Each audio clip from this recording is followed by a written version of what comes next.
After a couple of hours, one of Cheng Dalei's men approached him with news of the ship's repair. Cheng Dalei then commanded that they set sail. However, the return trip didn't go smoothly. On the way, they kept encountering alleged victims who had planned robberies on small boats. Halfway there, they found themselves in the middle of a storm, and although they eventually weathered it safely, they lost 2 days in vain. As they battled the storm, panic set in among the crew. Cheng Dalei ordered the sails to be lowered. Shenji, panicking, expressed his fear, screaming that they were going to die, while Zhao sought help from Su Ying. After enduring the hardships, the way there took 5 days, and because of the headwind, the way back was longer. Finally, 20 days later, the ship docked at an abandoned dock outside Fallen Leaf City in the night. Having arrived at their destination, Cheng Dalei instructed Zhang Fei and Gao Fei Bao to return to the village and call for someone to pick up the grain.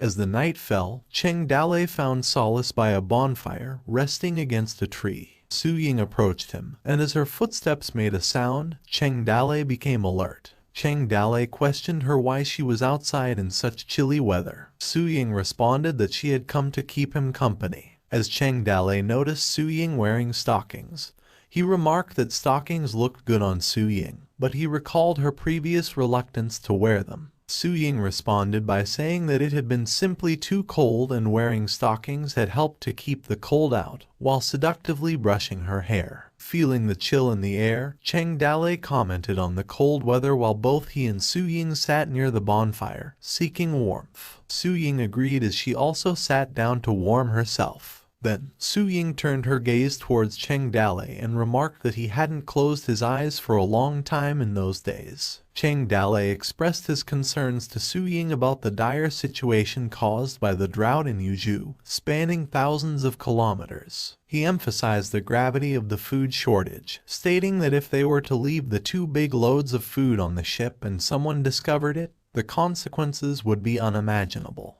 Explaining that his original plan had allowed for only 15 days, as the villages would have sufficed only for so long. However, the journey had taken a month to come back. Cheng Dalei further described the worsening conditions as they moved further north from prosperous Yangzhou, with the fleeing victims already in Qingzhou. He mentioned how desperate some people had become, even resorting to trading their teenage daughters for a bucket of rice. Expressed his distress, stating that people were dying everywhere and he was uncertain about the current situation in the mountains and whether they could still hold out. Cheng Dalei questioned how much longer it would last and how many people had to die. At that moment, Su Ying reached out and held Cheng Dalei's hands, offering comfort to the tension he was feeling. Su Ying advised Cheng Dalei to take a breath and reassured him that he had already done his job enough, and they couldn't help the whole world, stating that it was good to have a clear conscience. She reminded him to stop pushing himself too hard. Then, Su Ying smiled at him, asking if it was still cold. Cheng Dalei hesitated but calmly remarked that her hands were actually colder. Feeling sad, she pouted in response. Cheng Dalei gently suggested that she should go back, as he needed to concentrate. Su Ying reluctantly agreed. After a while, Cheng Dalei's people alerted him to the arrival of someone. The sound of rushing horses filled the air. Gao, accompanied by a group of people, approached Cheng Dalei. They screamed, calling Cheng Dalei the village master, and bowed before him. Cheng Dalei cautioned them not to attract unwanted attention and hungry wolves nearby. Gao expressed his gratitude towards Cheng Dalei for his kindness and pledged that his life now belonged to Cheng Dalei. Cheng Dalei brushed off the gratitude for the moment and inquired about Gao's injuries, asking if something had happened in the village. Gao sighed heavily and decided to share the recent events with Cheng Dalei. He revealed that 3 days ago, Yu Ran had gathered a group of around 200 people to withdraw. However, before their departure, Yu Ran attempted to take the remaining food supplies with him. Gao stated that he was a little hurt when he argued with Q Ran. Eventually, Q Ran realized the futility of his plan but took advantage of the chaos to set fire to the remaining grain before fleeing with a group of people. The granary had been burned, leaving the mountain with no food. He shared his fear that if Cheng Dalei had not returned, the consequences would have been even more severe, gritting his teeth in frustration. Cheng Dalei sighed in frustration, finding the behavior of these military strategists ungrateful, wondering if their excessive book knowledge had made them stupid. Then, Cheng Dalei reassured Gao, urging him not to be saddened by the situation. He emphasized that the time to get even would come when the opportunity presented itself. Gao responded that he was too hungry to feel sad anymore and asked Cheng Dalei how much food he had brought back. Cheng Dalei, rubbing his head due to a headache, simply responded that he had brought 500,000 pounds. Gao, overwhelmed with disbelief, questioned whether Cheng Dalei was joking or not. Irritable, Cheng Dalei responded that he had no time to fool around, explaining that 2 ships had transported it. Overwhelmed by the news, Gao couldn't contain his excitement and screamed that Cheng Dalei had indeed brought 1,000,000 pounds of grains. However, Cheng Dalei cautioned against celebrating just yet, emphasizing the importance of safely transporting the food back to the mountain. With enthusiasm, Gao reassured Cheng Dalei that he would personally carry the grain back to the mountain, even if it meant shouldering the load himself to ensure not a single grain would be dropped on the ground. After that moment, the bandits swiftly began unloading the grains from the ship, aware of the urgency to transport them back to the fortress before dawn. The urgency stemmed from the potential consequences if the news leaked. Thousands of people and hundreds of horses were on the way from King New Mountain, and yet they had to go back and forth at least twice. As long as you could breathe, you needed the wood to be made into sleds on the spot, when the horses could no longer pull it along. The old, the weak, the women, and the children, people, the horses, they all carried and pulled. But each person seemed to have inexhaustible power. They started immediately after taking the 100-pound bags. There was occasional laughter during the busy work. Even children had to carry a bag of grain and rice on their shoulders. In a line stretching several hundred meters, they formed a lifeline, a symbol of continuous hope as it slowly dawned. As the bandits made their way back to King New Mountain with the grains, they encountered a group of people waiting for them. One of the individuals, armed with a spear, questioned Mao about what they were carrying. Mao explained that it was the food brought back by Cheng Dalei. He recognized the man who was Huzi and expressed surprise that he was still alive. Mao advised Huzi to seek forgiveness from Cheng Dalei, noting that he was known for his soft-heartedness and thought that they would surely forgive him. Huzi, however, remained defiant, stating that he had left when the food supply was cut off, and now that there was food in the village, he questioned Mao how Cheng Dalei would forgive him. He believed that taking 1 or 2 bags of grain wouldn't make a significant difference. He demanded that Mao give him the grain. Frustrated, Mao refused to give it, asserting that everyone needed to survive the winter, and he couldn't allow Huzi to take even a grain of rice. Growing desperate, Huzi argued that they would starve if they didn't receive the food. Threatening to take it by force, he prepared to attack. In a swift and decisive move, Cheng Dalei, without hesitation, intervened, cutting down the individuals attempting to rob them. Huzi's companions grew nervous, calling out his name in alarm.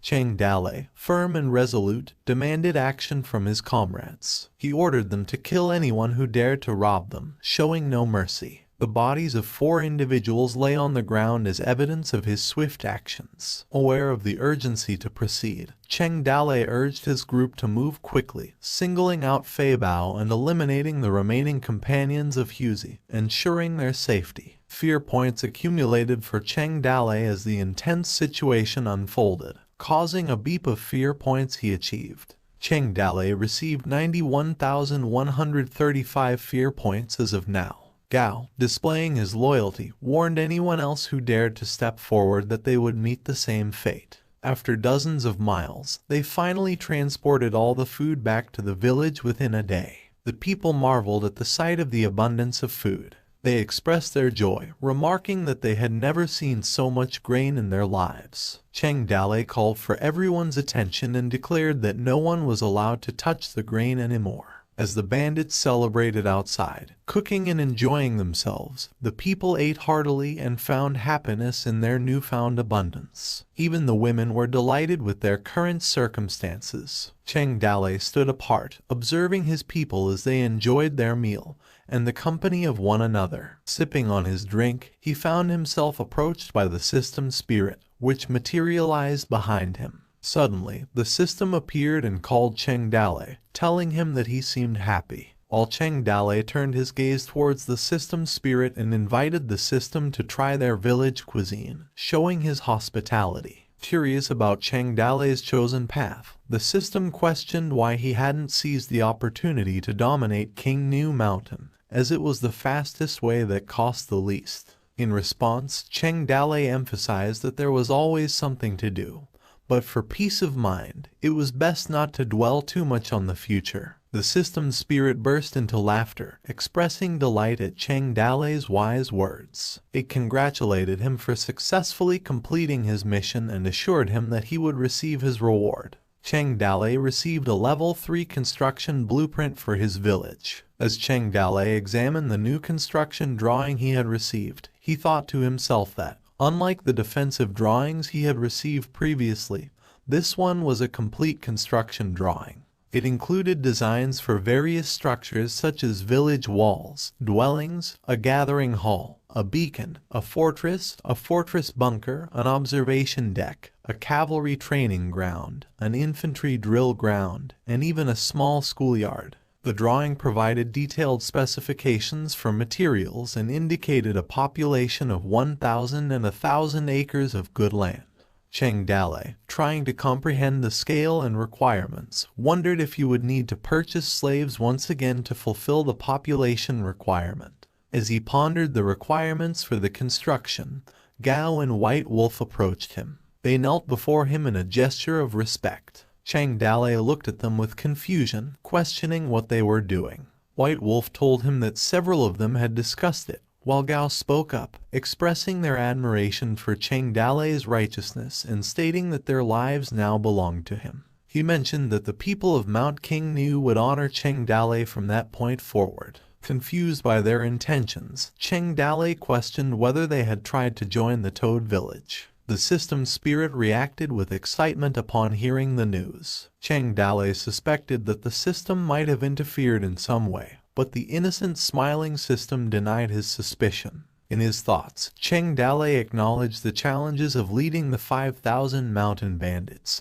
half of whom were old, weak women and children, with only around 2,000 capable of fighting. He realized that feeding 5,000 would not be an easy task, but with the village's upgrade and increased level, he would have the strength to face formidable opponents like Hule again. He contemplated whether he should take a step forward and make a decision. Standing up from the kneeling bandits, Cheng Dale raised his cup in acknowledgement of everyone's words, mentioning what the most important thing was when doing business. He paused for a moment before speaking again. With determination, Cheng Dale emphasized the importance of righteousness, expressing his strong conviction on the matter. Cheng Dale declared that from that day forward, they were a united family, assuring them that no one would go hungry as long as he had food. The bandits joined in the celebration, enthusiastically cheering in agreement. As they gathered in the meeting room, a person cleared their throat and addressed the crowd, acknowledging their high regard for Cheng Dale.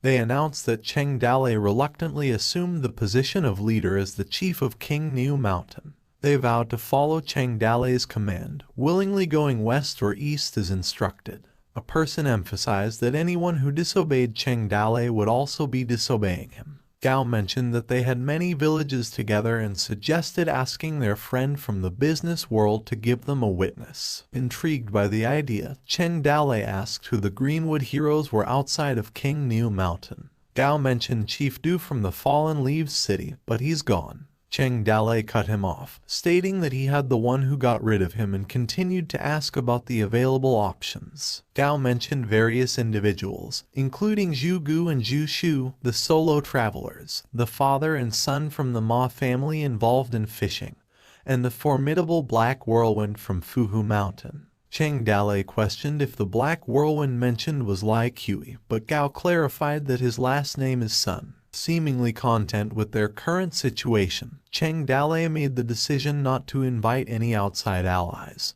so they just had to close their door and enjoy their little life there. Cheng Dale, shifting the topic, informed Gao that he wanted to discuss building a new village in a different location. Gao expressed his concern, questioning the need to tear down and rebuild, if that was really necessary, asking if their current situation was not doing well. White Wolf chimed in, suggesting that they could all move to the Toad Village instead, while another person beside her noted that the Toad Village was too small. Cheng Dale mentioned if everyone fought only for themselves, stating that one would only lead to loss, but together as a united force they could go far. He then instructed everyone to go back to make the preparations while he personally went to assess the terrain for the new village. He entrusted someone with taking care of something. In the following days, Cheng Dale, along with Lin Xiaoyu and Zhu Shenji, explored the entirety of King New Mountain. Shenji asked Cheng Dale what he was looking for, suggesting that Apricot Hill could be a good place. Cheng Dale explained the specific criteria for the new village location,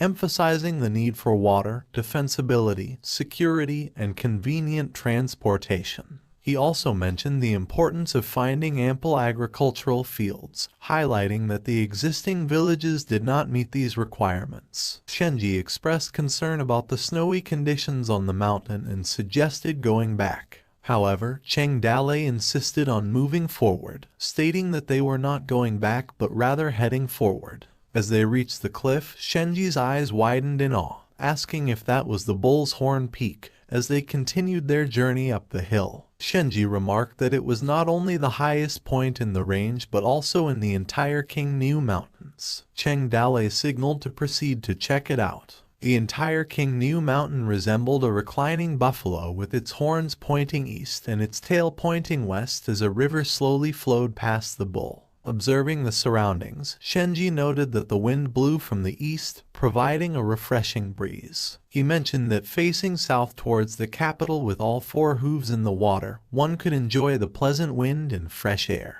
Impressed by the scenic beauty of Mount King New, Shenji expressed his admiration. Xiaoyu, taken aback by Shenji's appreciation for the landscape, voiced his surprise and questioned Shenji's sense of a good landscape. In response, Shenji humbly mentioned that he had a bit of understanding. Cheng Dale proudly declared that they had found the perfect location for their new village. He pointed to a gourd-shaped valley with a wide plain in the middle and a river running through the mountains below, emphasizing that was where they were going.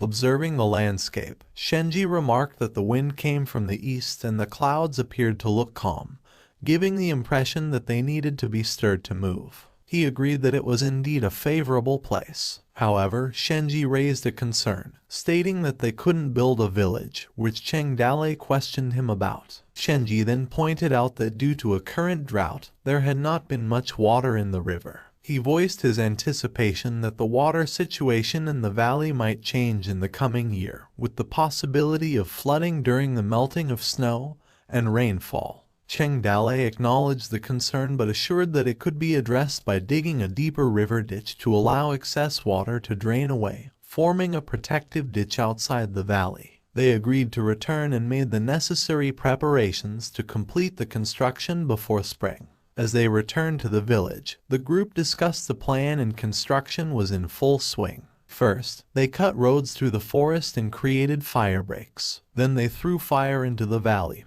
which burned for 10 days and 10 nights, turning the forest into ashes. The animals in the valley were frantically driven out by smoking fire. Everyone waited at the entrance of the valley and actually caught a tiger. It was the first time Cheng Dale had ever tasted tiger meat. Enjoying, Gao suggested that Cheng Dale should try the tiger tail, claiming it to be a great tonic. Cheng Dale reluctantly tasted it and agreed that it was not very tasty. In his thoughts, he found it awful and felt like he was going to vomit. Huang Sunyuan came in handy again at this time, serving as the chief commander. Under his command, buildings were erected one after another: a medical center, a granary, an arsenal, and housing. The materials needed were taken from houses of other villages, and when 5,000 people worked on it, the project progressed very quickly. The system seemed to have fallen asleep when construction of the village began for another new evolution. In the blink of an eye, more than a month has now passed. The construction of the village was stopped by a cold snap, and Cheng Dale's fear points were going up every day, and it exceeded 100,000 that day. Cheng Dalei's thoughts urged to draw 10 times in a row with his accumulated 100,000 fear points, feeling that it would somehow complete his life. He checked his mission and muttered to summon a character. As he summoned characters, accompanied by multiple beeping sounds, he received a bad hunter, a normal ranger, another bad hunter, a normal farmer, and an excellent blacksmith. However, his face turned shocked and he felt a sense of disappointment as the last character revealed itself. In his thoughts, Cheng Dalei stumbled upon the concept of the guaranteed minimum. He regretted his decision and found the situation ridiculous. Frustrated, Cheng Dalei couldn't contain himself. He let out a loud scream at the cliff, ridiculing the situation, and catching the attention of Gao and Gao Fei Bao who were nearby.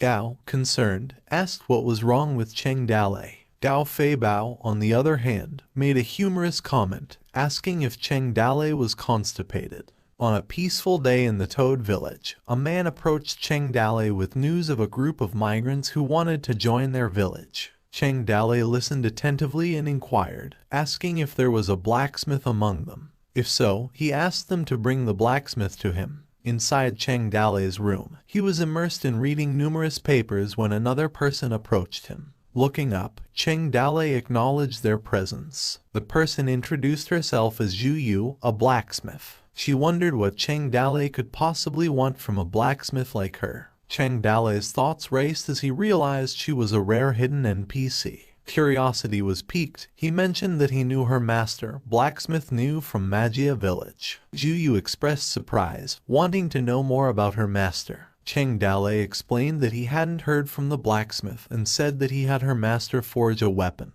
Just wanted to inquire about it. He placed his weapon on the table, stating that he got the haunted axe by chance. He expressed his belief that the blacksmith who could forge such a divine weapon must not be an ordinary person. Cheng Dalei expressed his uncertainty about whether he would have the opportunity to meet the blacksmith in the future. Zhu Yu confirmed that the axe was indeed crafted by her master for the descendants of General Biokai but was lost after the owner was killed in an attack. She expressed her disbelief upon seeing the weapon. Intrigued, Cheng Dalei asked if the axe possessed any unusual attributes. Zhu Yu explained that it combined special martial art techniques to unleash its true power. Otherwise, it was just a heavy piece of ordinary iron.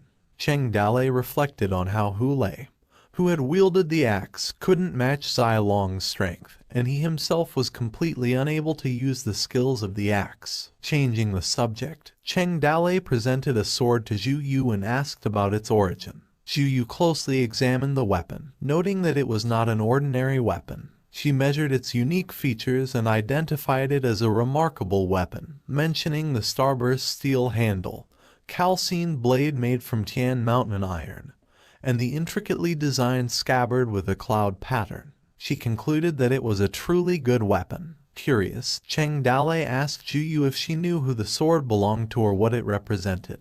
In response to Cheng Dalei's question, Zhu Yu stated that based on her observation, the sword resembled the common man's sword from the 14 swords of Tian Mountain. However, she expressed surprise that it belonged to the 6th prince and shouldn't have been lost there. She slightly opened the swords and continued her analysis, noting that while there were limitations compared to the sword of the Son of Heaven, it was rare to come across such an exact imitation. Intrigued, Zhu Yu expressed her uncertainty about how Cheng Dalei obtained the sword but reassured him that there shouldn't be any problem because not a lot of people knew about the sword. Interest grew as Cheng Dalei mentioned the significance of the sword and the 6th prince. Cheng Dalei expressed his interest in showing Zhu Yu a design plan for a giant crossbow, asking her if she was able to replicate it. She was puzzled by his request, and he clarified that he wanted her to build defense buildings and fortifications based on the blueprint. Zhu Yu assured Cheng Dalei that with a group of skilled craftsmen, it would not be much of a problem. Cheng Dalei entrusted her and San Yuan with the responsibility of city fortifications.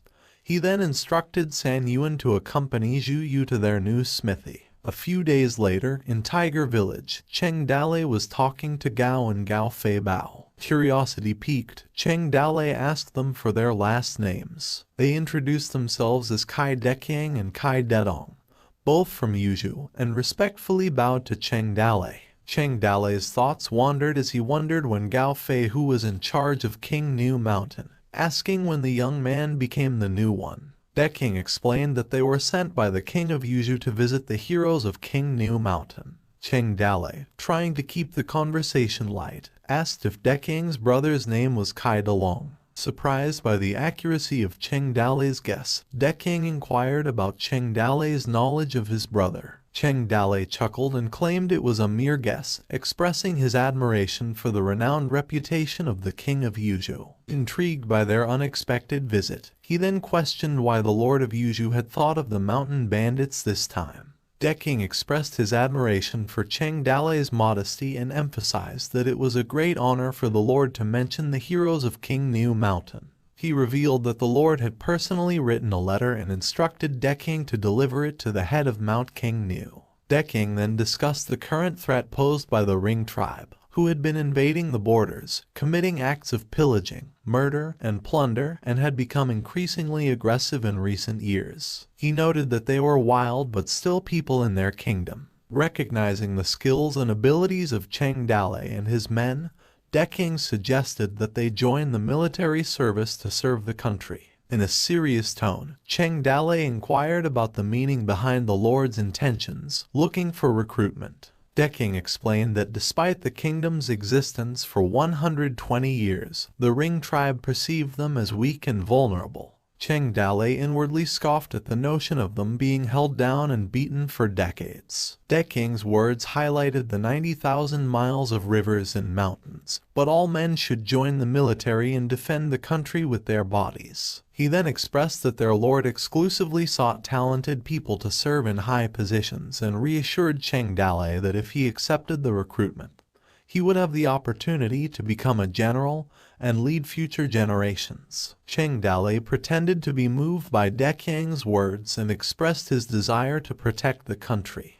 Deking, sensing Cheng Dalei's enthusiasm, questioned whether Cheng Dalei was indeed saying yes. However, Cheng Dalei expressed his intention to request time to discuss the matter with the other villagers. He assured the general that he would provide guidance to those who might not be well informed, offering good advice. Deking agreed, informing Cheng Dalei that in 10 days, all the heroes from the mountains in the Yuzhou area would gather outside the city at the Fengyu Pavilion, and Cheng Dalei should attend. Showing a forced smile, Cheng Dalei expressed his eagerness for the upcoming gathering.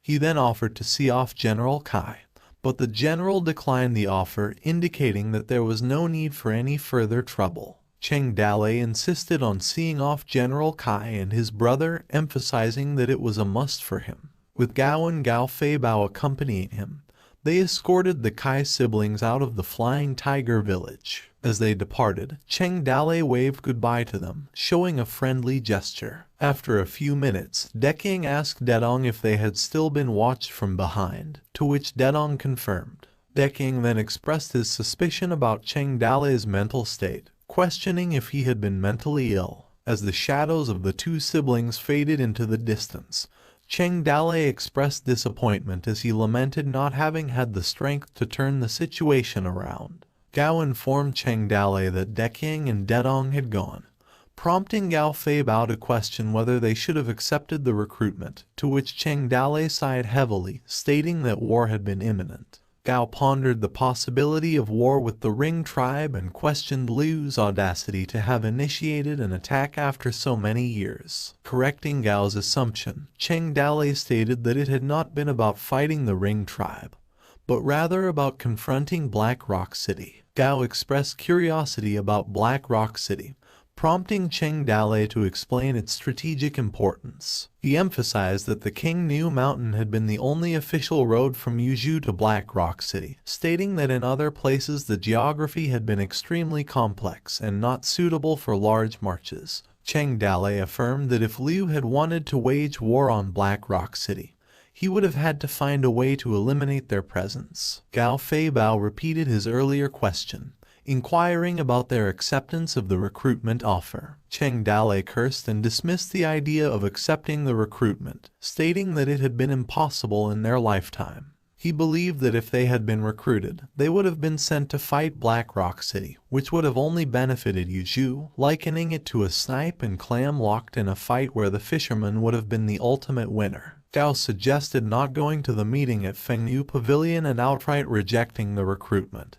But Cheng Dalei disagreed, saying that they should still attend the meeting at Fengyu Pavilion. He saw it as an opportunity to observe others in similar situations. He explained that if they had rejected the offer directly, they would have become immediate targets. Cheng Dalei then tore apart the recruitment paper and scattered it in the wind. He expressed his concern about opposing the Lord of Yuju, emphasizing that they had still been in the process of recovering.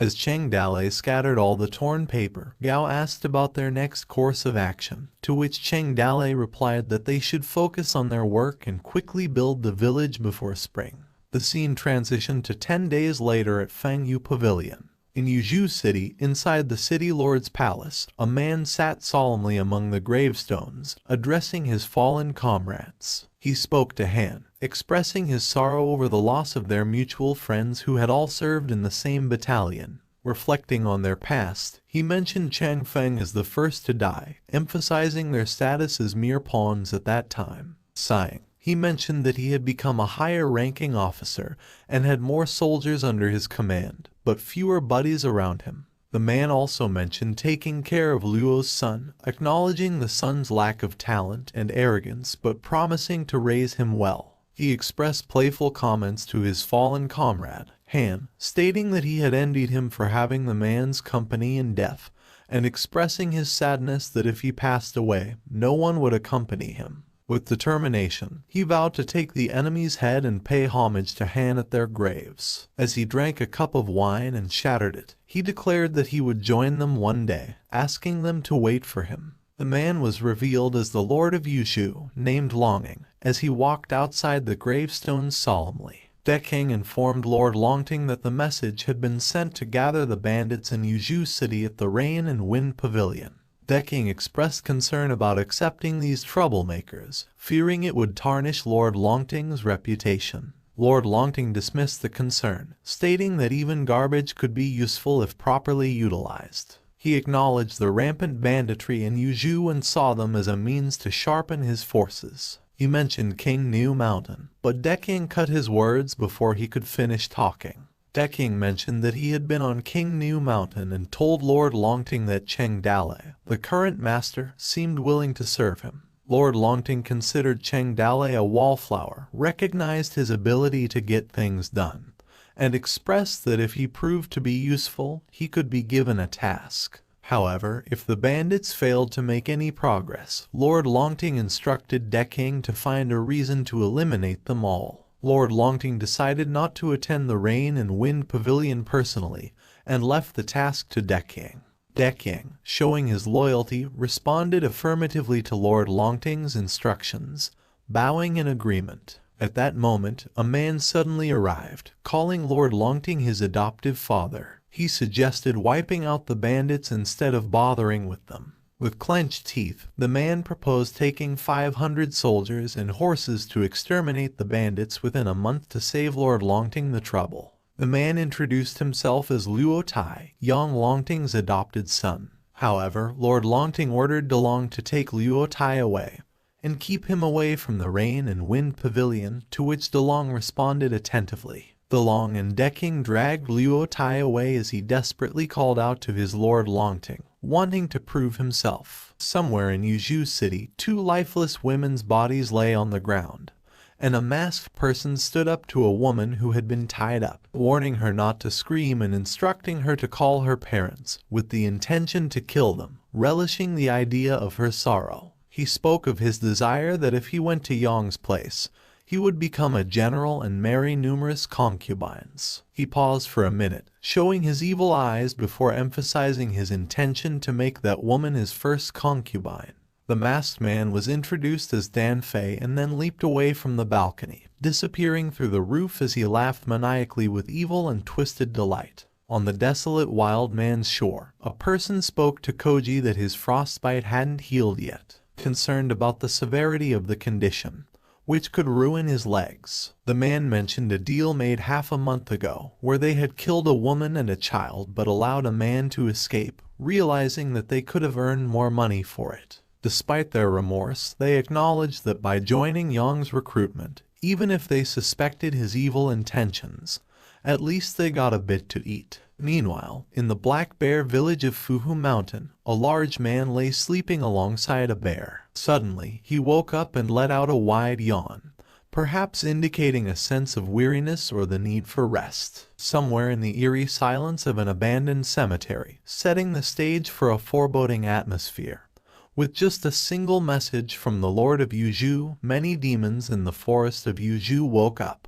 In the midst of a snowy mountain landscape, the old man spoke, mentioning that the 9th day of the month was unfavorable for various activities, and he cautioned against traveling far, meeting with guests, and making any significant moves. The kid stated that nothing seemed appropriate at the moment. He then asked the old man if they were still going to the Rain and Wind Pavilion. The old man responded with a cryptic answer, emphasizing the importance of various factors such as distance, heaven, destiny, and humans are important, stating that heaven was not benevolent, and the path on his own feet he had to walk himself. Interrupting the old man's train of thought, the kid expressed their concern about their current situation and mentioned that they hadn't eaten anything for 2 days, which confirmed it. Continuing the conversation, the kid asked why the Lord of Yuzhu had recruited the savages and bandits and chosen the Rain and Wind Pavilion as the location. The old man admitted his lack of knowledge but warned that they should remain cautious. He speculated that the Lord might exploit the recruitment as an opportunity to eliminate everyone.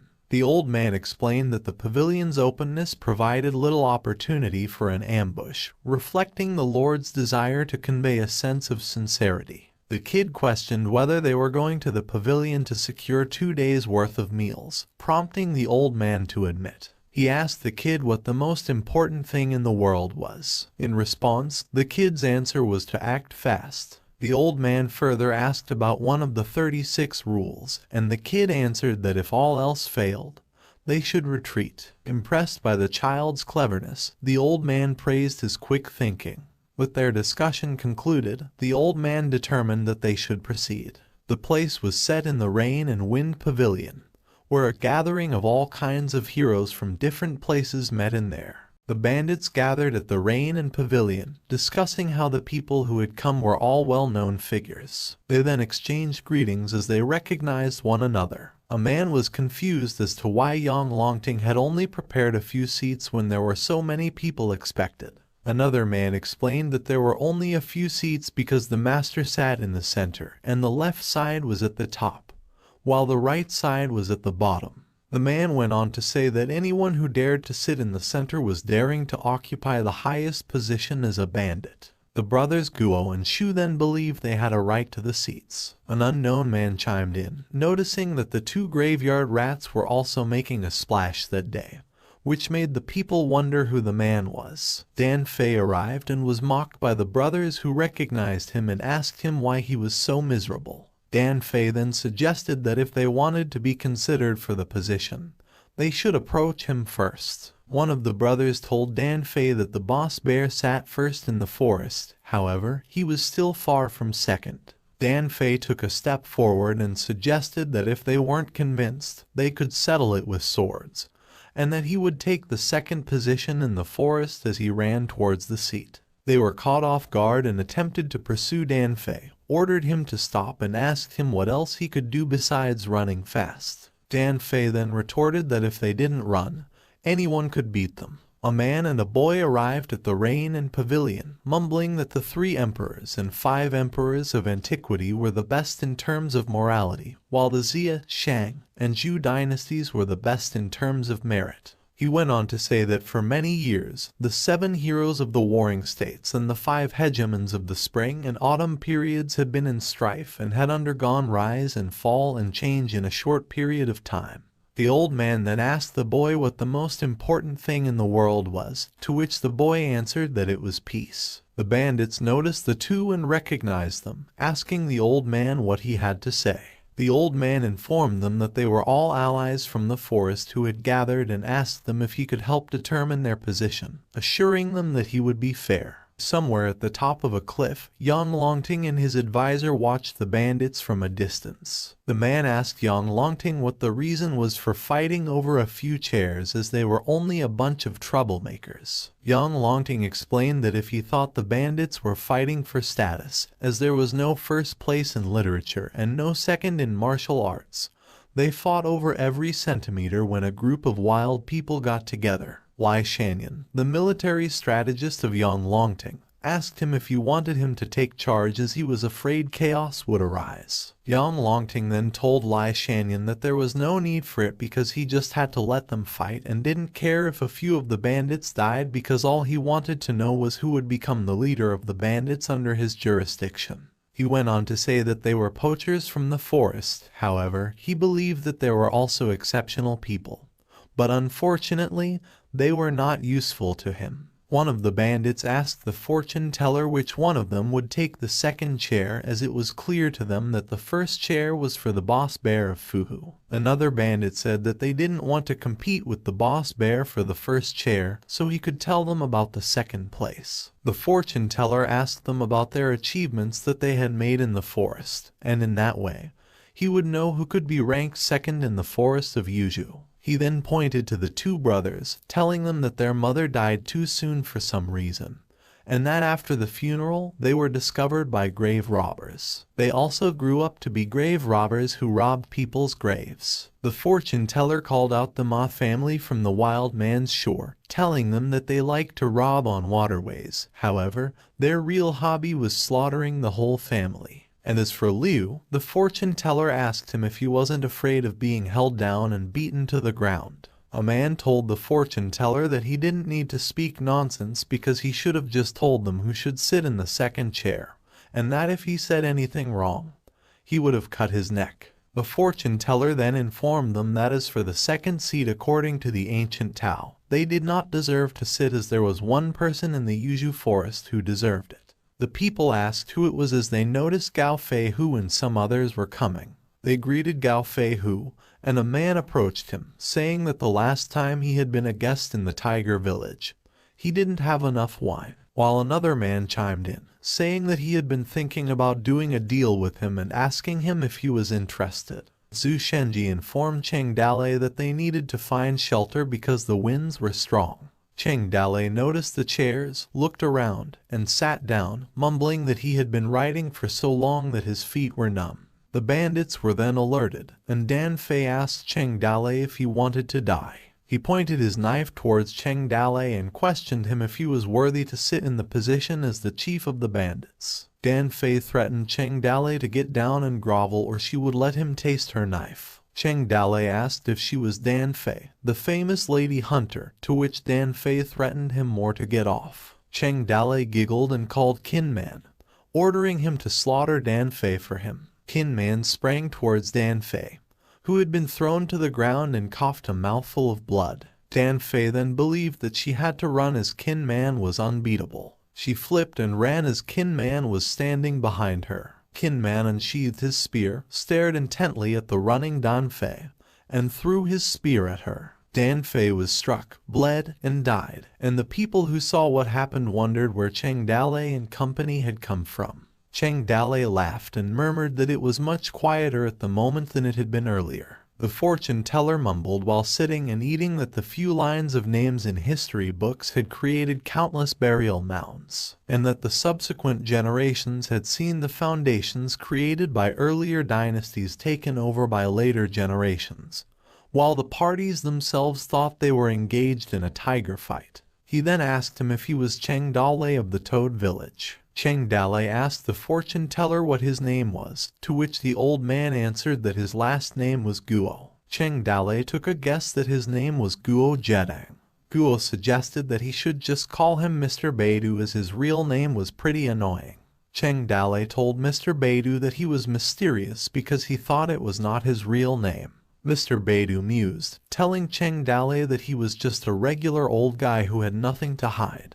The system then popped up notifying Cheng Dalei that the old man's name was Annoying Guy Guo, and his nickname was Mr. Beidou, age 75, and had a skill that could see through the world. Cheng Dalei thought that it was another inscrutable person, exactly the same as Lai Xingzai, as he believed that the system couldn't see through every person. He responded to Mr. Beidou that he was just joking. The bandits realized that it was the devil of the Qingniu mountain, while others said that they heard a rumor that Du Mao was killed by Cheng Dalei, and that he had also burned Black Rock City and slaughtered people, while the others saw him as an ordinary person. A bear roar alerted the people that Boss Bear was on his way. A huge man riding a bear arrived, and the system informed Cheng Dalei that the man was named Sun Du and was nicknamed Black Whirlwind, age 38, and the master of the Fuhu Mountain. Each bandit greeted Sun Du with respect, telling him that he had recently lost weight,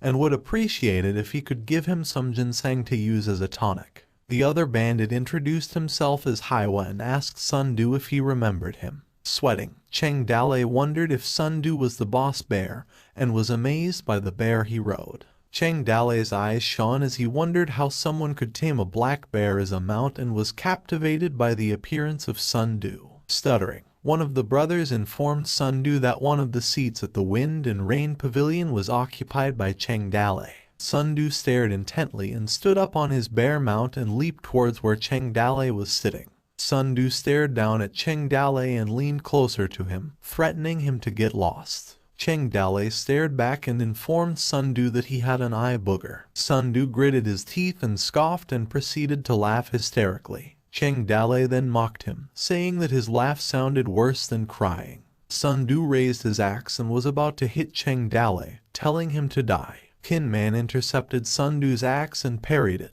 making Sun Du praise him as he had been able to block a blow from him. Cheng Dalei ordered Qin Man to block another of Sun Du's attacks as he would summon the thunder to kill him. Sun Du yelled at him, asking Cheng Dalei if he still wanted to harm him. Cheng Dalei raised both of his hands and told Sun Du to look at the thunder in the sky. With a grim expression, Sun Du stepped back, readying himself for Cheng Dalei's attack. However, there was no thunder that struck, leaving them completely speechless. Gao Fei Hu and the bandits murmured when Cheng Dalei started to laugh like crazy, asking Qin Man if he had seen their expressions. He then mumbled that Sun Du was really stupid. Enraged, Sun Du threatened Cheng Dalei that he would rip him apart. General Kai arrived, asking for Sun Du and Cheng Dalei to wait as he advised them not to do it as it would violate the peace between the two sides. He then informed Cheng Dalei and Sun Du that Yang Longting had recently caught a cold and that he would be hosting the event. However, Yang Longting was watching them from a distance, so he requested them to mind their manners. Sun Du scoffed and told Cheng Dalei that if it hadn't been for General Kai, he would have chopped him up. Cheng Dalei mocked him sarcastically, telling him that he was scared. General Kai told them that as long as they promised to listen to Yang Longting's commands and forget all the deeds of the past, there would be a great future for them that would assure their families. Cheng Dalei and Mr. Beidou yelled patriotic statements for their country as they celebrated the good news. They both stared expressionlessly at each other and shook hands after having the thought that they could be friends for a long time. Cheng Dalei then informed General Kai that for a long time he had desired to serve the realm, and that since his youth he had read wise books and thought about doing something for the country and the people, which made General Kai uncomfortable.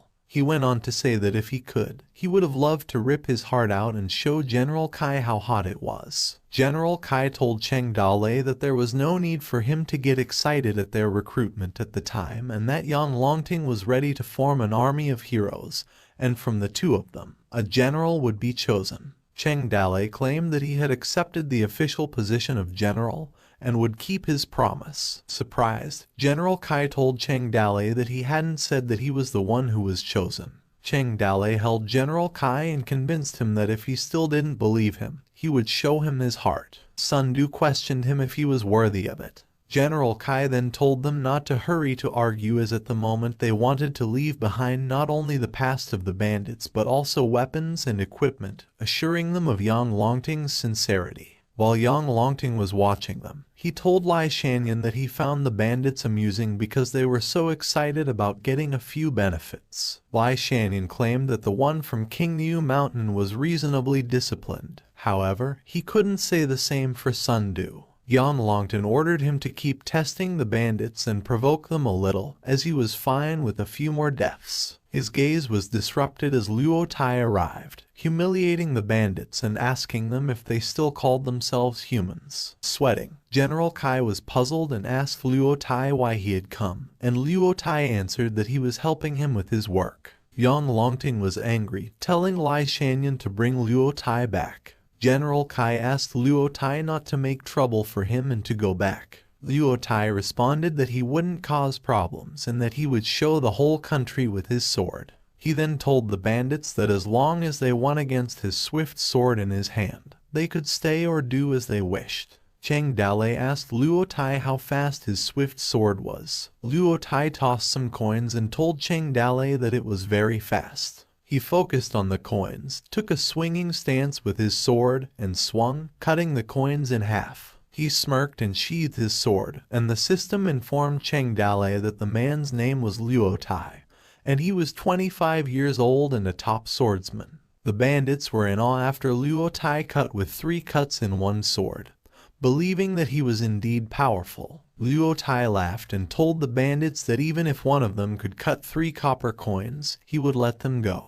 Cheng Dalei was unimpressed and informed Gao Feihu that they were leaving, to which Gao Feihu responded by asking him if he didn't want to watch the show. Cheng Dalei then asked him what he wanted him to watch because it wasn't a sideshow, and the wind was starting to get tighter. General Kai asked Cheng Dalei why he wanted to leave. Cheng Dalei responded that he still had some work to do in the village and assured General Kai that his heart would always belong to Yang Longting, and that if given an order, he would not hesitate to walk through the fire. General Kai and Luo Tai agreed with Cheng Dalei, telling him that he had a good point while a strange man lurked on their back. The 2 soldiers dragged Luo Tai, which made him throw a tantrum asking them to let him go as he did his duty for Yang Longting. Cheng Dalei asked General Kai who those people were and asked if he could introduce him to them. General Kai responded that they were just his fellow co-workers. He asked Cheng Dalei if he was about to leave, to which Cheng Dalei answered that he was going to go at the moment. Cheng Dalei waved at Luo Tai and company, telling them that he had talked to General Kai about them, while Luo Tai struggled, asking the 2 soldiers to let go of him. Cheng Dalei then told them that he had heard a lot about them and that General Kai's buddies were also his buddies, and he knew them like the back of his hand. He suggested that they pay tribute to each other, which surprised General Kai. One of the soldiers informed General Kai that they were soldiers and were incompatible with the bandits. He also reminded him that he had to think about his future and not get close to the bandits, which left General Kai speechless. Meanwhile, on their way back, Cheng Dalei told them that Luo Tai seemed crazy, and that he also seemed to have no regard for the people in the Yuzhu forests. Qin Man responded and told Cheng Dalei that he hadn't given his order, or he would have made Luo Tai's life hell. Cheng Dalei told him to let Luo Tai be crazy as he had nothing to do with them. Gao Feihu chimed in and informed them that Luo Tai was the adopted son of Yang Longting, who was headstrong and not willful enough to be feared. Cheng Dalei mumbled that it was hard to say that Luo Tai had some real skills and that Yang Longting was indeed surrounded by a wealth of talent, as several powerful people were claimed to be watching them at the time. Zhu Shenji asked Cheng Dalei if it was okay for them to leave and that Yang Longting wanted to recruit generals. He expressed concern that if they were not there, the position could be snatched away by Sun Du. Cheng Dalei responded that he had just decided to go to show his face and express his sincerity to everyone. And as for Sun Du and himself, it would be Yang Longting who would need him and give him the official post. One of them then informed Cheng Dalei that he had seen a big tree in front of them and suggested that they take shelter under the tree and eat something before they continued, to which Cheng Dalei agreed. As they were camping, they took a break and chatted for a while. Qin Man noticed someone behind them and asked who it was. A group of people appeared, armed with weapons. One of them introduced himself as Kai Dao and said that he was the second leader of Fuhu Mountain. He told Cheng Dale that Sun Du had ordered them to send him to his death as they began to charge at them. Gao Fei, who wondered what Sun Du meant, as they had always been at peace with Fuhu Mountain. Cheng Dale took his sword and asked Gao Fei why he was still talking to them, and also ordered his men to kill their attackers. Qin Man slashed through them, and Gao Fei who also did the same. Plenty of blood dropped towards their campfire. Later on, a man was sweating as he was threatened by a sword at his throat. The man then asked Cheng Dale to spare his life and not to kill him. Cheng Dale accepted and told the man that no one would kill him, and ordered him to take Kai Dao's head back and send him a message for Sun Du. However, he set it aside and told the man that Sun Du would understand his message when he saw Kai Dao's head. The man ran, and Cheng Dale muttered that with just a few of them trying to kill him was just too childish. Qin Man suggested that they needed to go back as it was getting dark, to which Cheng Dale agreed. One of them wondered if the road they took was going for the Fallen Leaf City, and was amused by how close it was, while the other asked Cheng Dale if he was going to see Su Ying. Cheng Dale agreed and told them to go back to the village first, as he would just go back by himself. Then one of them told Cheng Dale to take care. Cheng Dale told Zhu Shenji not to go as he had to go with him. After their arrival at Fallen Leaf City, Zhu Shenji asked Cheng Dale why he had taken him with him. Cheng Dale told him the reason was that he was resourceful, and he couldn't do what he needed to do without him. He suggested that Zhu Shenji call him Prince Apa'u, to which Zhu Shenji agreed and told him that he would do his job as well. Cheng Dale then asked him what he had to do. Zhu Shenji giggled and told Cheng Dale that he was going to drink flower wine. Cheng Dale let Zhu Shenji go and reminded him not to miss his task of meeting him at Su Ying's restaurant the next day, to which Zhu Shenji told him that he got it. As Zhu Shenji was leaving, Cheng Dale thought that he had run fast. However, Cheng Dale took a pouch from his pocket and mumbled about how Zhu Shenji would drink flower wine without money. Night arrived, and Cheng Dale knocked on someone's door. He placed his hand on the door and noticed that it was locked from the inside and heard someone crying. He then leaped onto the roofed gate and landed inside the house. Xiaoda was holding a knife, asking who the intruder was. She realized that it was Cheng Dale and asked him why he had to go over the wall instead of going through the door. Cheng Dale asked Xiaoda why she was crying and about Su Ying's whereabouts. Teary-eyed, Xiaoda informed him that Su Ying's father had died and that Su Ying wanted to pay her last respects to him. But she was kidnapped. Cheng Dale questioned her and asked her to tell him more about what had happened. Xiaoda explained that Su Ying's father had died 3 days before, and Su Ying wanted to pay her last respects to him but was thrown out several times. However, Su Ying's family was targeting their Huli restaurant's business and said that if the restaurant was not returned, she would not be allowed to say goodbye to her father. Crying, Xiaoda proceeded to tell Cheng Dale that in the afternoon, the Su family had called Su Yin to discuss the matter, but she didn't return. Cheng Dale patted Xiaoda's head and comforted her, telling her not to cry as they would go to the Su family. Xiaoda was worried about Cheng Dale's identity and would get arrested. Cheng Dale, however, told her that they would go. They then arrived at the Su family's household, and Xiaoda stood in front of the door. Xiaoda knocked aggressively and yelled to open the door. A man opened the door, asking what all the noise was about and if Xiaoda was visiting to mourn. Xiaoda asked Su Zhong if she had been there for Su Ying. Su Zhong yelled at her, telling her to get lost as Su Ying had left before it got dark and hadn't seen her return.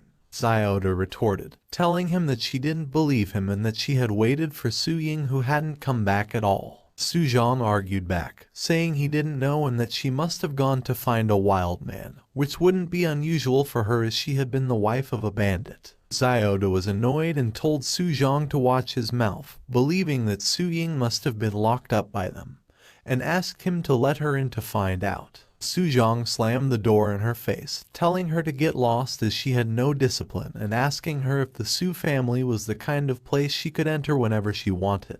Angry, Xiaoda gritted her teeth. Cheng Dale asked her if she was sure that it was the Su family that did it, to which Xiaoda answered that Su Ying had no enemies in the city, and that there was no one else other than the Su family who had done it. She suggested to him that they go inside by climbing the wall, and find Su Ying and see what the Su family wanted to say. Cheng Dale told her to knock again as he wanted to use the door. Xiaoda knocked and yelled again to open the door and cursed at Su Zhang. She went on to say that if he fell into her hands she would spank his ass until it turned red, and added more curse words. Su Zhang opened the door and yelled at Xiaoda, asking her if she wanted to die. However, it wasn't Xiaoda who greeted him but Cheng Dale, who was about to attack him. Su Zhang was hit in the stomach, causing him to fall to the ground, and as Xiaoda watched, Cheng Dale asked her where she was most likely to get locked up. Xiaoda told him that the Su family had a cellar where sometimes a few subordinates were locked up who had committed mistakes,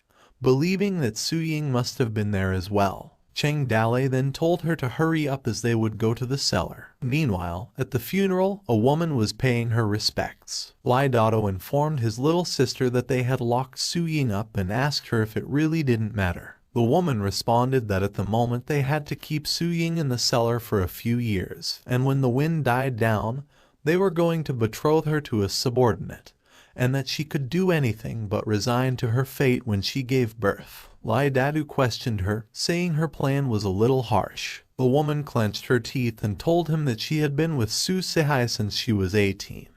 But when he died, he left Su Ying his entire family fortune without giving her a single coin. She went on and said that in Su Sihai's eyes, she would always be his concubine, and she believed that a concubine was a slave. She asked Lai Dadu how she could tell him how much she had suffered, as if they both came from a bitter background, and that her parents had sold her at the age of 13.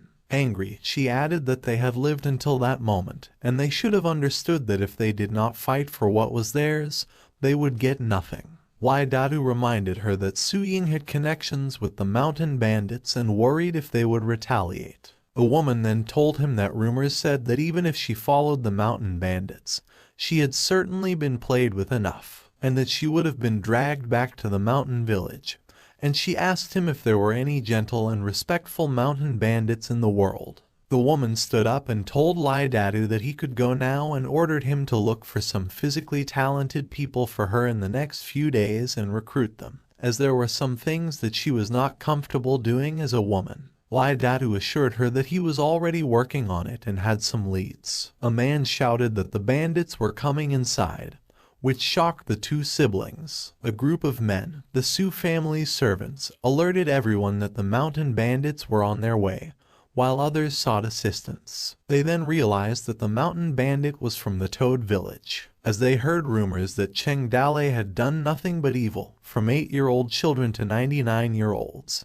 He had killed all kinds of people. Cheng Dale informed them that he didn't want to kill them as they were from the Su family. With a serious gaze, Cheng Dale ordered them to hand him over Su Ying as he didn't want to kill them. The men from the Su family were scared, causing Cheng Dale to gain fear points. As they trembled from fear, they told each other to go first. Cheng Dale then told Xiaoda that they were going to find Su Ying first. As they were running to one of the Su family houses, Xiaoda was calling for Su Ying's whereabouts. She told Cheng Dale that they arrived at the Su family basement, believing that Su Ying must be inside. Xiaoda proceeded to announce that they came to save her. Puzzled, Xiaoda was confused why the basement was empty and wondered where Su Ying was. Cheng Dale thought to himself and claimed that Su Ying was taken away as there were traces of movement on the floor. A woman appeared and called Cheng Dale.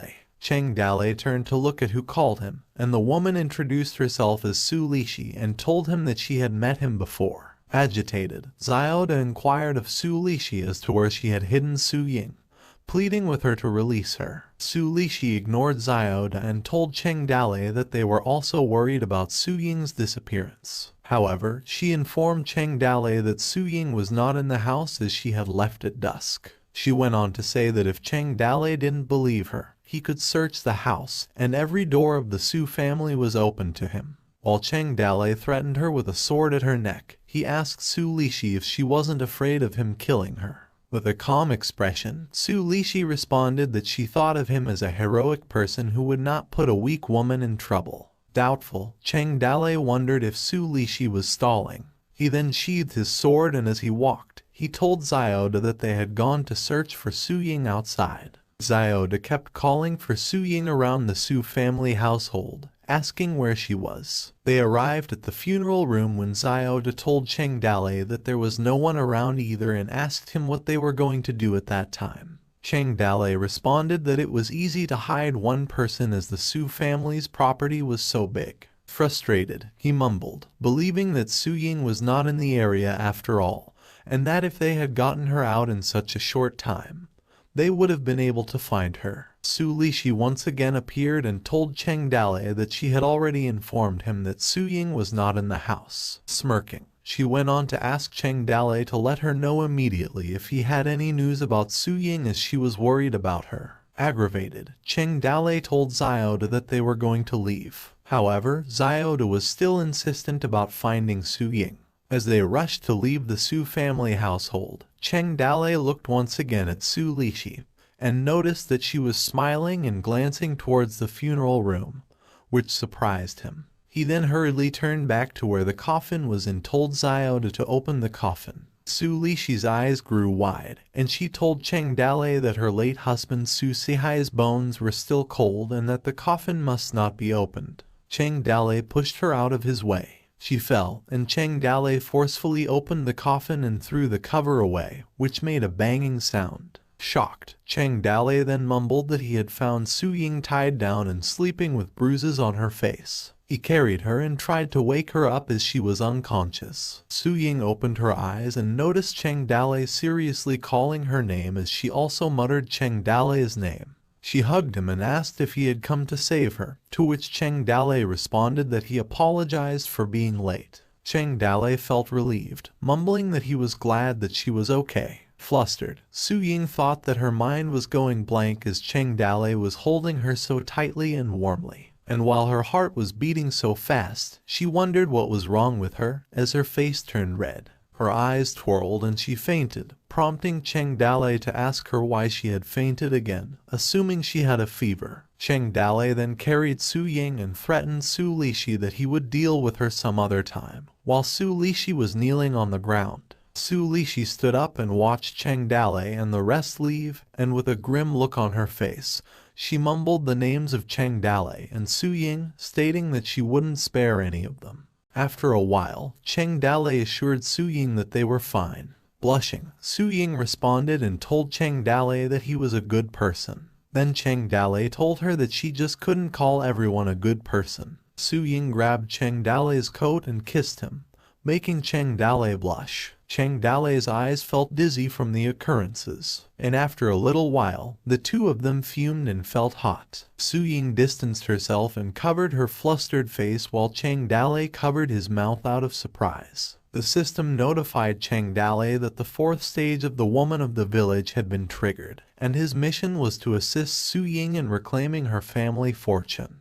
It then told Cheng Dale that his victory was already in sight, and advised him to continue winning Su Ying's heart. Cheng Dale asked Su Ying if they could do it again, but the flustered Su Ying declined and answered that she was too embarrassed. Xiaoda rushed to open the door to notify Su Ying about the bad news. Cheng Dale and Su Ying were alerted by Xiaoda's sudden arrival. Xiaoda informed them that the soldiers had surrounded the Su family's courtyard. The soldiers were shouting to block the road with wagons as all the roads should be blocked so that not even a fly could escape from the manor, while others were giving orders to put shield soldiers in front and block the back door. Cheng Dale opened the door and was met by an unimaginable amount of soldiers, which made him curse in his thoughts and wonder if they had to put on such a big show just to catch him. One of the soldiers yelled at Cheng Dale, telling him not to resist as there was no way out for him. Sweating, Cheng Dale gave them a smile and responded that he gave up, as a couple of swords were near his neck.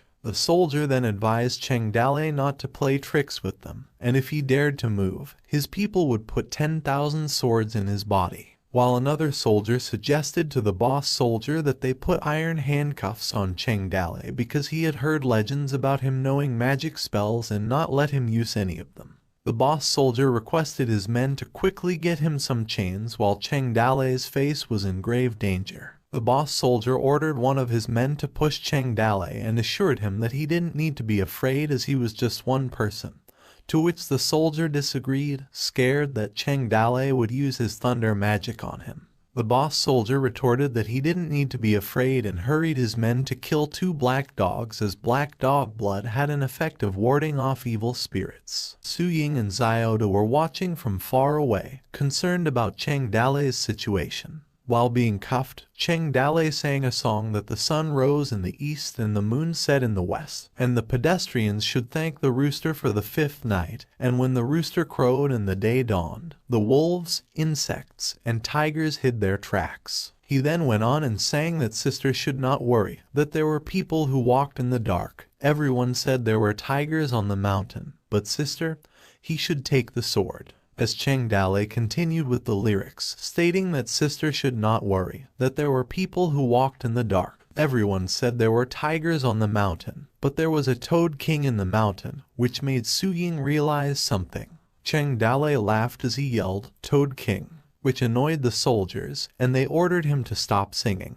While another soldier asked Cheng Dale if he still wanted to sing even if he was on the verge of death. Xiaoda asked Su Ying what they were going to do, to which Su Ying responded that they were going to the Huli Fish. After a little while at the Huloi restaurant, Zhu Shenji had been kicked out by a man cursing at him and telling him that he was in the wrong place to fool around. Zhu Shenji retorted and mocked the man, telling him that he had to wait until he had the silver, and then he would let him lick the soles of his shoes. While walking, Zhu Shenji was fuming, believing that Cheng Dale must have stolen his wallet, as his wallet couldn't possibly have fallen to the ground, assuring himself that he had tied it up so tight. He then cursed Cheng Dale for going to a girl and stealing his wallet instead of forcing him to go drinking. Zhu Shenji thought about messing with Cheng Dale's mood as he had messed up with his own, and wondered when he had become so good at being a thief. As he walked, he thought of Cheng Dale as a flying thief who couldn't possibly be apprehended by a soldier. However, as he passed some soldiers accompanying a criminal,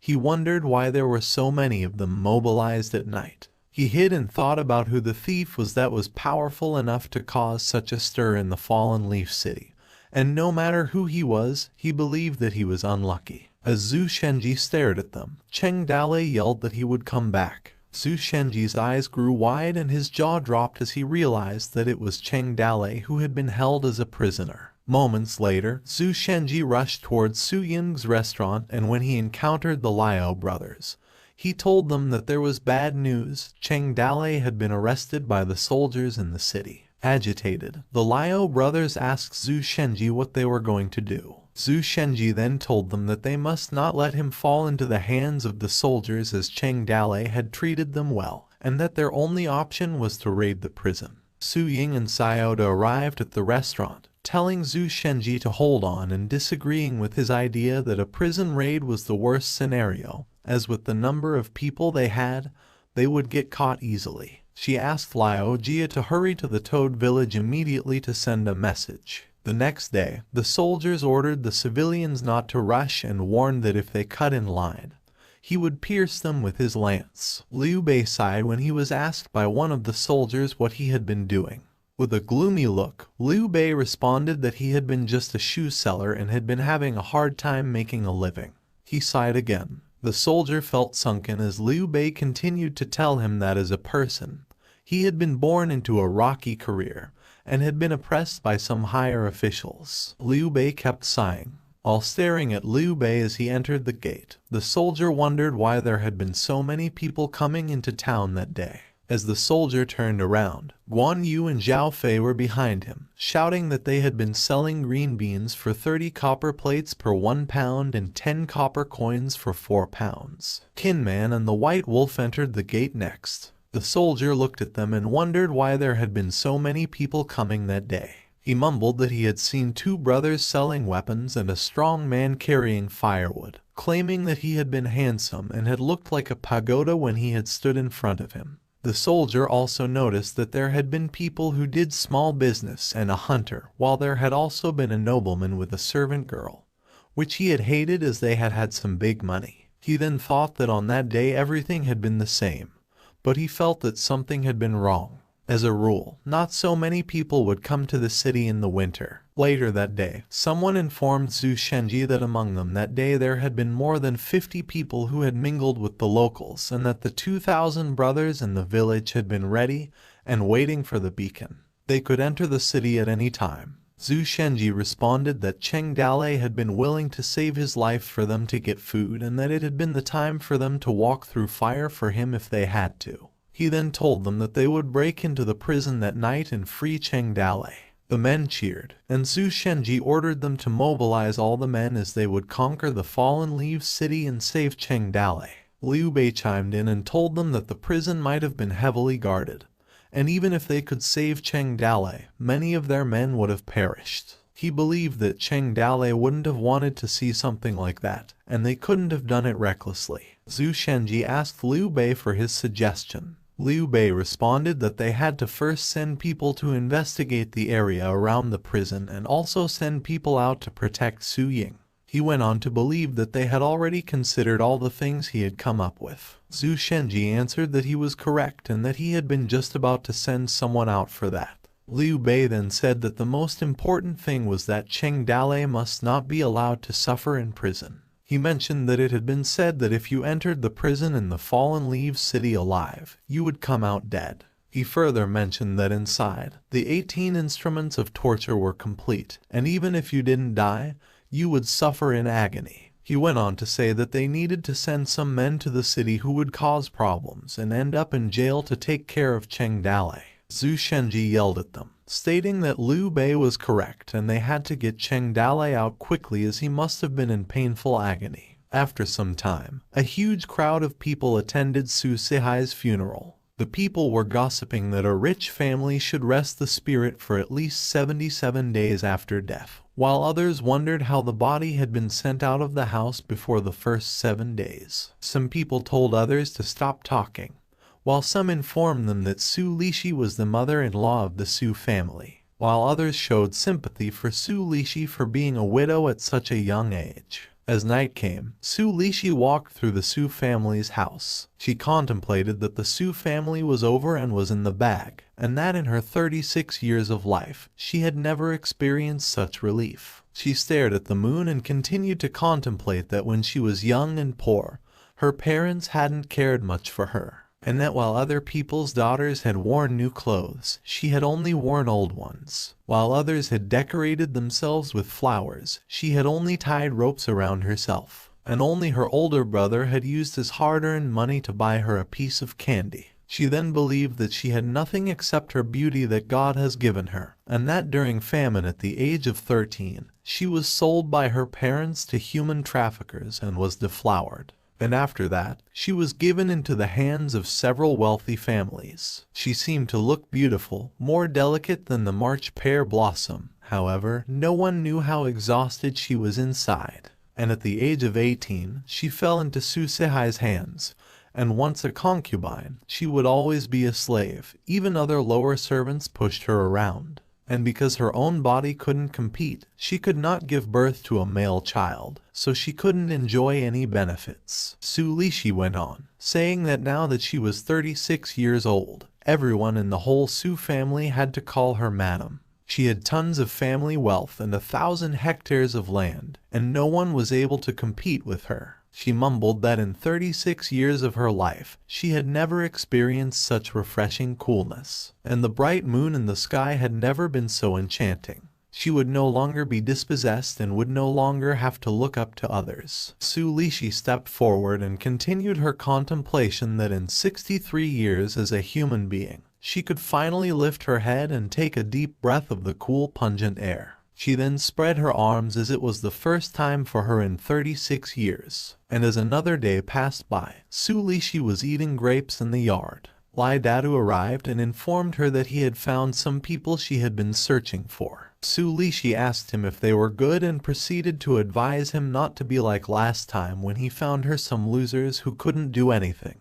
Lai Dadu told her that the people he recruited were all tough guys with blood on their hands. However, he asked Su Lishi as he was wondering if they really wanted to deal with those kinds of people. Sulishi responded that they needed to, and if there were some tough people in their house, Cheng Dale wouldn't be able to come freely. She then ordered him to call his people over. Lai Dadu called the people to come in and introduced them to Sulishi, as they were all famous personalities, and the ones who were skilled were usually in a bad mood. Sulishi told him that only those who were skilled had temperament and were hard to find in the world. She told Lai Dadu to be cautious, as she believed that Cheng Dale's people had sneaked inside the town, and that he could command the men that he had gathered. Sulishi went on to say that as long as Cheng Dale was not dead, everything could go wrong. She noticed that there was a child among the men and asked Lai Dadu why the child was there. Lai Dadu informed her that the child's name was Gong Yongai,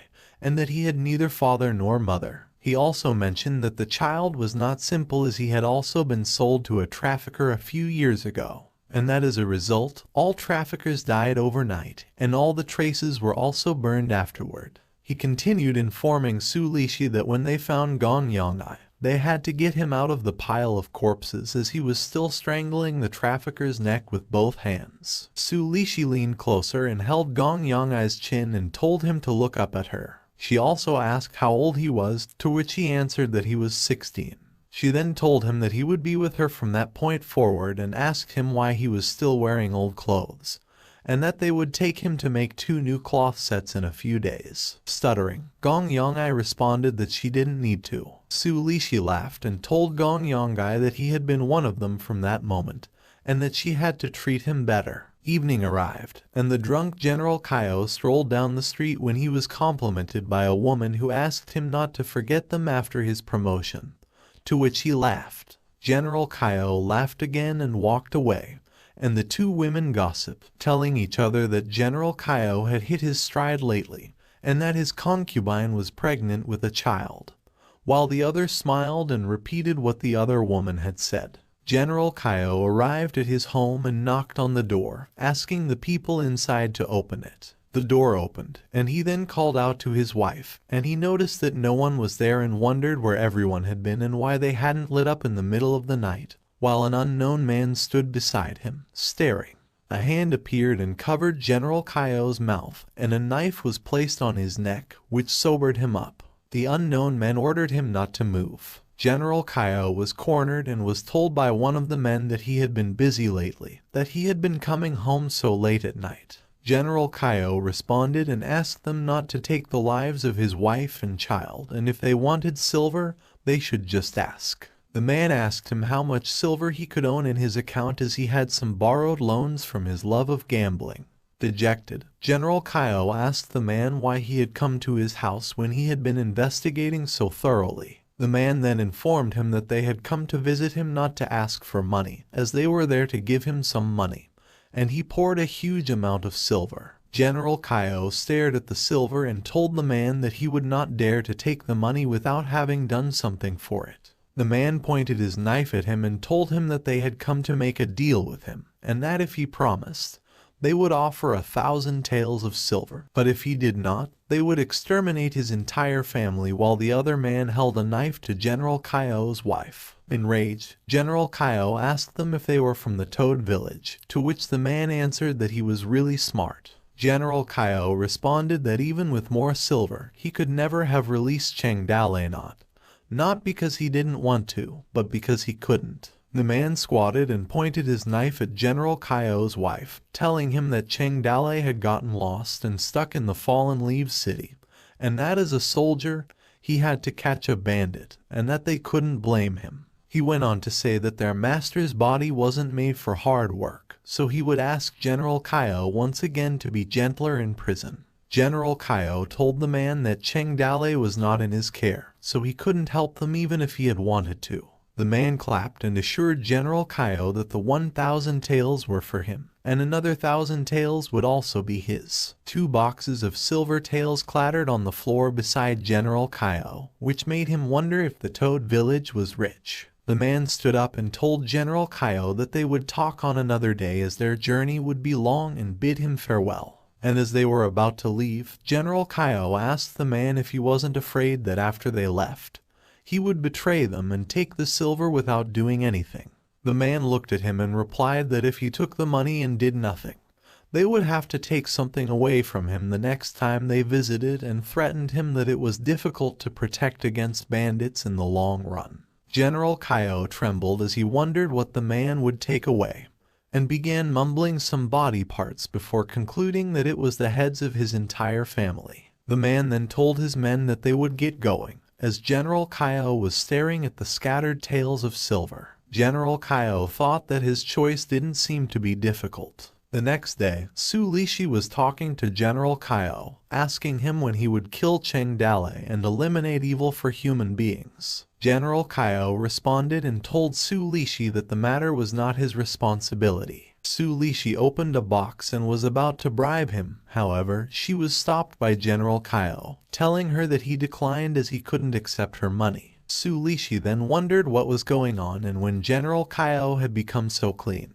Meanwhile, at the Toad Village camp, Gao Fei Hu informed them that he had looked at the area around the prison, and when Cheng Dalai was arrested, a lot of troops had been deployed outside the prison. He then told them that it was not realistic for them to storm the prison unless they did it on the way when they took Cheng Dale somewhere else. Zhu Shenji questioned Gao Fei Hu if he had taken care of everything in prison. Gao Fei Hu continued to report that the money had been sent to Kaio, believing that he would be careful after taking the money, and that Cheng Dale could have an easy time inside the prison. Concerned, Zhu Shenji mumbled that given Cheng Dale's behavior, he was worried that they would execute him on the spot, claiming that it couldn't be ruled out. Gao Fei responded that, based on the head of the cell, Cheng Dale was in a separate cell and was not currently sentenced, and that the head had promised to take care of him. Su Ying was depressed, while Zhu Shenji asked Gao Fei Hu how much silver they had left, to which he responded that there was not much left.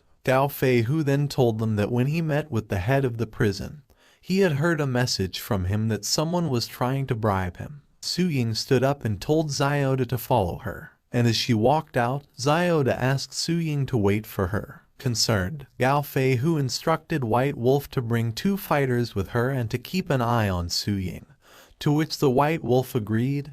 He also wondered where Su Ying would go. A little while later at the Su family household, Su Lishi told Su Ying that she had missed her and was about to send someone to look for her, and after that, she invited her to have a mother and daughter conversation with her. She went on and said that although Su Sihai didn't recognize her as his daughter, she had always treated her as her own. Su Lishi smiled and told Su Ying that she had never come to see her, and as a mother, she could hardly come to her. Su Ying stood straight in front of Su Lishi and asked her if she thought that it was funny. They then stared intently at each other. Su Lishi closed her eyes as she was about to drink her cup and asked Su Ying the reason for her visit. Su Ying straightforwardly told her that she didn't want the Su family property, and what she wanted was a sum of silver. Su Lishi asked her what she meant by Su family properties and told her that from what she knew when Su Sihai kicked her out, Su Ying was already not part of the family. Su Ying retorted that she had known for a long time that Su Sihai had given her all the Su family's fortune before he died, and that the reason she had visited her was not to divide the property,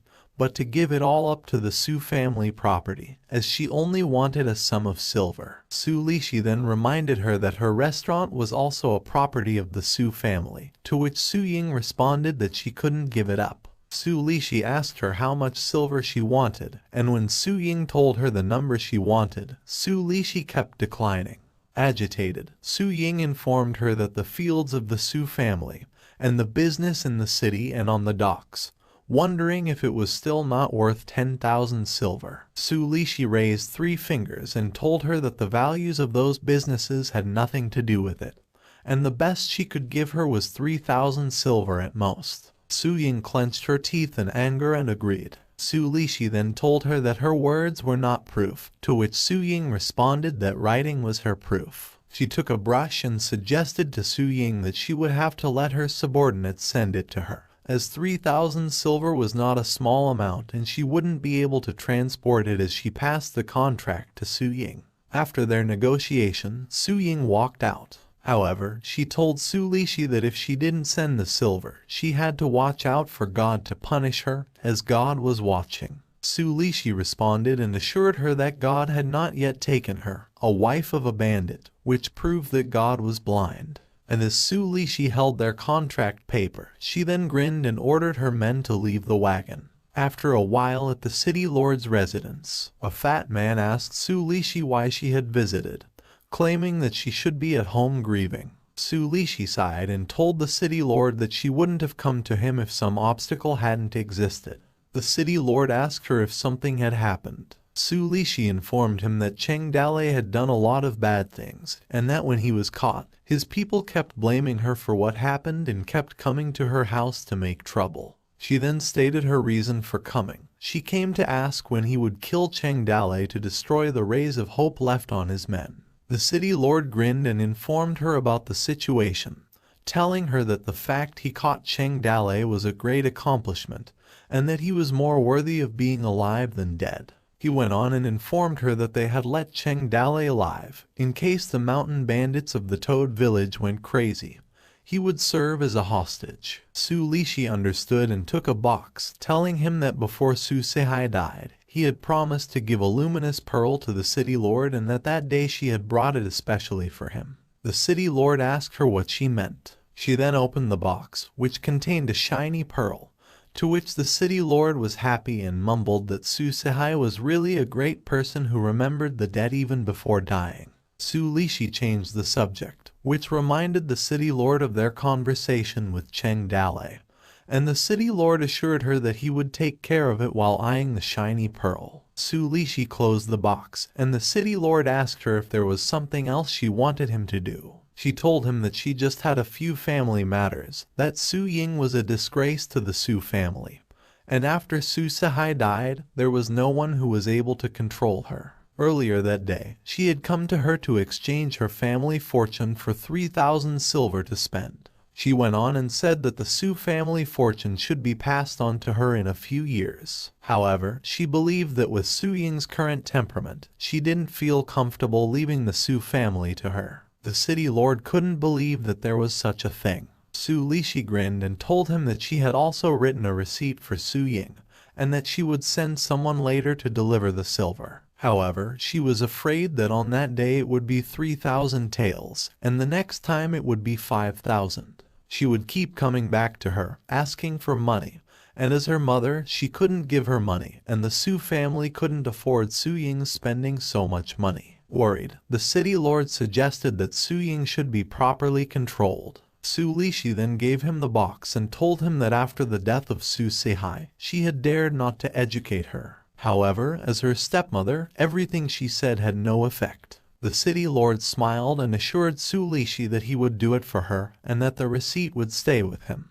If Su Ying asked her for money again, she would have to see him. Meanwhile, at the front door of the Su family, Su Ying wondered why the silver Su Lishi had promised was taking so long. The man closed the door aggressively and told her to ask the city lord for money and to get lost. When she went to the city lord's manor, she was yelled at for having a large family fortune, and he was still not satisfied, asking her what she needed the money for and telling her to get out of his place. The city lord continued to scold her and asked her if her heart was clouded and suggested why she wouldn't go to Cheng Dale and ask for money. Su Ying felt dejected as she listened to every curse word that had been said to her. She then walked down the city streets, face down, as two men stalked her. Su Ying's face frowned, however, moments later a hand grabbed her shoulder, and a voice called out to her. She turned around and met White Wolf, who told her that she had been secretly watching her and wanted to stop her when she saw her going to the Su family.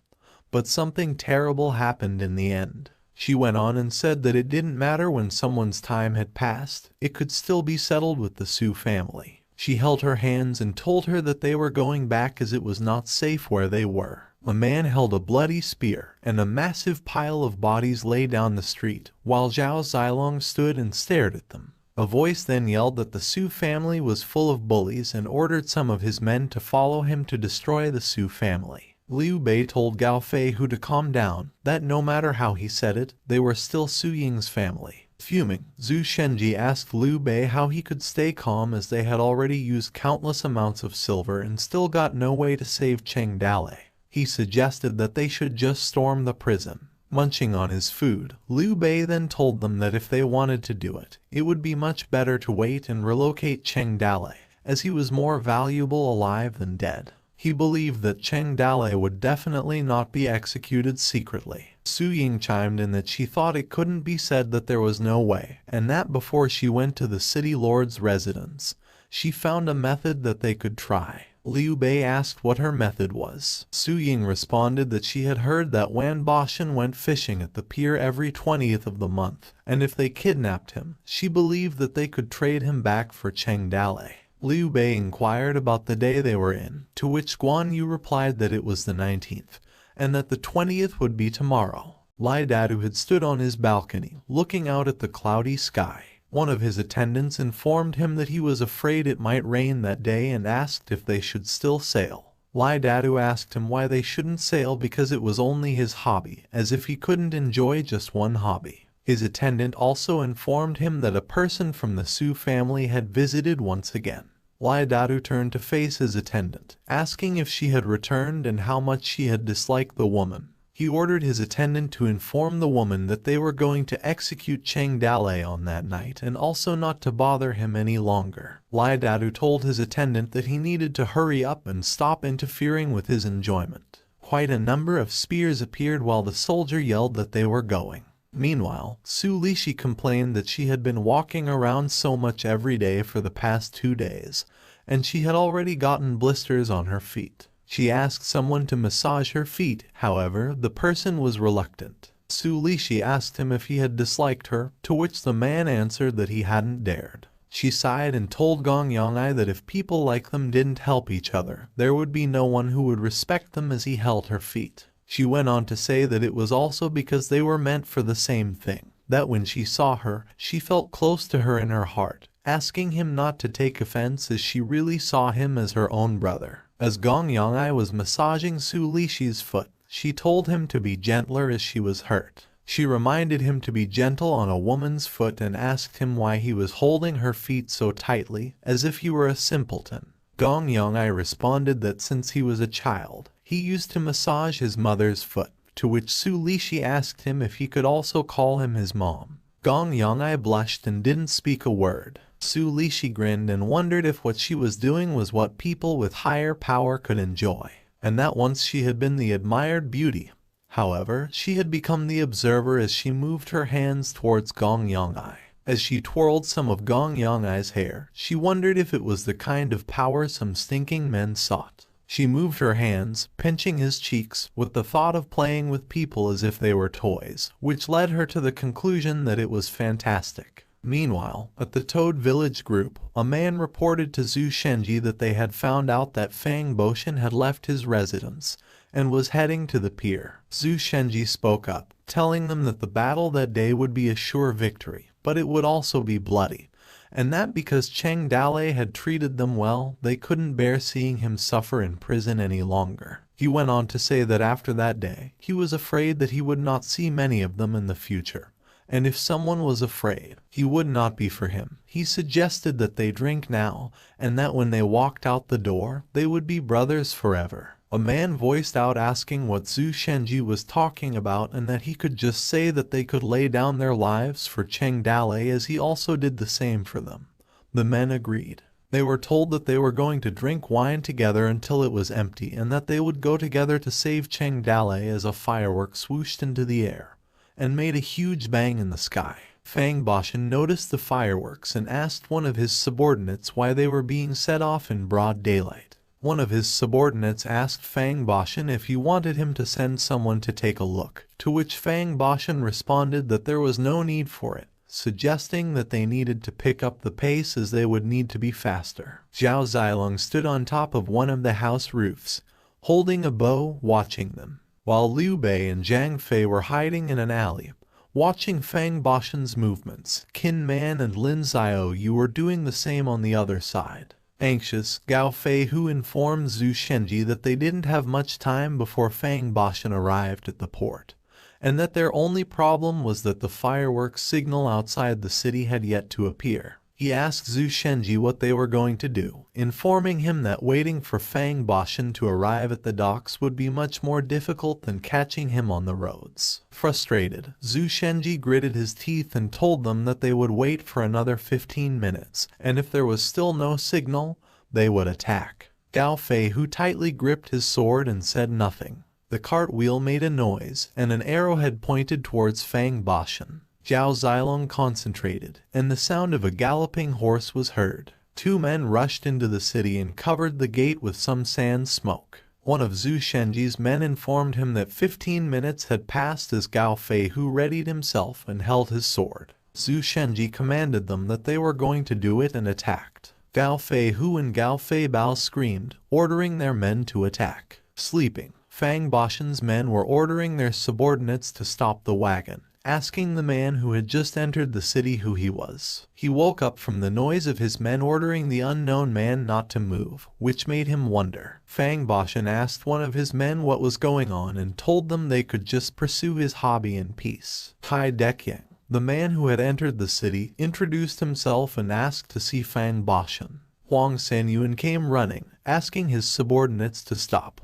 Gao Fei Bao asked Gao Fei Hu what Huang Sanyuan was doing and wondered if something had happened at the Toad village. Huang Sanyuan anxiously informed them that Cheng Dalei had been saved and that they could all stop now. Zhu Shenji was in disbelief and yelled, wondering if Yang Longting had given Cheng Dalei the title. Huang Sanyuan told him that Cheng Dalei had received a title as one of the 2 generals of the Rangers, rewarded with 100 taels of silver, armor, a noble horse, and much more. He informed them that they had also received many promotions, like 100 chief lieutenants. However, Yang Longting had not yet appointed anyone for the position and had left Cheng Dalei for the decision. White Wolf asked if they didn't have anything to do after Cheng Dalei got the position. Huang Xinyan enthusiastically informed them that Yang Longting would never allow a temporary mistake to ruin a long-term plan, and that Kai Degang had gone to Fang Bashan to save Cheng Dalei.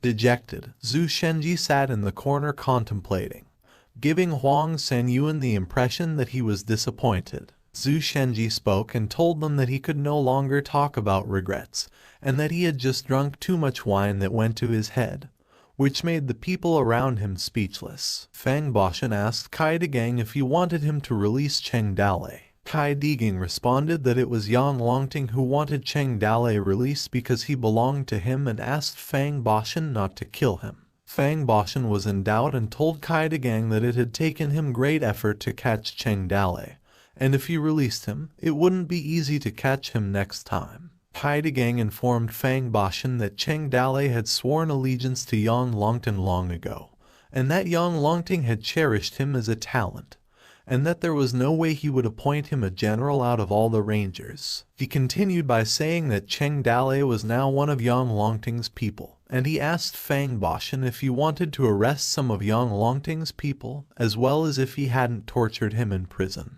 Anxious, Fang Bashan felt nervous and thought that before Su Lishi came, he had asked the head of the prison to take care of Cheng Dalei. He believed that with the head's temperament, Cheng Dalei had at least one layer of skin peeled off if he hadn't died. Depressed, with snot coming down Fang Bashan's nose, he couldn't finish informing Kai Degang about Cheng Dalei's situation. Kai Degang was sweating heavily and yelled at Fang Bashan to take him to where Cheng Dalei was being held right at that moment. After some time, they arrived at some sort of a dungeon, where Kai Degang asked Fang Bashan if he was sure that Cheng Dalei was still alive. Still anxious, Fang Bashan reassured Kai Degang that he understood the people under him and believed that they had been gentle with Cheng Dalei.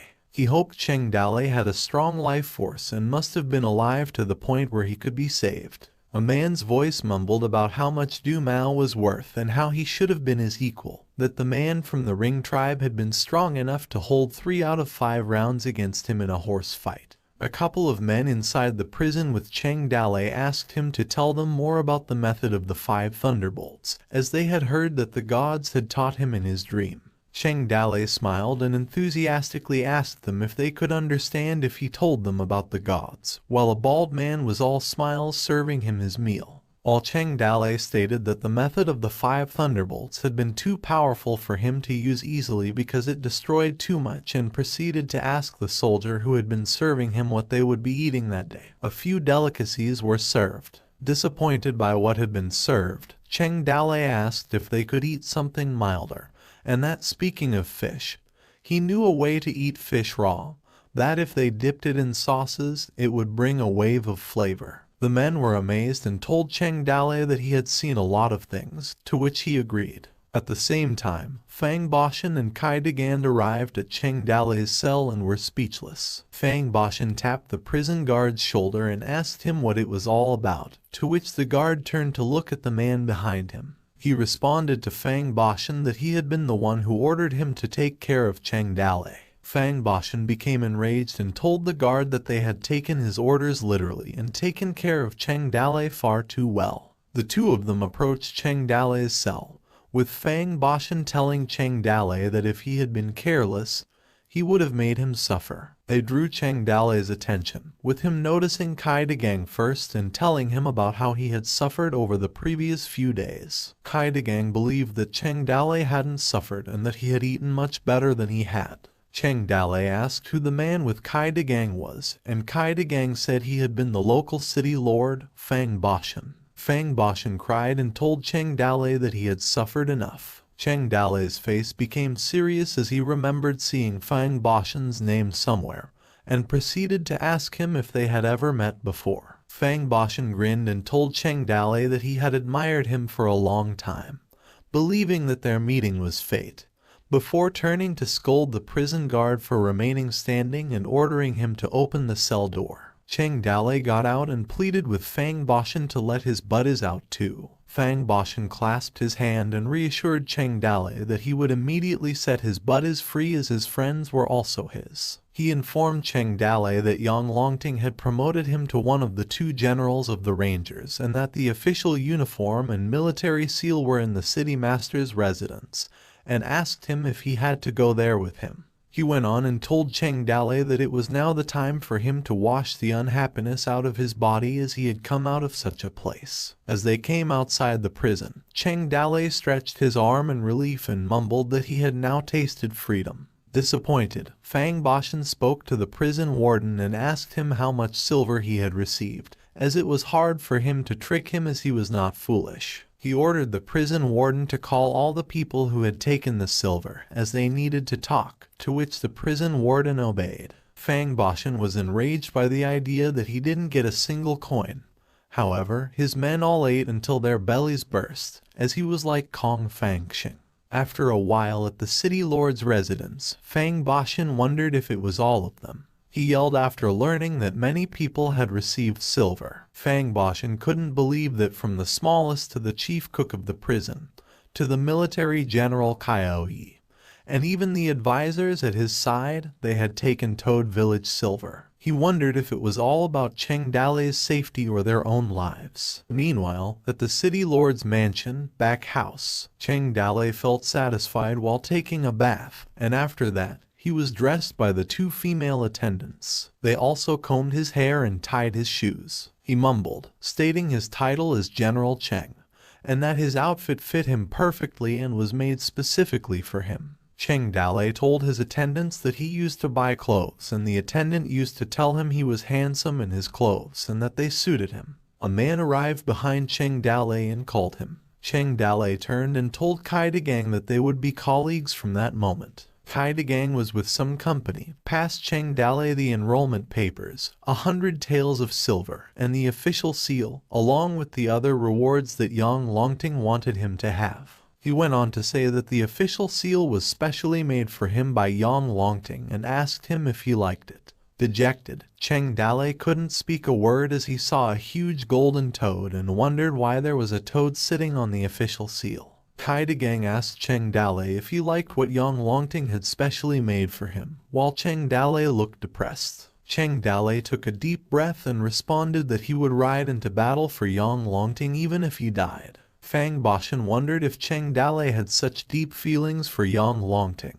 He grinned and told Cheng Dale that in the last few days he had suffered enough, as it was like the flood had dashed against the temple of the Dragon King. He clapped his hands, ordering his men to come, and a few people appeared, bringing with them boxes. They lined up the boxes which contained a huge amount of silver, and Fang Boshan informed Cheng Dale that the silver had yet to be returned to him and his subordinates had eyes but failed to see. Cheng Dalei responded by telling them that the silver was his gift to his friends because they had all been working hard lately, and he wanted them to divide it among themselves. Fang Boshan's men thanked Cheng Dalei for his gratitude. Kai Gang was watching what was happening and wondered what Cheng Dalei was greedy for, as he had never seen a mountain bandit who was not greedy for money. He reasoned that once everything was settled, they needed to get rid of Cheng Dalei because such a person should never have been alive. Kai Gang was confused after he saw Cheng Dalei and Fang Boshan whispering,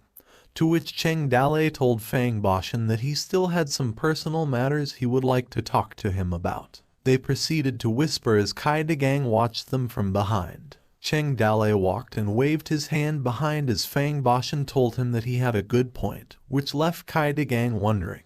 Kai Gang approached Fang Boshan and asked him what they had discussed, as Cheng Dalei seemed happy. Fang Boshan responded that they had discussed nothing, as Cheng Dalei had just asked him if he had access to female slaves that he could buy. He told Kai Gang happily that Cheng Dalei was an interpersonal man and it was said that he had been put in prison because of a woman. Kai Gang was disappointed and thought that Cheng Dalei was just a pervert, believing that he was not greedy for money but greedy for sex. A moment later, Fang Boshan and Kai Gang were seeing off Cheng Dalei in front of the gate. Fang Boshan asked him if he should send some people to take him back to the mountain, as he believed that it was a long way back, while Cheng Dalei was petting his horse ride. Cheng Dalei had told them that he didn't want to go back to the Toad village just yet, as it was about time for his men to arrive. A group of people was seen walking towards them, stopped in front of the city lord's mansion gate. Cheng Dalei's men had clasped both of their hands simultaneously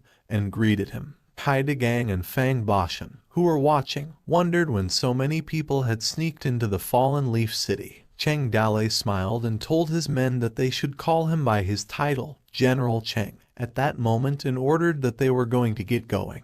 While trudging away, Cheng Dalei sang a song in which he stated that he had also attended the Qianling banquet, ridden through the street in front of the palace gate, and that everyone had praised his beauty. Moments later, snow was seen falling, which meant the start of winter. Su Ying and Sioda were standing by the side of the road, and Sioda reassured her that she didn't need to worry because she had heard that they had released Cheng Dalei, believing that he would return later. Su Ying's face was still gloomy. A second passed by and a galloping horse arrived. Cheng Dalei stepped down from his horse and greeted Su Ying. Su Ying's eyes were wide open, and the umbrella that she was holding left her hands as she ran towards Cheng Dalei. She hugged Cheng Dalei, which he also did the same and cried on his shoulders. Cheng Dalei comforted her, assuring her that everything was fine, as they could go and do business now. Puzzled, Su Ying asked him what he meant, to which Cheng Dalei responded that they were going to take back what belonged to her. Meanwhile, Su Lishi was taking off the clothes of Gong Yongai, asking him if the new clothes would fit him.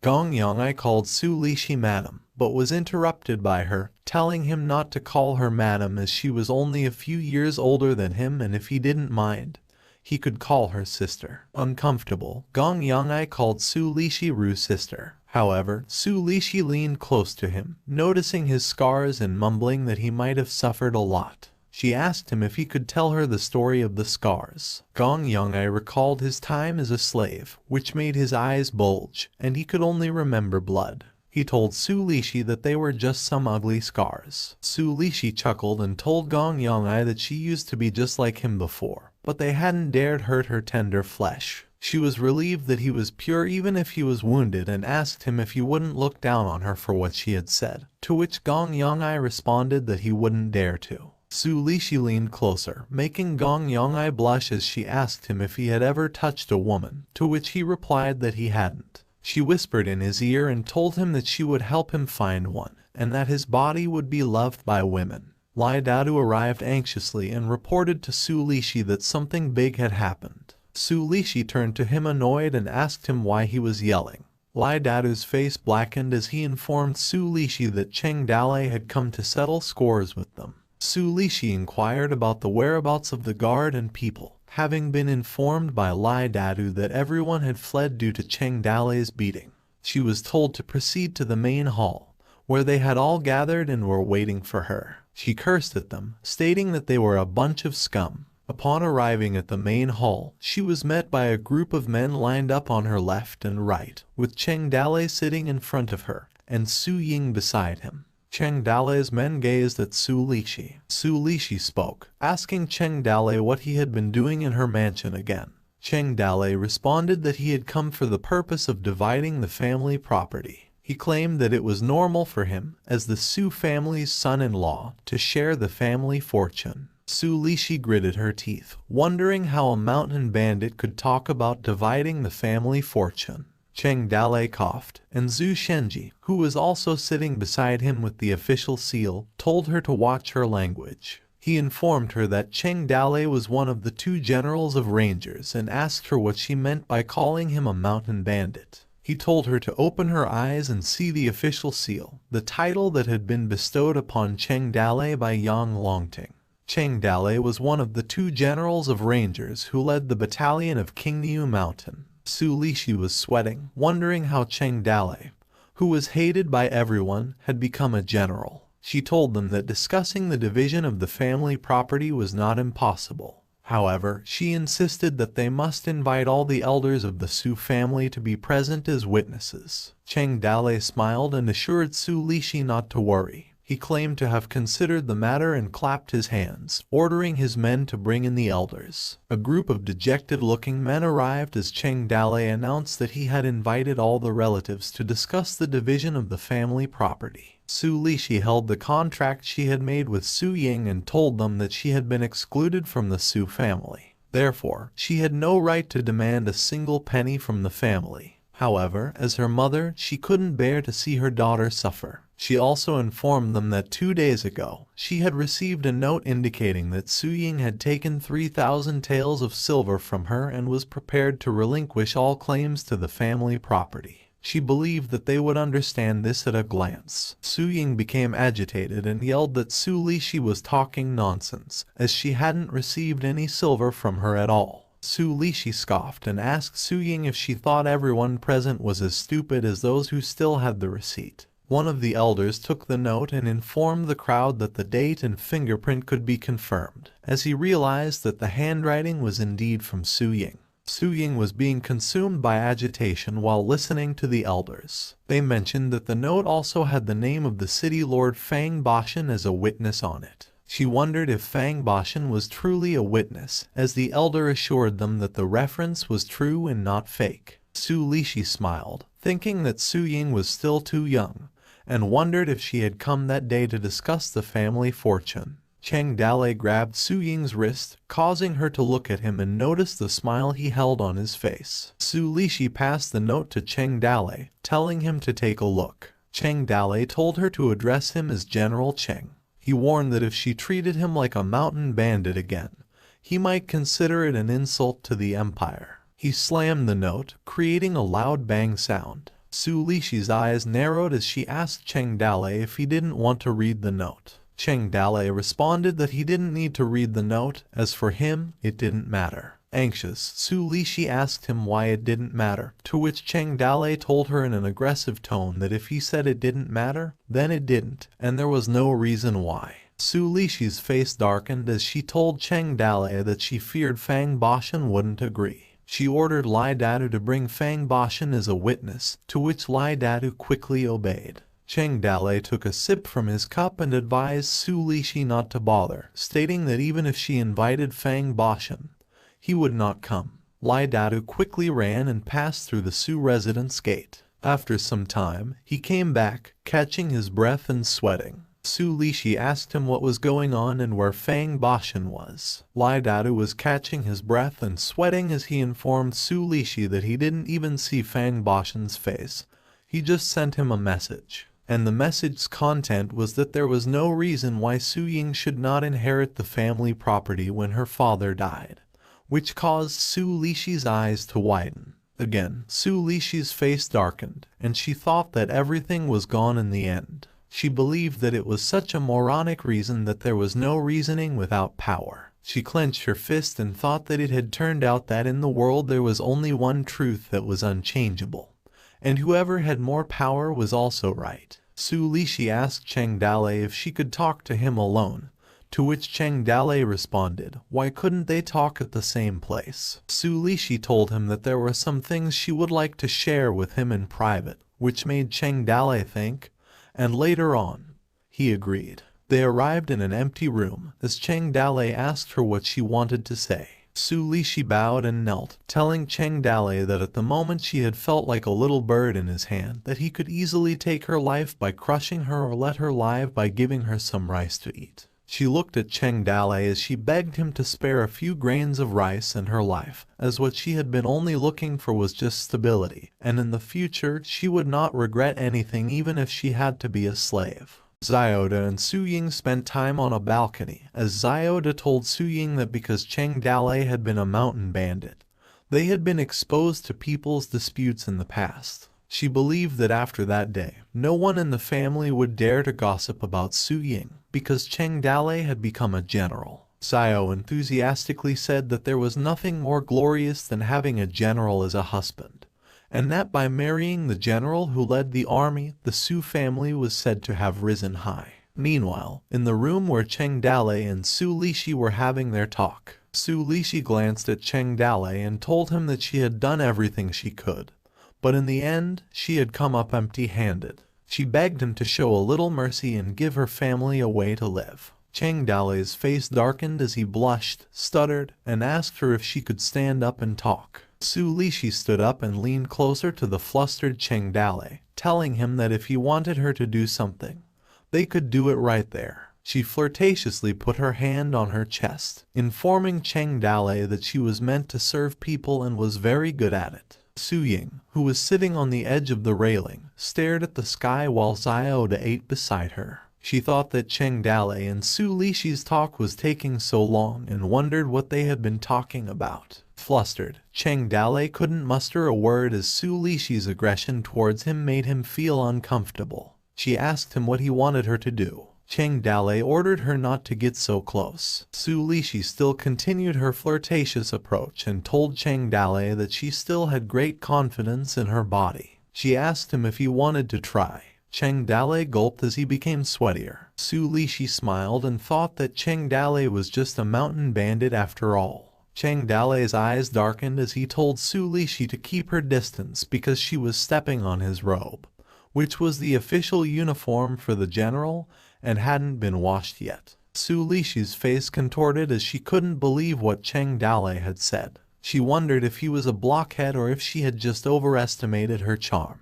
Cheng Dalei's face darkened and he told Su Lishi that stepping on his official robe was like stepping on the official's authority. He also wondered where his cup of tea was, as he had been there for so long, and he mocked the Su family for having no rules. A man jumped from the ceiling of the room. It was Gong Yong'ai, who was a sword coming behind Cheng Dalei, who had told him to die. Su Lishi's eyes went wide as she was surprised and wondered when Gong Yong'ai had hidden himself in the room. Cheng Dalei quickly unsheathed his sword and parried Gong Yong'ai's sword. His face contorted as he thought that Gong Yong'ai's sword was fierce and wondered when the Su family had such a person. The system popped up Gong Yong'ai's information. He had been a silent and excellent executioner at just age 16, which made Cheng Dalei amazed at his many attributes. Cheng Dalei readied his feet and kicked Gong Yong in the face. Gong Yong'ai flew and flopped. However, he stood up as soon as he fell and ran towards Cheng Dalei. Like a fierce beast, Cheng Dalei anticipated his attack. He swung his sword, but Gong Yong'ai was able to duck in time and growled at Cheng Dalei seconds after. Gong Yong'ai tackled Cheng Dalei, who was made unable to move and wondered how. He ran and rammed Cheng Dalei through the wall, causing a huge banging sound. As he crushed Cheng Dalei against the wall, his eyes began to glow red. He pounced on top of him and began his assault on Cheng Dalei, who crossed his arms to block Gong Yong'ai's attack. However, Cheng Dalei's head drew some blood, as did his mouth, as he was choked by Gong Yong'ai, causing him to make a rough noise. Cheng Dalei struggled as his face darkened from Gong Yong'ai choking him, and his sword fell to the ground. Cheng Dalei elbowed him in the face, and on defense, Gong Yong'ai pushed his face. Gong Yong'ai bit Cheng Dalei's arms as he held tight on him, which made Cheng Dalei's eyes widen in disdain. Struggling to talk, Cheng Dale palmed Gong Yongai's face, telling him that he was a brat. As he was pushing Gong Yongai's head, he bit him hard, and his clothes were ripped off, including his skin. Cheng Dale cursed at him while still being choked, and he held Gong Yongai's head, asking him if he was a dog. His eyes glowed red as he was about to headbutt him, which made a huge bang. Gong Yongai stepped back, unable to balance himself. Cheng Dale kneeled down as he was coughing, and some blood rushed from his bitten arms. He picked up his sword, stood up, and glanced at each other. Cheng Dale told Gong Yongai that he couldn't kill him, as his men would be arriving soon. He smiled and asked Gong Yongai to follow him so they could drink and eat meat together. Gong Yongai cursed at him, telling Cheng Dale that he had usurped the Su family's property and had forced Su Lishi to commit to him. He claimed that Cheng Dale was wearing a fake tiger skin and doing things that had forced him to do bad things at the time. A moment later, Cheng Dale's men arrived at the scene with concern and informed him that they had come. One of them asked Cheng Dale who Gong Yongai had been, as his martial arts had been impressive at such a young age. Zhang Fei asked Cheng Dale to step back, as he would handle Gong Yongai on his own. Gong Yongai screamed at them, telling them to step forward as he would kill them all. A hand reached behind him. Su Lishi's hand wrapped around him, hugging Gong Yongai in concern. Gong Yongai assured Su Lishi not to be afraid, as he would clear a path for the both of them. Su Lishi closed her eyes, and a single tear was seen in her eye, telling him that he didn't have to and that she wanted him to run away. Su Lishi interrupted Gong Yongai's thoughts on him running alone by telling him to run because she couldn't. She went on and told him that the matter had originally been her fault and he had had nothing to do with it, so he could just be free to run away. And as for her, she belonged to the Su family, assuring him that she wouldn't die. Su Lishi yelled at him to go, to which Gong Yongai obeyed, charging in through one of the windows, while the mouth of the man in front of him was wide open. He leaped on the man, and the man stumbled as Gong Yongai landed on his chest, while the other man asked who he was. One of them yelled to stop Gong Yongai, as the others wondered who had come out of the window, and while some were amazed by Gong Yongai's speed. Looking through one of the windows Gong Yongai had jumped from, Su Lishi thought of Gong Yongai as silly. Crying, she hoped for him not to get caught, as for her she was just a bird in a cage. And as for Gong Yongai, he was the eagle in the sky, while looking at the horizon where Gong Yongai was running. Dao Fei who asked Cheng Dale if he wanted him to take some of the men to catch Gong Yongai. Cheng Dale's hands raised, expressing his need to stop, and responded that he claimed that Gong Yongai would rather die than be captured by them, and if they were to try, he believed a few of their men would die in the process. Su Lishi kneeled, staring at the ground, while a voice asked Cheng Dale what they would do with her. Su Lishi was in disdain and said that it was her responsibility, as she couldn't educate Gong Yongai, who was a servant of the Su family and intentionally hurt someone. Cheng Dale responded that it was now Su Ying's business on how to deal with her, as it was now the Su family's concern and he was not interested in it. And as Gong Yongai, Cheng Dale pitied him as he saw real talent in him. With a serious look on her face, Su Lishi didn't respond back. After a while, a voice announced that Su Lishi had usurped the first daughter's finances and allowed an evil slave to harm people. So she was expelled from the Su family and would have nothing to do with the Su family's future. While Su Ying stood up in front of her relatives, they went on and announced that those who conspired with Su Lishi and plotted against Su Ying would be expelled from the Su family. Also, the first bloodline would pass the second bloodline, and the property of the children of the second bloodline would revert to the family. The Su family closed their eyes as they listened that the Su family property, such as the fields outside the city, the urban cottage industry, and the cargo ships at the docks, was inherited by the first daughter of the Su family. Su Ying's face was bright as she informed them that the matter had been settled, and in the future she hoped that they would work together to increase the prosperity of the Su family. As she stepped outside the Su family's gate, a hand holding a bag and a man said that even though the fortune was returned to the Su family, Su Lishi certainly had some private savings in secret. Another man chimed in that he believed her money was enough to open a small inn outside. Cheng Dalei and Zhu Shenji watched Su Lishi leave. Zhu Shenji warned Cheng Dalei that if the grass had only been cut, he had to be aware of having a snake in his lap, and proceeded to ask him if he was too merciful to deal with her. Cheng Dalei retorted that a homeless woman who was Su Lishi was more than a mouse rather than a snake, and that the sword in his hand was to lead heroes from all over the world, and that the Su family affairs were nothing compared to that. Zhu Shenji brushed his beard with his hand and asked Cheng Dalei if he was plotting against Su Lishi. Cheng Dalei smiled and told Zhu Shenji that a rabbit does not foul its own hole because he was uninterested in them, but he was interested in Gong Yong'ai because he was a rare talent. This prompted Zhu Shenji to question him. Zhu Shenji looked at Cheng Dalei and asked him if he wanted to invite Gong Yong'ai to the village, as he remembered him saying that the boy didn't like to be bothered. Cheng Dalei, remembering his fight against Gong Yong'ai, told Zhu Shenji that that was why he wanted him in and that Su Lishi was the key. He ordered Zhu Shenji to put people around her to watch her. He mumbled, believing that it wouldn't be long before Gong Yong'ai showed up at her place again,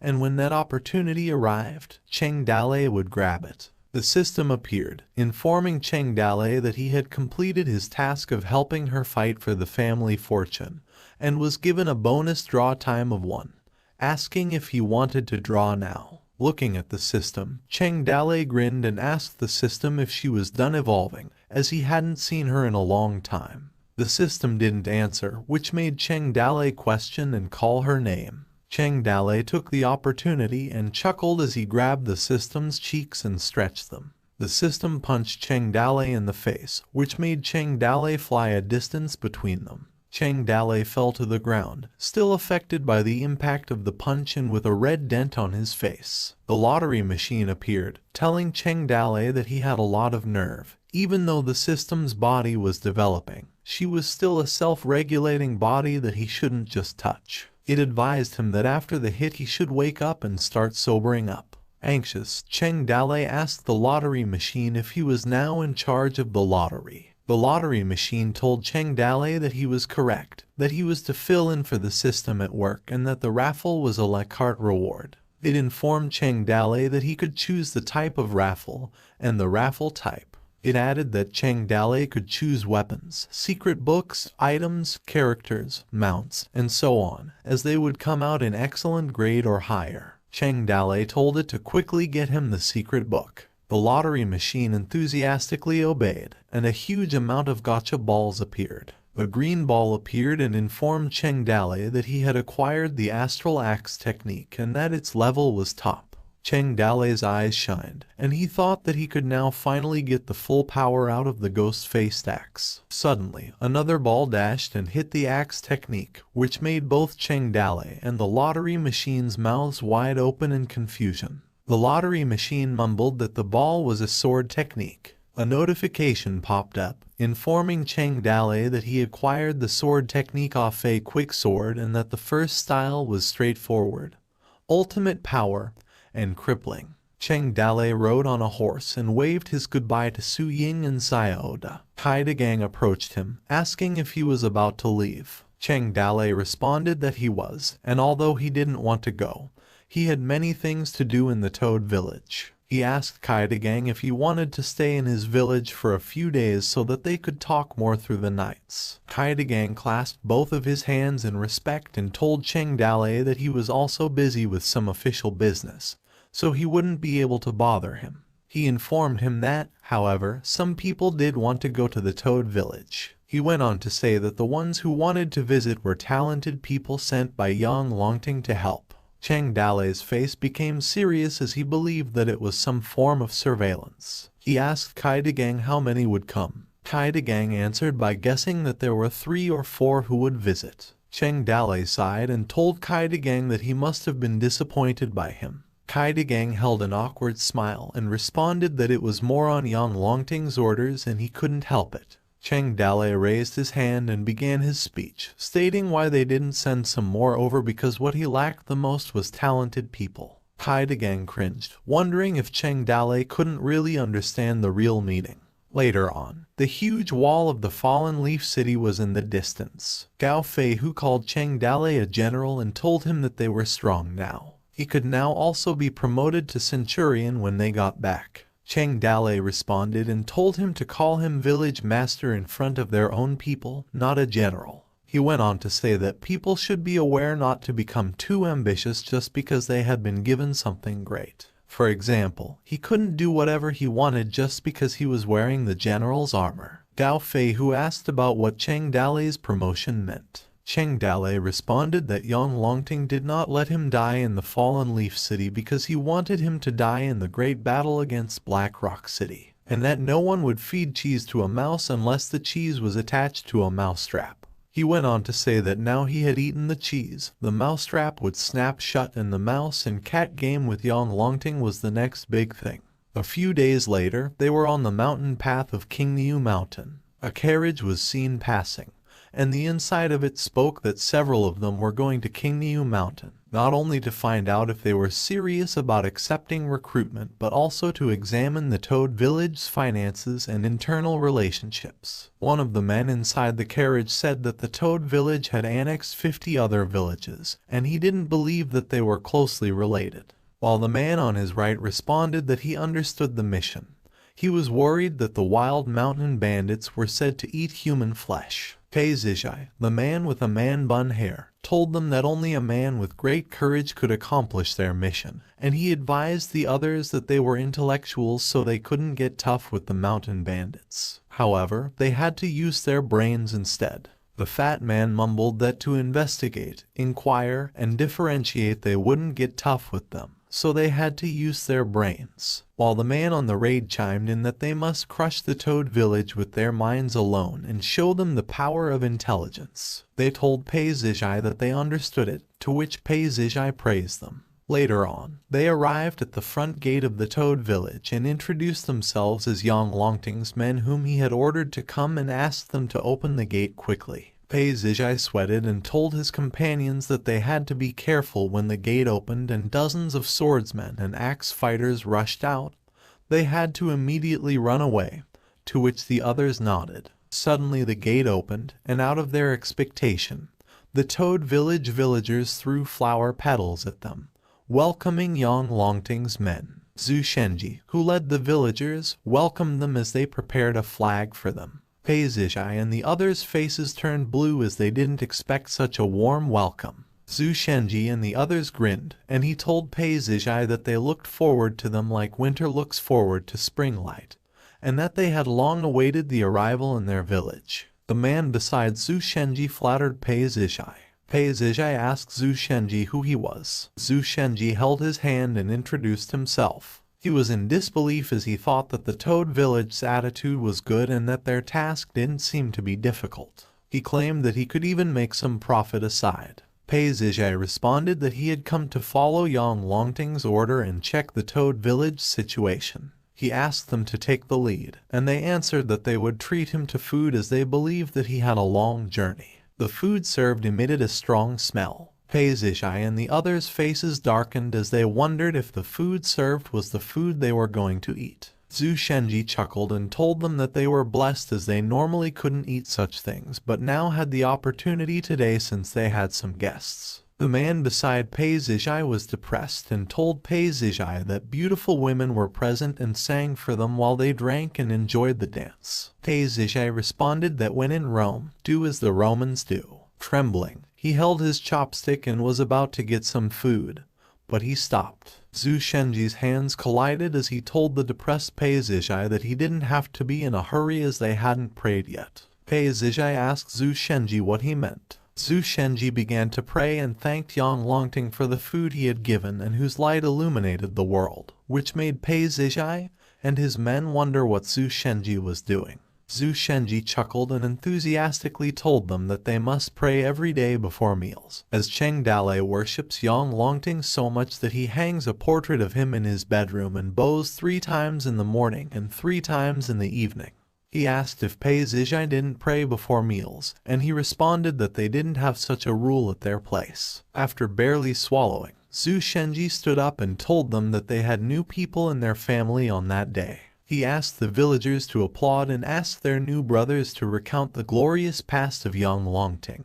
Pei Zizhai asked him if it was really necessary, Zhu Shenji yelled, asking him if he did not respect Yang Longting and if he did not worship him from the bottom of his heart, and not regard him as the light of his heart. He spread his arms towards the villagers and told them that Pei Zijai seemed embarrassed. He asked them which one of them would stand in for him. A man stood up and happily told them that he would start. He sang a song praising Yang Longting for his achievements. Another villager beside him sighed as he wanted to sing the same thing. Another man wrote a poem for Yang Longting. Zhu Shenji smiled and asked for the next person to perform, and beside him, Pei Zijai felt dejected by that time. The villagers each presented their praises to Yang Longting while the others cheered for him. Zhu Shenji grinned and told Pei Zijai that he would be next, which made Pei Zijai question him. Zhu Shenji told them that they started at 5,000 words, which made Pei Zijai and his men's jaws widen. Meanwhile, in the valley of the New Toad village, Liu Bei and Cheng Dalei stood above a peak, staring at the horizon. Liu Bei asked him if he had really decided to use the method against the people sent from Yuzhou. Cheng Dalei responded that he had no other method, as it was not time to fight with Yang Longting.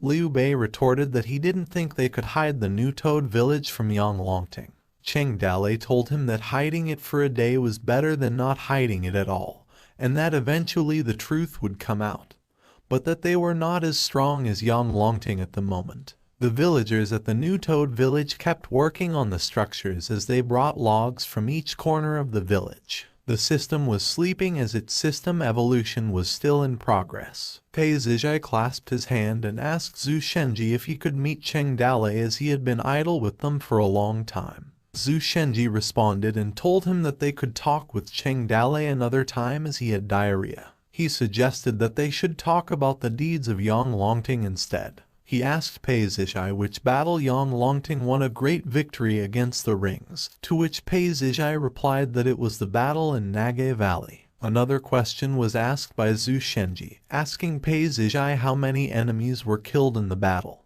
and he answered that there were 1,000 who were killed. Zhu Shenji asked another question about the names of those who were killed. Pei Zijai closed his eyes from the absurd questions. Night came, and the huge campfire was lit. The villagers still praised Yang Longting. Pei Zijai and his men were in the corner, and he told them that they had been there for a morning run, a prayer before meals, and a discussion before bed about how great Yang Longting was. The man beside Pei Zijai felt more dejected as he responded that what they ate at the village tasted like animal food. He had seen some meat and wine the other day and had been informed that it was an offering to the king of Yuzhou. He went on and said that the key was that they also ate it with them and that he didn't know how to survive anymore. Zhu Shenji appeared and asked them if they could tell him the top 10 classic quotes of Yang Longting, which shocked Pei Zijai and his companion. Pei Zijai gathered his men and murmured that the Toad village was a bunch of crazies, while the man in the center told them that they were completely unable to find the entry point.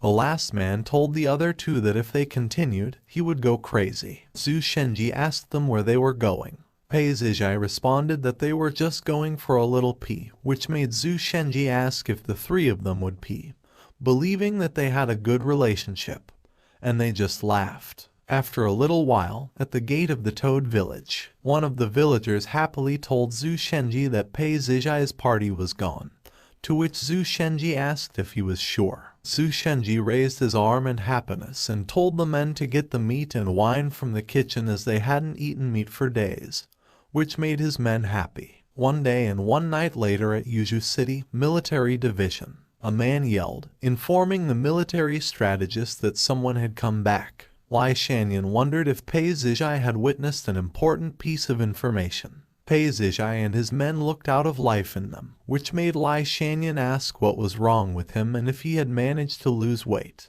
They knelt and bowed in front of Lai Shanyan. Lai Shanyan asked them if the Toad village had locked them up and beaten them up. Pei Zijai and the man beside him cried as several days of sad and happy experiences came together and informed Lai Shanyan that the Toad village hadn't treated them right. Agitated, Lai Shanyan closed his eyes, poked his nose bridge, and mumbled that the Toad village was shameless, that no matter what Cheng Dalei was up to, they should test him so they would know. He pointed at them and informed Pei Zijai's party that the boss bear of Fuhu Mountain wanted to rebel against Yang Longting, as they also needed to beat the dog before the lion and stain Yuju Greenwood with blood. He ordered Pei Zijai that he should go to the Toad village one more time to deliver his letter and have them send 1,000 people to fight on Fuhu Mountain. Pei Zijai begged Lai Shanyan to spare him, and he asked if he was trying to take his life by going back to the Toad village. Lai Shanyan was confused. Meanwhile, a hand handed a piece of an envelope to Cheng Dalei and informed him that it came from Yuju. Zhu Shenji asked Cheng Dalei what the content of the letter was. Cheng Dalei responded that Yuju had asked them to raise 1,000 soldiers to help them fight against Fuhu Mountain.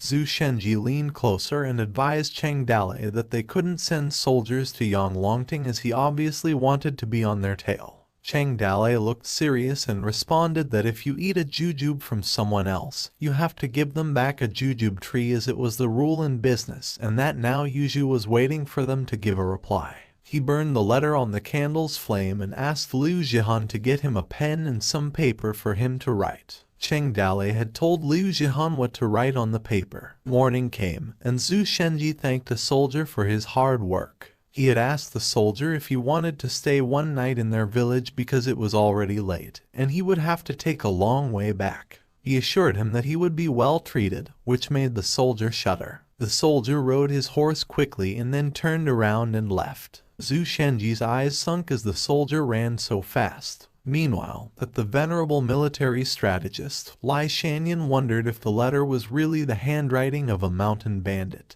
as he was amazed by how elegant it was. The content of Cheng Dalei's letter, as Lai Shanyan was reading it, was just complimenting Lai Shanyan, which made Lai Shanyan cringe. Lai Shanyan continued to read the letter, and he thought that even though Cheng Dalei spoke disgustingly, he seemed to understand the situation. As Lai Shanyan was reading, Cheng Dalei stated in his letter that there were over 5,000 people in the village, but they were old, weak women and children in need of rations. He thought that what Cheng Dalei said was true, as the village was short on food and wanting some rations for the winter was normal.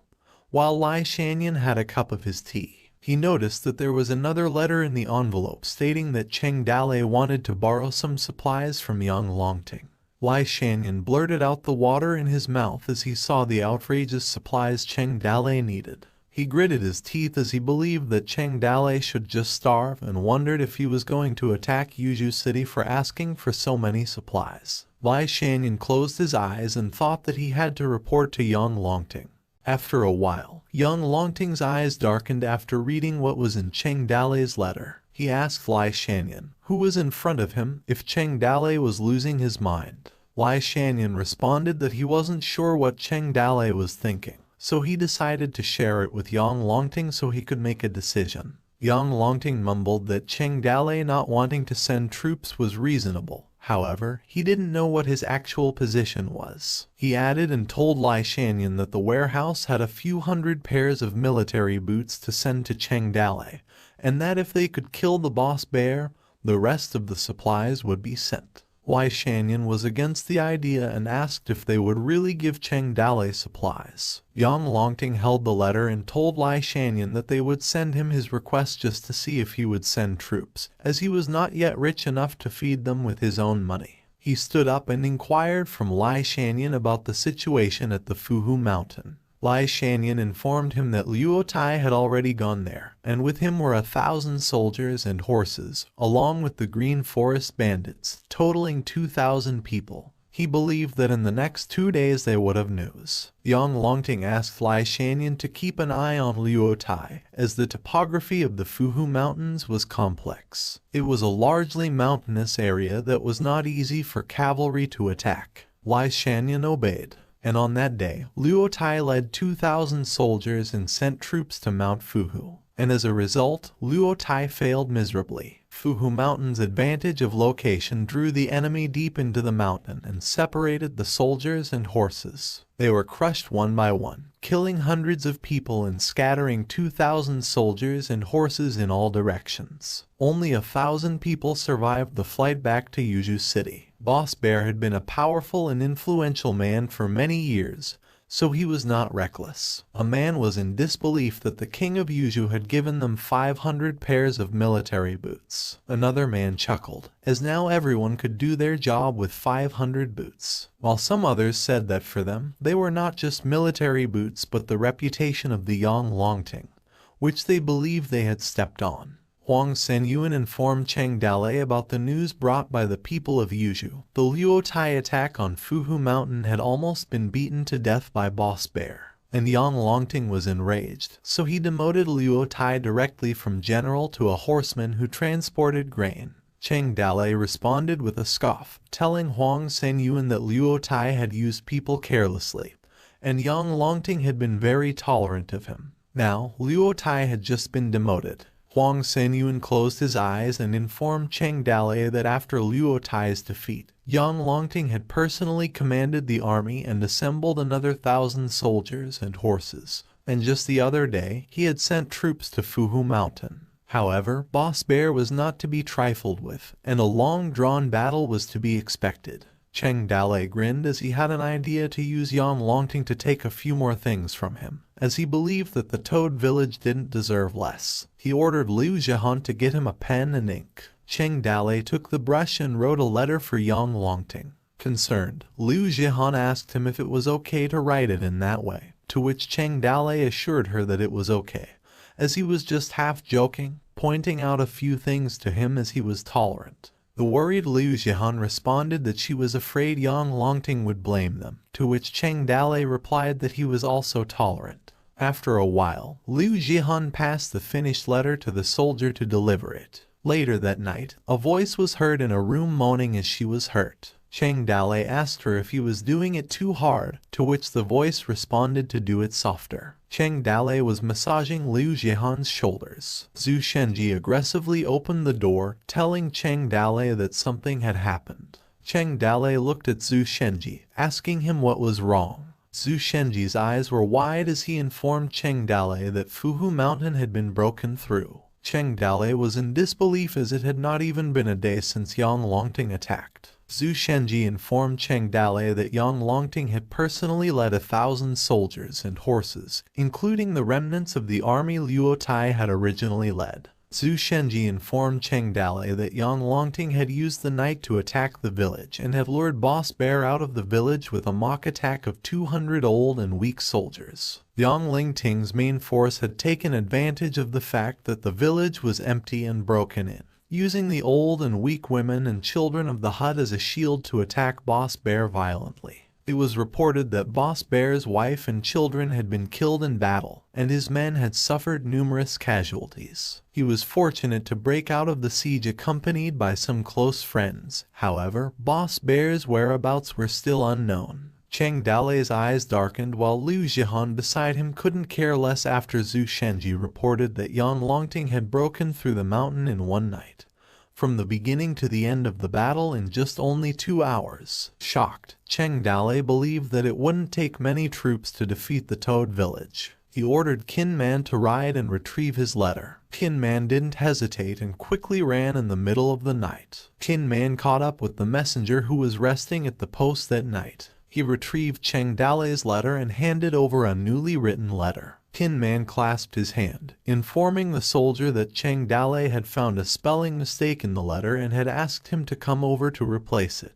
The soldier gave him the letter. Meanwhile, in the middle of the forest, Cheng Dalei and his men were camping. Cheng Dalei told them that they were going to send troops to search for Boss Bear, who had escaped into the forest. The man voiced out his opinion, telling Cheng Dalei that he was 63 years old in the current year and begged not to be sent out, as he could hardly hold the sword anymore. Cheng Dalei responded that if he couldn't hold his sword, he should pass it to Little Lei. Little Lei, who flexed his arms, told Cheng Dalei that he was strong and could carry it for his grandpa. Qin Man chimed in and told Cheng Dalei that Boss Bear could be very fierce, as he had heard in the last few days that others who had been chased by him had been killed. He was worried that if only a few of them encountered Boss Bear, they wouldn't be enough to fight him. Cheng Dalei grinned and told Qin Man what he had been talking about as they hadn't had the bad luck to bump into Boss Bear. He told them that after that day's hike, they would return because the more dry food they ate, the more difficult it was to digest. Cheng Dale turned to Kin Man, who was grilling his food, and told him if he could hunt some animals to improve their diet as he came from a hunting family. Kin Man smiled and responded that he couldn't hunt in the cold weather. He was alerted and noticed a bear in the nearby trees, which also made Cheng Dale turn to look at what he was talking about. The group hid in one of the bushes, and Kin Man wondered why the bear looked familiar, while Cheng Dale mumbled that all bears looked the same to him.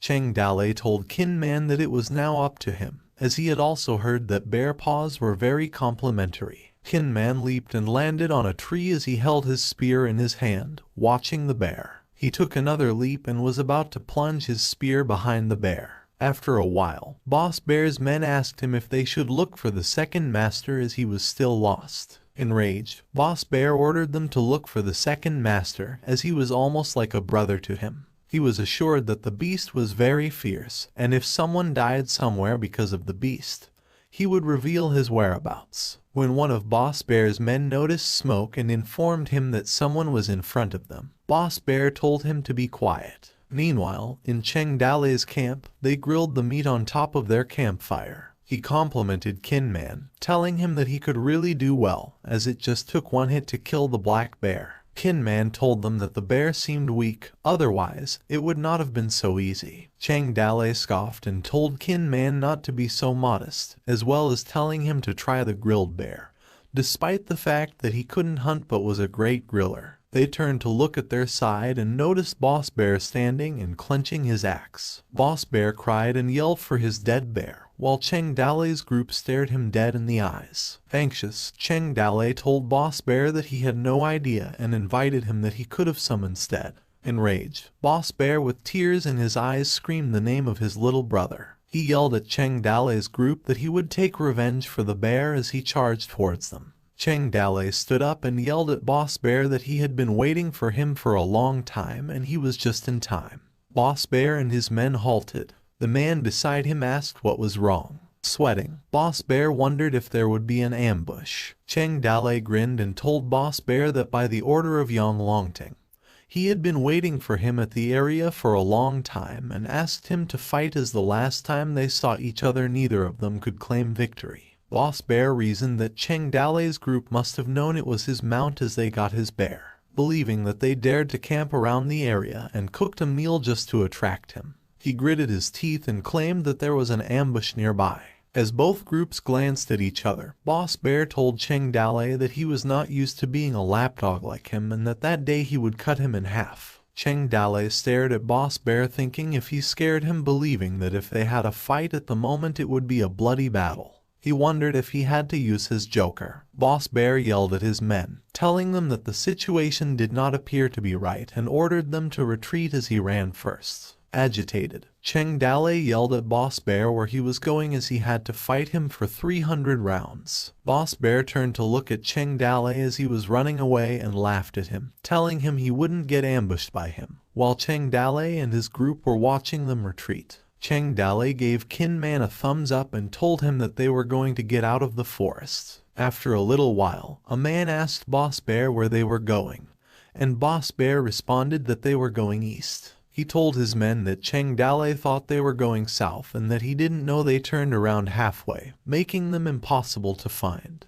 Boss Bear raised his axe and mumbled that after some time in hiding, they would occupy a mountain and eat and drink generously as they had before, promising his men that he would still be a boss in 3 years. The man beside Boss Bear praised him. Some time later, Boss Bear and his men hiked up the mountain when he noticed something moving behind the bushes. Cheng Dale and his men appeared. Cheng Dale turned around wide-eyed as he encountered Boss Bear again.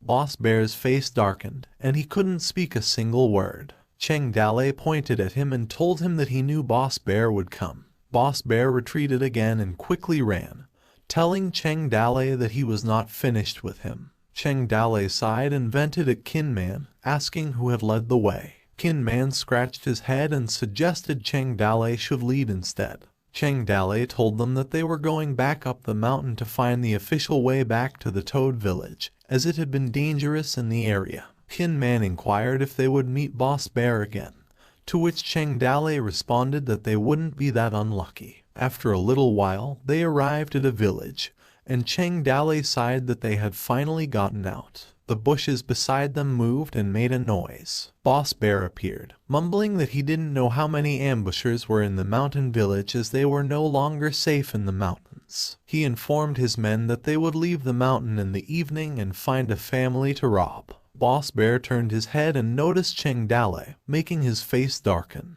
Cheng Dale and Kin Man's faces also darkened as they both thought they were unlucky. He asked Boss Bear if he believed in fate. Enraged, Boss Bear asked Cheng Dale why he had bullied them so much, while the man beside him informed Boss Bear that they no longer had the strength to run away. Boss Bear raised his axe and told Cheng Dale that he hadn't seen an ambush in the area, believing that Cheng Dale must have wanted to exhaust their fighting strength so he could fight them. The man beside Boss Bear also raised their weapon and told Boss Bear that they were going to fight with them as it was nothing th. They charged at Cheng Dale's group as Boss Bear ordered them to kill them. Cheng Dale readied himself, ordering Kin Man to protect the others as he would deal with Boss Bear and his men alone. He asked the system for the fusion skills, and that all martial arts in the world must be diligently learned and practiced, that the power must be exhausted to its limit. Experience in combat is indispensable.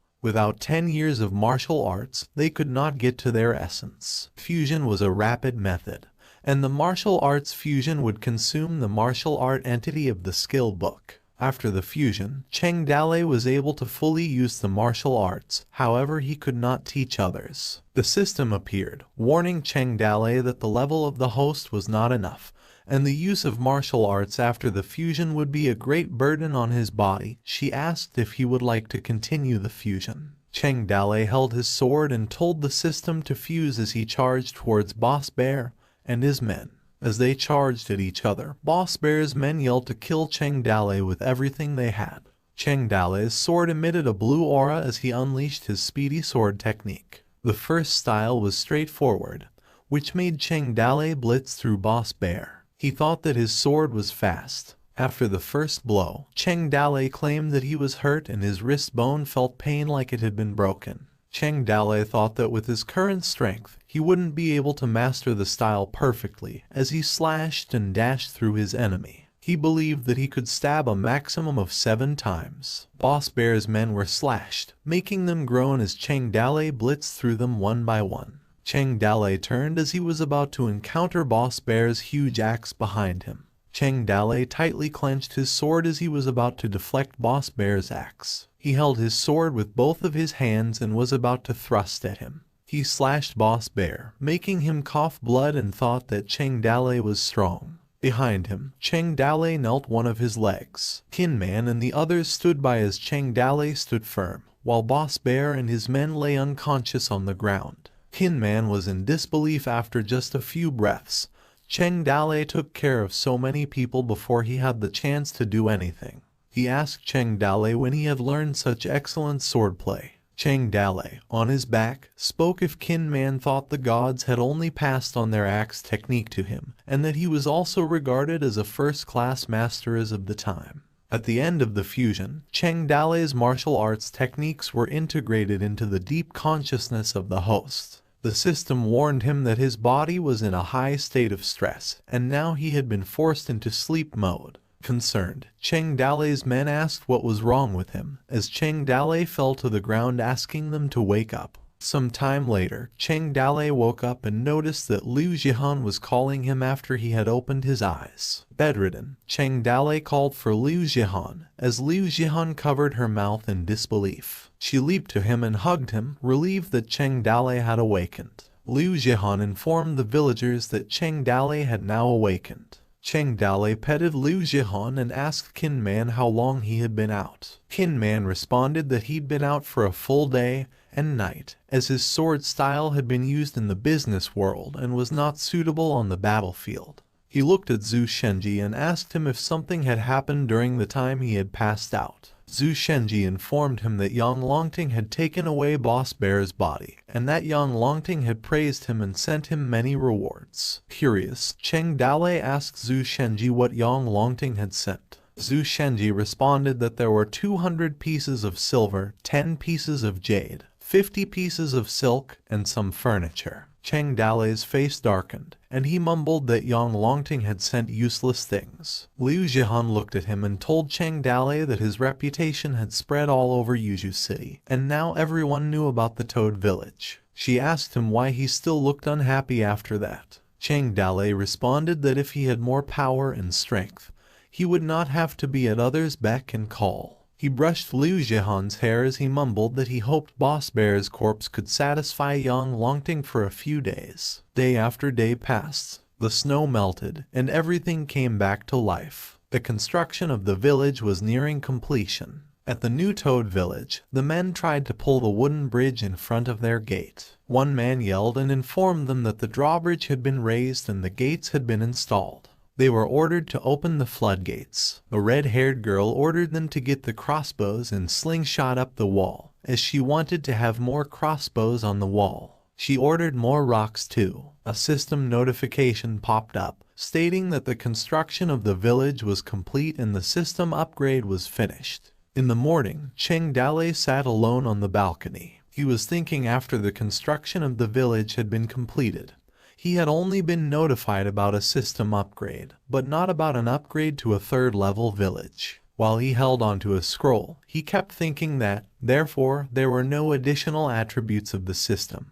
Only the podium for summons, residential buildings, medical center, military observation posts, warehouse, blacksmith shop, woodworking store, clothing store, and wondered what exactly was missing. A dainty hand emerged, held the scroll, and requested for her to take a look. Cheng Dalei looked back and was surprised. As soon as he realized it was the system, he flushed. Cheng Dalei was amazed that the system had evolved. Then he began to wonder how big she had become, to which she agreed the podium for summons, training ground as such these were already available, and the condition of the 1,000 inhabitants was now fulfilled. The system figured out the problem as she said that there was one more item missing. A pop-out box appeared that he had a top-level character was still missing with 2/3 of completion. Cheng Dalei thought in his mind that he did not look at anything that was not compatible with decency, and asked the system as he had been wanting to for a long time.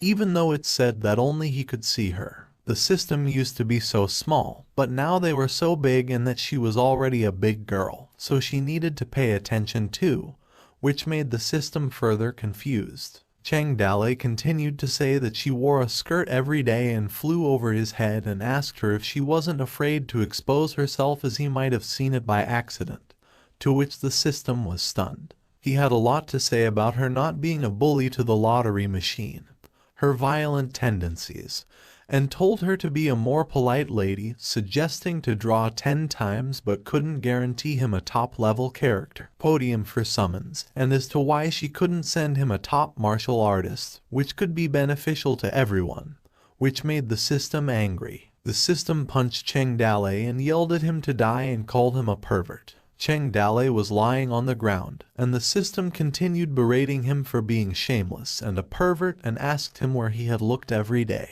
She was really enraged with Cheng Dalei. She even called him a dumbass. A few moments later, Cheng Dalei asked Guan Yu if he had improved on his sword fighting training, asked Zhang about whether he felt comfortable with his snake spear, and if he felt divine power that could stop 10,000 opponents by himself, and also suggested to Lin Xiaoyu to practice with a weapon as he aspired to be a warrior. Xiaoyu replied, "How could I practice when I didn't have a weapon anymore?" Cheng Dalei answered him to go to the blacksmith Zhu and have her forge a weapon for him. He sighed, feeling dejected because it seemed impossible for anyone to level up in a short time. On the day of the awakening, the spring thunder appeared, and everything came to life. It was raining when Cheng Dalei sat on the balcony with Liu Zhai, pondering where he could find the third one. She asked her village master that the village was built, yet he was still unhappy and offered to sing a little song for him. Cheng Dalei agreed aimlessly and said whatever, but in his mind, he had thought that even though he had merged himself with a fast sword style, he was still only excellent. He pondered about the chances of pulling top level with 100,000 fear points at the podium for summons, and it seemed that he only had the option of accumulating 1,000,000 fear points to trade for a top level character directly through the system. Liu Zhai kept singing while the rain kept pouring. She smiled while singing beautifully. Cheng Dalei asked her how she knew this, to which she replied that she was able to do that before. Cheng Dalei was in awe after learning it at a youth center. He placed his palm on her head and assured her that Yan Jihan was gone and she was now Liu Zhai. He added that she was his Liu Zhai. A few days later, Yang Longting raised 50,000 troops and sent them to Black Rock City. A soldier informed Yang Longting that in front of him was the Toad village of Qin New Mountain, to which he acknowledged and responded that this time they would let the Toad village clear the way. It was also about time to put those mountain bandits to good use. As they moved along, they were welcomed by cheerful bandits waving a red flag, hoping they would enjoy their stay with them and wishing them all the best of luck and success. Meanwhile, they were stunned by the Toad village. Yang Longting told Zhu Shenji, who was wearing a black face mask, that he intended to send the people of Qin New Mountain ahead so he could promote him later, and asked what he had been doing, where he had been, and why he hadn't come out for Cheng Dalei to see him. Zhu Shenji replied that his village master had been sick and unable to greet the Lord in person and hoped that the king would punish him for that. Yang Longting suspected him of faking his illness as he had gotten sick at just the right time. Zhu Shenji respectfully replied that, to be honest with him, not only had the village master been sick, but there had also been many people sick in the village at the moment. Qin New Mountain had been fighting the plague right now, to which he questioned this plague. He then questioned what kind of plague it was and how come he had never heard of a plague in this area, to which Zhu Shenji responded by asking him to come closer. Yang Longting leaned closer to Zhu Shenji as he whispered to him if he had ever heard of salsa, which made him wonder. Zhu Shenji explained that it meant that once the disease broke out, it could kill anyone. Yang Longting simply stared at him while pondering the fact that it had not been a coincidence that just when he had wanted to use him, he had gotten sick. However, if he were to become infected, his 50,000-man army could collapse in a day. He then demanded that Zhu Shenji inform Cheng Dalei to come to him on the spot immediately,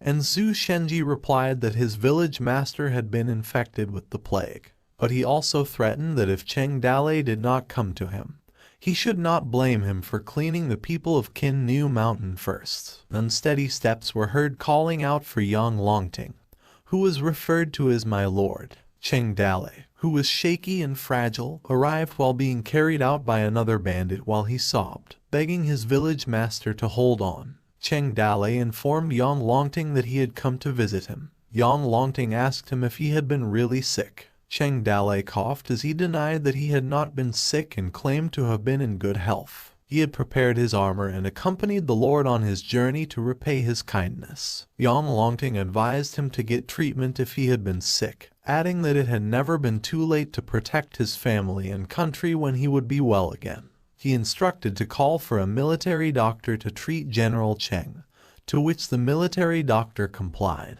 The military doctor checked Cheng Dalei's eye and told him to stick his tongue out a little, which he obeyed. Yang Longting asked if he had been really sick. The military doctor replied to His Majesty that General Cheng's body had been cold and his pulmonary veins had been injured. If not treated in time, his life would have been in danger. Yang Longting demanded to call another military doctor again and cited how a charlatan could have cured his general's illness. Then he thought in his mind if he had been really infected with the plague and wondered if he had accused him wrongly. Another military doctor checked Cheng Dalei. He also told His Majesty. After a discussion, the three of the military doctors agreed that he had been seriously ill. Despite being visibly weak and coughing, Cheng Dalei insisted that he had not been sick and he would have killed the enemy and served the king. Later on, Yang Longting gave in and told Cheng Dalei if he had been sick, he needed to get better and later he would have a chance to prove himself. Then he thought in his mind. He had had the plague and still wanted to join his army and wondered if he had wanted to kill him. The 50,000-strong Yuzhu army departed on horses. Cheng Dalei waved them goodbye as he stood behind, telling them they must have triumphed in one fell swoop and swept everything away, even though he couldn't have accompanied them. The ability of his village master to pretend as sick while the three doctors had missed it astounded Zhu Shenji, who thought it had been awesome, but found it really scary. A snotty-nosed Cheng Dale claimed that he had soaked himself in the river for 3 days before developing a cold. He had already been sick, and his life hadn't been easy, to which Zhu Shenji responded with the remark that he had been really sick. Zhu Shenji helped him to hold on with him, which Cheng Dale instructed to bring him to Huang Sanyuan later, for he had to give him an order. Zhu Shenji asked what had to be done that only Butler Huang could do, to which Cheng Dale replied that he wanted him to go to Black Rock City, meet with Zhu Banchuan, and tell him that they had wanted to work with him. Fast forward, Huang Sanyuan was escorted by Zhao Zilong to bypass the army and take a shortcut, faster than the Yuzhu army, and got to Black Rock City. After traveling a long way, they managed to sneak into Black Rock City. Butler Huang told General Liu that he had had an important request to see the city Lord Zhu and that it was a matter of life and death. They went inside, and General Liu called his adoptive father, informing him that someone from the Toad village had come. City Lord Zhu Banchuan was seated while writing. Butler Huang marveled at what an extraordinary person he was, thinking that even under the pressure of the advancing army, he had been able to read and write so calmly. He then extended his fist wrapped in greeting and told City Lord Zhu that he had risked his life to come to him on the village master's order to discuss an important matter that could have resulted in death. But he was interrupted by Zhu Banchuan and questioned about the cooperation when he was about to surrender. In fact, he had been writing the surrender letter right then, admitting that he had been a guilty minister and would kneel down 100 times. Butler Huang was floored and asked City Lord Zhu how his soul would have been able to take it. City Lord Zhu coughed as he replied that he could have managed to hang in there. He was shocked when he realized that Butler Huang had come to side with him against the Lord of Yuzhu. He added that if he captured him and offered him to the Lord of Yuzhu, perhaps he would have been spared, which left Butler Huang speechless. Butler Huang sat down with him and inquired when City Lord Zhu had become like that. He used to be aggressive. No matter what bad things happened, he handled everything with plans and strategies. He added that the way he looked that day had been a little scary. City Lord Zhu sighed when he told him that although this matter should remain secret, he couldn't live comfortably there for much longer. He would discuss this with him in detail. At the time, before he had gotten rid of Han Huju, he realized through espionage that Yang Longting had joined the same army with Han Huju in his youth. They had led the remnants of the army and fought a bloody battle with the rings and later became famous. But with that alone, he could not become the Lord of Yuzhu, and his wealth still depended on his wife, Qiushi. His wife Qiushi had belonged to a powerful family in the capital, which had a lot of power and influence. Han Huju seemed to have offended the Qi family at the time. In order to have a good relationship with the Qi family, Yang Longting resolutely broke friendship with him. Yang Longting even took away Han Huju's credit at the awards ceremony in the capital because he had been manipulated by the Qi family. After being recognized by the Qi family, Yang Longting was appointed Lord of Yuzhu, while Han Huju was only the Lord of Black Rock City. The incident caused a complete rift between the two, and they never got back together for the next 30 years. But the problem was that the relationship between them had not been broken at all. Zhu Banchuan had misjudged the brotherhood between them. He had not thought that his power could be so great, which had led to the current situation. Moments later, Butler Huang told him that he was afraid the king of Yuzhu might not accept his surrender. City Lord Zhu replied that he knew the planning was in the hands of the people after all. As long as their safety was guaranteed, they would force him to write a surrender. Maybe the king of Yuzhu would let him go too. Butler Huang responded that he had time to write a surrender letter, and why didn't he use their motivation to deter him? City Lord Zhu pondered how and with what he would deter him. He had his own people serving in the army and as officials, and he simply needed to send a message to have many powerful families report to him. He could do nothing more than wait for the army to invade so that he could open the gate to surrender. He went on to say that he had planned to take Black Rock City as his foundation, and although he might not end up being a powerful lord in the future, he had become completely exhausted from ruling Black Rock City, and his ambition was also gone. Butler Huang replied that his village master had asked him to bring a message to the city lord, which made him wonder what Cheng Dale had said. People would have died if they had gotten their heads down, but they might have lived if they had fought back. City Lord Zhu repeated what had been said, to get their heads down and fight back, and responded to Butler Huang, asking him to talk more about it. A soldier in a carriage informed General Luo that the Toad village was ahead, which he questioned if he needed to remind him of it. Seated on top of sacks, General Luo said his adoptive father didn't want to train him. Why wouldn't he be with the grain carriers and have to deal with this group of mountain bandits? To which the soldier controlling the horse replied that the Toad village had recently been recruited and was therefore considered their allies. General Luo questioned whether they truly stuck into other people's affairs and were also expected to treat them equally, questioning what the big deal was. The soldier advised General Luo that he could not say that later. When they arrived at Toad Village, the military strategist said they could not pick a fight with them now. Suddenly, the soldier received a swift kick to the head.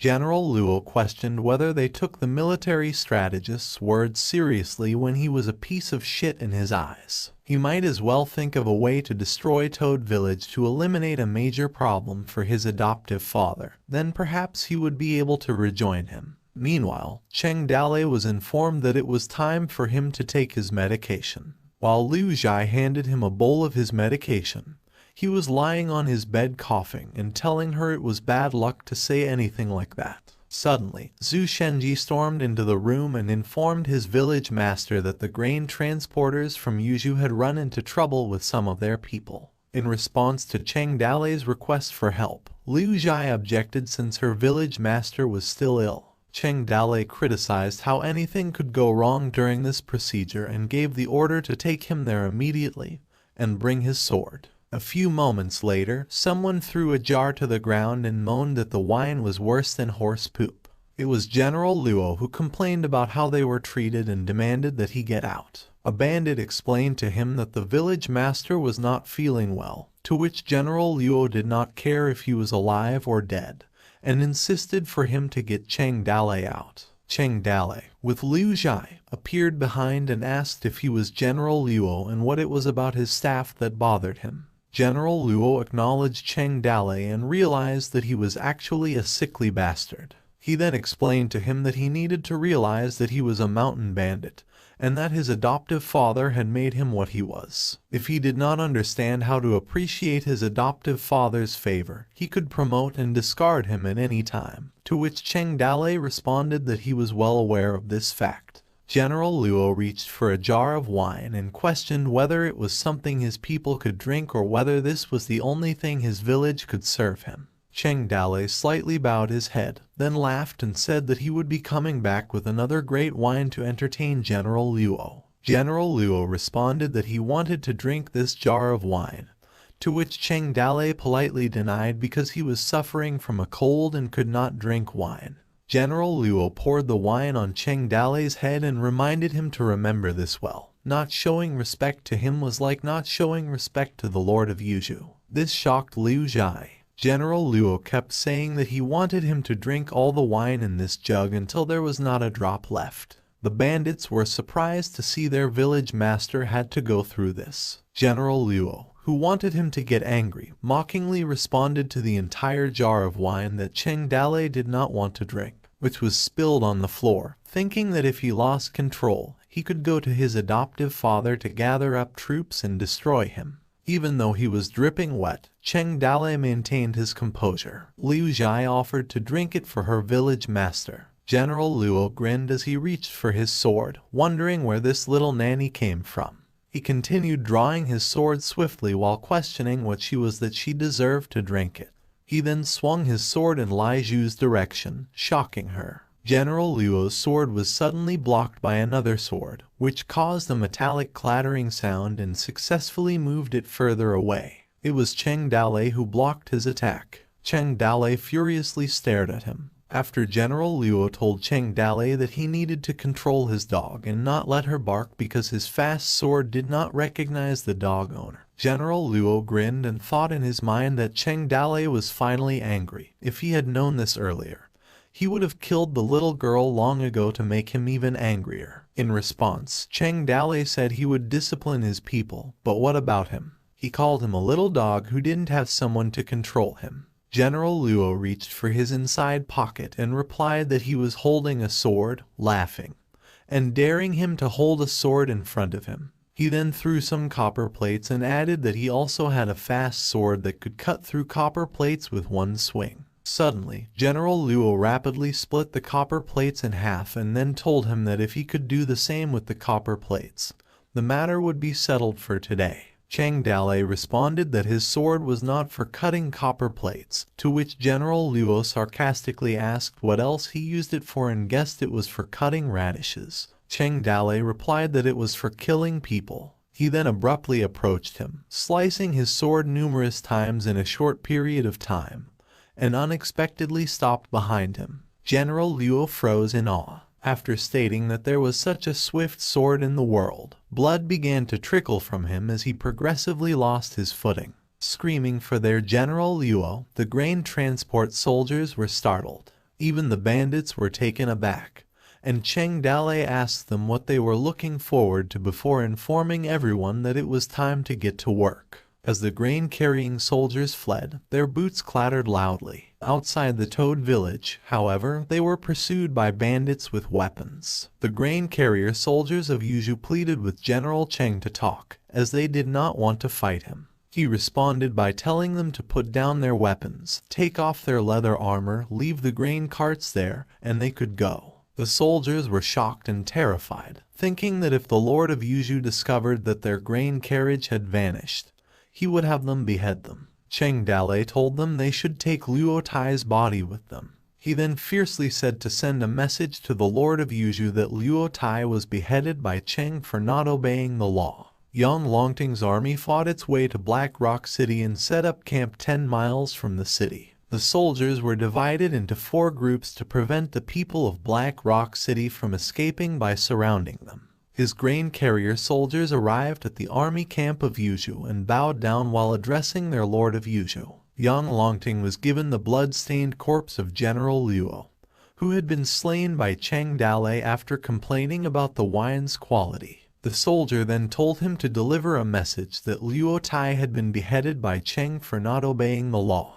Yang Longting responded to the loss of grain transport. He immediately ordered them to be executed by cutting their heads off. Then Yang Longting composed a letter and gave the order to have it delivered to Toad Village. He angrily thought of Cheng Dalei. It was written on the letter, asking him if he was not afraid of death. Cheng Dalei chuckled when he read the letter. He grabbed his ink brush and wrote, "If you want to fight, then come and fight." Angrily, the paper was slapped upon the table. After reading the return letter, Yang Longting yelled Cheng Dalei's name furiously. Inside a war room, Yang Longting told everyone to listen and asked who wanted to lead 5,000 soldiers with him to destroy Toad Village. The general responded to His Majesty, saying he would leave this matter to him and was confident that he would definitely fulfill this mission. However, his military strategist voiced that he would not suggest this. Now the army had just set up camp, and if they returned now to attack Cheng Dalei, Zhu Banchuan might take this opportunity to attack them from behind.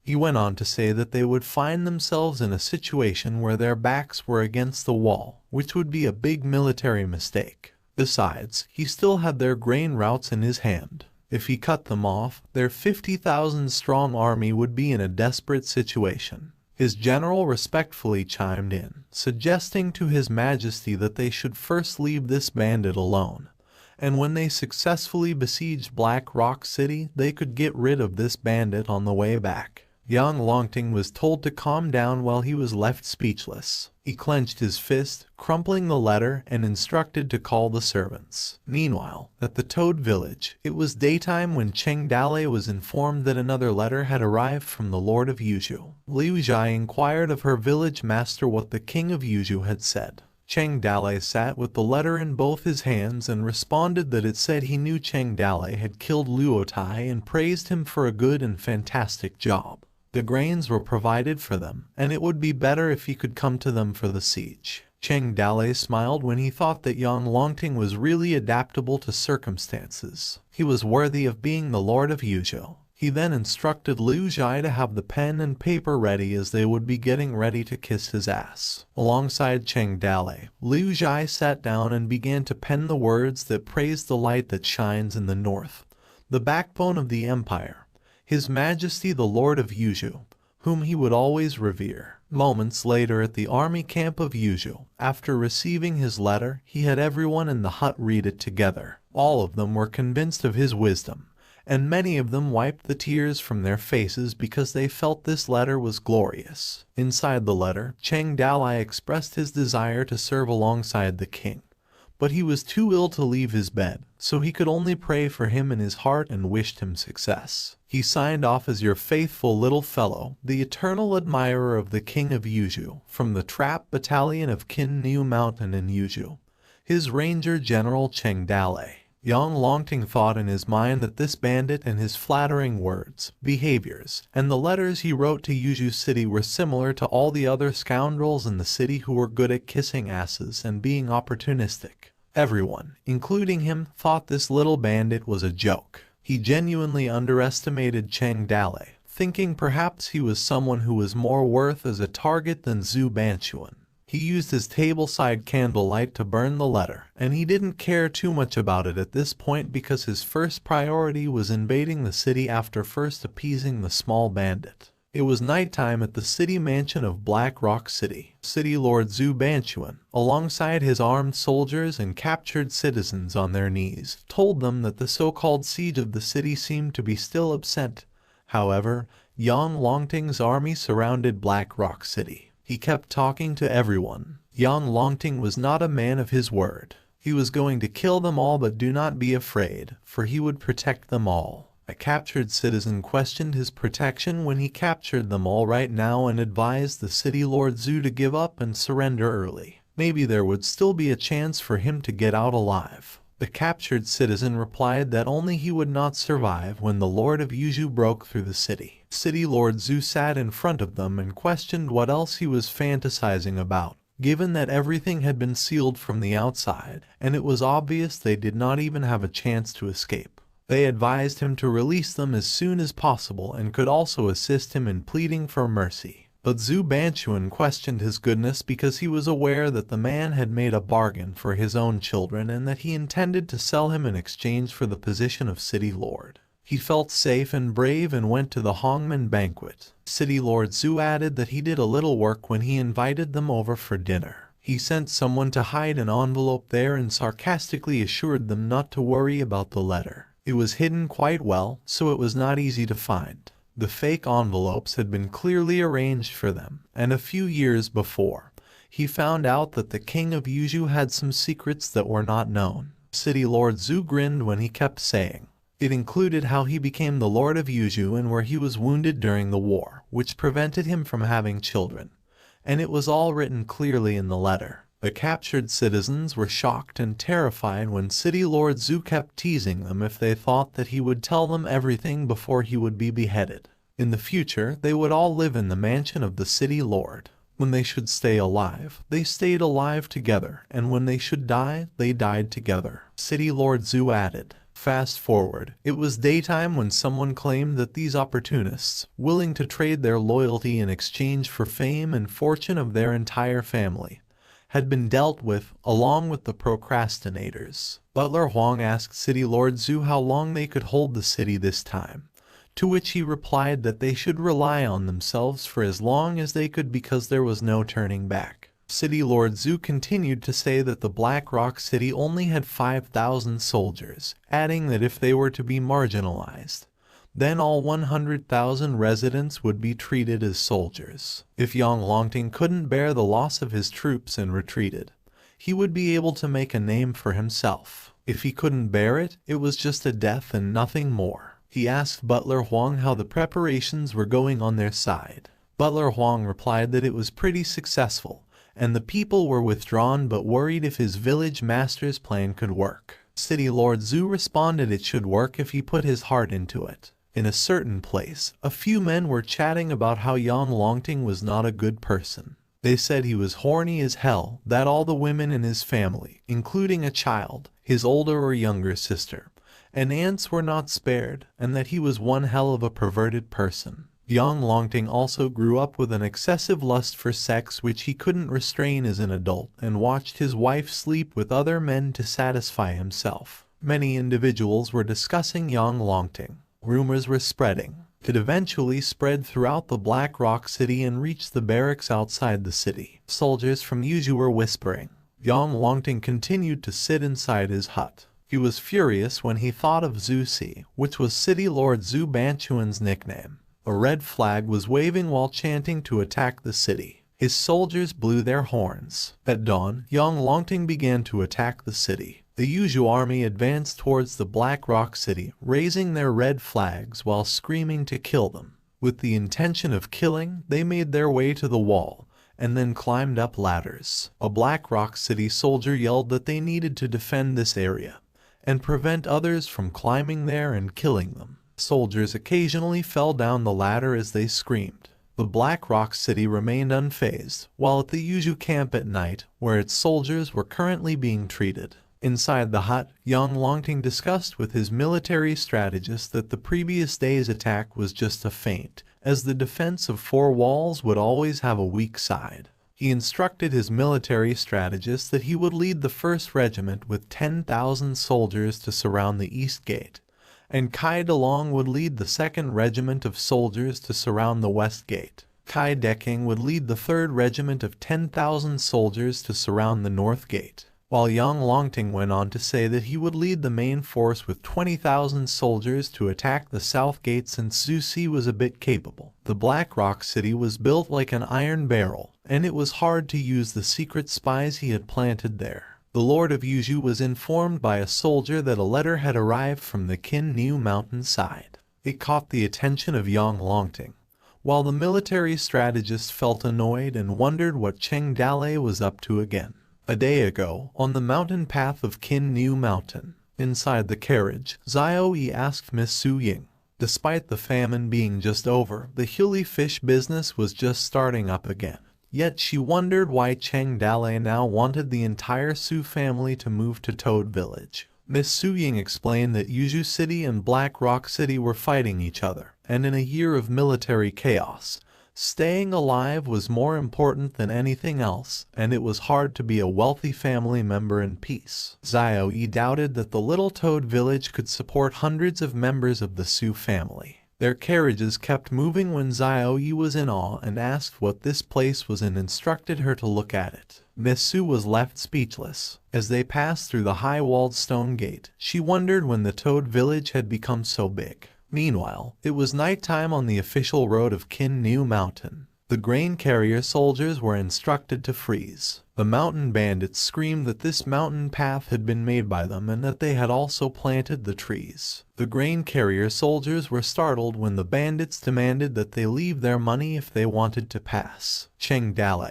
with his axe resting on his shoulder, warned them that otherwise they would have their teeth knocked out and be buried alive without being killed. The soldier innocently laughed at him, continued to address him as General Cheng, and inquired whether or not he was joking because he hadn't done this in a while, and wanted to have fun, which he thought was quite amusing. Cheng Dale explained that he was robbing them right now and wondered if they understood. The soldier was confused because Cheng Dale cheekily responded that he had quit after he had already submitted to the Lord of Yuju. Cheng Dale smiled and agreed when the soldier asked if he had simply decided on the spot. With delight, Cheng Dale assured them that he wouldn't treat them harshly, and that the Toad Village's rule called for 20% of the grain. The soldier asked him if he wasn't afraid of dying and expressed outrage at how he dared to apply this rule to the Lord of Yuju. Cheng Dale leaned closer and stared at him, referred to him as a friend, and promised to be honest with him. He was only going to take 20% of the grain from him, then pretend nothing had happened. He reminded the grain carrier soldier that he should know that the people who had not brought the grain last time had been beheaded by the Lord of Yuju and questioned whether he wanted to bang his head against the king's sword. Then he threatened the soldier, asking if he would prefer to run into his axe, leaving the soldier speechless. The grain carrier soldier gave in 20% of the grains and left. Cheng Dale waved goodbye as he stood behind and reminded them not to forget to deliver the letter to the Lord of Yuju. A few moments later, a letter was opened with the words "I quit" written on it. It was young Longting who was furious after reading it while tightly holding the letter. He was enraged. He ripped the letter and ordered Kai Dalong to take command of 10,000 soldiers and bring him Cheng Dale's head in 3 days. Kai Dalong replied with his fist clenched, indicating that he understood.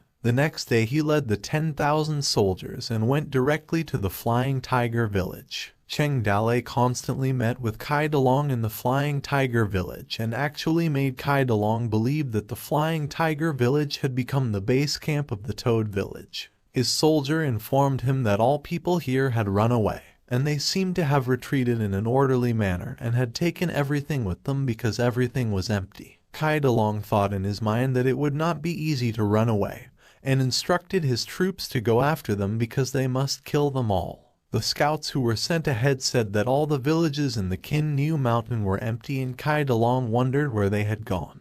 The army followed the traces to catch up with them, and finally, all the traces pointed toward a valley. The 10,000 soldiers of Yuju army were stationed in front of the new Toad village when they arrived. As his soldier questioned whether they would still attack the city even though they lacked siege equipment, Kai Dalong was astounded and wondered when there had become such a big city there with a wall that appeared to be harder to breach than the Black Rock City. Kai Dalong responded to give it a try.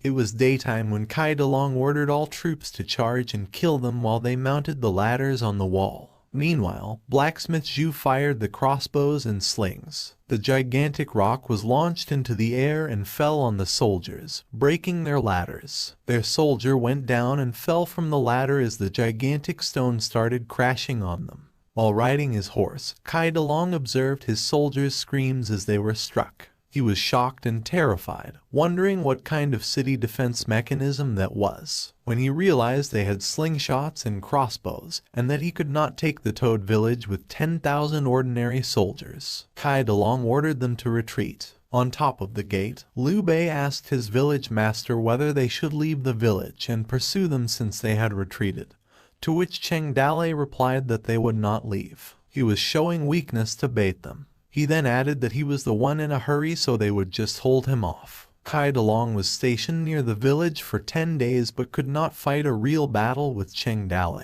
Whether pretending to retreat or showing weakness to draw the enemy in, Cheng Dale just wouldn't come out.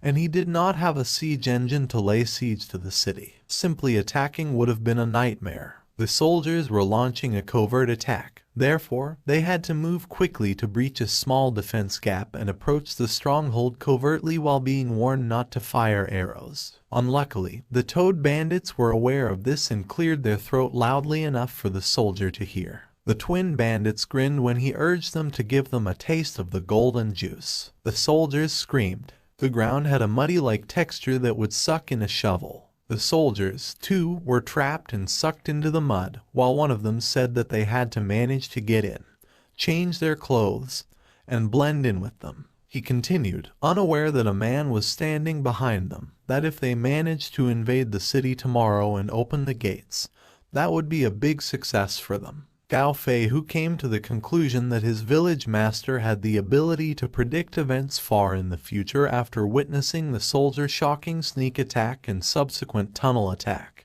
He stated that every 10 steps on a post, every 5 steps a guard. He also thought of a password, and questioned them if they thought that a few little rats like them could have sneaked in. He laid his sword tip on his neck and ordered these gentlemen to come with him. A few moments later, he stood on the top of the gate wall, and Cheng Dale was asked why he conspired against him when the Lord had treated him well. Kai Dalong added if he still had a sense of honor, then urged him to come out of the village quickly to fight with him, and questioned what kind of hero he was if he could only hide in the village. Cheng Dale replied that their friendship was worth more than 1,000 gold. He didn't want to fight with him, and reminded him of the time they talked by candlelight at night where he said he would travel far away, and he would find a girl for him. He went on to say that they became good friends when they first met, even though they were not really brothers but considered as one, and he did not expect to cross swords with him. Kai Dalong uttered that it was bullshit and he did not care about him.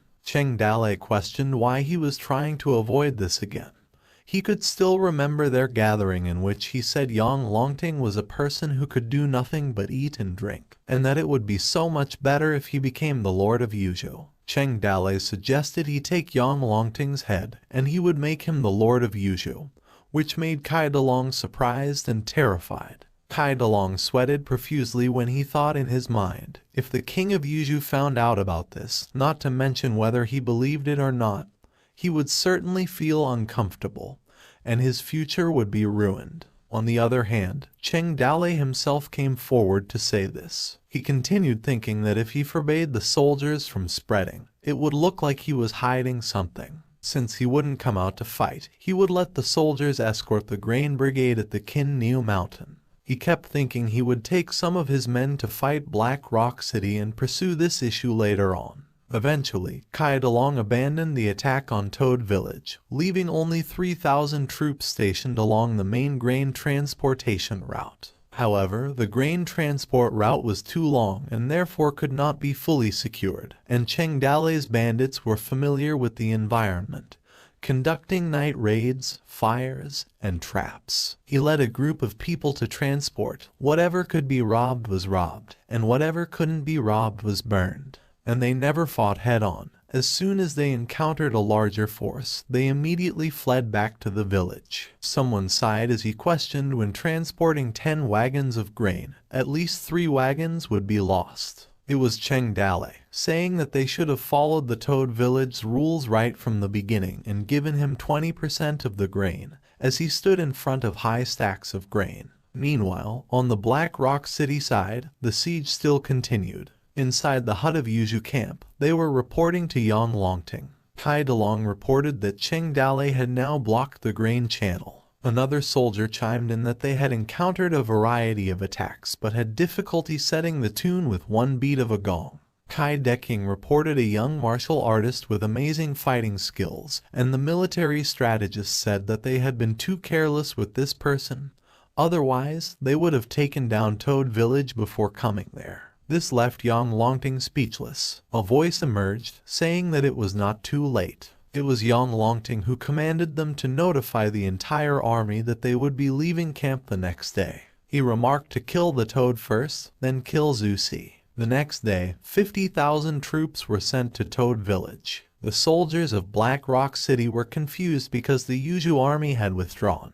On the top of the stone wall gate, Lu Heng questioned his adoptive father if they had been successful in driving them away because they had withdrawn their men. City Lord Zhu responded that Yang Longting would not retreat so easily, they would fight the Toad Village. Lu Heng replied asking what they should do next. City Lord Zhu said that if one of 2 interdependent things falls, the other would be in danger, which means that when the Toad was dead, they were next. He then instructed Lu Heng to take 1,000 light cavalry, prepare bows, arrows, and set out to lure the enemy. He added to show them a call to fight, the more noise, the better. A throng of noisy soldiers on horse galloped outside the Black Rock City, and City Lord Zhu watched them from atop. These soldiers successfully attracted the attention of the Yuzhou army by enticing it to join them in battle. Yang Longting smiled when they saw the Black Rock City soldiers were out, and that finally they could slaughter some lives. When the Yuzhou army straightened its rear formation and was ready to attack,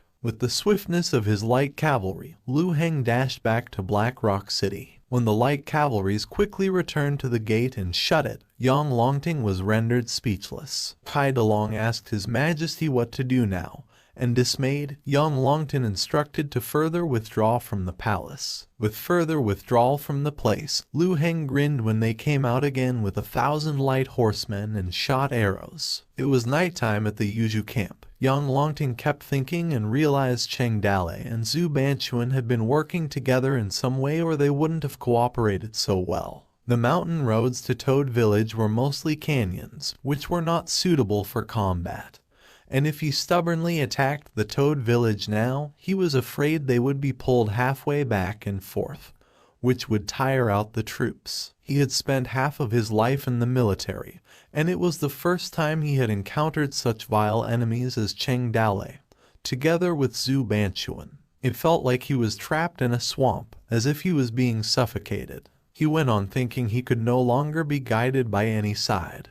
He could only bet everything on a single throw, and he must destroy the city as soon as possible. Yang Longton was stuck in a difficult situation between Black Rock City and Kin New Mountain. If he continued to attack Black Rock, he could only attack persistently. If he retreated from the camp to attack Toad Village, he could be easily attacked from the front and back. He finally decided to attack Black Rock City by force, and the battle lasted 2 months. 2 months later, Yang Longting was terribly fatigued, and everyone was nervous. Zubanshua's city was almost out of food, and no one knew if they could keep it up. Cheng Dale's side had plenty of stocks. A grain carrier bandit asked his village master if they would keep robbing grain because they wouldn't fit anymore in the granary, and he was afraid the food would go bad with the humid weather. Cheng Dale grinned when he caved in and told everyone to take a few days off and eat some good meals. The mountain bandits of Toad Village had gained weight overall. Meanwhile, it was raining on Kin New Mountain when Cheng Dale was informed that many soldiers from Black Rock City had arrived.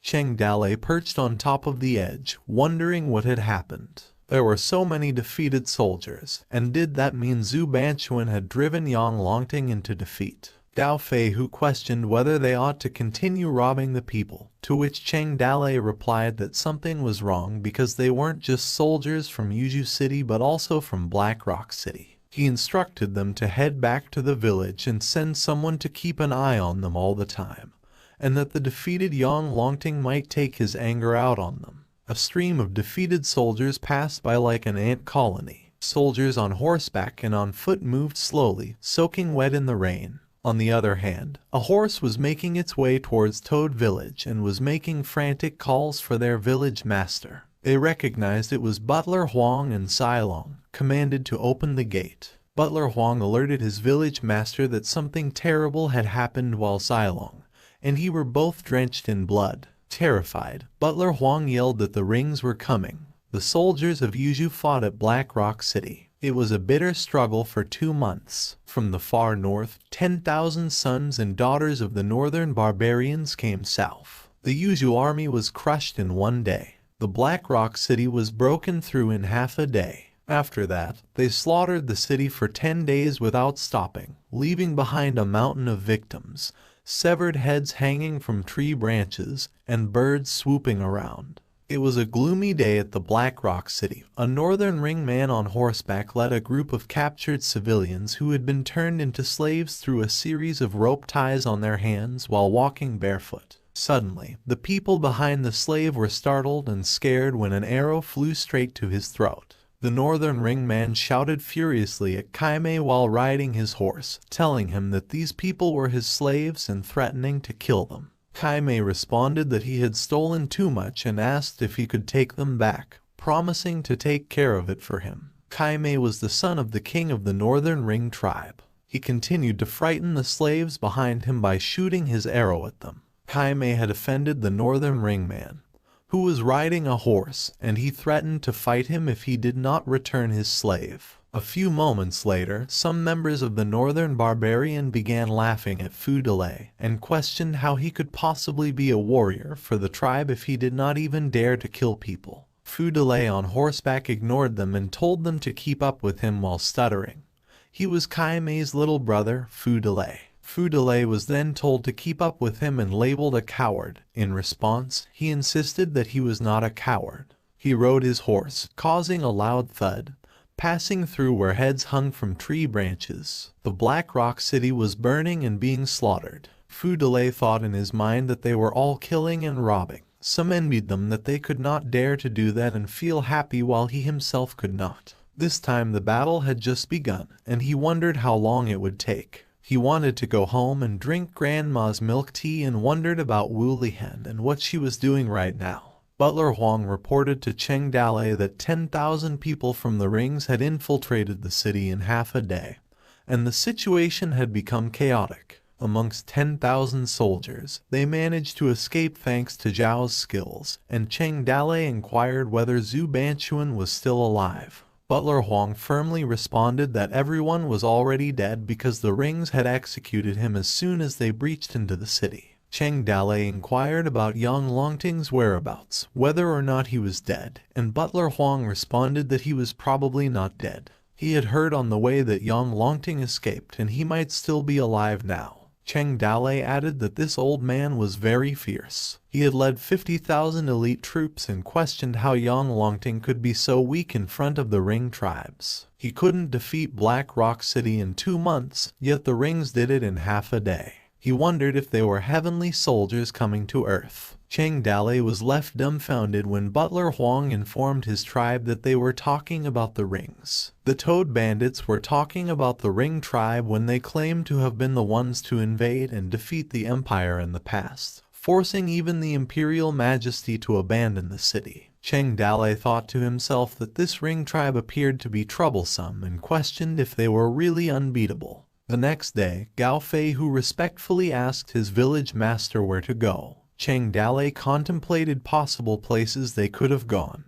The Toad Bandits continued to chatter and expressed fear that if the Rings were dissatisfied with their occupation of Black Rock City and desired to go farther south, they might flee south to avoid the Rings. If the Rings pursued them, they might take the mountain and dominate it. In a room full of bandits with Cheng Dalei seated in front of them, one bandit said that while the young could survive, what about the children and the elderly? Another suggested that they should cross the sea since the Ring tribe could do nothing to stop them. Cheng Dalei was left speechless by their comments. Gao Fei, who inquired of his village master what he had in mind and whether he could tell them. After a brief period of silence, Cheng Dalei asked if it was possible for them to stay put rather than run away. Liu Bei questioned his village master about what he meant by wanting to fight in combat with the Rings that had terrified the bandits. The Toad Bandits were terrified and furious that it would fail completely. Not even 50,000 soldiers could have stopped them.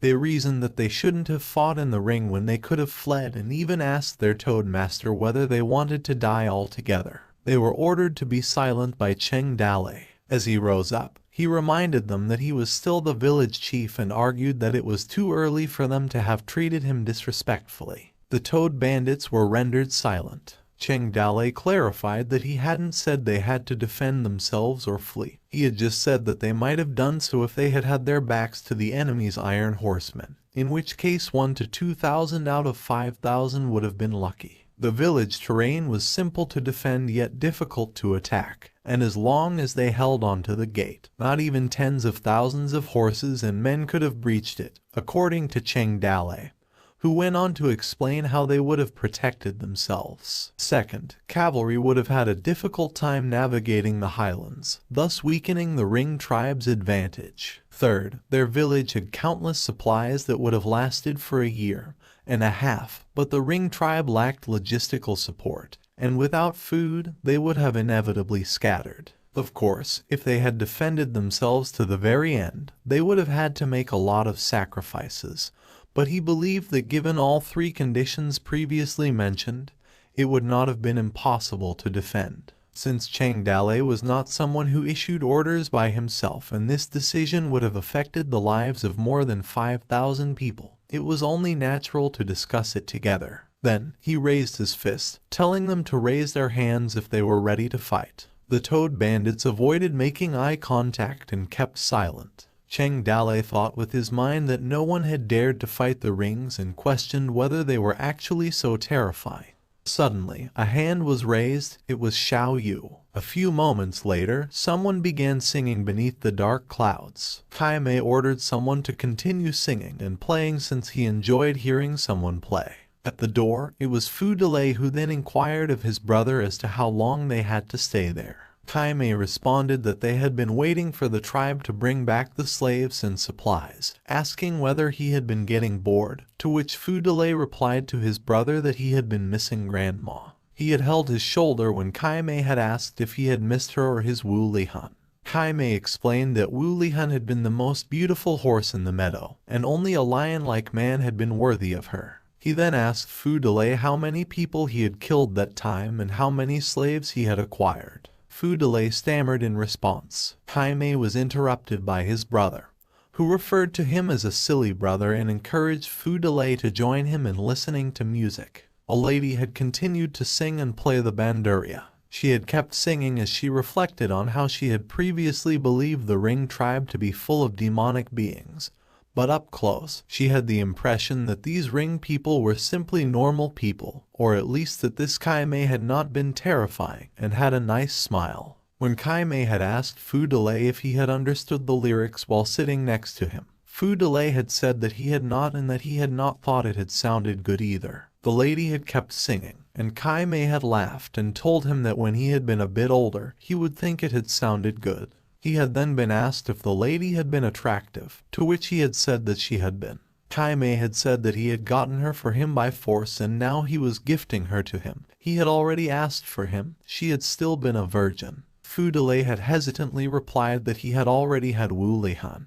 After calling him by name, Kaimei had given him a strong shove, causing Fu Delay to fly off the ground and crash on top of the lady playing for them. Fu Delay had looked back toward his brother and glared angrily at him. Kaimei had risen up and told him that he hadn't murdered anyone or spilled a drop of blood throughout the battle, and he had questioned whether he had been worthy to be his brother. He had continued to say that a man who had not dared to shed blood had not been a warrior of his Northern Ring tribe. Either he took her or killed her, which Fu Delay had been furious and afraid about. Kaimei had tossed a sword in his direction and threatened to murder him if he hadn't. He had pushed him to become a real man right there. Fu Delay was silent as Kaimei laughed. Fu Delay contemplated either killing or stealing from her. Fu Delay took up his sword while the woman begged him not to kill her as she could do anything he wanted.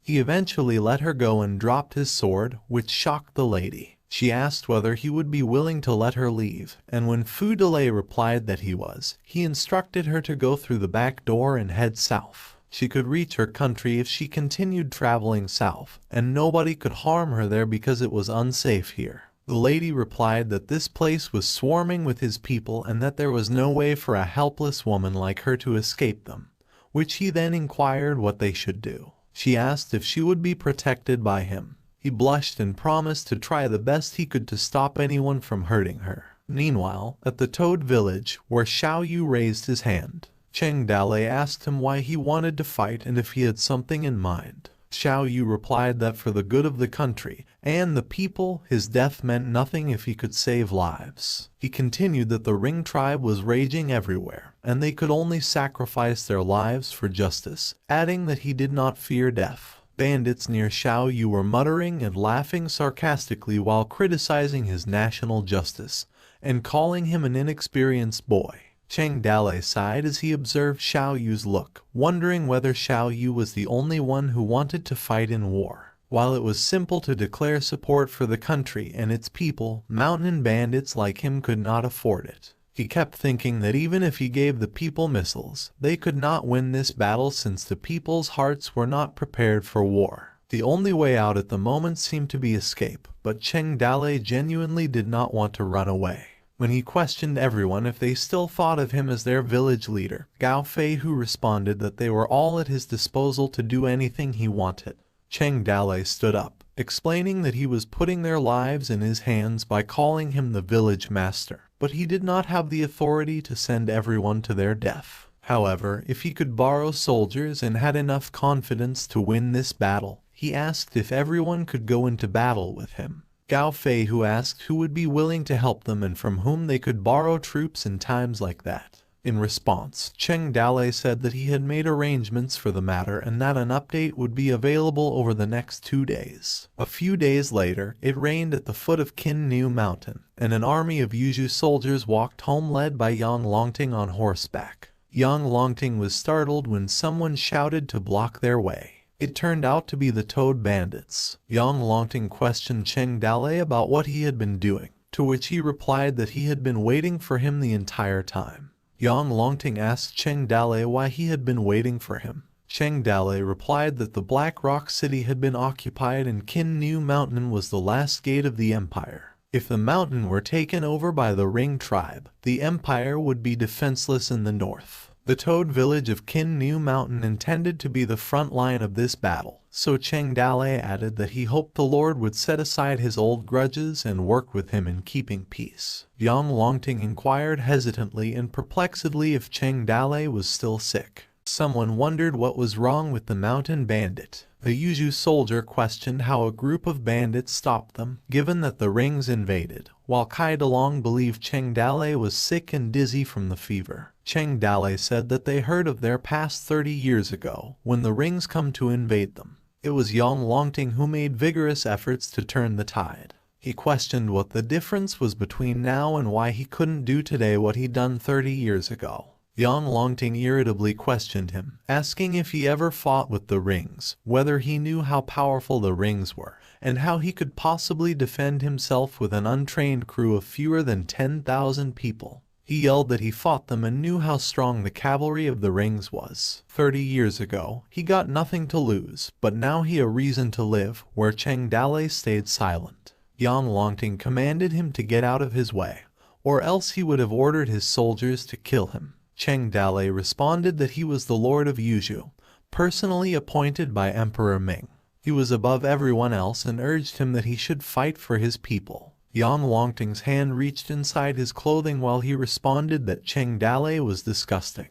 He threw his emerald-colored military seal and angrily responded that he was giving it up to him. He declared he was the Lord of Yuzhu and if he wanted to defend, as this was no longer his headache. The military seal, which was emerald in color and a dragon sculpture on its top, fell to the sopping wet ground in front of Cheng Dale as it continued to rain. Cheng Dale picked up the emerald-colored military seal. He raised it and showed it to everyone, the military seal of the Lord of Yuzhu. He asked if there were any honorable men willing to fight with him, kill the enemy, and succeed. His fellow bandits remained silent while Cheng Dale continued showing the military seal of the Lord of Yuzhu and asked them to join. While Cheng Dale was being avoided and the soldiers were looking down, Yang Longting advised his people to ignore him and urged them to go with him. However, determined, Cheng Dale persisted in asking them to join while repeatedly displaying the military seal of the Lord of Yuzhu in an effort to recruit anyone willing to die for the nation.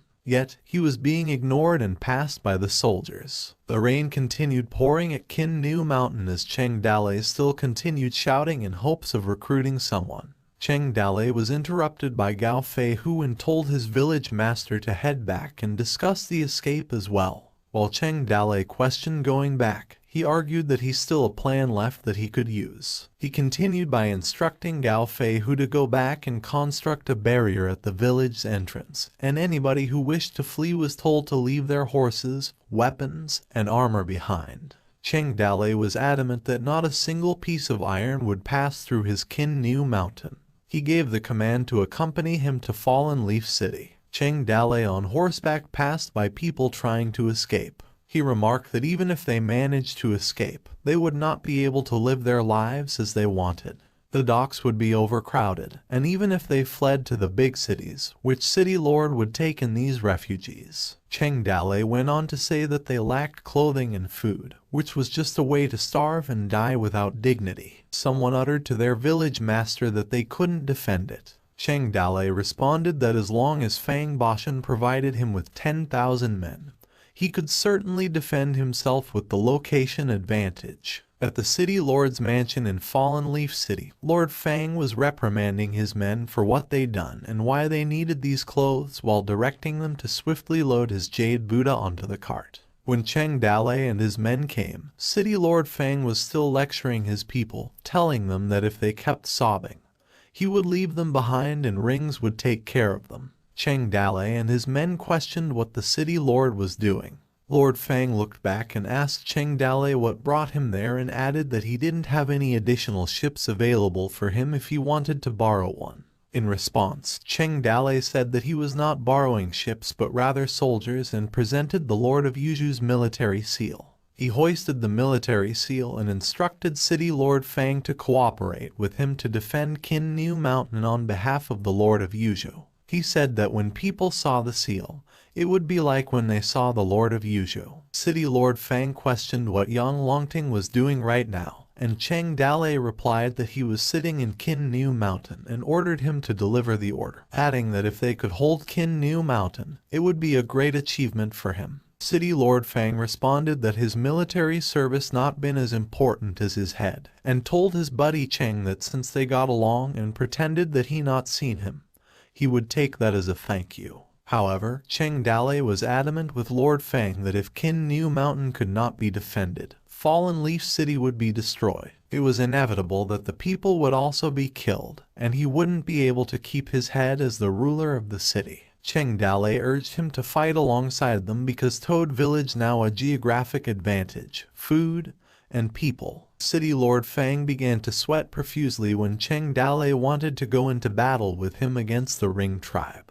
But he told him he wanted to run for his life and pleaded not to drag him along if he wanted to die. He gave Cheng Dalei his cobalt blue military seal and the authority to command the soldiers in the city as he liked, and also told him to tell the Lord of Yuzhu that he hadn't seen him. Cheng Dalei looked at the 2 military seals in his hands. He raised his hand bearing the military seal of Lord Fang and asked if anyone wanted to fight with him to drive out the barbarian enemy and defend their land. However, the citizens and soldiers were silent. Gao Fei, who urged his village master to head back home. Later that night, a candle was lit near the 3 military seals placed on a table. Cheng Dalei was thinking and frustrated about why they couldn't try to defend it first. Why did they flee when they heard the Ring tribe, and questioned that they didn't even have the courage to hold a sword, and no one but Lin Shui supported him. Cheng Dalei kept thinking Lin Shui would be a great warrior,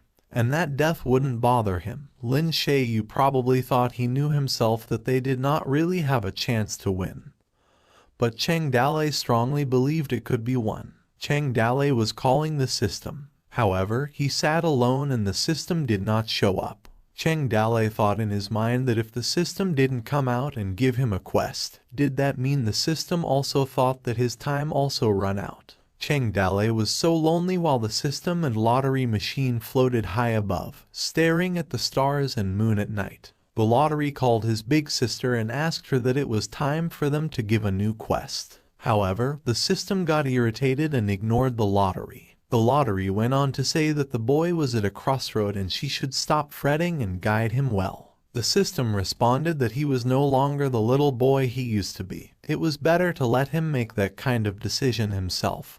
But in her mind, it was because she would be embarrassed to appear before him. Someone knocked at Cheng Dalei's room. It was Su Ying who informed Cheng Dalei that the people outside were all waiting for him, to which he replied to let them wait a little longer. Su Ying sat close to Cheng Dalei, sympathized with him. She knew it not been easy for him to build this family business, but when there was smoke, there was fire. She held his hand and continued to tell him that there were Su family stores everywhere in Jizhu and Qingzhou. She persuaded him to hide there for a while since the rings would not stay for long, and waited until the situation was over and they could always come back. Cheng Dalei was getting up as he agreed. He smiled as he told Su Ying that he was ready to go. At the Toad Village military area where a large number of bandits gathered, someone yelled to inform everyone that their village master arrived. Cheng Dalei stood in front of them and addressed them as his friends, went on to say that their wives and children were all here,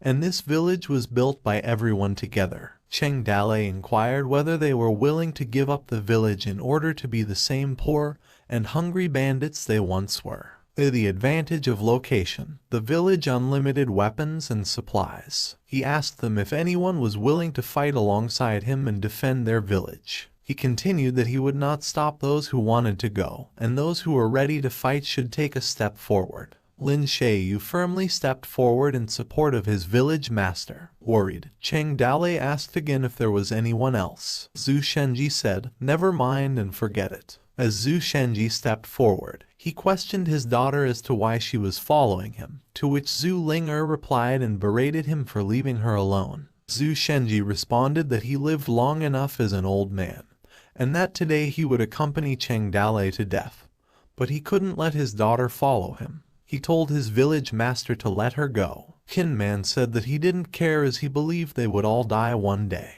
Liu Bei sighed and scratched his head. He added that the 4 brothers were ready to die for the village master. Little Wolf of Apricot Blossom chimed in while stepping in and told Cheng Dalei that he was hopeless, while the female bandits were worried. The second master of Flying Tiger also stated that he would follow Cheng Dalei to death, while Gao Fei, who was shocked, Su Ying, Xiao Yi, and Liu Zhai stepped out as well in support of their village master. Cheng Dalei thought in his mind that in the end, there were only more than 10 people different opinions, but with the few people there, Toad Village could not be defended.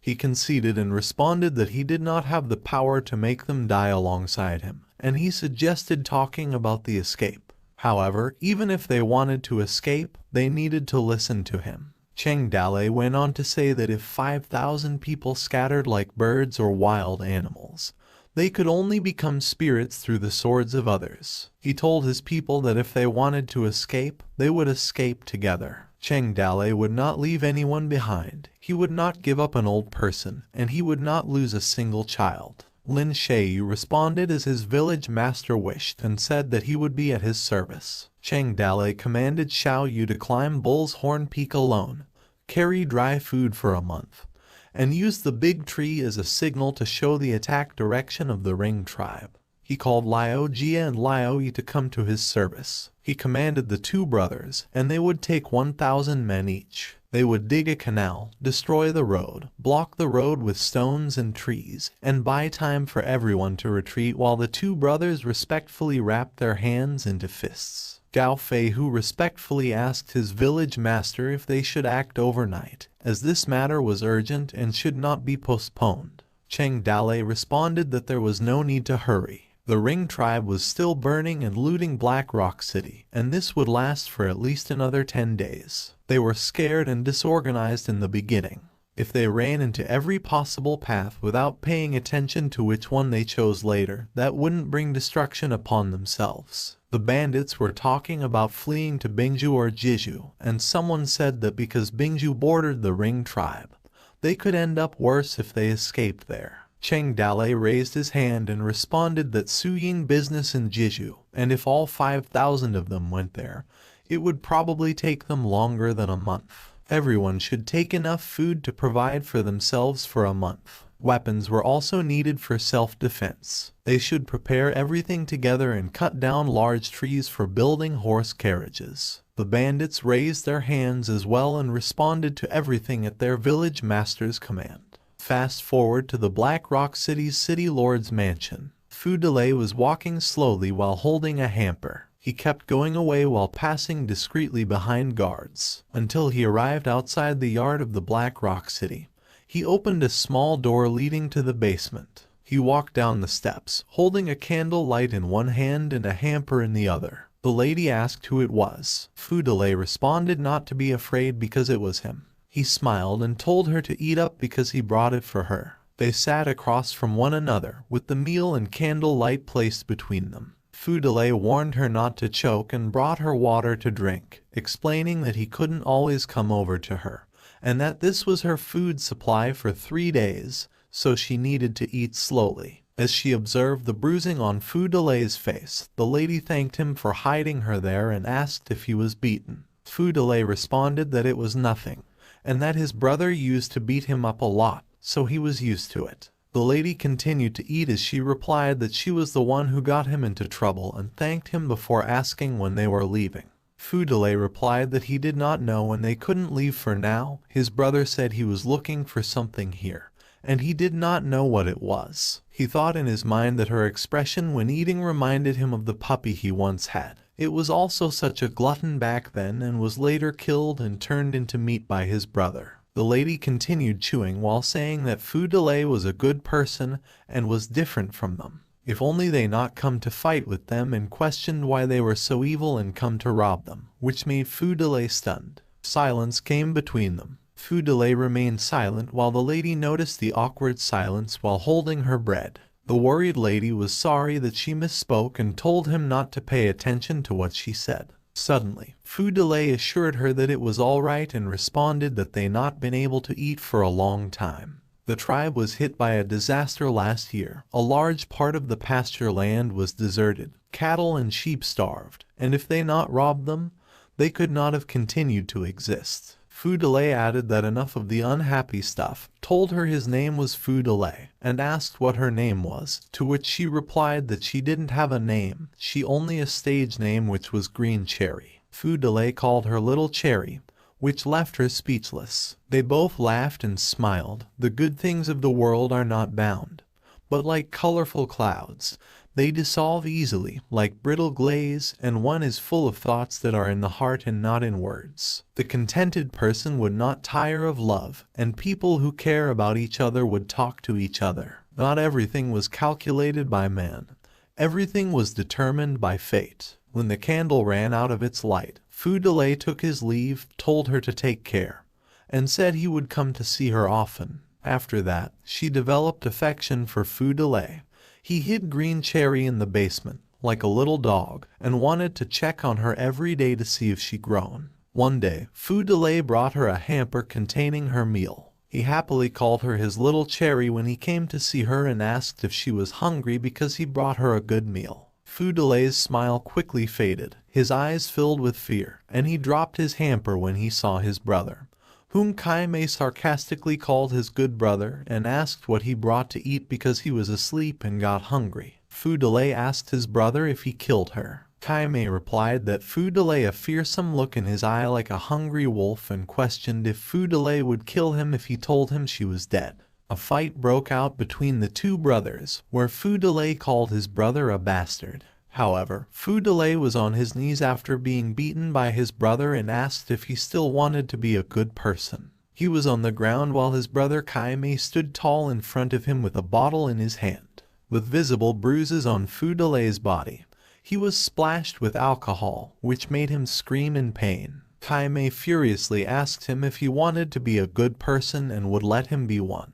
While Fudale was face down on the dripping wet ground, he ordered two men to bring the people in. Two men brought out Green Cherry so aggressively that she stumbled on the ground. Green Cherry could only scream as she landed near Fudale, who managed to get up from the ground. Meanwhile, Fudale smiled when he saw his little cherry and realized that she was not dead. Green Cherry called Fudale's name when she saw him. Kaime said again that he would give a chance to be a good person and ordered two men to bring out the 7 women. Two men brought out a string of women with their hands tied. Holding a sword, Kaime asked Fudale whether he wanted to save her. He questioned if he would kill these 7 ladies, or if he could only save one. Kaime thrust the sword into the ground and repeatedly stated that he could either kill her or save 7 people. Confused, Fudale looked up as he called his big brother. Kaime ordered two men to strip Green Cherry naked and do it with her in front of him. Fudale's eyes began to tear up as he called his brother again.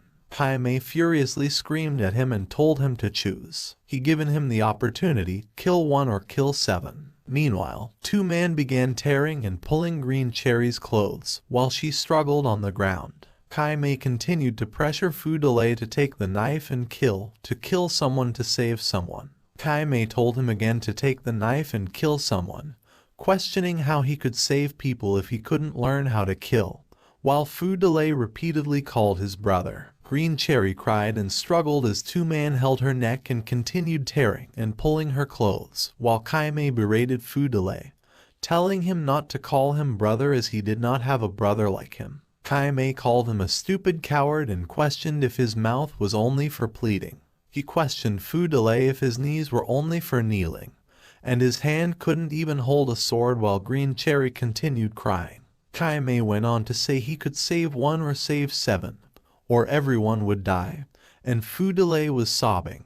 Green Cherry cried as she pleaded to be saved repeatedly. Suddenly, Fudale screamed stop while his eyes welled up in rage. He snatched the blade, slashed towards two men, and swiped at his hand. Two men's hands splattered blood all over, and he abruptly threw Green Cherry to Fudale while cursing him. They crushed onto the ground as dust and smoke billowed up around them, and they coughed it up. Kaime was pleased that his brother was now back on his feet. He persisted in putting pressure on him by asking if he intended to kill 1 or 7 people, sinisterly imploring Fudale to tell him which one. Finally, Fudale stated that he didn't have to choose, which perplexed Kaime. Fudale gripped his blade tightly and went on to add that all he needed to do was kill him as he pointed his sword at him, his eyes filled with fury. Kaime sinisterly laughed as he watched his brother's rage boiling inside him and told him to come and kill him now. Enraged, Fudale advanced towards his brother, who a whip in his hand, and yelled at his brother to die.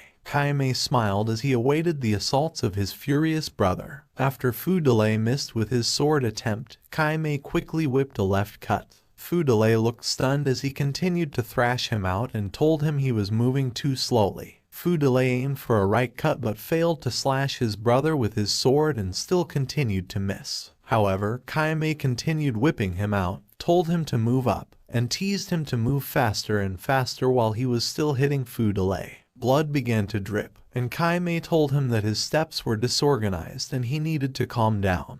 Persistent, Fudale aimed for a middle stab but missed, and Kaimei told him to hold on to his knife, questioning how he could kill him if he couldn't hold on to a knife, while Green Cherry watched them from a distance. Green Cherry was worried as she held on to the remaining fabric of her clothing. Kaimei whipped Fudale on his face and told him that he was too slow. Kaimei aggressively fought with Fudale, and his little brother could only step back as he did so, berating him for being rubbish and wanting to kill him with such weak power. The whip suddenly got a hold of Fudale's sword. Kaimei drew Fudale near to him and told him he liked the way he looked at him while teasing to kill him. Fudale screamed in rage. Suddenly, Fudale was able to cut Kaimei's body and blood splashed, which stunned him. Kaimei took a moment to realize what happened as he stepped back, and blood still splashed with the whip in his hand. His fingers touched the blood that dripped on his chest and tasted it. Kaimei praised his brother, saying that finally he was willing to grow up.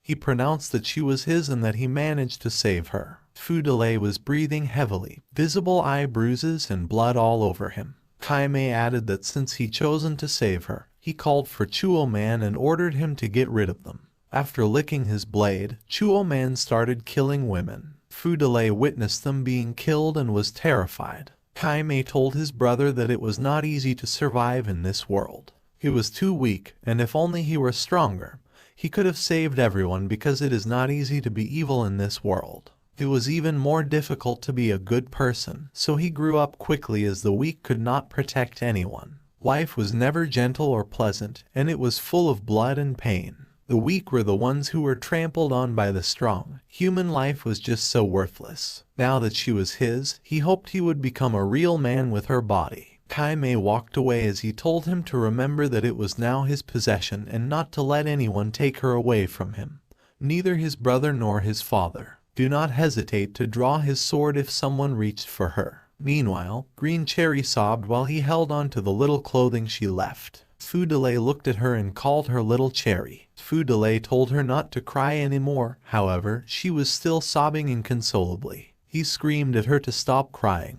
Green Cherry stopped crying and gazed at him confusedly. He placed his hand on her shoulders and told her that she was his woman, and he was Fudale. He was her master and hugged her. He told her to remember his name. He would protect her from that day onwards. With Fudale, no one could steal her, and no one could hurt her. Life was like a divergent path between north and south. The world was long and windy, and no destiny existed with certainty. Chuo-man, eliminate the slaves who could not be transported. Kill those who to be killed and bury those who to be buried. Kaimei ordered Chuo-man to call off the wolf cubs as they probably enough fun. It was time to get down to business. In the morning, the village master was questioned when they left because they was preparing for a long time already. Cheng Dale replied that it was almost time to go and he had a plan in mind. It was Gao Fei who asked again how much more they needed to wait. If the Ring tribe came and attacked them, none of them could leave, while Cheng Dale was wondering how they could be so fast and asked him if the Ring tribe was light on their feet. Gao Fei asked what his village master was thinking. Cheng Dale replied that he actually been thinking about one thing the whole time. He added that the Rings already raided Black Rock City and wondered why they would want to come here and attack further. Wouldn't it be embarrassing if they didn't attack and we abandoned such a great family business and ran away? Which made Gao Fei confused and questioned what his village master meant. Cheng Dale answered that he wanted to check out Black Rock City, which surprised Gao Fei and led him to tell his village master that he was out of his mind. Cheng Dale brushed it off and questioned what was crazy about it. He thought everything out carefully. He would pick a dozen of his people who could fight, go at night, and come back at night. He clarified that they wouldn't fight them, which appalled Gao Feihu and led him to tell his village master he was going to die. Cheng Dalei told him to be silent and reminded him that he was still the head of the village and his words still counted. Gao Feihu tried to reason out, but he was interrupted by Cheng Dalei and told again that he was the village master and he to listen to what he said. Cheng Dalei added that that night he decided he would execute this plan, which left Gao Feihu speechless. At dusk, Cheng Dalei assembled a force of 36 people with a minimum strength of excellent rank. Lin Xiaoyu approached his village master and asked if he called him back to come along with him. Cheng Dalei replied that he not, however, he another task and he needed to take 100. All the men sharpened their weapons, brought their bows and arrows, and set out at night. Cheng Dalei led them on horseback. Cheng Dalei and his team arrived near the Ring's camp, which was right in front of them. He was told they couldn't go any further because they could be easily spotted by the guards outside. Cheng Dalei questioned what information they could find from this distance. He suggested tying up the horses and taking a closer look. However, Gao Feihu responded to his village master that it was not a very smart idea. Cheng Dalei reminded him that he was the village master and he needed to listen to him, which Gao Feihu conceded and that he was fine with it. The Ring's guards were talking about them leaving and it was time for them to go to the next place because they were tired of staying here. Someone added that the women in the kingdom were born beautiful and white as lambs, while another one berated him for he dared to say such a thing and asked if he was not afraid one's wife in his house would eat him. The Ring's guard continued chatting about the woman they caught and tried to negotiate to trade 2 cows with it, while Cheng Dalei and his team lurked in the bushes. Gao Feihu got scared and asked his village master if he heard that because they were coming to kill them. He went on to say that they needed to go back to the village and prepare to escape. Suddenly, Cheng Dalei ran towards the Rings with his axe and yelled at the bandits of the northern Rings, for the great Cheng was there, come fast and die on his axe. This shocked and scared his team while their jaws dropped because of their village master. The Ring guards were alerted and questioned who it was and demanded to show himself while Cheng Dalei sprinted swiftly and yelled at the scum of the Rings to prepare to die.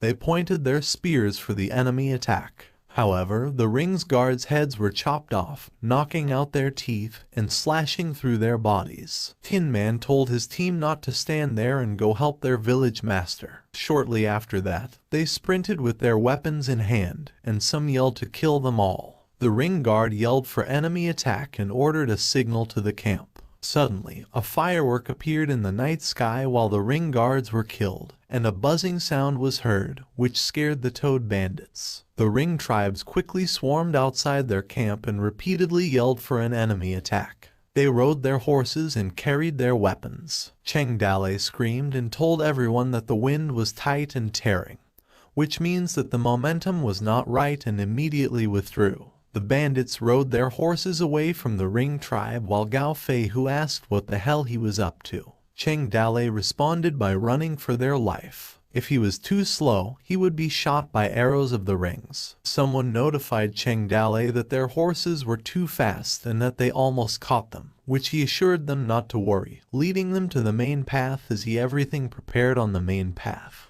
Cheng Dalei smiled as he told them to follow him and avoided the roadblocks. Liao Jia and Liao Yi erected roadblocks, rocks, large logs, and dug deep and shallow river ditches on the official road. The Rings were blocked by large logs where they suddenly stopped chasing them. His fellow Ring member told Chuo Man that he didn't have a good feeling with so many obstacles in the way, to which Chuo Man replied that they were just a few mountain bandits. Since they killed their brother, they couldn't just let them escape. Gao Feihu looked back and told his village master that they did not seem to be able to catch up with them. He suggested they escape while they still could and hurried back to the village. However, Cheng Dalei fiercely shouted and told the Rings that he was the lord of the Fallen Leaf City, the ranger general of the Kin Nu Mountain Trap Battalion, and the holder of the Lord's Seal of Yuzhou. He also called them dog bandits of the northern Rings, coming fast and dying on his axe. This made their jaws drop and shocked Toad bandits and questioned what Cheng Dalei was doing.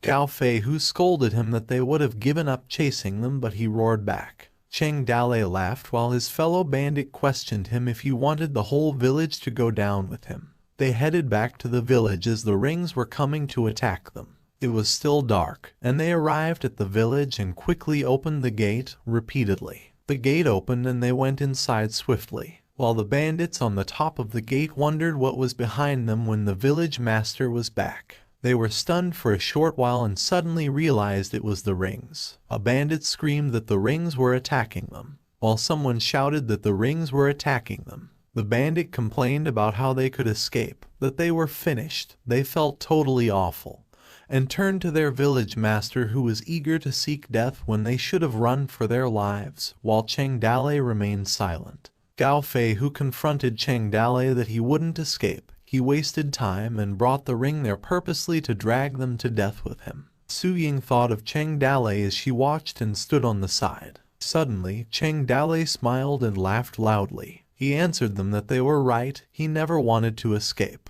Cheng Dalei went on to say that fleeing to where, like a dog turning its back on the enemy, and questioning whether they could really escape. He took his sword and pointed at the rings, and shamed his people for being afraid before they even fought. Now that the rings arrived, this place already become a desperate situation. There was no way back, and he no choice but to lay down their lives and fight. The bandits kept saying that their escape was no longer possible, but depending on it was. Someone questioned that their opponents were the rings, and only 2,000 people of them could fight. They asked if they could defend against them. Cheng Dalei confidently replied that there were only a few thousand pursuers, and what was there to be afraid of? Cheng Dalei reminded Gao Fei Hu that he didn't say the rings were invincible, and today he would kill them to show him. 1,000 ring members on horseback rode and aimed to attack. Cheng Dalei called for blacksmith Zhu and ordered her heavy crossbowmen to push up the heavy crossbows, to which she agreed immediately. As the rings approached near the Toad village, Cheng Dalei commanded teams of 5, all on his signal. He told them not to be nervous and to behave as they would in normal training. The shield bearers went right for cover, adjusted the angle, and let them come closer. The horses moved quickly while Chuo Man alerted his people that they some people up there ready for firing arrows, and that the trap battalion would break down the door with him and kill them all. The rings men shot their arrows simultaneously, aimed at the top gate while they came near the gate. Cheng Dalei commanded the shield troops to the front. As a result, they were able to block the arrows successfully. He directed them to aim the lights of the fire below and spread the heavy crossbows. Cheng Dalei called for Team 1 to get ready and released. In the darkness, it was completely impossible to see the real shape of the village from a few hundred meters away. When they arrived at the gates, they saw the high wall, which was difficult to overcome. Chuo Man thought in his head it was a trap, and there were still crossbow arrows that cut through the night sky. Chuo Man was hit right into his chest and screamed with fear in his eyes. A lot of the ring members were hit, blood began to splash, and they lost their balance and fell from their horses. Cheng Dalei commanded his team to load the crossbow and called the stone-throwing Team 2 to get ready. Cheng Dalei shouted for release, where several stones, flew at the rings and heavy bang was heard as soon as it reached unto them. Some were able to dodge, however, some didn't. The rings repeatedly yelled to pull back because it was a trap, repeatedly. Another one yelled to hold formation and return to camp for support. The hastily retreating cavalry joined the charging cavalry like a great wave. People rolled back and forth, and there was no telling how many people and horses perished from the trampling in the darkness. The rings repeatedly alerted his fellow troops to retreat. They fell back quickly while heavy and large stones flew and still aimed at them. Gao Fei Hu was shocked when he saw the rings were knocked back by this. Cheng Dalei responded where he said every day that the rings were invincible, that they were strong and the courage of 1,000,000 men. Everyone the same opinions, that was why the rings could break Yuzhou in a day, and the Black Rock City in half a day, and berated them. They were bound by fear even before the battle started. Cheng Dalei furiously told them now that he shown them. The rings were not three-headed, they know 6 arms and were invulnerable to swords and spears. They were not monsters, they were also born from the parents, and raised by mother and father, and they were just as human as them. They screamed when they were in pain, they were afraid to die, and they could be defeated when they were overwhelmed by enemies. And now the heavy crossbow team continued until they were out of range or they ran out of arrows. The bandits' courage and morale were lifted, as they were eager to fight and get in line. While Cheng Dale gazed at the fleeing men of the Ring tribes, his fellow bandits argued about who was shooting arrows. Cheng Dale stood at the top of their stone walls, ordered his people that they were out of range and did not waste crossbow arrows. He said that there were only remnants of wounded soldiers below, and he called for the good men of Toadstool to get ready with him as they would rush out and kill those animals quickly. Cheng Dale raised his swords while his people cheered for him. Their gate was opened and they rushed out on their horseback for an attack. 2,000 men from the mountain fortress rushed out to kill the fleeing Rings, while the remnants of the Rings tribe were only 200 or 300 people, and the men and horses were exhausted. Besides the injuries, they simply could not offer effective resistance. Cheng Dale was not in a hurry to kill them but only wanted to slowly exhaust the physical strength of the survivors. Eventually, the survivors were driven into a ravine by Cheng Dale's deliberate pursuit. This was like a bag. The 100 Liu family elites that Lin Xiaoyu led were the last rope to close this bag, and he alerted his troops that they were coming. Lin Xiaoyu said that the leopard wolf was in the bag and struck. Overnight, 720 Ring members died at the city gates, and the 300 survivors were annihilated at the Qin New Mountain Pass. From the Toad village, several people were killed, dozens were seriously wounded, and more than 100 were lightly wounded. Warning came at the Qin New Mountain. Somewhere at the white tents of the Ring tribe camp, someone thought in his head that there were only a dozen people who should have been killed by now, but kept wondering why there was no news even after sunrise. These people from the kingdom were easy to kill. Could it be that they come across a village in the mountains and started looting again, or did Chuo Man get ambushed and they were dead? It was Kai Mei, and someone on horseback arrived at his tent to report. At sunset, the Northern Ring tribe set out from their camp and sent troops to the Qin New Mountain. The battle's aftermath, including a field covered with blood and bodies, was a disaster in front of the Toad village. The Toad bandits pulled the bodies and buried them. As they draped a white cloth over their faces, they placed the dead in a carriage. While Cheng Dale stood by himself atop their gate, the sun was going to set. He didn't say anything as he stared down at the bloody bodies lying on the ground. After continuing to gaze at the bodies, Cheng Dale closed his eyes. A voice emerged and told him that he fought a beautiful battle today. Cheng Dale replied that it was not bad and that today was just the beginning. It was the system and referred to him as a young man, and it was a long time. Cheng Dale told her that she was not out for so long. If it was not for the raffle machine, he would have thought she disappeared while the system teased him if he missed her. It was a year since Cheng Dale entered this world, and he always wanted to ask her this question. He told the system. Because of her existence, he couldn't help but think that this world was actually just a game. The information of the people on Qin New Mountain.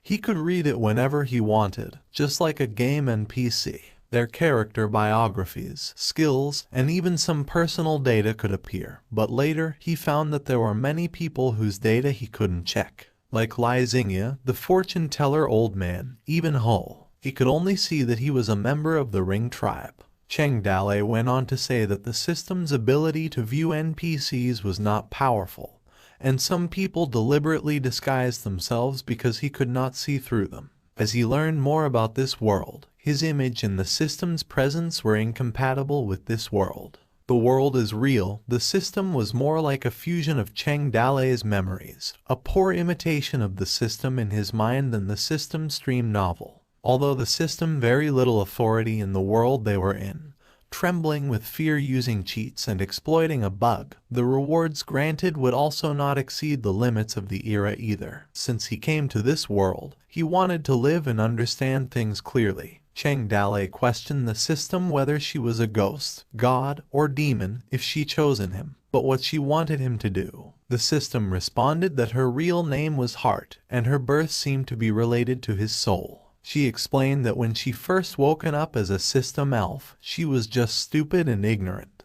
She only known that as soon as she was born, she was given the permission to manage the system. With that, she could give a mission, operate a raffle machine, and even improve the system's functions, offering unlimited possibilities. The system added that it was a divine thing with strange abilities, enough to change the world. Even though she hadn't actually known what it was, it left Cheng Dale confused. The system added that Cheng Dale carried memories of things that this world did not currently have, and she was born because of it. She guided him along the way. The system winked at Cheng Dale and said that perhaps they wouldn't know the answer until they got to the end of the road. Cheng Dale was disappointed that the system was acting like a riddler again and asked for more useful information. The system sighed as she replied that she could only answer a limited number of questions because she didn't know much about these things. Perhaps the raffle machine knew more than she did. Cheng Dale said that maybe when he was transported, both of them was merged by accident.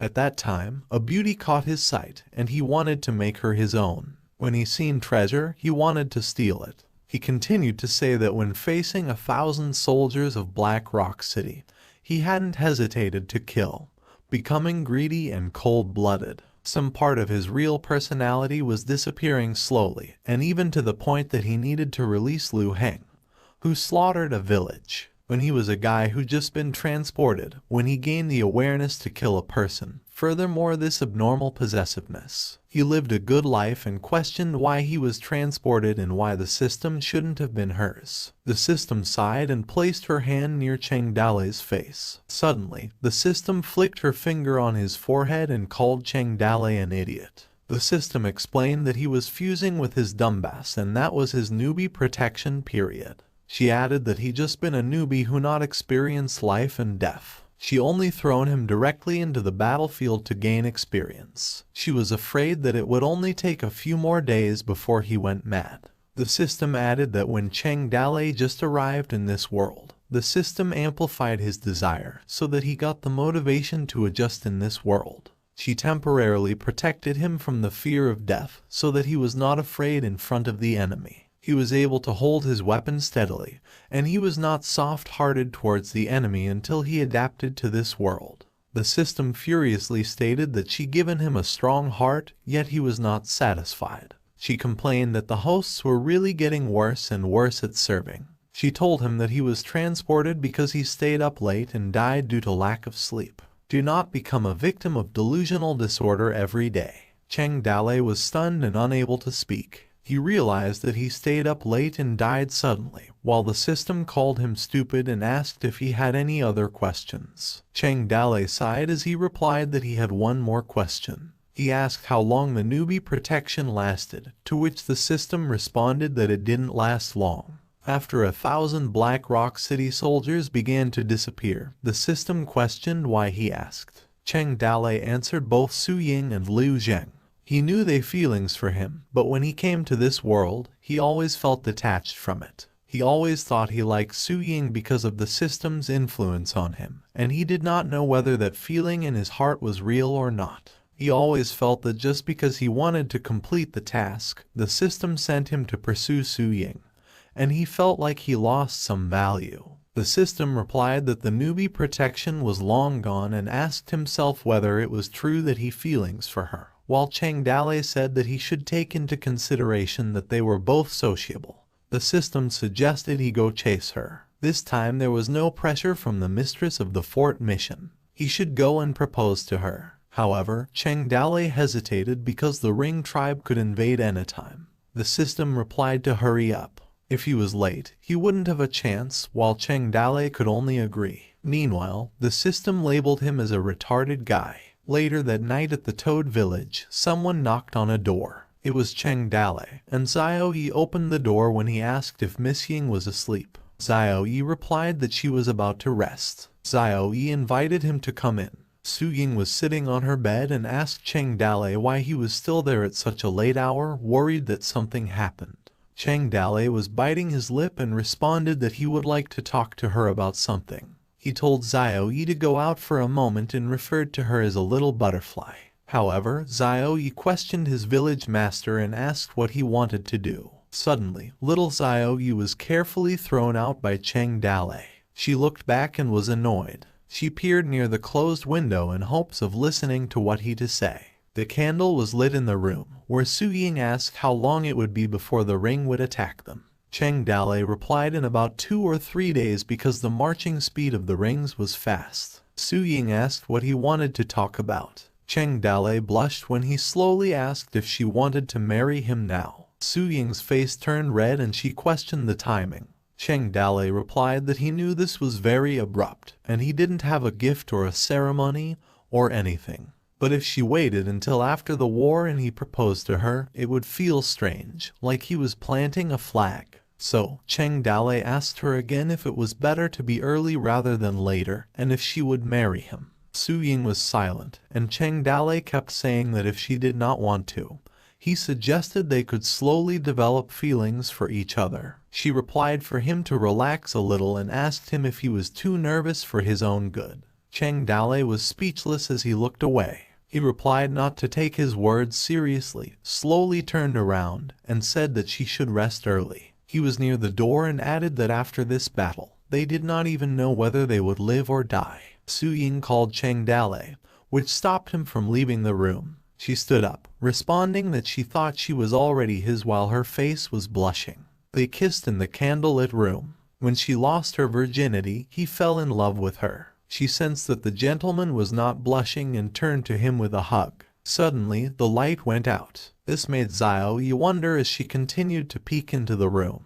Their act of love burst out little red hearts in the air. When Zioe heard what was happening, Cheng Dale and Su Ying continued making love, which resulted in more little red hearts bursting in the room. Zioe was startled when she suddenly realized they were making love. She walked away. It was too sudden and she was worried about Su Ying because she was an absolute blockhead when it came to this. She should have asked his mother to show her those position pictures first. And Zioe was not sure if there were any herbs in the village that strengthened the body. The system was sitting on the roof, gazing at the stars and moon, and uttered that it was hard for her to say anything while she was enjoying a few moments of wind and rain.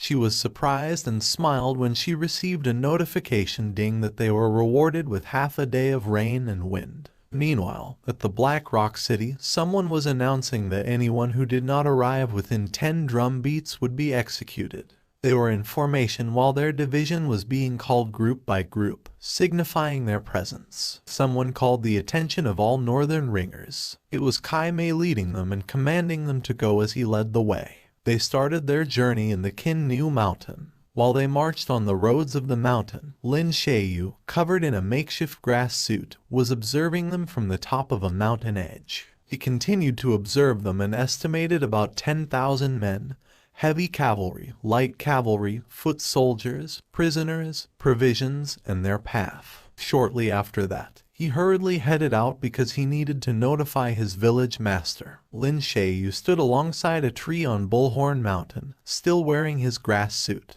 The tree began to make a harsh rasping sound. Lin Sheiyu was shaking the tree, sending a signal to the Toad village. The second master noticed that the tree on top of Bullhorn Peak was moving, which meant Lin Sheiyu was giving the signal. The second master, reading the signals, told his fellow bandits to notify the village master because the rings were coming from the north. The morning came at Kin Nu Mountain. A few thousand northern rings marched. Meanwhile, Cheng Dale and his troops lurked in the distant bushes. He said that their speed slowed down a lot.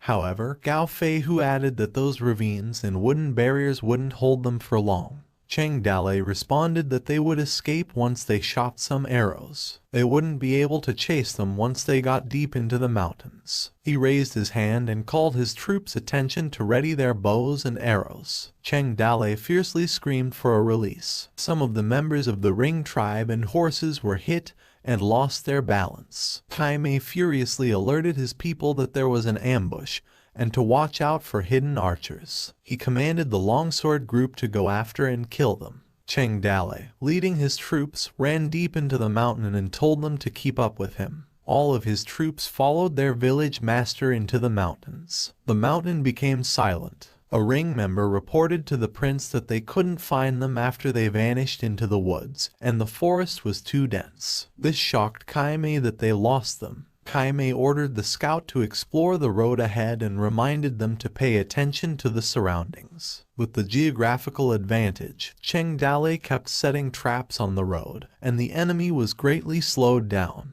Finally, at dusk 3 days later, the Ring army arrived outside the Toad village. Kaime was holding a map and thought in his mind that he finally found it. The river crossed between both Bullhorn peaks, and behind the peaks lay what he was looking for. Kaime wondered how it could become a city when it was a densely wooded valley. He kept wondering whose army was stationed here, and if it was possible that they were the ones who attacked them a few days ago. He brushed it off, just broke down the gate, slaughtered the whole city, and they would have what was buried there. Kaime called for all his troops and they obeyed his order. He shouted to kill and attack the city. The rings ran towards the city with their weapons, barriers, and ladders. Cheng Dale was informed that they were coming so fast, they did not even have to rest and set up a camp. He commanded his people to get ready because it was an all-out war. The rings troops were organized and prepared to go up in one go. The battle began, and the rings were climbing on their ladders while arrows and stones flew everywhere. The bandits were steadfast in holding their positions and getting them down.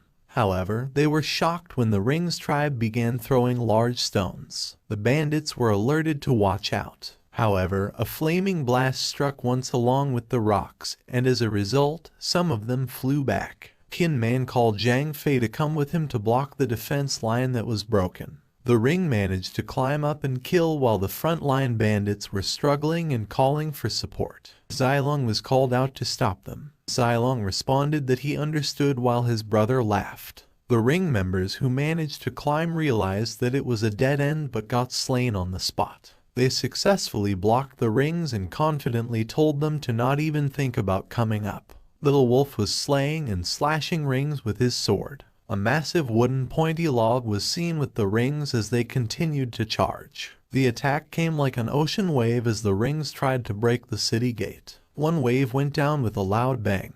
The bandits poured oil when the one came up again. They ignited with fire. As a result, the Ring members on the ladder were burning alive. They continued banging the city wall like waves splashed, while some Ring members complained it was so hot. The first attack made by the Ring tribe began at dusk. At 3 o'clock, the Ring troops retreated. When the attack failed, Kaime took advantage of the night to set up camp 3 miles away from the Toad village. Qingju and Yizhu were located on the map after Kinniu Mountain. Channy city of Qingju docks was peaceful and calm. However, at the city lord's mansion, someone admitted their difficulties but still invited their buddy to come and join them despite having a large family and keeping everyone safe. Inside a room, they kept talking and told Lord Fang that they liked the pearls and jades. Lord Fang told the woman he referred to as Madam that she was too kind. He told her to take anything she wanted, while the lady smiled yet felt embarrassed receiving such luxurious gifts. Lord Fang watched her walk away and told her to take care. He sighed. He was in tears as many people asked him for money and treasure, but that was the only way to live under the roof of another, to live by his grace and read his mood. Lord Fang sobbed and wondered how long his family's wealth was going to last. A soldier came in and repeatedly called his city lord's attention. He was scolded by Lord Fang and told to lower his voice because the wall's ears. He reminded him not to call him that there, and let others think they were into role-playing. Lord Fang asked how the matter he inquired about Gon. His soldier reported to Lord Fang that the Ring tribe hadn't killed Cheng Dale yet when he asked the people who come from Yuzhu before they left. Lord Fang wondered if they hadn't killed him yet and questioned if the Rings ran away after robbing the Black Rock City, to which the soldier responded if he thought Cheng Dale could stop the Ring tribe. Lord Fang replied that it was not possible. The northern barbarians over 10,000 armored horses. He ordered to double-check it and find out what was going on at Bullhorn Mountain, to which the soldier agreed. Meanwhile, at Yuzhu City, soldiers protecting the gates were positioned in a line, each with a spear in their hand. Young Longting was ordering Kai Dalong to prepare more large crossbows. If they wanted to defend the city, bows and arrows were essential. Kai Dalong responded that he asked the craftsmen in the city to work overnight to make 100,000 arrows in 1 month. Young Longting furiously questioned the time and sarcastically told them to hurry up because the northern barbarians would not give him a month, and they could not lose this battle. Kai Dalong responded with his fist clenched, and they made haste. Young Longting observed his soldiers in formation, who stood with their spears in hand. He asked the young man his age, to which the young man replied, "Your Majesty, I am 16. Young Longting praised him for being a good man and asked if he was afraid. The young man replied that he wasn't. Young Longting laughed and responded that he himself was also afraid, wondering how the young man could not be. Young Longting added that if he was afraid, he shouldn't do it, but emphasized that they would protect their homes and defend their country. He told the young soldier that when the Great War came, he and the king would fight the enemy, to which the young soldier agreed. The soldiers addressed their majesty and asked him to take care as he left. The morale and courage of the Yuju soldiers were lifted because they did not expect the king of Yuju to talk to the young soldiers. They kept talking about the king being a good man and how he drove away the Ring tribe. Other soldiers chimed in, saying that following him was not a bad idea. A report was received inside the city lord's mansion in Yuju City. A soldier knelt down as he reported to his majesty that the Ring tribe hadn't crossed the Bullhorn Mountain yet. Young Longting was skeptical about them not coming out yet as it didn't feel right. He asked about the whereabouts of the bandits of Kin New Mountain and where they escaped. The soldier responded that they hadn't seen them coming out of Kin New Mountain. Young Longting thought to himself and wondered if fool Cheng Dale was really trying to stop the Ring tribe. He ordered to scout once again to find out the situation on Kin New Mountain, to which the soldier agreed. Meanwhile, many people, like Young Longting, sent scouts to infiltrate Kin New Mountain. City lords, bandits, and rich families were everywhere. Imperceptibly, countless pairs of eyes rested there. The talks of Kin New Mountain never been in the limelight like they were today. Among those fleeing from the wars, some people were thinking of rising again, while others were ready to pack their belongings and move away from the war. Just like how Su Lishi and the young man walked away together, happily. Moments later, at Toad Village, Huang Sanyuan was reporting to Cheng Dale. Since they already fought with the Ring tribe, the courage of their warriors diminished. The fighting power of their warriors simply could not compare with the Ring tribe. Huang Sanyuan added that their defense formation was relatively strong and if someone was injured, there would be a new person to replace them. In last night's battle, they were fortunate that no one died, but the total number of severely and mildly injured warriors was more than 100. Those who were wounded was sent to Liu Bei. The medicine was still sufficient, so there was nothing to worry about. Cheng Dale inquired about the damage to the city wall. Huang Sanyuan responded that the Ring tribe was not proficient at using stone throwers. Some of the stones did not hit the city, and some flew over the city, which was currently being repaired by their warriors. Cheng Dale asked about the weapons and how Blacksmith Zhu was doing, to which he replied that the women and children of the village sped up the production of arrows. They cut a lot of wood before, and the raw materials were also sufficient. Huang Sanyuan added that the damage to the giant crossbows was being repaired by Blacksmith Zhu, and the blacksmiths of the village were making more giant crossbows and stone throwers. Cheng Dale confidently replied and smiled that the Ring tribe was just like that. As long as they were given some more time, they might be able to train them into elite soldiers who were disciplined. When the time came, they could wipe out the scum of the Ring tribe. Huang Sanyuan replied that this was just the first wave at best. It was only an appetizer before the main event and advised his village master that this shouldn't be taken lightly. However, he thought in his mind, because of his village master's confidence, could they really win this battle? A simultaneous rustling sound was heard outside their village. Cheng Dale was alerted of an enemy attack, and the Ring tribe was attacking their city again. He ordered Huan Sanyuan to light the wolf smoke and sound the war drums. He commanded archers, giant crossbows, stone throwers, and everyone to position because a new wave of enemies was coming. A bandit pointed to his village master to look out. The Ring tribe came out in much larger numbers. Cheng Dale couldn't believe what he saw. Refugees were marching in their direction, pleading with them to help them. The terrified refugees were pleading with them to let them in so they could rescue themselves and their kids. Cheng Dale thought in his mind that they were planning to get inside the city using a wave of refugees. Wang Sanyuan stated that those savages used the refugees to charge at the city. They inquired of their village master about what they should do. The Ring tribe advanced behind the refugees. Kai Mei, who was on his horse and far behind, watched the battle. Kai Mei thought in his mind that they didn't have a powerful crossbow, and observed their faces and eyes as they cried out for the gates to be opened to save them. He questioned whether they would have the courage to kill both them and their own people. These refugees pleaded for help in a desperate attempt to avoid dying. Meanwhile, Cheng Dale softly taken in all of their cries at the same time.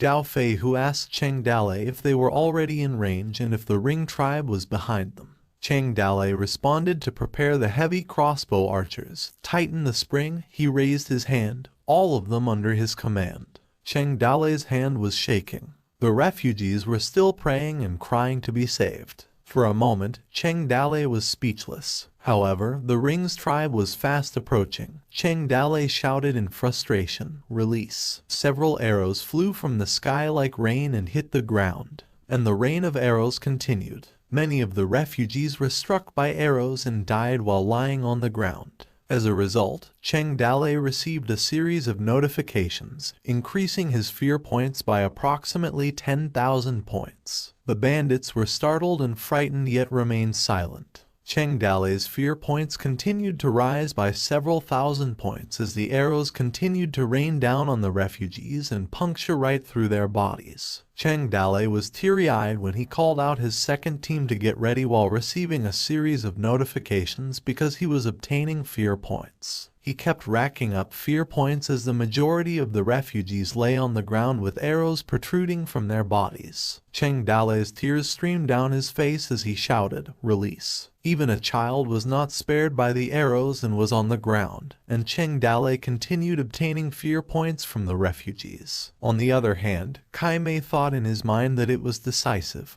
but as long as they could block the first rain of arrows and disrupt their army, their goal would be achieved. Their next step would be to attack the city. The Rings raced fiercely towards the city with their weapons, barriers, and ladders. As other refugees searched for their parents, Cheng Dale kept hearing the refugees begging for help, pleading with him to save them and spare them death. He thought in his mind while crying that those dead and wounded refugees, their cries and laments were all transmitted directly to his mind. Countless emotions of fear hit his mind like a tidal wave. Despair, resentment, agony, sorrow, and he wondered about the heavy stench like a mixture of blood and innards smell. Tears continued streaming down his face. He called out to the system that something was wrong and questioned why she was doing this and if this was what she wanted to make him feel. Dao Fei, who notified Cheng Dale that they were coming. Teary-eyed, Cheng Dale commanded all troops to hold the city wall, not letting those animals set foot on their fortress. Otherwise, they would end up like those refugees, and behind them was where their families were. All the bandits fiercely screamed as they agreed with their village master. Stone and arrows went inside the Toad village while the second team was told to maintain their position and go, while others screamed to kill and attack the city. Kinman and a few other bandits slashed through the Ring members climbing through the ladder. Other bandits even drew arrows at short range and swung swords in defending their city. The Ring members were close to climbing to the top, yet they would be slain and screamed as they fell back down. Guan Yu led the archers and told them to stand back and maintain formation, to which they agreed, while his brothers were fiercely fighting off using their flaming spears and stabbing the sky to kick those Ring dogs off the wall and kill. The Ring members struggled, but they held the ladder and still charged up there, while others screamed as they fell from the sky. Kai Mei was notified that the situation was not good and it was difficult to open a gap to attack. They lost too many of their men in the attack and suggested the soldiers retreat. Kai Mei gestured with his hand to withdraw and retreat. Moments later, a person who didn't have parents would hold and carry a burden, fearing that he would not live a long life. Who know brothers like feet and hands, who know husband and wife like a guest or a friend. What was the blame for being born and what was for killing? Yet no one knew whether he lived or died. Someone believed what people said but doubted it because she dreamed it. It was the system, and she cried for the end of the world.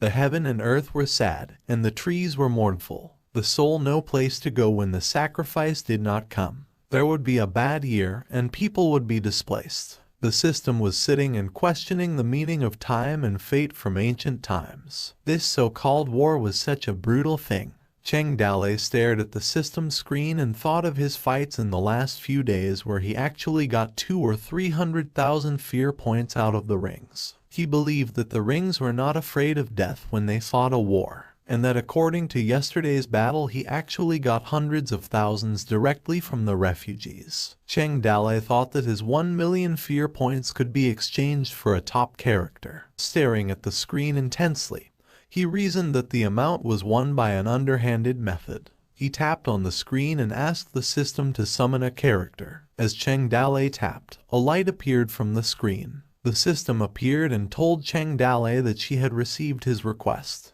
An orb of light came into view as the system chanted that the heartbeat of the world would usher in the light of the stars. The system continued her chants, stating that millions of emotions would cross the summon platform and flowed directly into people strong enough to shake the world. While holding the orb of light, the system smiled. Amused, Cheng Dalei thought that the skipped scene last time would just look like that. He requested the system to pity him and let him go over his difficulties as he wished for a strong character. While closing her eyes, the system continued mumbling that the hero of the story was reborn and was about to cross time and space to come. The orb of light glowed brighter as it pulsed around the place. A man appeared. A notification stated that the legendary military general was obtained, the leopard-head Lin Chong. Info of Lin Chong appeared, stating that he was a martial artist unknown to the public as his age was 33 years old. And as for his skills, he had the wave-breaking sevenfold spear, while his hidden attribute was a 1,000-mile-long search for his beloved. Unamused, Cheng Dalei asked the system if Lin Chong was coming.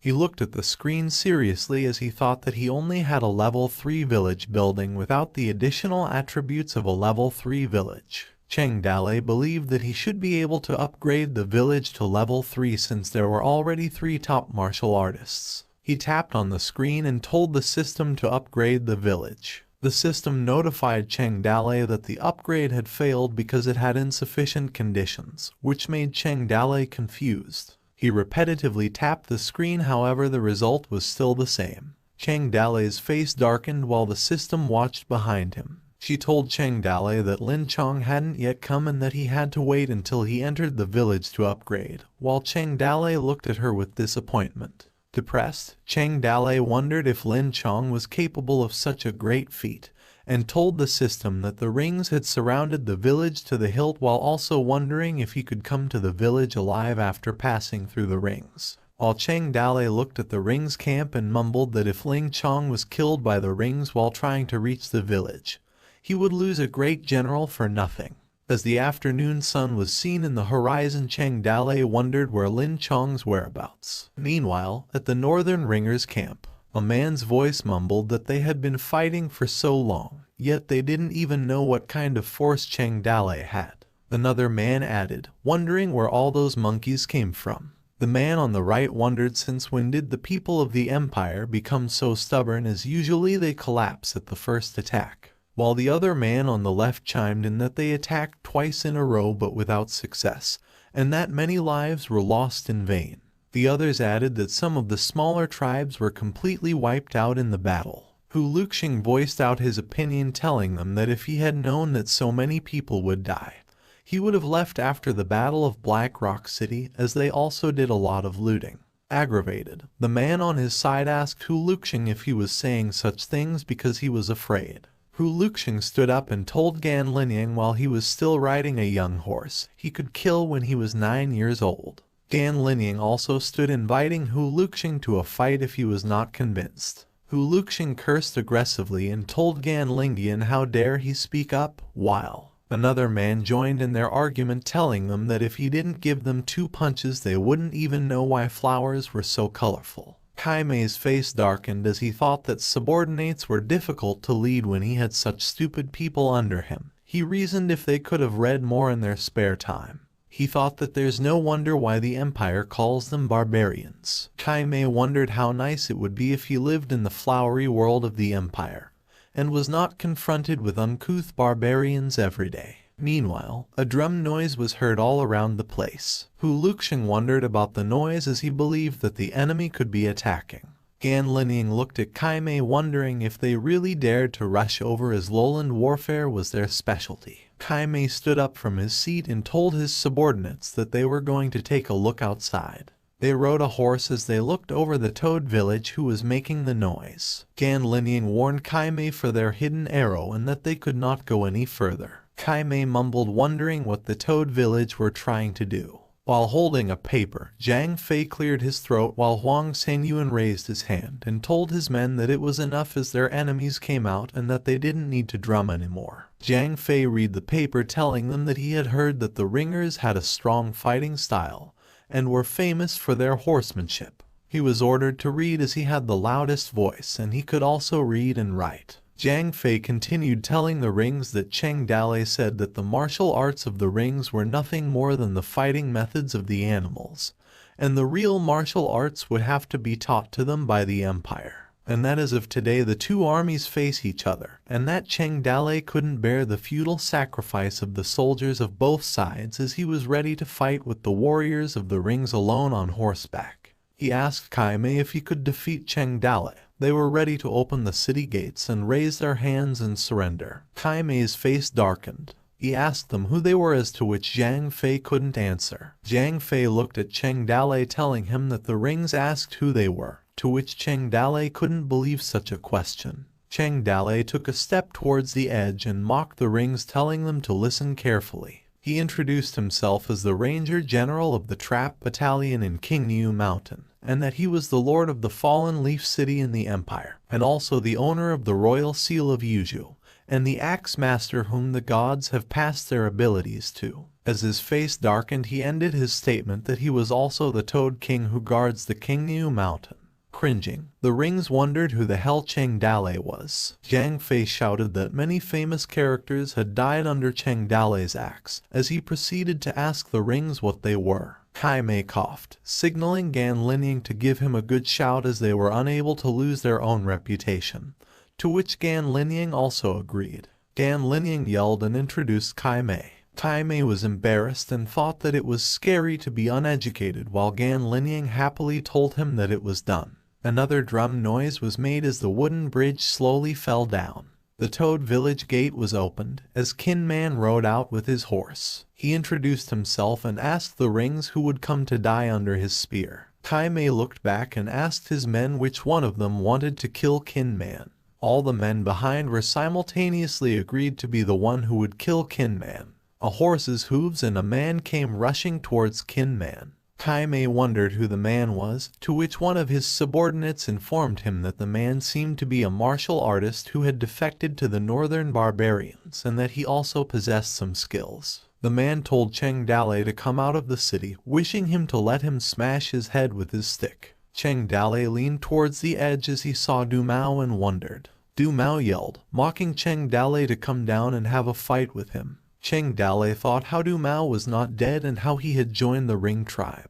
He replied to Du Mao, telling him that he respected him as a man, asking him how he could become a tiger after joining the Ring tribe and if he wasn't afraid of his ancestors cursing him from their graves. He asked Du Mao to put down his weapons and fight the barbarians together with him. Du Mao responded by calling Cheng Dalei retarded and told him to stop talking nonsense, asking for him to come down so he could let his stick knock his head. While looking at the battlefield, Cheng Dalei replied that he would make Du Mao regret his decision. Cheng Dalei ordered Kin Man to kill Du Mao. Kin Man charged and raised his spear and told Du Mao to accept his death as he was a traitor. Du Mao readied himself and mumbled, "Very good." Both of their weapons clashed. As both men fiercely wanted to kill each other, Zhu Shenji asked Cheng Dalei if he thought that Kin Man could win. Cheng Dalei told him that it was hard for him to say, as Qin Man and Du Mao's skills should have been equally matched. He added that if he wanted to win,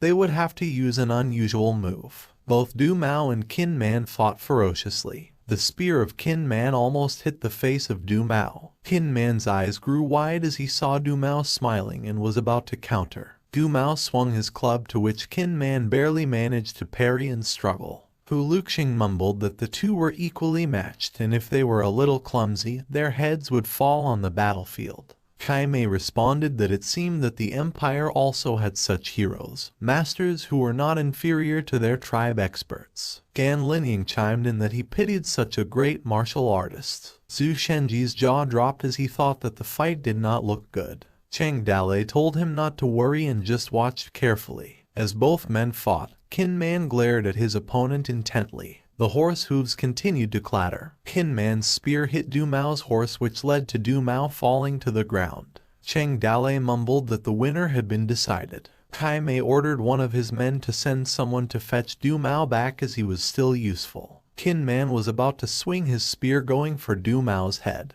He yelled at Du Mao to die. Du Mao's eyes grew wide as he grit his teeth hard. Qin Man's spear missed Du Mao, who was lying to the ground. Meanwhile, another horse appeared and grabbed Du Mao's clothes, dragging him away. Enraged, Qin Man told them not to run away and rushed after both men. Cheng Dalei ordered Qin Man not to chase after the enemy, as to which Qin Man turned to look at him. He added that if he chased too deep, he would get hit by the ring's arrows. He ordered Qin Man to come back. Qin Man flat out obeyed Cheng Dalei's orders and went back to the city. Cheng Dalei yelled, cursing the rings and telling them how powerful they were. He ordered them to dismount and surrender and kneel down, as he would show them a move or two, which was enough for them to use for a lifetime. Gan Linying replied that there was nothing to be proud of when an empire fights an empire, and ridiculed them for being good at barking with no bite. Cheng Dalei's face darkened with anger and ordered his men to show them who they were messing with. A hoarse thump was heard while the city gates opened. Zhao Zilong came out holding his spear on his back and told the rings to get ready for round 2. He introduced himself, telling them that he is Zhao Zilong from Chang Mountain. The Ring tribe representative responded, telling Zhao Zilong to watch him carefully as he would teach him some manners today. The man laughed, telling Cheng Dalei how dare he let a child come out to die. He told Zhao Zilong to go back to his home and drink milk for a few years and come back to the battlefield when he has grown up. One of the men from the Ring tribe said that he would do it himself, while the others agreed that he could kill Zhao Zilong, and the other man mockingly said that he was already 60 years old, advising him that he better take a rest. Zhao Zilong stared at them, mumbling that the Ring tribe was looking down on him. He told them that he would get serious and show them their place. The man charged and told his companions to let him behead Zhao Zilong's head first. One of his companions sighed and mumbled that he stole all the show for himself. The man furiously rushed towards Zhao Zilong, holding 2 swords, and told him that he was going to die by the sword. The man smiled as he was about to cut Zhao Zilong. However, Zhao Zilong watched the man carefully. Both warriors clashed, and Zhao Zilong came out triumphant, killing the man with his 100 birds fire spear. The Ring tribe people's jaws dropped as their companion couldn't even last 1 round, while the others wondered what happened. Zhao Zilong yawned and mumbled that he was bored. He asked the Ring tribe who else and told them to hurry up and come at him. Another man charged towards Zhao Zilong, telling him not to be so arrogant and to fight him instead. The man grit his teeth and told Zhao Zilong to die as he was about to pierce him with his spear. Meanwhile, at the city gates, Zhang Fei mumbled that another guy came who could stand 2 rounds against Zhao Zilong, and with just a few rounds, he was already knocked off his horse. Cheng Dalei stared intensely while his subordinates mumbled that the 3rd one for the Ringers lost, and so did the 4th. At the Ring tribe's camp, Kai Mei was out of words while watching his men die one by one. A man was slashed down the camp in Zhao Zilong's 5th opponent. The 7th one just fell down. Zhao Zilong breathed out of exhaustion. Kai Mei mumbled that Zhao Zilong was so strong, as one of his men responded that Zhao Zilong was already exhausted, asking one of them as to who would go and kill him. Another man chimed in and told him that if he wanted to go, he could go, as they don't know if Zhao Zilong was just pretending.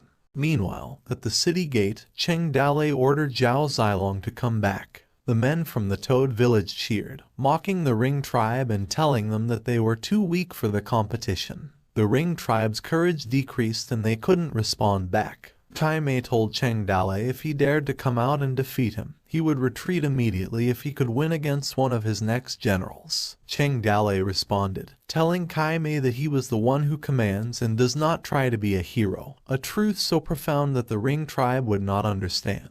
Kai Mei smiled and claimed that Cheng Dalei was afraid and that he should just open the gate and give up, as he would spare his life and give him the opportunity to lead horses and carry saddles. Humiliated, Cheng Dalei told Kai Mei to get lost. Zhu Shenji asked Cheng Dalei why he wouldn't go down and fight Kai Mei. Cheng Dalei's face darkened, and he cursed Zhu Shenji, asking him how much he hated him and that he wanted him dead. Zhu Shenji changed the topic and told Cheng Dalei that now the enemy was down there in a chaotic formation, and their courage wasn't conducive. If he went into battle personally, he could certainly strengthen the courage of their army. Cheng Dalei was contemplating and thought that he had set everyone up, and although they hadn't yet openly resisted, everyone had a reason to complain. He thought that if he went out and fought a little, maybe he could calm them down. However, resentment could also increase his standing. After a while, the city gates opened, and Cheng Dalei told Qin Man and Zhao Zilong that they had to be ready to rescue him at any time as soon as he couldn't fight,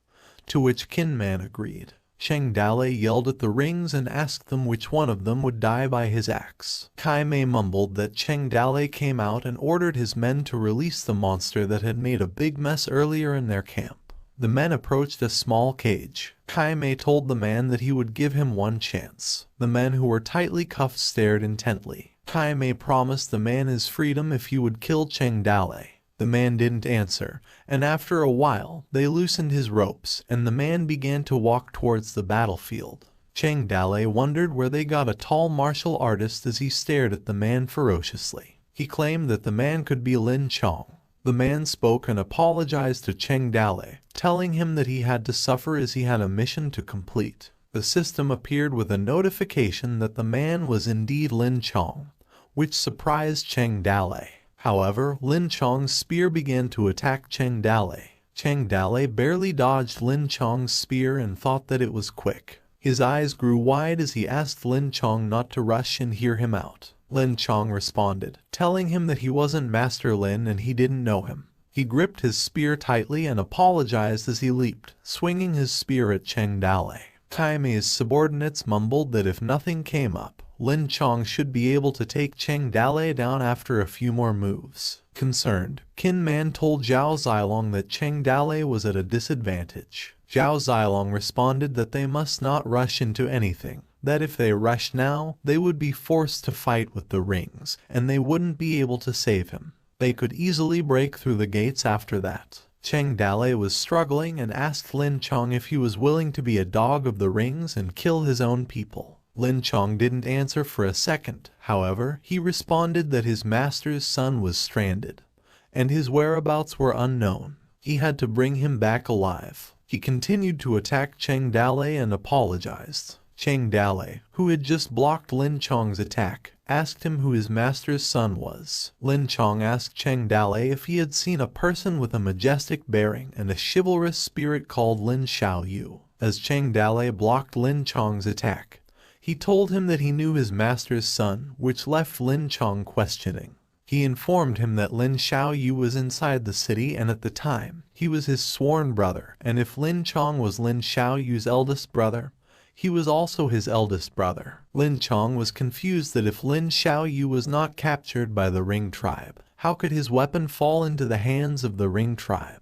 As they continued fighting, Cheng Dalei told Lin Chong if he didn't believe him, he would share something private that only Lin Xiaoyu knew. Lin Chong responded that he would like to hear what Cheng Dalei could reveal. Cheng Dalei proceeded to share everything about Lin Xiaoyu as he knew many things about him and asked Lin Chong if they could talk as they fought.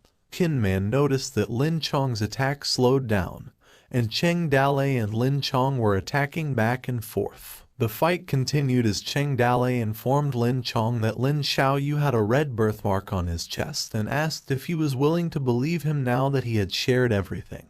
Lin Chong's eyes grew wide and asked Cheng Dalei how he knew so many secrets about Lin Xiaoyu. He claimed that Lin Xiaoyu was homosexual. Lin Chong's face darkened as he mumbled that Lin Xiaoyu had such bad eyesight. Cheng Dalei was annoyed by the sudden comment. He told Lin Chong that he would bash his head in. Cheng Dalei coughed while retreating and told Lin Chong that he couldn't save him that day, so he would go back first and save him in a day or two. He rushed back and told him to withdraw as they couldn't distinguish who was winning, so he had to wait for him to go back to heal his stomach, as they would fight some other day. The faces of the people on both sides darkened in embarrassment, and they thought that it was obvious that Lin Chong could beat him to pulp, and he couldn't lift his head. Cheng Dalei rushed to the gate and asked for his men to close the gate. The gate closed, the wooden bridge began to lift up. Cheng Dalei hopped off his horse and told Qin Man and Zhao Zilong to summon all the chiefs and explained that there were important things to discuss. After a while at the gathering hall, Cheng Dalei informed his subordinates that Lin Chong had been a long-lost friend of his who was trapped in the ring camp.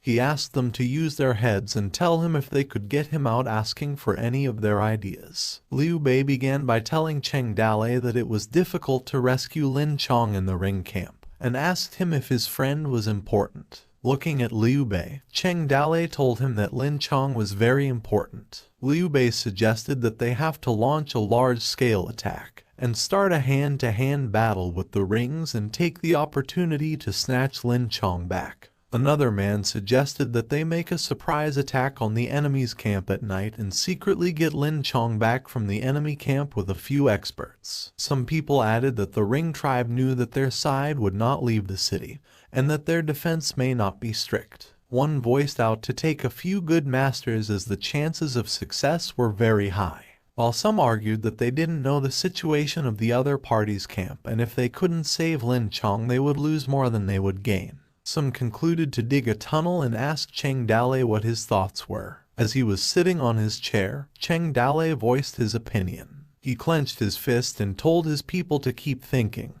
regardless of the cost.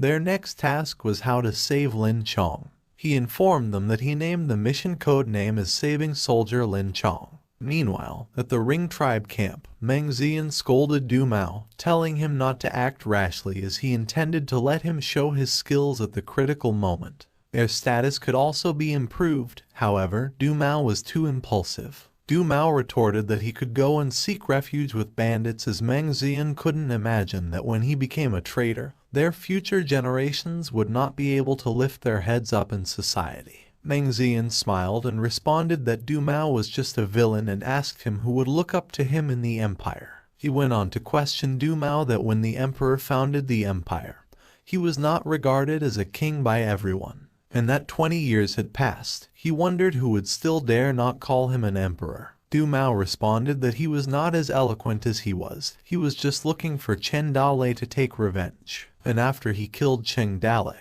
he would never stay in the Ring tribe for one more day. Meng Zian reminded Du Mao that he was the one who saved him in the first place, which aggravated Du Mao. Meng Zian chuckled, telling Du Mao that Yu State was not loyal and his son was unfilial to his parents and that he didn't think he should act righteous now. Then, all of a sudden, a drum was heard in the entire place. Kai Mei came out of his tent, wondering who it was, and asked his men that they were going out to see. Cheng Dalei, who rode his horse, raised his hand and told the scum of the Ring tribe that their grandfather Cheng Dalei had arrived. He asked them which one of them was tired of living, as they needed to come quickly so that he could kill them. Striding forward towards the enemy, Cheng Dalei told the men of Ring that he had learned the art at the age of 3, mastered it at the age of 9, and was invincible at the age of 13, kicking the North Sea back garden as no 180 or under could beat him. The men of the Ring tribe wondered what Cheng Dalei was doing,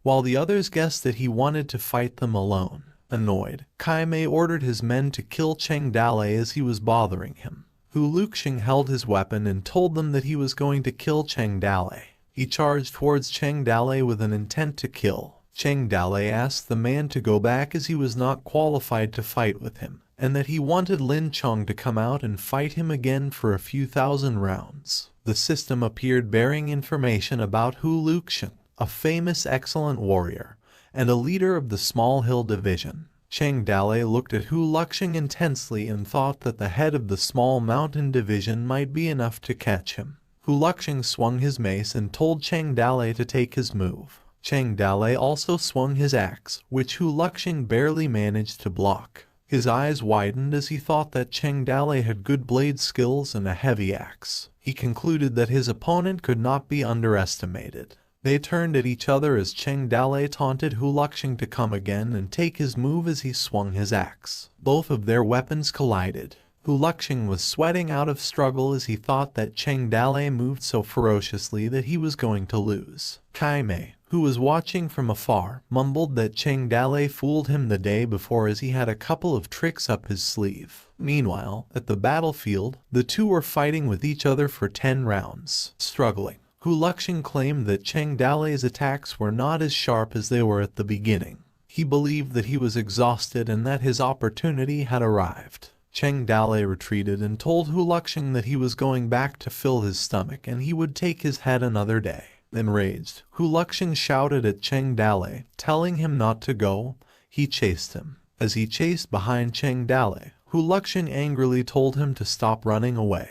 He claimed that he was so close to killing him and wondered why. Enraged, Hu Luxian's face darkened as he cursed in his thoughts that he was so close to catching up and wondered why there was always a gap between both of them. Cheng Dalei leaped, which made Hu Luxian wonder why his horse could suddenly pick up speed and create a gap immediately. A system information popped up, stating that the horse Cheng Dalei was riding was an excellent slender horse and had a skill for running away, getting a speed bonus when running away. Kaimei shouted at Hu Luxian, ordering him to stop chasing and come back. Cheng Dalei screamed Qin Man and Zhao Zilong's names as he rushed towards the city gates. He asked them why they weren't doing anything yet and wondered what they were waiting for. Qin Man came out first, and behind him were Zhao Zilong and Gao Fei Hu. Hu Luxian's eyes widened as he was intercepted by Qin Man's spear. He barely blocked the spear, however. Qin Man forced him off of his horse. Zhao Zilong, who was holding a rope, tied down Hu Luxian,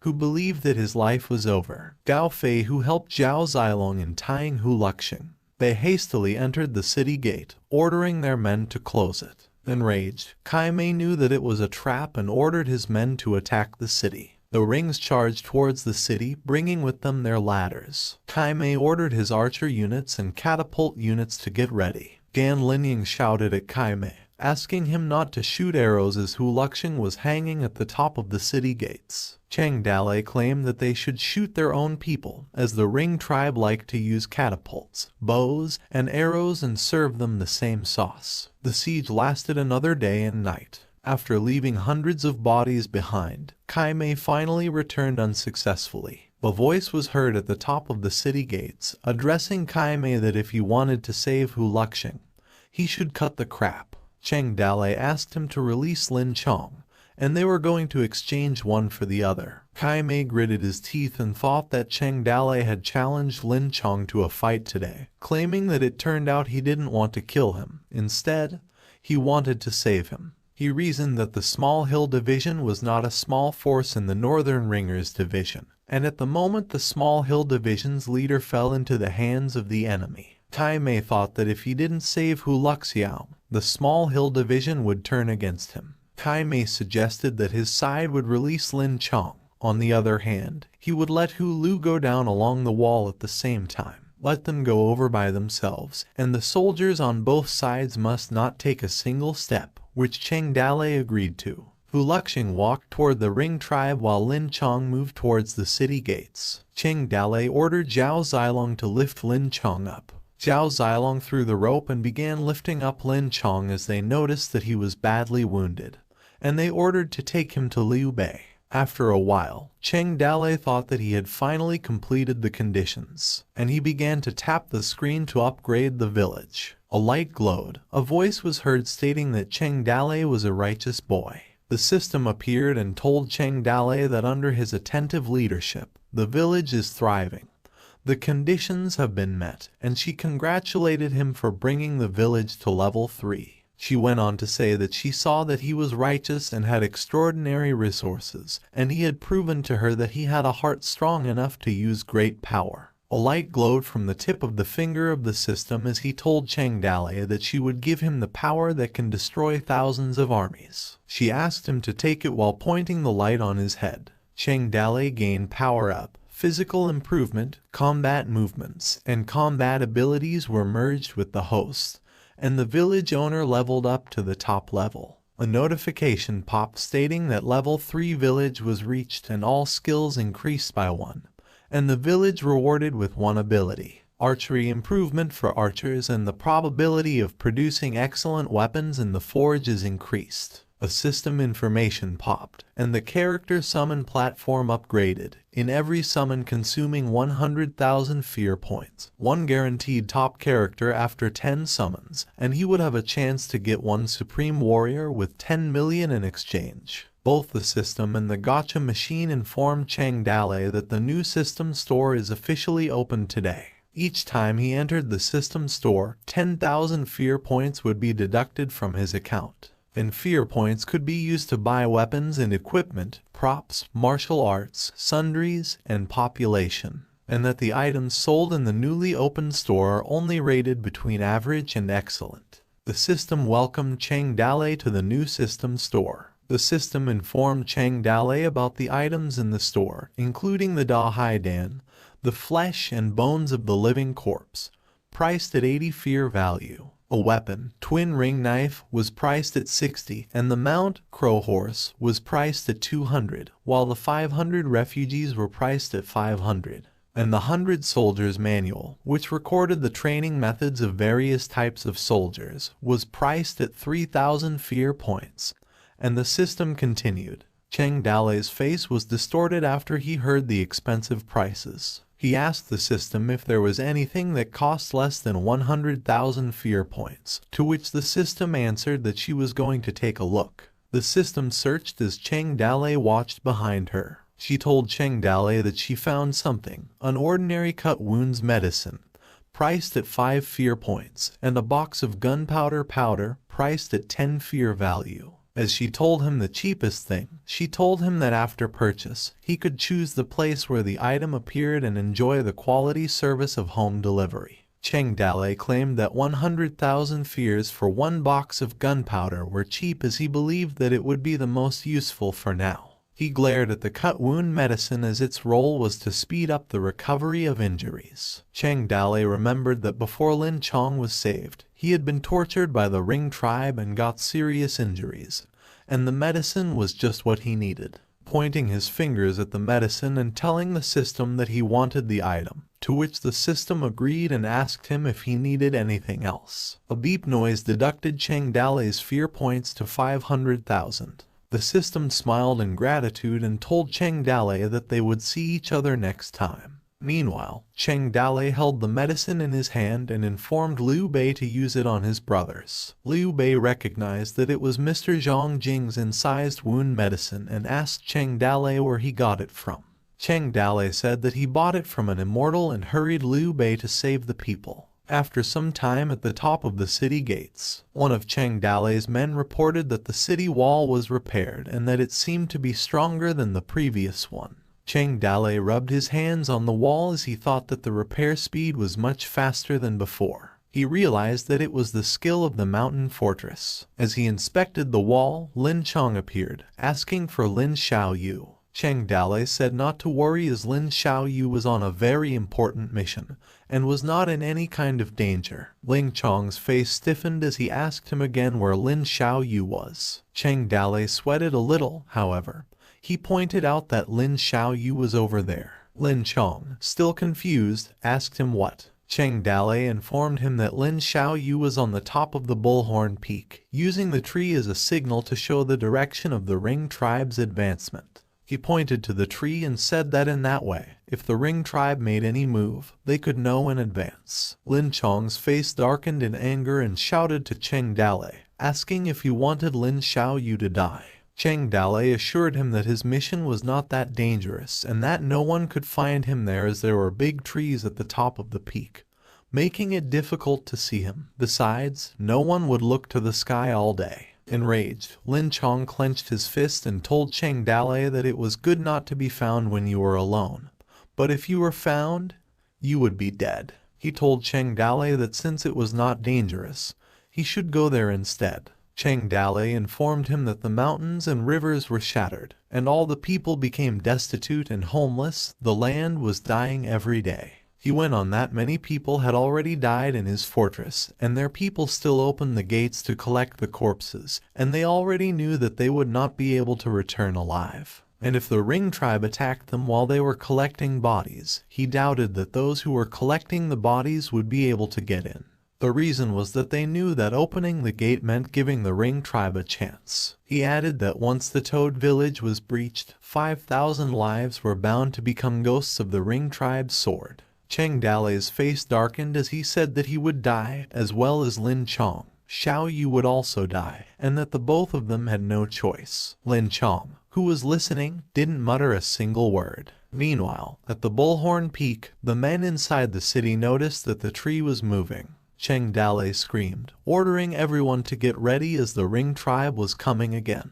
Taking advantage of the evening and sunset, the Ring tribe attacked on a large scale. Many Ring tribe warriors were willing to die, risking their lives to charge. Several times the city was in danger of being lost. The people of Toad Village had already put aside their fears and resisted the attack till death. Qin Man, Zhao Zilong, and Lin Chong each led a team to guard the city. The three generals moved together, dancing on the battlefield with their killing dance. Kai Mei's eyes were wide open as his men mumbled that Lin Chong was seriously injured, and he wondered how he recovered so quickly. The people from the Ring tribe also were confused on why couldn't their stone rocks break their city walls anymore and ordered them to load up bigger ones. Someone also screamed to hit them harder, while the others warned the others to watch for the Toad village arrows and raise their shield as their arrows were much more accurate. The battle lasted for a day and night, but the Ring tribe returned without success. In the following days, Kai Mei launched a dozen more attacks on the city, sacrificing countless lives.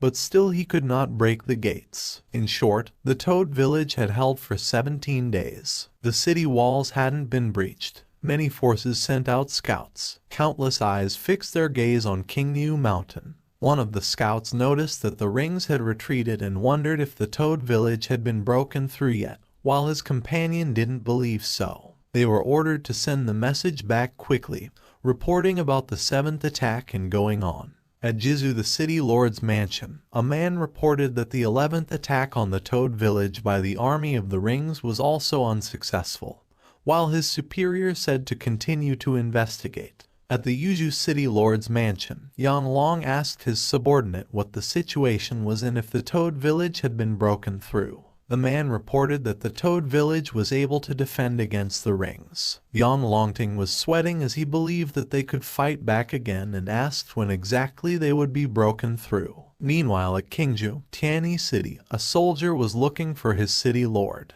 He bowed and reported to Fang Bashan that according to those who fled to the port, the Rings had not yet broken through Qingniu Mountain. Fang Bashan questioned if they were still unbroken, and wondered if Cheng Dale's band of mountain bandits were really holding the fort. Doubtful, Fang Bashan asked the soldier if the Toad village could stop 10,000 elite soldiers with their small army of rabble. The soldier asked Fang Bashan if they should go back, which made Fang Bashan question him. He explained that they could lead the remnants of the army and attack the Rings from the outside with the Toad village from inside. The Ring tribe would be attacked from front and back and they would definitely be defeated by their army, and Fang Bashan, the city lord, would have a great success. Fang Bashan asked his men if he was not crazy as he was talking about the Ring tribe. Kaioyi didn't answer, however, he wondered what was so awesome about the Rings. Fang Bashan ordered Kaioyi to keep scouting, and said as soon as the Ring went south they could pull out immediately, to which Kaioyi agreed to. Meanwhile, a young boy asked his master why they had to go to Qingniu Mountain as it was a war zone. The master said that recently fewer and fewer people had fled to Qingzhou. He believed that there were only two possibilities for the situation. He went on to say that it was either the rings had already killed their way through and were currently taking over the city, or Cheng Dale was still defending the Toad Village. The young boy believed that the second one was probably too implausible. The master replied that the mountain bandits became outlaws and more professionals, but the overall quality of their soldiers was by no means comparable to the regular army. The boy claimed that the armed soldiers of the capital and the soldiers of the other provinces could not stop the rings, and the weakest mountain bandits stopped the strongest riders of the rings. He asked his master what happened to the rings. The famous generals in the region trembled with fear when they heard about the rings, but only a group of mountain bandits dared to fight back. The master answered that countless youthful leaders of the empire also thought so. Some people didn't believe the rumors and wanted to try to fight the rings and wondered what was the big deal with the rings. He went on to say that the result was often more losses than victories, and it was not even an exaggeration to say that out of 100 battles, 100 were lost. And after countless failures, it was considered that the Ring tribe was unbeatable. Time passed, and if the young leaders of that time had not died on the battlefield, they should also have had gray hairs on their heads now. The master said that at that point, when a young man wanted to fight the Ring,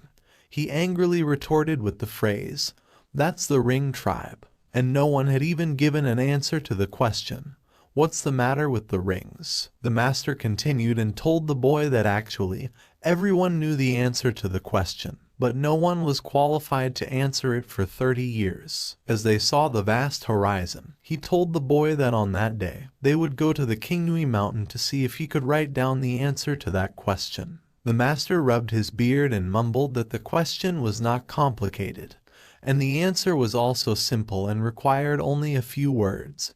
But no one could put it on paper, because the answer must come from the pen of an elite soldier, with the great rivers and mountains as paper, with blood as ink, and with a clean victory as the final word. The rings were nothing. Meanwhile, at the Toad Village city gates, Zhu Shenji told Cheng Dale to look. He mumbled that the rings were retreating as they were taking down their tents. Zhu Shenji suggested storming and then taking advantage of their lack of preparation to really crush them. Cheng Dale's eyes narrowed, and he said no need to rush. The Ring tribe retreated. Zhu Shenji said to give them the order to pursue them. If they would not pursue them, they would fly far away. Cheng Dale asked him not to worry as they were trying to draw them out. He noticed that the treetops shifted southwest, and the opposite. He believed that the enemy's retreat was actually a strategy to lure the troops, and once they left the line of sight, they would surround the Kingnyu Mountains. Cheng Dale smiled and ordered Zhu Shenji to go down and leave the city gate wide open.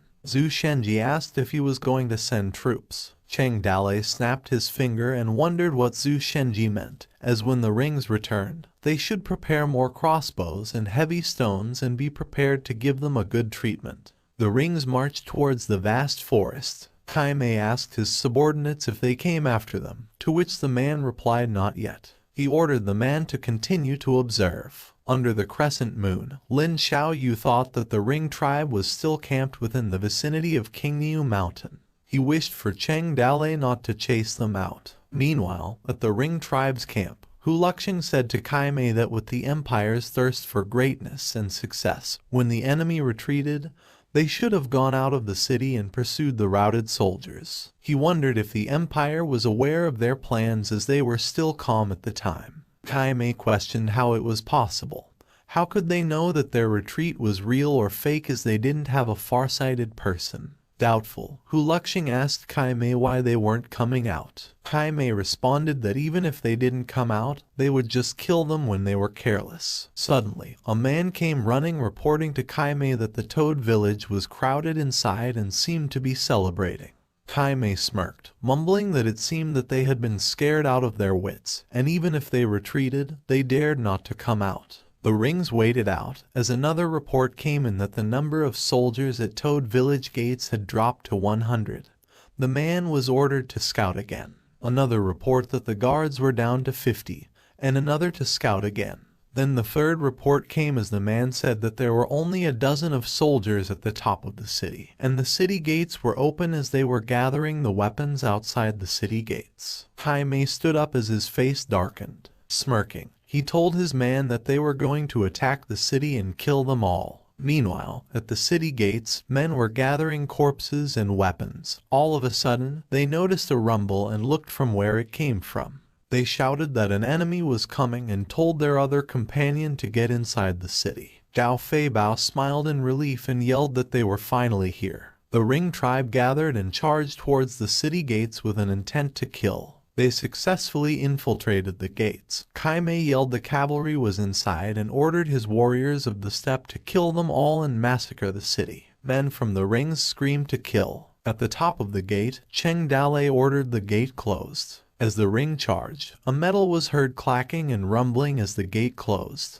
They left confused and were ordering their men to attack the city. Cheng Dalei summoned a siege hammer and instructed his archers to load and release. As a barrage of arrows fell down, the Ring's eyes grew wide open. Kaimei yelled in despair as he realized it was a trap and things were not looking good. He ordered his men to retreat, but it was too late as the arrows pierced some of his men and horses. Inside the city, Hu Luxing screamed to seize the gates and clear the way for the follow-up troops. However, their horses fell into a trap. The Rings cursed as they fell in a trap. Hu Luxing ordered his men to control their horses and not to move as the enemy was coming. Warriors from the Toad village held their spears and yelled to kill the Rings and attack their horses. The cavalry who lost their momentum could only be attacked by the well-trained spearmen. Hu Luxing and his horse were stabbed by countless spears as they called it heaven's subduing. At the top of the gate, Zhu Shenji asked Cheng Dalei if they should leave a survivor. Cheng Dalei covered his mouth and answered what he meant by leaving a survivor. He ordered him to tell the archer to kill everyone. Zhu Shenji noticed that the handkerchief embroidery Cheng Dalei was using was exquisite. Cheng Dalei asked him whether it was true, after he told him that Su Ying embroidered it but that he didn't like to use it. Moving back to the battlefield, the archers kept releasing their arrows as many bodies of the Rings lay dead on the ground. Kaimei ordered his men to withdraw. Wounded, Kaimei looked back at the city. Cheng Dalei asked Kaimei to stay a bit longer and asked him if he was satisfied with his meal. Enraged, Kaimei gritted his teeth and threatened Cheng Dalei that he would kill him and chop him 1,000 times. Cheng Dalei called him an uneducated barbarian and asked him what qualifications he had to bark in front of him as he was a defeated man. He pointed at him and said that those who are unrestrained would be stabbed, and those who violate their country would be pearled even if they were far away. And as he continued to taunt him for dating a beast who ate the raw flesh of birds and beasts to try to get their nation's weapon, he declared that he would punish him today in place of heaven. He ended his speech that Kaimei was already defeated, to which Kaimei's jaw dropped in humiliation. Kaimei lost consciousness and fell. Confused, Cheng Dalei thought that the first time he saw this was when he was a student. The Rings gathered around Kaimei's tent, asking how he was. Someone mentioned that his illness was troublesome. He informed them that it was a heart disease and a heart disease needed heart medicine. The man said to Kaimei that the medicine was ready, as he would get well after drinking it. Kaimei sat down holding a cup and looked down, wondering how they could see through his plan. He speculated if it was because their retreat had flaws or if it was because the other side had farsighted eyes and knew their movements. Kaimei's hands were shaking as he couldn't see through it, and wondered why the enemies knew everything about their movements. The cup in his hands fell and shattered. In his depressive state, he thought that after being besieged for nearly 20 days, the 10,000 cavalry used to beat any type of enemies they encountered. On the contrary, this time their side suffered heavy casualties and now he had only 4,000 survivors left. He questioned himself how he could face his tribesmen and his father now. A man showed up calling Kaimei brother. Jin Wendao, the 9th prince of the Northern Ringers, said that Kaimei was really disappointing. Kaimei asked Jin Wendao why he was here. Jin Wendao stepped forward and said he didn't need to come in person if Kaimei were more useful. He pointed his fan at Kaimei's head and asked him if he got what his father wanted. Kaimei denied and said that the enemy was very cunning.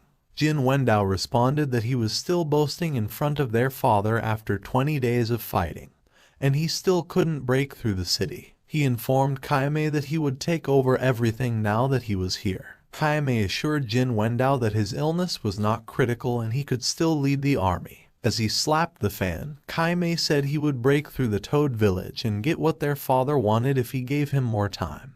Jin Wendao retorted that he would teach him what war was all about and that it was not about his illness, but Kaime's brain, as he was too stupid. He looked down on Kaime and told him that if he couldn't die from his illness, he just needed to keep his eyes open and watch how he broke through the city in 3 days. Outside the Ring tribe camp, Ring men ordered Meng Xian to clean up the horse manure. The men mocked him, calling him weak-kneed. Meng Xian huffed in exhaustion as he pushed a cart full of dirt. He arrived at a quiet area and stopped and ate his food, thinking that he was now used to that kind of insult as he did it every day. Meng Xian thought that if he got a chance to lead the army into the Toad village, he would be able to kill Cheng Dale. He believed that he could still get Liu Jihan back, but changed his mind as she was not worth it and it was better to kill her. Sighing, Meng Xian claimed that the Ring tribe and Toad village were the same, as it was all about guys. He heard a rustle from the peak. His eyes widened and noticed that the tree at the top of the hill was moving. He claimed that there was someone up there. Sweating, Meng Xian realized what it meant. After a while, he climbed at the Bullhorn Peak and saw Lin Xiaoyu sitting. Realizing that he knew Lin Xiaoyu was, Meng Xian smirked as he thought that it seemed that the opportunity that he had been waiting for had appeared. He slowly approached Lin Xiaoyu.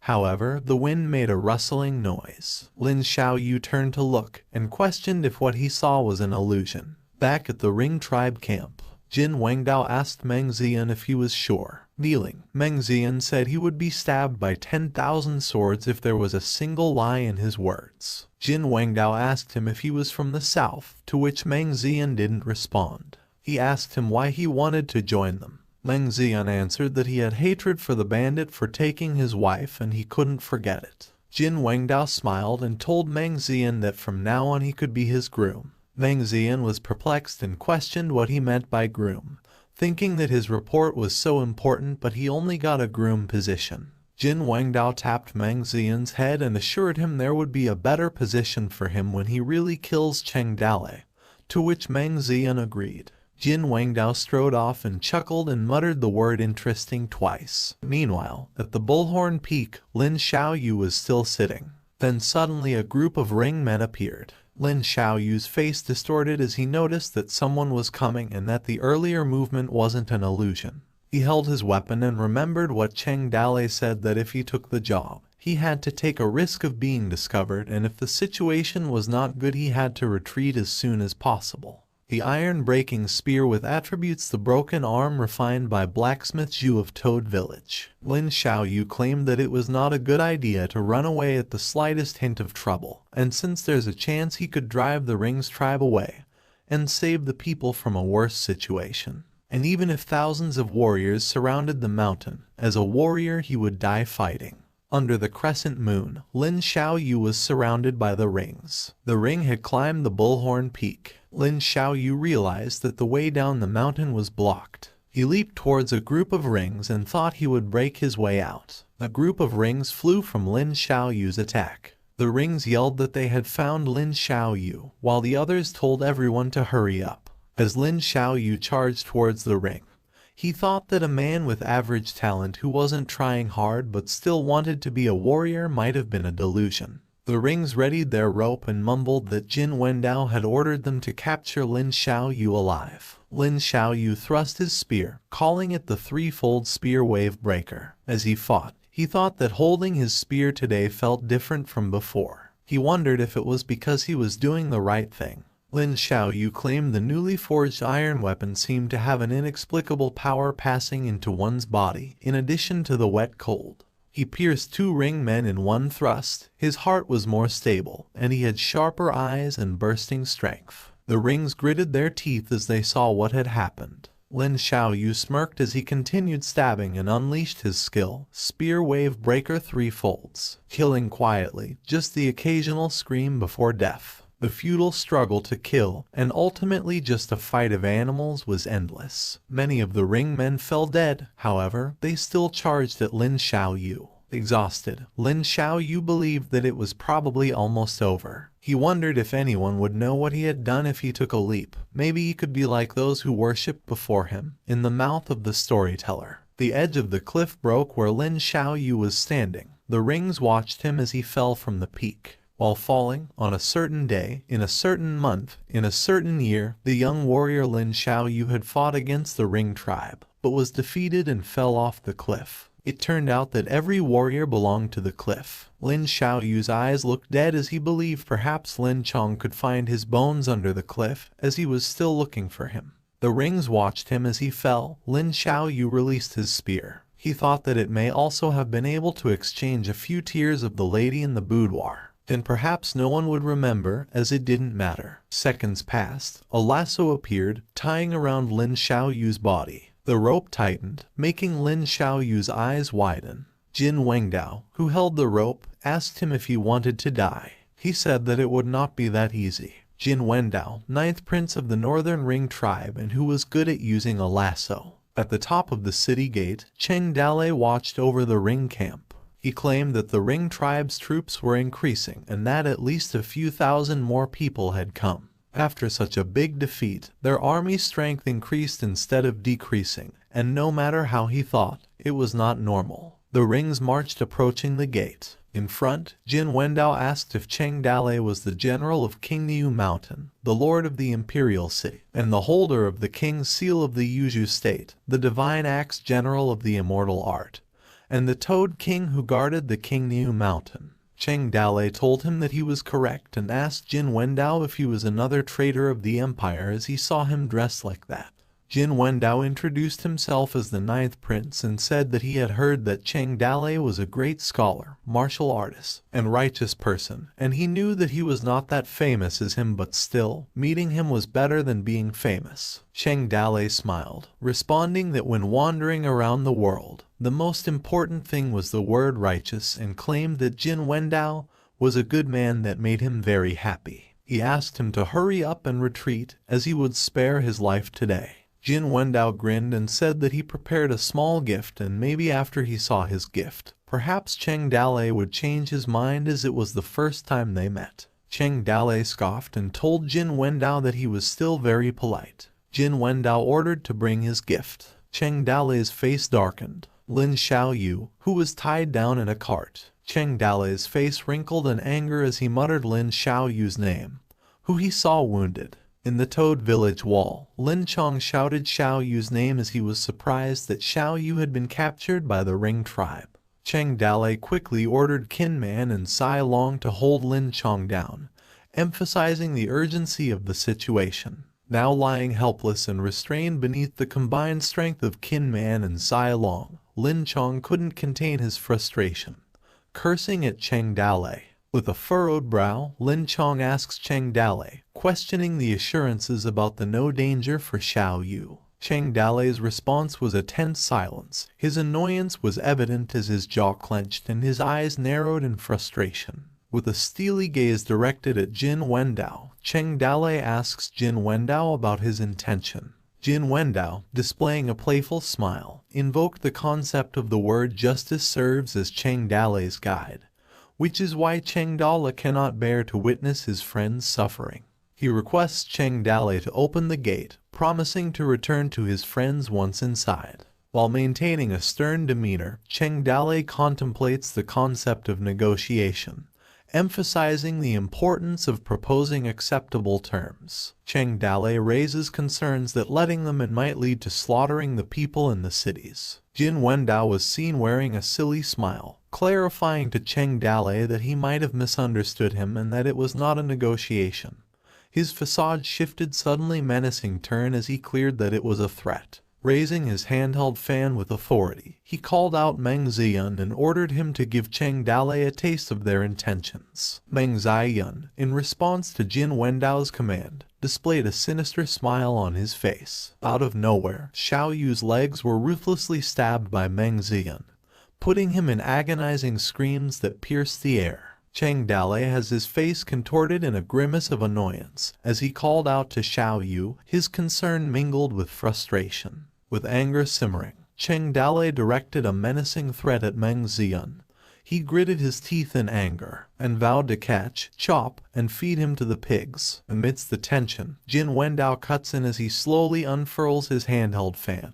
He mentions his status as a prince and expresses that he has a good heart and can no longer endure watching the situation. Wearing a sardonic smirk, Jin Wendao continues his statement, demanding to Cheng Dalei that the city be opened and surrendered within 3 days, or he would have Xiao Yu hacked to death before his eyes. Shortly after that moment, a gathering took place inside the Toad village to discuss the unfolding situation of Xiao Yu. A person then spoke about how Xiao Yu shared life and death with them, and they could not let him fall into the hands of the enemy. Rescue was imperative. Some expressed doubts about the practicality of saving someone from the rings, and some questioned whether they could save their own people. Others voiced out that they must not surrender to the rings or everyone in the village would die, while others suggested the possibility of digging a tunnel to reach Xiao Yu as he was tied up near the city wall. Some observed that it appeared as if the only viable option remaining was the daring approach of a raw raid, but they raised a valid concern, questioning the likelihood that the opposing side would win. Sharing an insightful perspective, Liu Bei acknowledged the difficulty of this mission, comparing it to their previous rescue of Liu Chong. It was mentioned that last time the enemy had been unaware of Liu Chong's significance, but now, with Xiao Yu, the enemy must have appointed much stronger guards. Continuing Liu Bei's analysis, he pointed out the possibility that even if they managed to capture an enemy general, the enemy may not have been willing to exchange Xiao Yu. A person argued for sacrificing Xiao Yu to exploit the ring's weakness in siege warfare. However, Fei Bao opposed his suggestion and issued a stern warning if he said one more word about saving, vowing to throw him out. Undeterred, the same person reiterated his point that once the war began, more people would have to be sacrificed. Amidst the heated discussion, Sen Yuan asked Cheng Dalei what they should do. Cheng Dalei, visibly burdened by the weight of the situation, gripped his chair tightly. He emphasized the need to save Xiao Yu without further debate. His face contorted with determination as he shifted the discussion toward how to save Xiao Yu. Meanwhile, in another section of the Ring Tribe camp's tent, Fu Delay offered some food to little Cherry, explaining how hard it had been for him to get it. Fu Delay shared his plans for Cherry's safety, reassuring her that he would soon send her away to safety under the protection of Big Brother Kaimei, which Cherry confirmed. Curiously, Cherry inquired about the increased number of people in the camp while nibbling on her food. Fu Delay explained that Jin Wendao with his troops came over and took the position of commander-in-chief, and all the troops gathered by Kaimei became Jin Wendao's people. He cautioned Cherry not to go out lately, emphasizing that it was not safe outside. Cherry asked if Jin Wendao was scary. In response to her query about the 9th brother, Fu Delay explained that all the princes who wanted the throne were terrible, mentioning his father, the king of the Northern Ringers, had many children. Continuing his explanation, Fu Delay stated that Hull was the most popular. However, he was killed by who knows who, and only then the other 10 brothers had a chance to fight for the throne. Everyone was trying to find a way to draw the tribes of the grasslands to themselves, and that's why there was a big chaos. In an effort to reassure Cherry, Fu Delay shared his plan, stating that he would send her to the only princess of the rings, loved by their father and with whom he had a good relationship, ensuring Cherry's safety. Cherry expressed concern about Fu Delay's asking what about him, to which he responded, asserting that he was just an illegitimate son and not a threat to their claims to the throne, thus he would not be in danger. Fu Delay made a heartfelt promise to Cherry, assuring her that after her departure, he would come to find her after the war, to which Cherry responded simply, acknowledging his words. In the meantime, outside the camp tent, a man asked others if there weren't military prostitutes in the camp, expressing his discontent. One of them reported that all had been driven to the siege before, and other slave girls were the property of the chiefs. Frustrated, the man expressed his discontent, feeling mistreated despite following the 9th prince this far. Others shared their intentions, stating that after finishing the battle in the city, they would be going to do it really hard. The conversation took a turn when one of the men mentioned rumors of hidden beauty in the tent of the useless Prince Fu Delay, and asked the man who was introduced as Mookie if he was interested. Mookie was a bit surprised but expressed his interest, asking his subordinate to take him there. After a couple of minutes, Mookie quickly made his way to Fudelay's tent and urgently called out for Fudelay, inquiring if Prince Fudelay was there. Fudelay, upon hearing the call, decided to go outside to check. He instructed Cherry to remain hidden and not to be seen by outsiders, to which Cherry acknowledged it. He put his hands to his swords as he prepared himself to approach Mookie. Mookie, with a sly grin, proposed a trade to Fudelay. He offered a good knife in exchange for what he referred to as Fudelay's woman. Fudelay denied any knowledge of a woman, feigning ignorance about the presence of slaves. Undeterred, Mookie persisted, insisting that there was a beauty hidden within Fudelay's tent. He suggested lending her for a night since his men in the infantry camp were excited to let off some steam. Mookie sweetened the deal, promising Fudelay a cow, and placed his hands on Fudelay's shoulder. However, Fudelay vehemently denied that there were nothing there, and told Mookie to find someone else, even if he appeared scared with a snarling expression. Growing frustrated, Mookie accused Fudelay of being shameless and began to choke him. Fudelay, despite being choked, reminded Mookie of his royal status as the Prince of the Northern Ringers King. He suggested that Mookie should feel guilty for insulting his superiors. Mookie, unimpressed by Fudelay's status as a prince, justified his actions, stating that the grassland people only respected true warriors and not nobility. Cherry, hidden nearby, anxiously watched the confrontation. Fudelay's thoughts raced, wondering why Cherry was looking outside and urging her to go back while resisting Mookie's choke. Mookie noticed a sudden movement that caused the curtain to shrink and remarked with curiosity. He released his grip on Fudelay, a smile forming on his face. Mookie commented that it appeared as though a little finch was hidden inside. Mookie then slowly approached the tent, expressing curiosity about what the hidden person might taste like. Meanwhile, Fudelay, who had a hard time standing up after Mookie released him from choking, kept coughing. Fudelay firmly warned that if Mookie took a single step inside, it would cost him his life, gripping his swords with determination. Somewhere at the Ring's camp tent, Mookie confronted Fudelay after the latter's threat and repeatedly asked about what was just said. Despite struggling to stand, Fudelay managed to convey a threat, expressing his intent to kill Mookie, even though he stuttered to say it. Mookie's eyebrow wrinkled with anger as he commented on Fudelay growing a pair. Suddenly, he kicked Fudelay in the stomach, telling him that he was a piece of crap. Fudelay couldn't suppress a wince. Blood escaped his lips in response to the powerful kick. With disdain in his voice, Mookie lectured Fudelay for drawing a sword against him when he couldn't even hold it properly. Continuing his taunts, Mookie stated that his actions were merely a form of respect while toying with one of Fudelay's slave girls. Despite his aggression, Mookie mentioned that if it was not for Kaime's sake, he could have killed him otherwise. He placed his foot on Fudelay's head as a display of dominance. Fudelay, despite his injuries, defiantly forbade Mookie from entering the tent while shakily gripping one of Mookie's legs as he did so. Mookie grew annoyed and demanded that Fudelay get out of the way, kicking him once more. Fudelay threw away, as Fudelay spat out some blood after the kick, and Mookie walked back to the tent, while Fudelay was lying on the ground.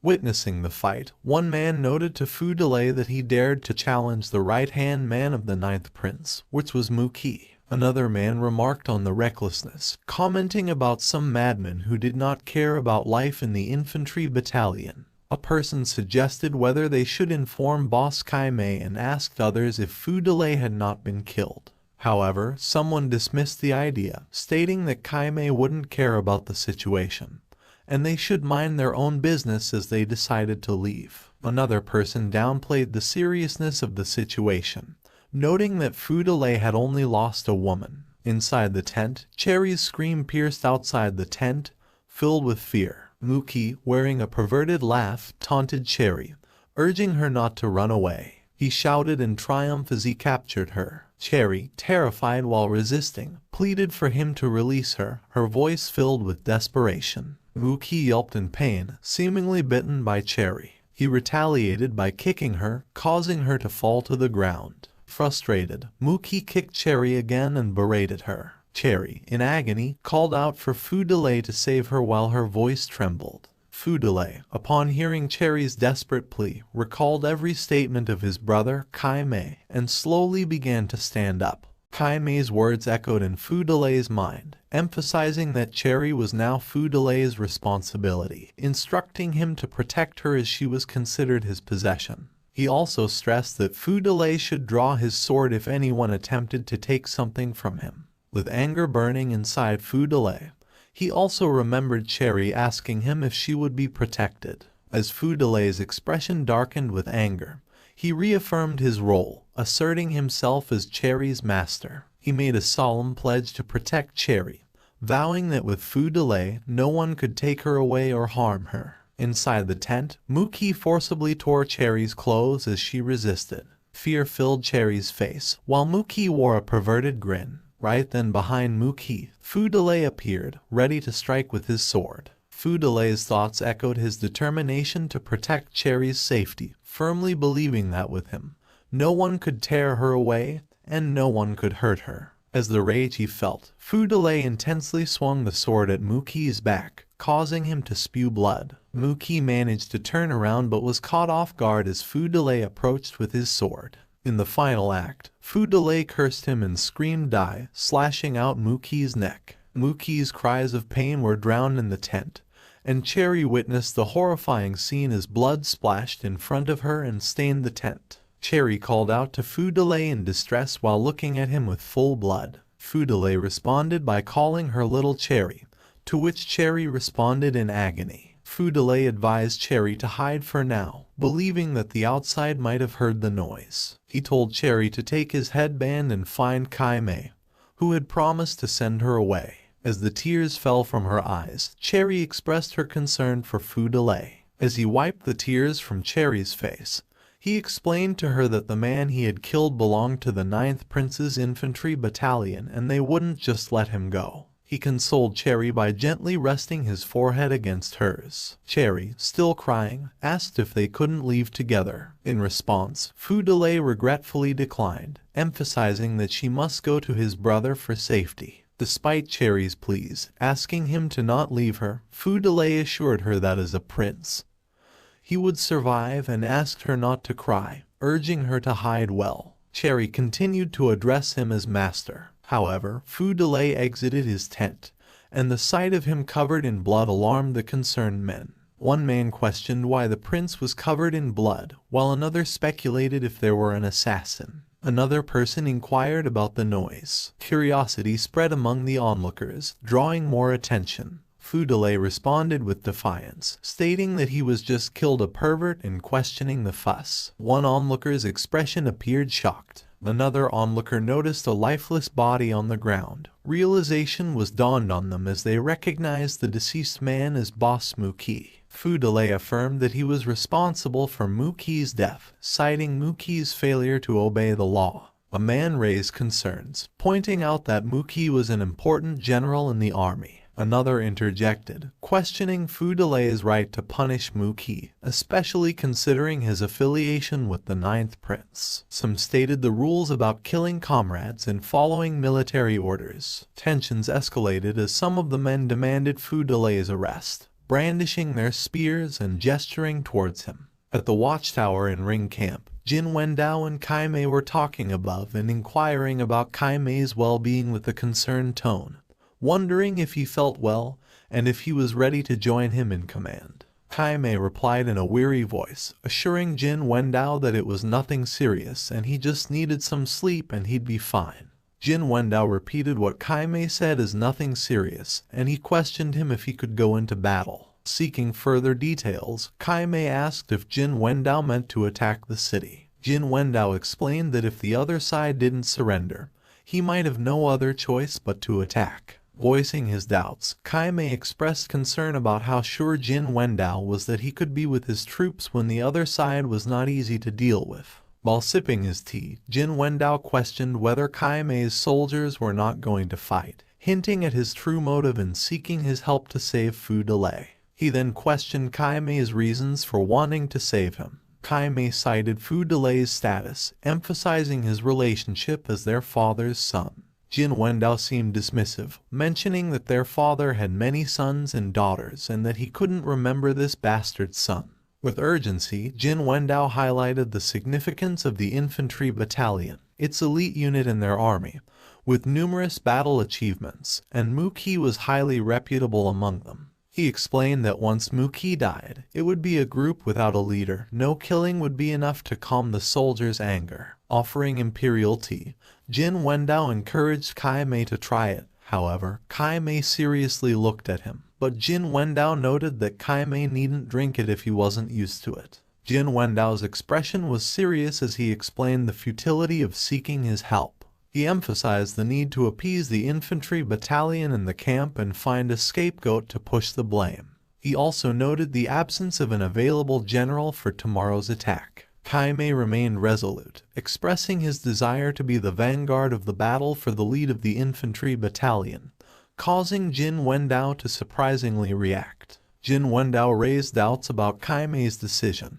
highlighting the high casualty ratio within the infantry battalion and Kaimei's current inability to command them. But Kaimei was determined and insisted on asking Jin Wendao for information about the timing of their attack on the city. Jin Wendao revealed their plan to attack the city the next day at midnight. After their conversation with Kaimei, his men approached Jin Wendao and asked him if Muki's death was something they couldn't just let go of. Jin Wendao chuckled, acknowledging his men's worrying about tomorrow's attack on the city and implying that swords don't have eyes. With an eerie smirk, Jin Wendao assured his men that they would have the opportunity to seek revenge. During that time, within the ring camp, Kaimei went to Fu Delay's tent, who had been tied up in a crucified-like position as punishment for his actions. Kaimei muttered, "Silly younger brother." Kaimei expressed concern, questioning if it was worth it for that dirty woman. Fu Delay sought affirmation, asking if he was wrong. Kaimei reassured him, stating that he wasn't wrong. Kaimei spoke of the harsh realities of the world, where those without power had to watch as everything was taken away from them. He described how loved ones could be killed, relatives harmed, and the humiliation of wives and children, all within the human world. Fu Delay inquired about little Cherry, expressing concern for her well-being. Kaimei paused for a moment before delivering the devastating news. He then informed Fu Delay that she was dead. At that moment, Fu Delay's soul felt like it had been stabbed by a spear. His desperation led him to attempt to break free from his restraints, the sound of handcuffs clicking. Fu Delay cried out in frustration, demanding to know why, emphasizing the promises that had been made to him. Kaimei explained the grim situation, emphasizing that someone had to take the blame for the situation, and it had to be either Fu Delay or Cherry. He disclosed that Cherry had willingly accepted all the blame, falsely confessing to killing the general to save Fu Delay. Kaimei revealed that Cherry had taken the entire blame upon herself, even though it was just some poorly made lies,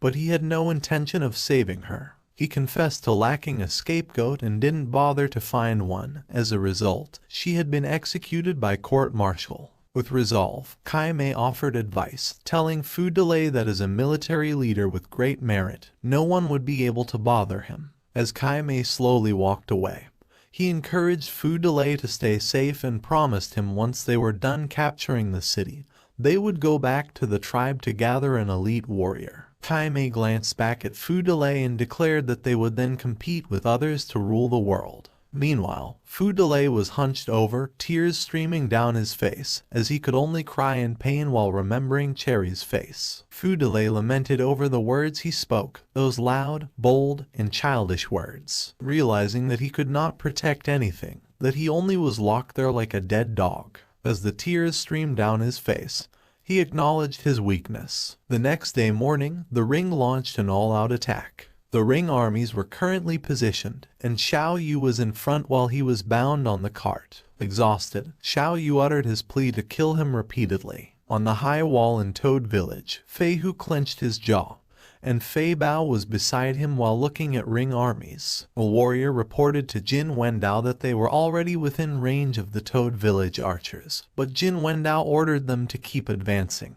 The distance between the Ring tribe and Toad village steadily decreased from 700 paces to 500, then to 300, as the gate of Toad village slowly creaked open and revealed Cheng Dale riding on a horse while wearing a straw cape and his axe on his back. The warrior standing next to Jin Wendao wondered why there was only one person and questioned what Cheng Dale would do, and suspected that opening the gate meant they were surrendering or preparing to fight to the bitter end. Cheng Dale continued to advance, facing everyone in the Ring tribe. In a weakened state, Xiao Yu called out to Cheng Dale, his face and body bearing the marks of numerous scars. Stuttering, Xiao Yu expressed mixed emotions, suggesting that Cheng Dale shouldn't have come, but also thanked him with a faint smile crossing his lips. Those who hold fire for the world must not freeze to death in the snowstorm. In front of Toad village, Jin Wendao noticed Cheng Dale acting a bit strangely, and asked his armies who wanted to kill him. Meng Zian volunteered to fight Cheng Dale, confident that he knew the abilities of Cheng Dale were almost trash. With a grim smile forming on Meng Zian's face, he rushed towards Cheng Dale, insulting him. Cheng Dale swiftly drew his swords and struck Meng Zian down with a single powerful slash, while he cursed him to die. Meng Zian thought to himself that there were such fast swords in the world, and he also noticed that Cheng Dale was giving off a strong killing intent. In a one-on-one battle, Meng Zian was defeated. His body lay on the ground, covered in his own blood. Cheng Dale's swords dripped with blood, leaving the Ring tribe in fear. Jin Wendao questioned Cheng Dale's unusual attire, to which Cheng Dale responded that he wore it because it was going to rain, causing Jin Wendao to question him. Cheng Dale claimed that his master was the South Pole Immortal, Marshal Tianpeng was his senior, and Teibai Golden Star was his sword brother. He then threatened to use Immortal Kai to consume their souls. But the Ring armies responded with disbelief and mockery. Some of them shouted mockingly, while others taunted Cheng Dale, questioning his claim to immortality. Laughter erupted among the armies, with some suggesting that Cheng Dale was senselessly scared, as Cheng Dale remained resolute and warned them that he would subject them to half a day of trial and hardship. Jin Wendao joined in the laughter, finding the situation highly amusing. He commented on Cheng Dale's fantasy of mastering an immortal technique, leading to more laughter and agreement from the Ring armies. As Cheng Dale stood still, he opened his arms. He said that the wind was coming. The system slightly opened her eyes when suddenly the leaves in the trees began to rustle, and the flags from the armies were fluttering in the wind. The system and Cheng Dale performed synchronized actions. They both said the ritual, gathered the clouds, and then thunder. Suddenly, a thunderous rumble filled the air as lightning struck down, startling not only Jin Wendao, but also his people behind him. They were all in shock. Continuing with their coordinated movements, Cheng Dale looked up and sighed with relief that it finally came. Suddenly, rain began to pour, and Jin Wendao, caught off guard, was drenched as rainwater streamed down his face, causing him to nearly lose his balance on his horse. While the Ring tribe armies were in a state of hysteria, they repeatedly shouted that it was raining. Jin Wendao expressed his astonishment at Cheng Dale's extraordinary abilities, pondering if he might be immortal, and questioned whether Cheng Dale, as a disciple of an immortal, could truly summon wind and rain. The Ring armies were in awe, confirming that Marshal Tianpeng was indeed Cheng Dale's brother and that his brother had sent down heavy rain to save him. Then the armies began chanting that Cheng Dale was immortal. Cheng Dale continued to intimidate them, addressing them as mere mortals, and warning them not to offend the power of heaven. He then advanced aggressively toward the Ring tribe while threatening them, saying that they should fear heaven's punishment, and declared to kill them. The Ring tribe warriors were so confused that they didn't react. Cheng Dale took the opportunity to save Xiao Yu, slicing through the ropes that had bound him. Jin Wendao dismissed Cheng Dale's abilities as tricks and urged his men not to be afraid, ordering them to kill Cheng Dale. Cheng Dale, holding Xiao Yu, hastily retreated to their village, with Ring tribe members in pursuit, accusing him of being a swindler. Cheng Dale called for Zai Long's whereabouts, and Zai Long responded, indicating his arrival with Kinman. He shouted to cover Cheng Dale. However, Jin Wendao commanded his people to charge and break through the city. The Ring tribe armies screamed kill as they charged Cheng Dale. The dragon gave the order that the rain spread over the sky and the earth. The impulses were like the Milky Way pouring into the trench, and the velocity was like the cloud flowing through the sea gate. The dragon took this opportunity to help and lifted the Yangtze River to look down. All the Ring men were rushing toward Toad Village, ready to kill them all. In the heavy rain, the arrows lost their purpose. Xi Long, Qin Man, and Zhang Fei were trying to hold the Ring tribe at the gate, slashing at the approaching Ring armies. While fighting, Xi Long urged his comrades to retreat, ensuring that Cheng Dale had retreated safely. Zhang Fei and Qin Man acknowledged his command. As the Ring armies continued to advance, Jin Wendao ordered Kai Mei to lead their troops and break through the city. Kai Mei rallied the infantry troops, saying, "Long live children of eternal nature." He then urged them to break through the city with him. The Ring armies roared in response as they went inside the Toad Village. As the saying goes, if you defend for a long time you'll lose. There's no reason why you can't break it. Cheng Dale called for everyone to take their positions and get ready. A person hurriedly instructed others to bring out the stuff. Today, for the first time, the gates of the Toad Village were breached. As the Ring armies were inside the Toad Village, others wondered if it was an Urn City, while some questioned why the Urn City was located inside. Jin Wendao, who was still outside of the Toad Village, commanded his armies, indicating 2 ways for them to proceed. Teams 2 and 3 were given specific orders to open passages on the left and right sides of the city. In response, the Ring armies charged forward, roaring as they advanced and infiltrated the Toad Village. At the high wall in Toad Village, the warriors warned the others by telling everybody to be careful that Rings were coming while some were defending the intersection. However, on the opposite side, the Ring armies with shields were ordered to break the lines of defense. In the subsequent set, other Ring armies were commanded to break through, with a siege team attempting to break down the gates of the Urn City. Jin Wendao motivated his troops by promising rewards to the first ones to break through the city, causing Ring armies to charge forward. And their roars echoed inside Urn City as they breached it. People poured into the gates, and their numbers continued to grow, with more and more people gathering. Amidst the chaos among the Ring armies, calls were made to make way for the siege hammer. Some urged their comrades to charge forward, while others questioned why the walls couldn't be breached. As the rain poured heavily, Cheng Dale stood atop the wall while watching the Ring armies trying to get inside the village.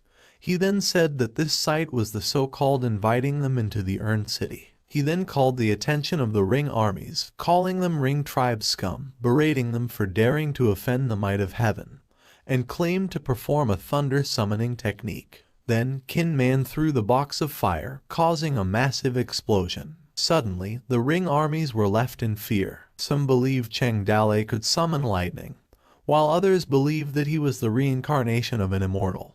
Due to Cheng Dale's cleverness, the fear points increased rapidly. Kai Mei, however, recognized the use of gunpowder and attempted to reassure the Ring armies that Cheng Dale was merely playing tricks. In a different setting, Cheng Dale's group quietly moves the explosive bombs out of the warehouse, telling others to take care not to let the gunpowder get wet from the rain. They hurriedly lit the fire and dropped each of the bombs below. The Ring armies got hit by the bombs, and some were thrown away. Amidst the chaos, some Ring armies believed it was divine retribution, stating that they had angered the immortal. The fear points continued to increase significantly. In another setting, a warrior in Toad Village wonders why explosive gunpowder was still there, recalling that this place should have been emptied. Others urged him to hurry, not to waste any time. Cheng Dale exchanged gunpowder, purchasing it from the system in this alternate setting.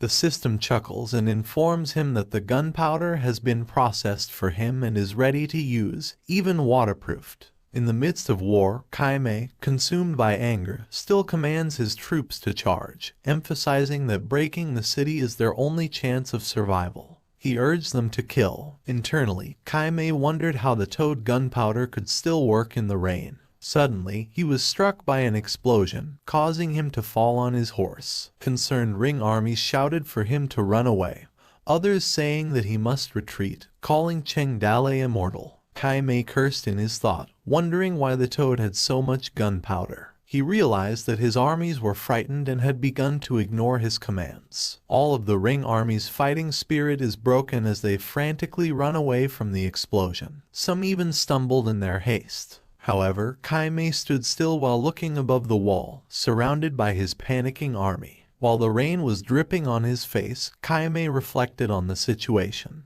As he thought that he was going to win, he was hit head-on. With conviction, he addressed Cheng Dali's Urn City as a pot that would cook everyone to death. His words resonated during the explosive chaos that surrounded them. Outside Toad Village, Jin Wendao commanded his army to charge, threatening those who stepped back with beheading.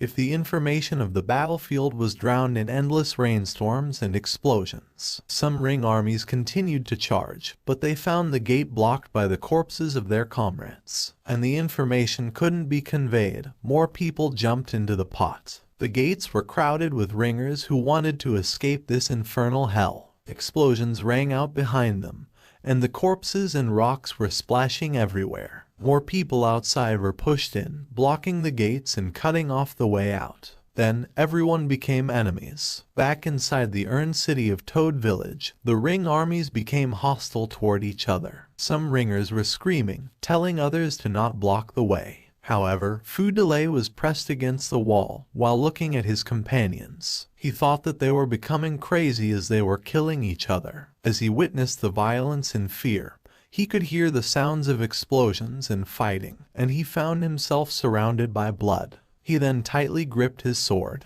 Fu Delay couldn't help but think this was hell. In the midst of his thoughts, a ring army spotted him, accompanied by another ring army. They rushed to attack Fu Delay, seeking revenge for Muki's life. But Kaimei suddenly arrived and killed the two ringers. Overwhelmed, Fu Delay called Kaimei's name. Kaimei scolded Fu Delay, called him an idiot, and expressed concern for how he had gotten there and was still there. Fu Delay simply addressed him in response. Suddenly, Kaimei quickly defended Fu Delay from their comrades who were behind him, and Fu Delay was left stunned by the turn of events. Kaimei grabbed Fu Delay and urged him to come with him, emphasizing that the battle was lost, and staying would only lead to death. Together, they ran toward the gate, but many ringers were blocking their way. While the ringers near the gate desperately called others to move aside or expressed that they were doomed, as the gate was blocked by corpses and could not get out. As Kaimei approached, he went on a rampage, slaughtering the ringers to clear their path for their escape.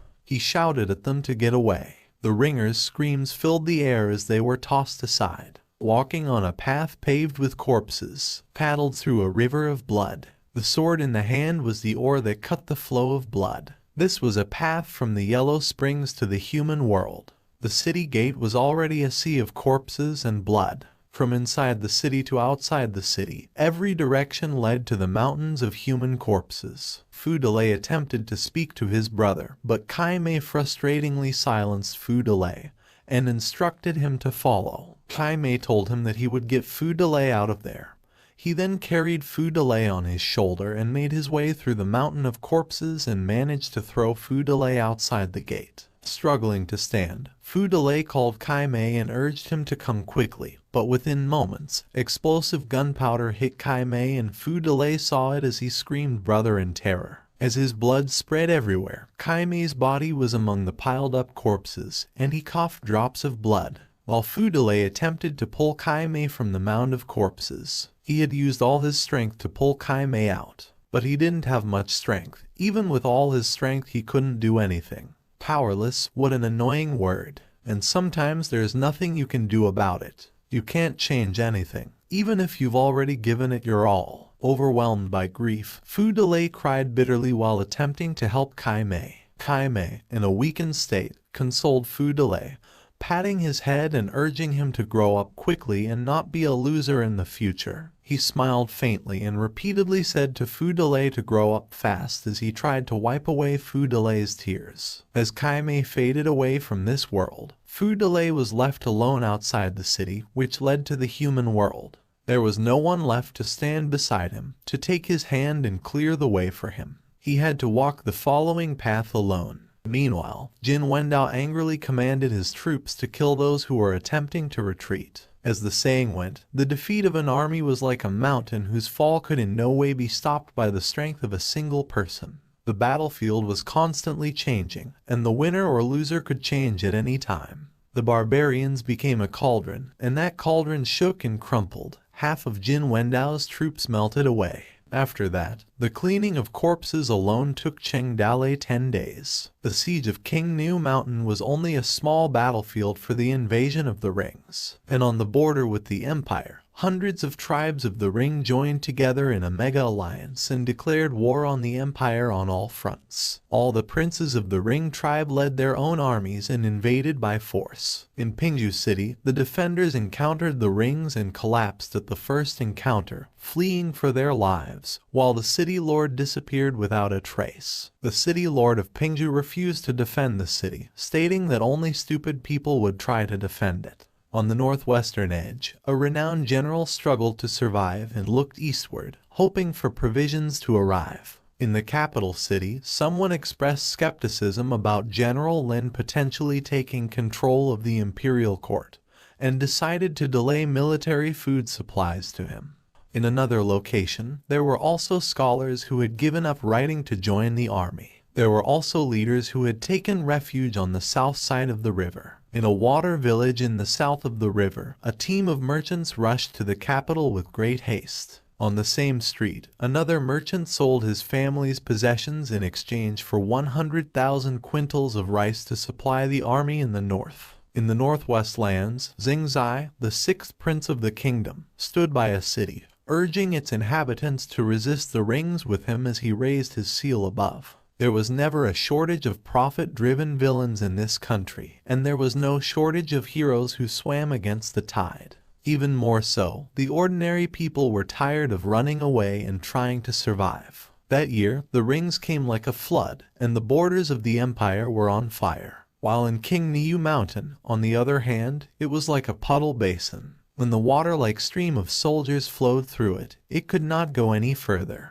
And the more they accumulated, the greater the accumulation was. At the high wall in Taoed village, Shenji alerted Cheng Dalei to check the ring's camp, pointing out that there were more people in the ring camp. Shenji expressed astonishment, noting that this time there were many people, at least 5,000, as he gestured toward the ring's camp direction. Cheng Dalei responded with a hint of worry, remarking that Shenji seemed overly excited about people coming from the opponent's side. In his thoughts, Cheng Dalei couldn't understand why the ring's camp was so angry toward him. He reflected on the fact that new people continued to join the ring's camp every day, estimating that there were probably more than 100,000 ring members now, and lamented the loss of their deployed spies, making it impossible to assess the enemy's situation accurately. Cheng Dalei explained that with only 2,000 fighters against 100,000, the probability of holding their position was close to zero unless they were supplied with a truckload of Cat 98K.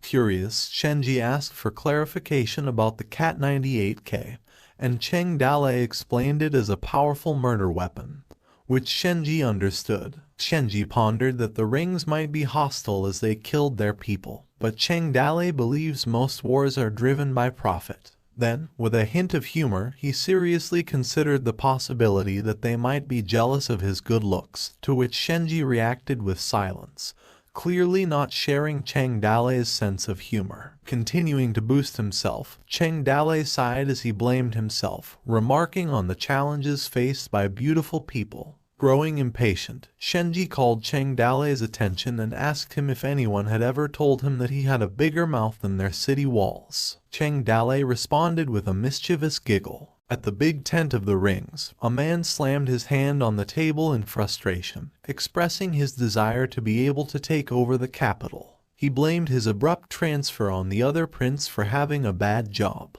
This man himself was the sixth prince, Lei Nu. Another prince interrupted, introducing as the eighth prince named Lai Mu, shared his own experience of being transferred despite his successful conquests with his troops. He bragged that he had taken 5 cities in a row and collected a bundle of city lord seals. Then another prince reacted, which was the fifth prince named Ka Temin. He boasted about killing numerous imperial generals and collecting their heads, and even suggested bringing their severed heads as proof of his accomplishments. Lei Nu belittled Ka Temin's act of killing a few generals, claiming it was nothing significant. He challenged the other princes to see who was truly powerful by proposing the idea of beheading the emperor's head. Temin countered Lei Nu's challenge with his own proposal for a competition, suggesting horseback riding or archery. Lei Nu responded by daring Temin to draw his sword and threatening to slit his mouth. Temin fired back, vowing to feed Lei Nu to the pigs in return.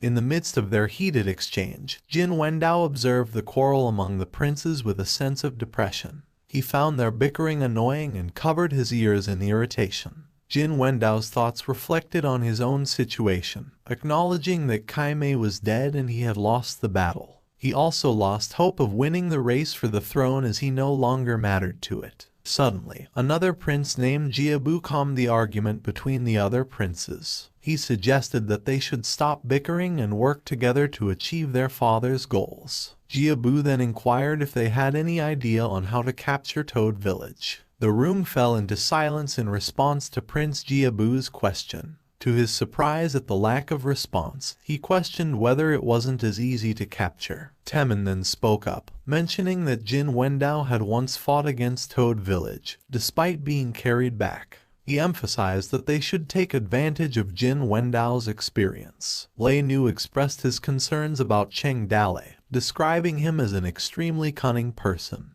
He also mentioned rumors about Cheng Dale's ability to summon thunder and how this thunder had scared Jin Wendao's men, leading to their loss. Jin Wendao dismissed the idea of lightning spells, asserting that it was actually gunpowder. Jiabu then stated that perhaps Jin Wendao was only focused on attacking the front gate, raising the question of whether they should consider attacking the cliffs on either side. But Jin Wendao explained that the cliffs were over 100 feet high and not suitable for climbing, and his soldiers were not good at climbing over a wall. Jin Wendao argued that crossing the cliffs was not feasible, even for hundreds of people, and it would likely lead to death. He suggested that their only option now was to attack Toad Village with force. Jiabu agreed, confident that their overwhelming numbers would ensure victory without the need for tricks. With determination, Jiabu suggested fighting it out by slamming his hand on the table. Back in Toad Village,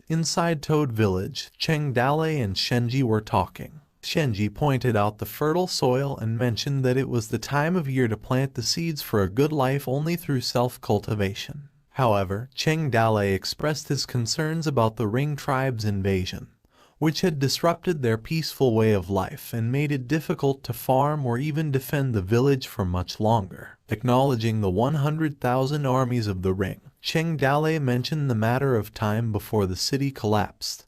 They had to make early preparations to survive. Shenji inquired if he had a plan, to which Cheng Dale responded that they couldn't hold out for much longer and that he felt frustrated about the situation. Shenji sought questions about their escape route, mentioning that besides the city gate, there were no other mountain roads. Cheng Dale explained, stating that they didn't need to worry about breaking out through the city gate. Instead, they planned to dig a mountain path in the valley, providing them with an escape route. They would fight if they could win and retreat if they could not. Suddenly, their conversation was abruptly interrupted by the sound of their drums, alerting them that the ringers were attacking. Shenji commented that the ringer was advancing toward them again. Cheng Dale ordered everyone to go on top of the wall. As they hurriedly positioned themselves, Shenji once again asked Cheng Dale if they could hold off the ringers, but he only replied that they should wait and watch. 100,000 ringers were ready for war, which was revealed as the mist slowly cleared.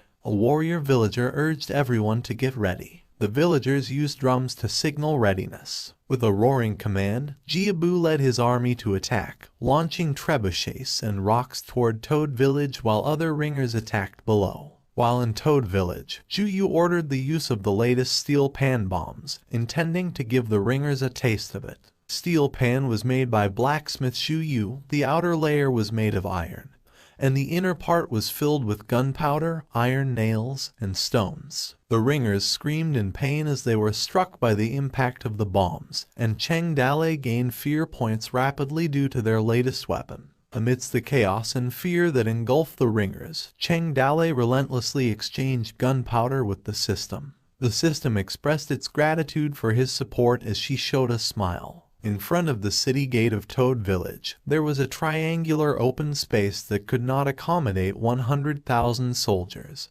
but at most a few thousand people in each attack. After the indiscriminate bombardment, this open space became a meat grinder for slaughter. When the city walls finally began to tatter, the rings were the first to endure heavy losses. After leaving behind several thousand corpses, they decided to retreat. In the ringers' camp, all the princes were stagnant as they huddled, weighed down by their losses. With a hint of amusement, Jin Wendao said to himself that now his brothers knew the powers of Toad Village while maintaining a nonchalant expression. He added that his brother did not underestimate him and laughed at him. Jiabu then broke the silence as he asked about the gunpowder supply in Toad Village, wondering as he had never seen a shortage of it, questioning the possibility that the mountain might have been full of gunpowder, expressing his concerns that the number of victims would have been high if they continued to fight. He then asked his brothers for advice. Lei Nu suggested an alternative strategy if the direct attack seemed impossible. He proposed sending troops to infiltrate the village from the top and break through them from the inside. However, Jiabu opposed Lei Nu's plan, pointing out that the mountaintop was too steep and sending a small group of troops would likely have resulted in certain death. Mu suggested a plan to throw a few corpses into the valley river to infect them with the plague, causing the city to collapse on its own. Disagreeing with Mu's plan, Temin mentioned that they were still in the slipstream and the plague could have spread to them. He then voiced his idea to corner the Toad Village for half a year until they ran out of food, causing the city to collapse naturally. Mu expressed concerns about the time constraints and the uncertainty of the city's survival. He worried that their forces would have run out of food before them. Another suggestion was added, suggesting the use of fire and asking that they attack with fire. Jiabu expressed concerns about using fire attacks due to the uncertainty surrounding Toad Village's gunpowder supplies. Frustrated with their indecision, Jin Wendao questioned the necessity of fighting Toad Village. Mu explained that Mount Qingnu was a strategic place, as troops from the Empire could have used it to launch attacks and defend against them easily. He also highlighted the need to guard against potential sneak attacks from Qingnu Mountain as they advanced south. However, Jin Wendao argued that Toad Village had a small fighting strength of 1,000 or 2,000 people, emphasizing that they couldn't have played a big role. Whether they defended themselves or faced sneak attacks from behind, they would have eventually had to leave the city and fight directly, reassuring his brother that there was nothing to worry about. Jiabu reminded Jin Wendao about their father's instructions to retrieve something from Qingnu Mountain, emphasizing the importance of the task. In a rude response, Jin Wendao stated that the thing from Qingnu Mountain couldn't have grown legs and run away. Highlighting the current issue at hand, Jin Wendao expressed his concern about the decreasing morale of their troops due to Cheng Dale's gunpowder and the spreading of rumors. Jin Wendao proposed a strategic shift, suggesting that they should head south and take over other cities, to break the spirit of those who wanted to send troops to support Qingnu Mountain. He believed this would help boost the morale of their soldiers and prepare them for future battles. He laid out his plan to conquer other cities first before focusing their efforts on Toad Village. He expressed a desire to capture Cheng Dale and display his head on a flagpole. Jin Wendao desired to show the world that the warriors of the rings were unrivaled in the world. With shock on their faces, the princes seemed to find Jin Wendao's plan realistic. Jiabu acknowledged Jin Wendao's strategy and decided that they would move their forces out of the camp the following day and head south. Meanwhile, a spy observing Toad Village from afar noticed that the rings had retreated. He urgently instructed his companion to relay the message. The spy swiftly spread the news to various cities, including Yuzhou City, T City, Qixia City, and Bijan City. In Bizen City, a person was curious how Toad Village managed to defend themselves for 2 months, wondering whether Toad Village was too good or the Ring tribe was too bad. In Qingzhou, a chief named Wang Yufeng pondered the idea that the rings might not be as powerful today as they were 30 years ago. While in Yuzhou City, Lai Shanyan discussed the situation with Longting. Lai Shanyan reported to Longting that Toad Village had successfully defended itself for 2 months against the Ring's army, causing the attackers to suffer heavy losses. Longting expressed his surprise, admitting that he had underestimated them. Lai Shanyan suggested that the Rings might be weakened due to the drought and that it could be an opportunity to launch a major attack and potentially destroy the Ring. However, Longting advised caution, suggesting they observe, as they were dealing with the formidable Ring tribe. He believed that the mountain bandits of Toad Village could continue to exhaust them, to which Lai Shanyan agreed. Before they could continue, a soldier rushed in with an urgent report, stating that something bad had happened. Meanwhile, in Tianyi City, Bo Shan planned to return to Fallen Leaf City, and he was in a hurry, loading everything onto a cart. The man suggested that he should stay longer, but Bo Shan declined the offer, explaining that he couldn't stay anymore. A sense of frustration. Bo Shan cursed the man in his thoughts, wearing a fake smile outside as he realized that staying longer there would suck all of his assets. He decided to return to Fallen Leaf City and send supplies and soldiers to Qingniu Mountain, allowing him to relax in peace. In this exchange, the man expressed a willingness to accompany Bo Shan to the door and playfully mentioned their liking for a sword. Bo Shan initially responded with an apologetic and somewhat embarrassed tone, admitting he had lost the sword a long time ago. The man seemed disappointed upon hearing that the sword was lost, expressing pity. Suddenly, a soldier delivered news to Bo Shan that caused Bo Shan to sweat and display a worried expression, indicating that the news was unsettling.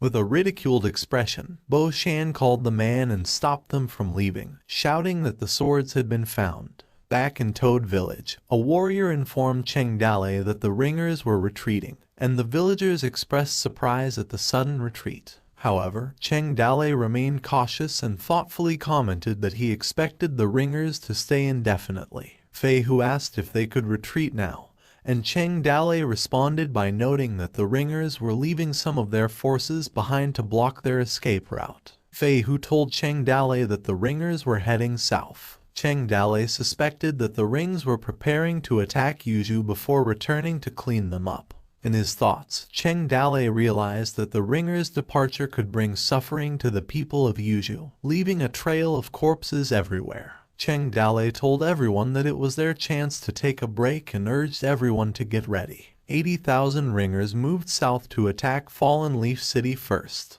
The Fallen Leaf City was unguarded, and it was destroyed within 1 day. First, they attacked the city of Qisha. They stormed the city with refugees, destroyed the city, and slaughtered everyone. T City was then attacked. T City held fast to its defenses. 20,000 Ringers trapped the city, declaring that those who surrendered would be spared, and if they did not surrender, the city would be destroyed. The remaining 60,000 people attacked Yuzhou City. Yang Longting personally took command on the battlefield and fought together with the soldiers, which significantly boosted their morale. When the Rings saw that Yuzhou City was a hard bone to chew, they turned their attention towards Bizen City. The soldiers of Bizen City fought hard to the death, and it stood unconquered for a long time. At that time, the chief of Qingzhou, Wang Yufeng, led a 50,000-man army to Yuzhou to drive out the barbarians and save the people. In the plains outside the city, he met the Rings and fought a bloody battle.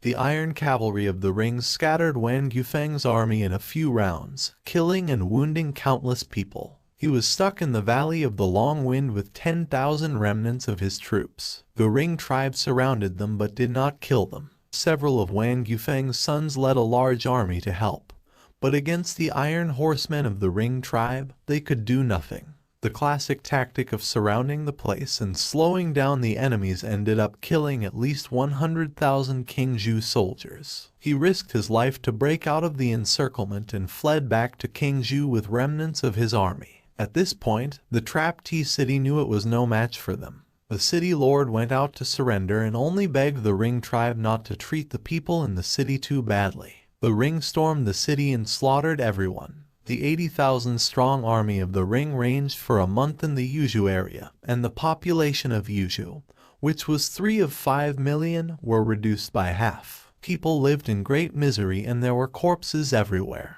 At the back of Toad Village, Cheng Dalei discussed the possibility of digging a tunnel in Toad Village with Shenji.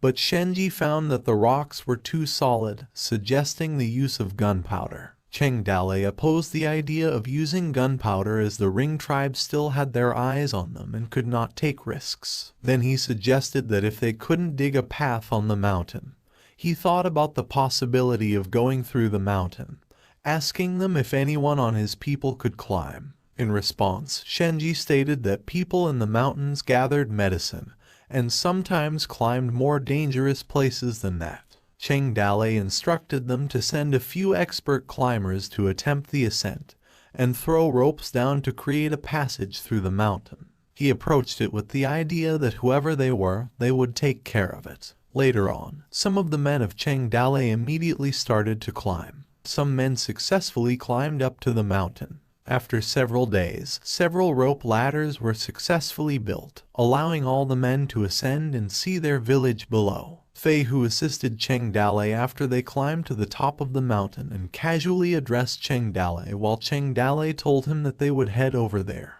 As the group was on top of the mountain, they looked towards their village, and Cheng Dalei was silent for a bit as he gazed through it. Suddenly, Cheng Dalei cursed in frustration, which caused Fei Hu to ask him about it. Cheng Dalei responded that he now understood why the Ring tribe was so eager to haunt him. He then took a look back in the past to where the treasure map that he got from Huang Sanyuan was, and exclaimed that the terrain inside was exactly the same as the one in front of him. He added that the Ring tribe plundered the empire 30 years ago. Cheng Dalei could not imagine how much gold, silver, and jewelry that the Ring tribe robbed, as the remaining treasures were hidden in their valley. He could even confirm the locations directly through his map. Acknowledging the situation, he made the decision that there was no time to waste to take the treasure out. And then on, Cheng Dalei ordered Gao Fei Hu and Gao Fei Bao to take 500 of their warriors and escort the old, weak, women, and children from the village within 3 days, leading them south to a safer location,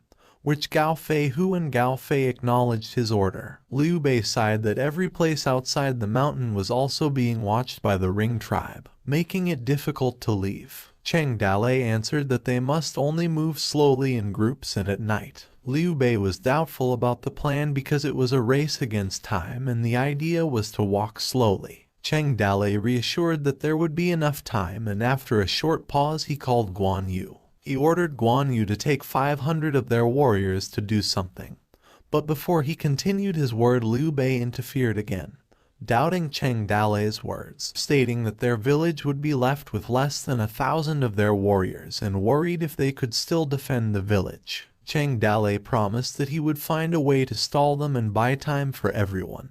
When Liu Bei sighed again, Cheng Dalei could not control anymore and was so irritated that he threatened to beat him up to a pulp. Liu Bei was not pleased as he gazed at Cheng Dalei in silence. He then looked in another direction as he thought about the 100,000 Ring warriors and worried about how Cheng Dalei held them alone. Soon after, a messenger reported that 100,000 Ring warriors had assembled outside their village, ready to attack. Worried, Fei Hu raised out his concern and approached Cheng Dalei, telling him that the situation was irreversible. He shared an idea to bring as many people as they could. Despite the grim situation, Cheng Dalei remained calm, mentioning that they had a retreat plan. He then declared to his companies that he would show who was the boss. The 9 families of the Ring tribe were reunited as the Ring tribe's banner covered the sky, and their weapons and armor covered the field. After many days of fighting in Yuzhu, the morale of the Ring army was at its peak. With a roaring voice, Jiabu confidently ordered an attack, emphasizing the invincibility of the Ring's cavalry, which he believes to be unparalleled in the world. After a couple of hours in the Ring's camp tent, Jiabu reflected on the previous battle, describing it as a war of iron and stone. They discussed the successful breach of city gates and boasted about the southerners being defenseless who only ran for their lives like sheep. Jiabu was dismayed about capturing the Jinju in Yuju City as they were not broken but considered this as a small setback. Jin Wendao asked if the people of Iron River City were killed as they were still having a fierce fight with their soldiers and still wanted to fight against our cavalry. They taught them how to behave well, reminisced the time when he was so happy, and he had no time to wipe the blood on his sword as he kept cutting them up. Temin added that no one could compete with their warriors on horseback. They then turned their attention to planning their attack on Toad Village the following day. Expressing his eagerness, Temin wanted to confront Cheng Dale, to charge them with their 100,000 soldiers. Even putting aside the method they were planning about, Liu boasted that when their army rushed them, Cheng Dale became scared and wet his pants. Lei Nu promised to use the 9 methods to torture Cheng Dale once he caught him. With a smirk, Jin Wendao thought that tomorrow would be a bloody battle when they attacked the village. As he was about to continue, someone burst into the meeting, notifying that at the front of the Toad Village, a bonfire and drums were present. He was confused about what they were trying to do. At the Toad Village gate, a large bonfire was set high on the wall, and Cheng Dale stood there wearing his leafy outfit. He chanted a ritual, looking like he knew what he was doing, but in reality, he was just chanting some gibberish words that sounded like nonsensical words like Jilly Gulu and Ababa. The ringers were puzzled about what Cheng Dale was up to. Some were predicting that it was because he could not protect the village anymore and decided to burn himself to death. Jiabu ordered to send some men over there to eavesdrop on the incantation Cheng Dale was chanting. Later, the man came back to report. He stated that they hid at the bottom of the gate and faintly heard him saying words about the boundless end of the world being his love and flowers bloomed at the foot of the Kinshin. Lei Nu was moved when he heard the magical melody, immediately concluding that it was indeed an incantation. Jiabu was left speechless as he heard the report. As he listened to the report, Jin Wendao realized that Cheng Dale was praying for the rain.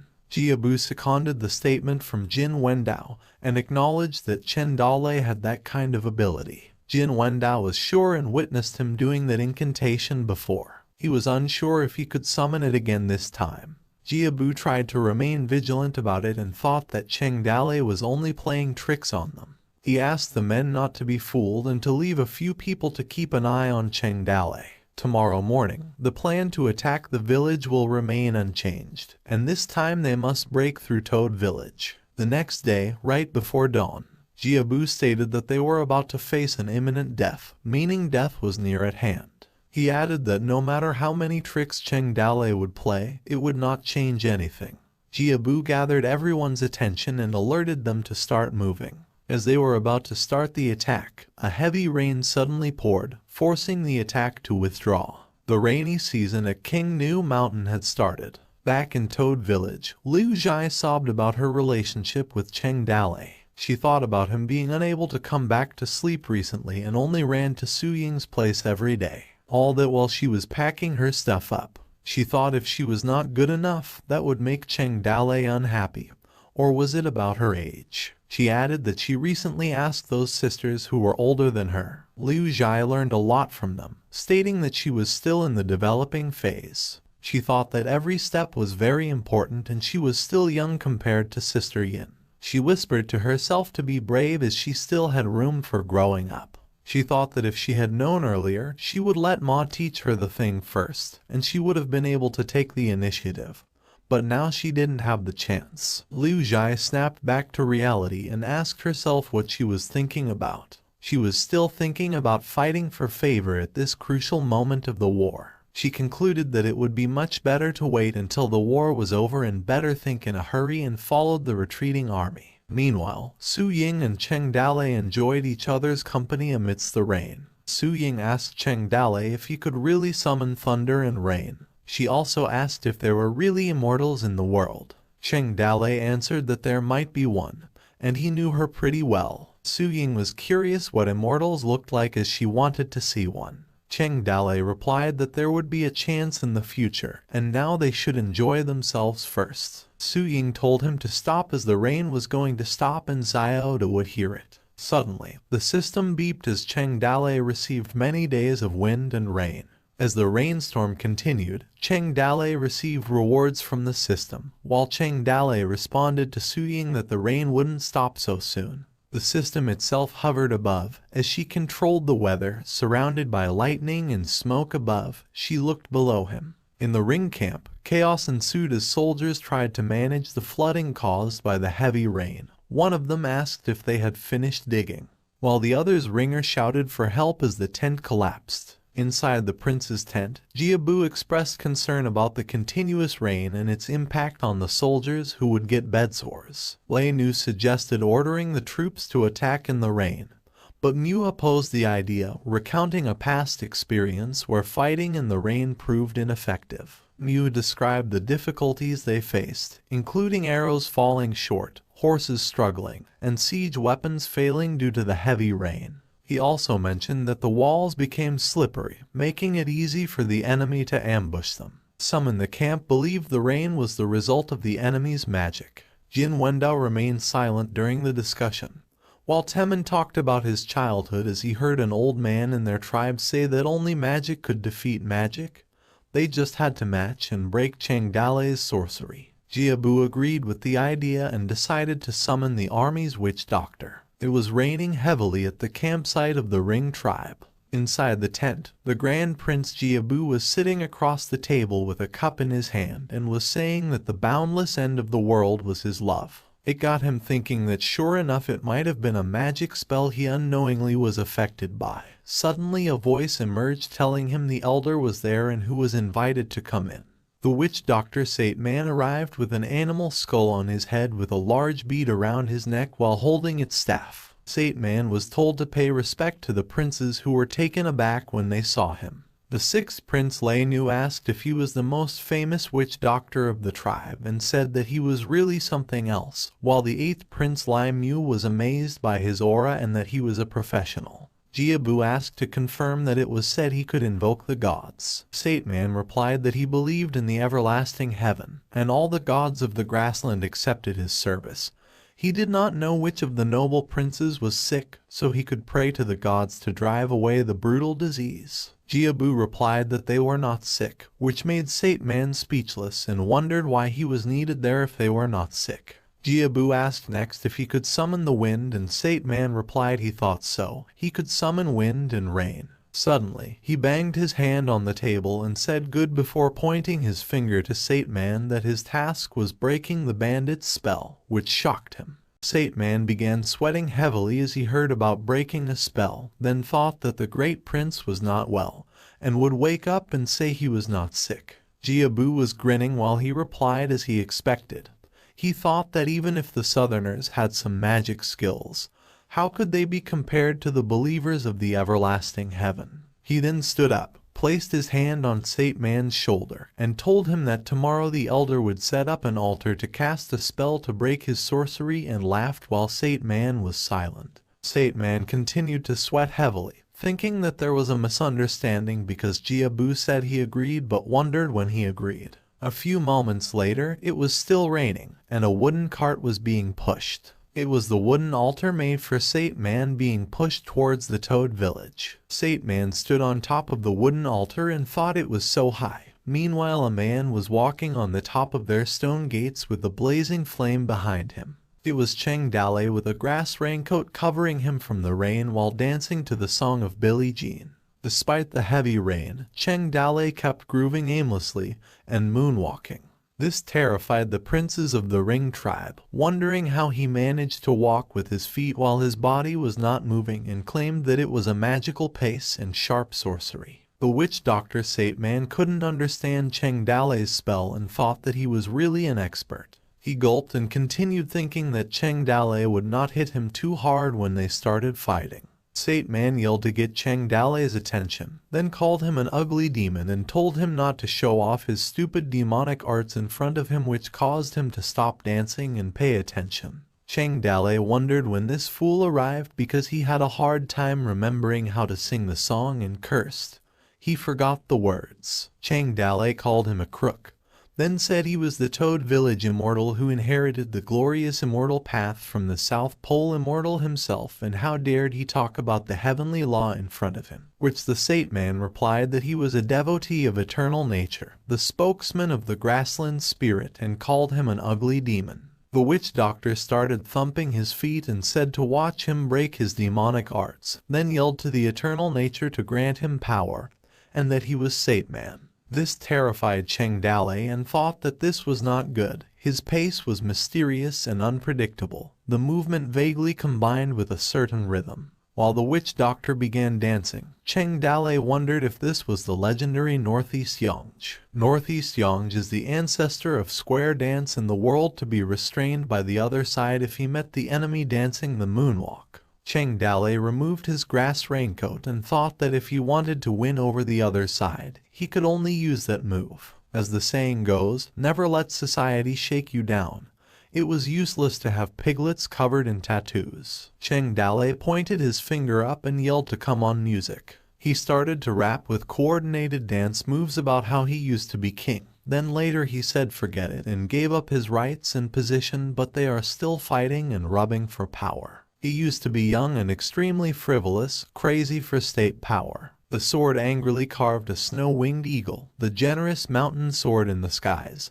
The fire continuously burned, and the sea had 1,000 waves. These two continued doing their own thing as the rain continued. This amazed the princes of the Ring tribe, wondering if this was a legendary fight between witchcraft, and that it was such a pity they couldn't see through the mystery with just ordinary eyes. Sate man continued thumping his feet, yet got distracted and questioned what kind of spell that was, because it penetrated through the ear into the heart. Cheng Dalei continued his dance and rap about a magic twist. As a result, this got the witch doctor because he felt like it was a whisper of hell. The demon's pace was so powerful that he slipped. It was so slippery that he fell from the wooden altar. He shouted as he fell down to the ground while the Ring tribe hurried up and saved the elder. The Ring tribe was terrified of the powerful sorcery. They obviously felt very uncomfortable but still wanted to listen to it, and the movement felt like they saw the dance of death. While the Ring tribe was scared by his sorcery,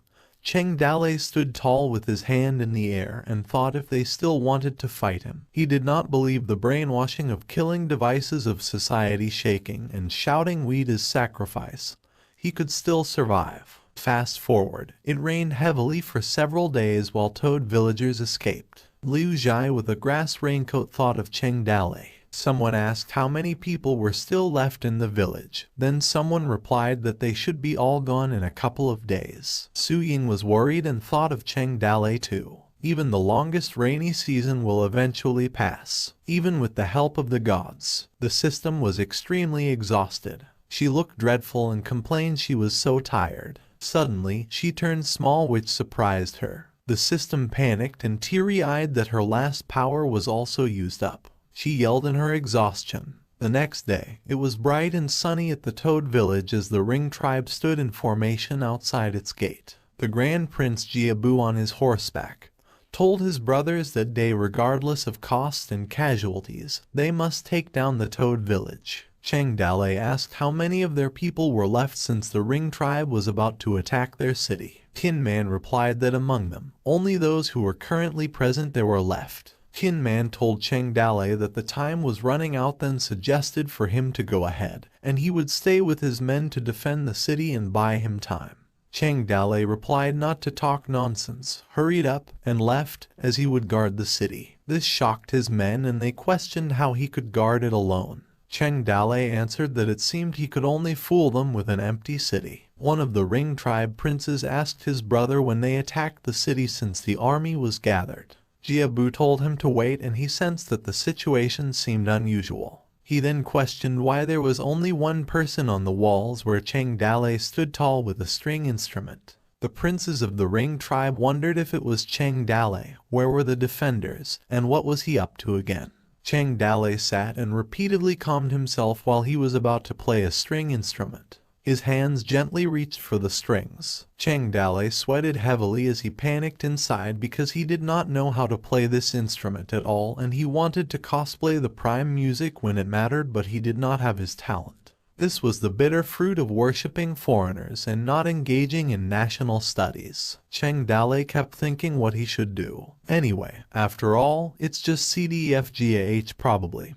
He thought that it was not much different from the guitar. Cheng Dale started playing two tigers with the chords of C, D, E, C, and EFG repetitively. However, Lei Nu told his brother that the bandit was pretending and thought it was better to attack immediately, to which his brother Lai Mu agreed to attack. Jiabu said that it must be magic when things were different than normal, and they should not make a move without careful consideration. Jiabu kept thinking while Cheng Dale continued playing his music. The clanging sound was like the waves breaking on the shore, like the wind blowing away the clouds. They thought Cheng Dale must have secretly had millions of troops, and it was like a mountain stream clear to the bottom. They couldn't do it without their mind at ease. Jiabu uttered that Cheng Dale must have a good plan. Ha Temen wondered how a few strings did so much and asked his brother why he couldn't figure it out by listening to what Jin Wendao thought before answering. He then proceeded to remember that Kaimei was defeated in that battle because he fell for Cheng Dale's treacherous plan, so it was showing weakness to the enemy to lure him into the depths. Jiabu uttered that the heart was chaotic when the sound was too loud, the heart was calm when the sound was pure, the heart was panicked when the sound was wrong, the heart was beautiful when the sound was pure. Listening to him play was like watching his lungs. He was so relaxed. Jiabu believed that he must have set a trap for them, suggested they should not rush, and passed on his military order to withdraw. His brothers objected to Jiabu's decision, since they were having a hard time catching a good day, and he wanted to retreat. Lei Nu suddenly squeezed his horse's side with his leg and shouted an attack as they went on. Jiabu called out his sixth brother, told him to come back, and beware of getting trapped, while Jin Wendao sighed in disappointment and said that it's scary to be uneducated. Lei Nu advanced with his troops and commanded them to follow him. Meanwhile, Cheng Dale felt shivers all over his body, wondered why they were rushing over to attack, and his cosplay was not realistic enough. He ran and left his post immediately. This made the Ring tribe confused. Then, Jiabu commanded all troops to attack, and the Ring tribe advanced towards the gate and its high walls. They chanted charge as they went through the gate and wondered why they had not closed the gates at all. The Ring tribe wondered where the people were, how come there was no one in sight, and when did they leave, or could it be that Cheng Dale could use the 5 elements escape techniques? Cheng Dale frantically ran away. He was sweating heavily and ran for his life while the Ring tribe was behind, chasing him. Jiabu on his horse commanded to catch him alive. Lei Nu added not to let this bandit escape, as he had 1,000 ways to torture him.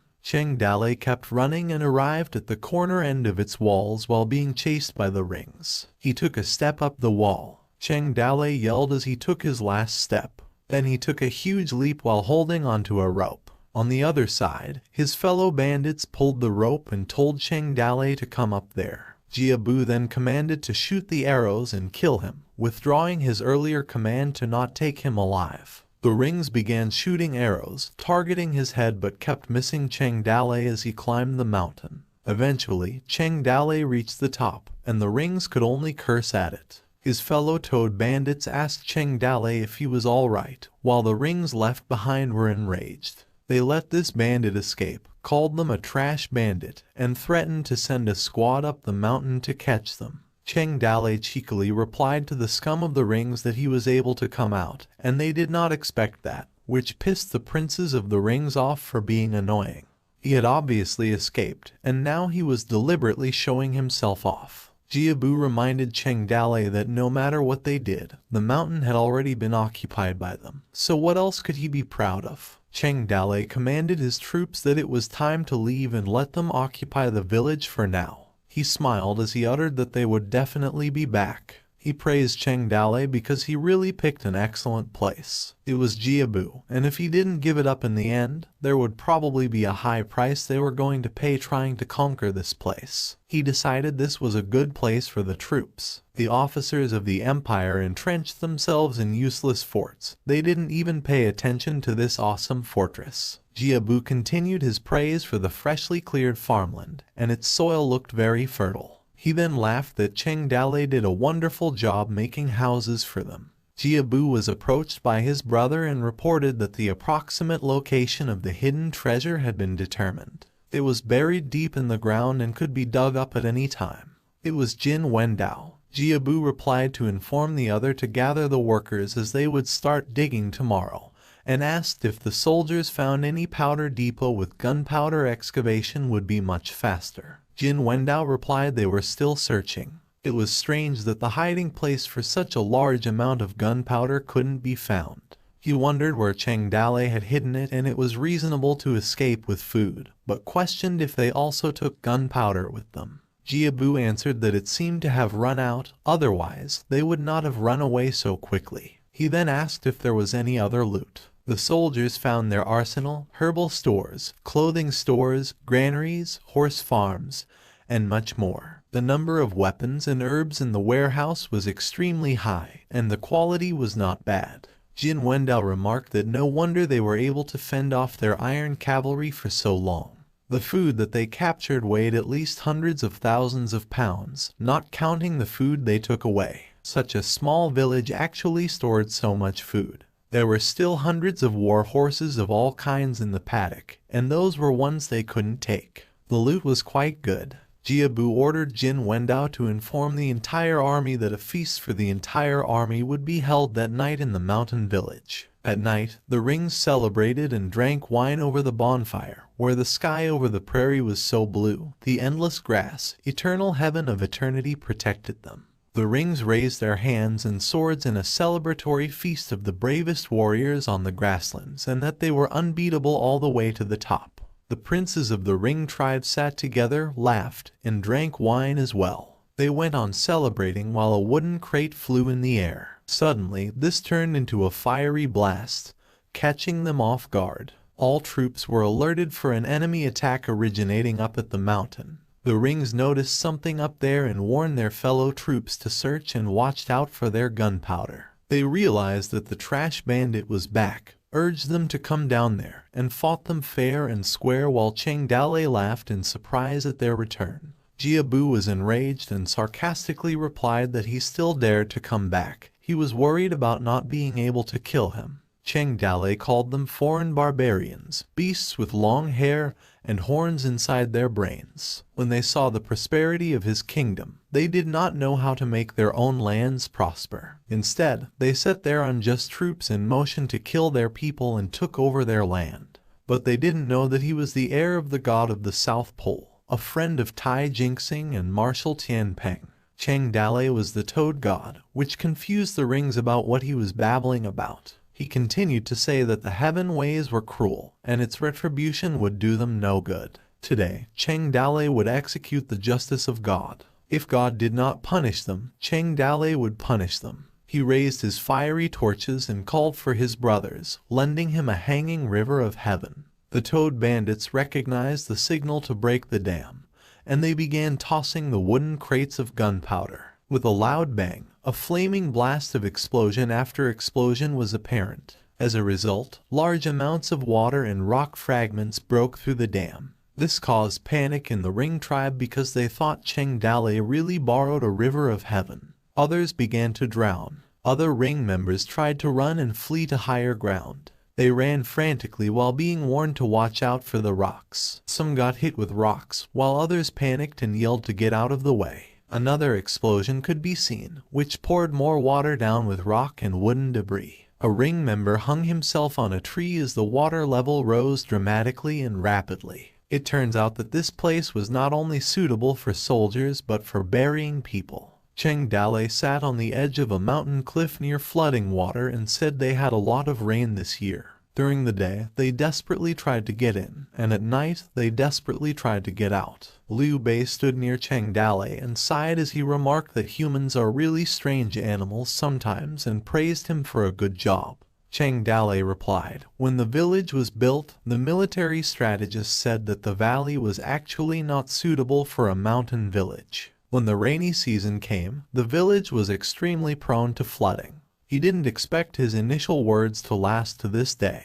That's why Cheng Dale sent his brothers half a month ago to cut off the flow of water. Then there was an uninterrupted half-month of rain. Liu Bei responded. The time, the place, and the people, those of the rings burned, killed, and looted, and did a lot of unjust things, really suffered the wrath of God. These 100,000 people from the rings were buried here. It was time for the rings to end this march south ahead of time. This was an immeasurable merit to save people's lives, to which Cheng Dalei replied that no merit and no virtue were too great. Cheng Dalei thought in his head that Liu Bei was not aware of how frightening his fear points were now, so he urged him to go with him since there was nothing there to see anymore and find a place to rest. Liu Bei asked if they had picked up the others from the village. He answered they had no food and did not know when the chaos would end. When everything returned to normal, they would bring them back. A series of notification pop-ups informed Cheng Dalei that the brothers had completed missions, which were rewarded with upgraded skills, increased loyalty, and a greater sense of belonging.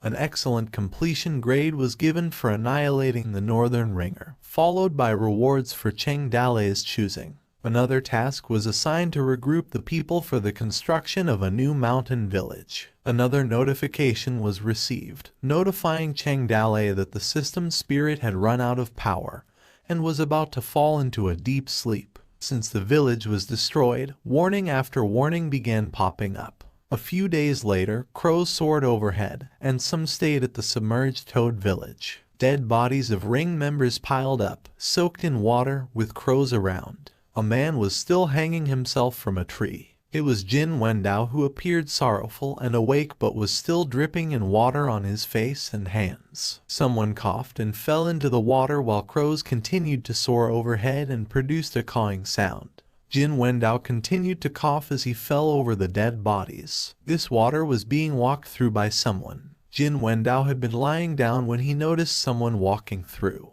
This man witnessed the flood's aftermath and was still wandering through below knee-deep water beside the dead bodies. It was Fu Delay. If someone said this was hell on earth, then no one would object, and from ancient times to the present, there were only two kinds of existence that could get out of hell. One was the ghost, and the other was the devil. What were you? Were you a ghost or a devil? During this period of time, many other things happened within the empire's borders. In the northwest border gate, the defending general Lin Wenchen was defeated due to lack of food. When he raised his sword to kill himself, he was saved by his own soldiers and escorted all the way back to the capital. The imperial magistrate accused him of leading his troops poorly. Lin Wenchen was decreed to be beheaded by Emperor Ming. A lonely city in the northwest, a shepherd posed as the sixth prince of the empire, and raised an army to resist the defenders of the city, and was arrested by the officials. When he was about to be executed, he bribed the guards to escape, and his whereabouts were unknown. At the northern tribe, its king cried for a day and a night because all his 10 sons died in Yuzhou. The next day, the king decided that it would be a good day and that he would make 10 more princes, then asked someone whether his mother was the one with big boobs and made him his eldest prince because he did a good somersault, making him a somersault prince. A small and unknown clan of the Ring tribe, someone uttered it was safe for her to stay there. It was a Ring member and told someone it was not easy for Kai Mei to get her out, reminding her not to tell outsiders her identity, stay close to the princess, and wait for them to return from the war. It was Green Cherry, dressed in a fur coat and holding one of the Ring members' signature accessories in her hands. She thought of her master Fu Delay, and when he would be coming back, Cherry would wait for him there. Fast forward. Although the Ring tribe army in Yuzhou was wiped out, the army formed by the other clans of the Ring tribe drove straight in from Liangzhou. They fought all the way to the foot of the capital, and no one was able to stop them. Emperor Ming sent officials to negotiate peace with the Ring tribe and accepted extremely harsh conditions. The Ring tribe made a big uproar in the capital and left with a lot of money and goods. For a moment, the whole country was shocked. Countless scholars and talented people perished, and countless soldiers were killed. Wang, an imperial historian, was crushed to death in the hall. Before he died, he told the 10 sins of Emperor Ming and called the peace talks the shame of the empire. Emperor Ming was furious and ordered his body to be flogged for 10 days after his death, and his whole family was beheaded. In any case, the Ring tribe finally retreated, and the war was over. The displaced people could finally return home, bury their relatives, dry their tears, and continue to cultivate the land of their ancestors. Somewhere in the mountains, Cheng Dale was told the water in their cottage had receded and suggested rebuilding the cottage, to which he replied there were 100,000 corpses in there and he was afraid of having nightmares when thought about it, not to mention living inside. Then decided to change the place. Cheng Dale ordered Gao Fei Hu to take a few people to collect surplus grain, remove the tents from the Ring's camp, then go to the horse farm to see the animals that could swim, as there should be many surviving horses, and reminded to be careful because some of the Rings were probably still alive, which he suggested taking a few more capable fighters with them, on which Gao Fei Hu agreed. Cheng Dale told them to go ahead as he wanted to be alone, which his people respected and went first. He stood along near the edge of the mountain cliff. Then he sat silently. Cheng Dale summoned the system. He continued character summoning, lucky draw, and entered the store. On his floating blue pop-out screens, a series of warnings and system errors kept notifying. Cheng Dale had 10 million fear points on hand, but most of the system's functions were not available. Only the function status information could be used. He wondered if the system was malfunctioning. The previous upgrade was also dormant for a long time, but this was his first time Cheng Dale encountered system functions failure, or maybe it was under repair and did not know how long it would take this time. When the system was not around, Cheng Dale always felt empty in his heart. Suddenly, a voice emerged. Cheng Dale looked behind, thinking it was the system that was awake.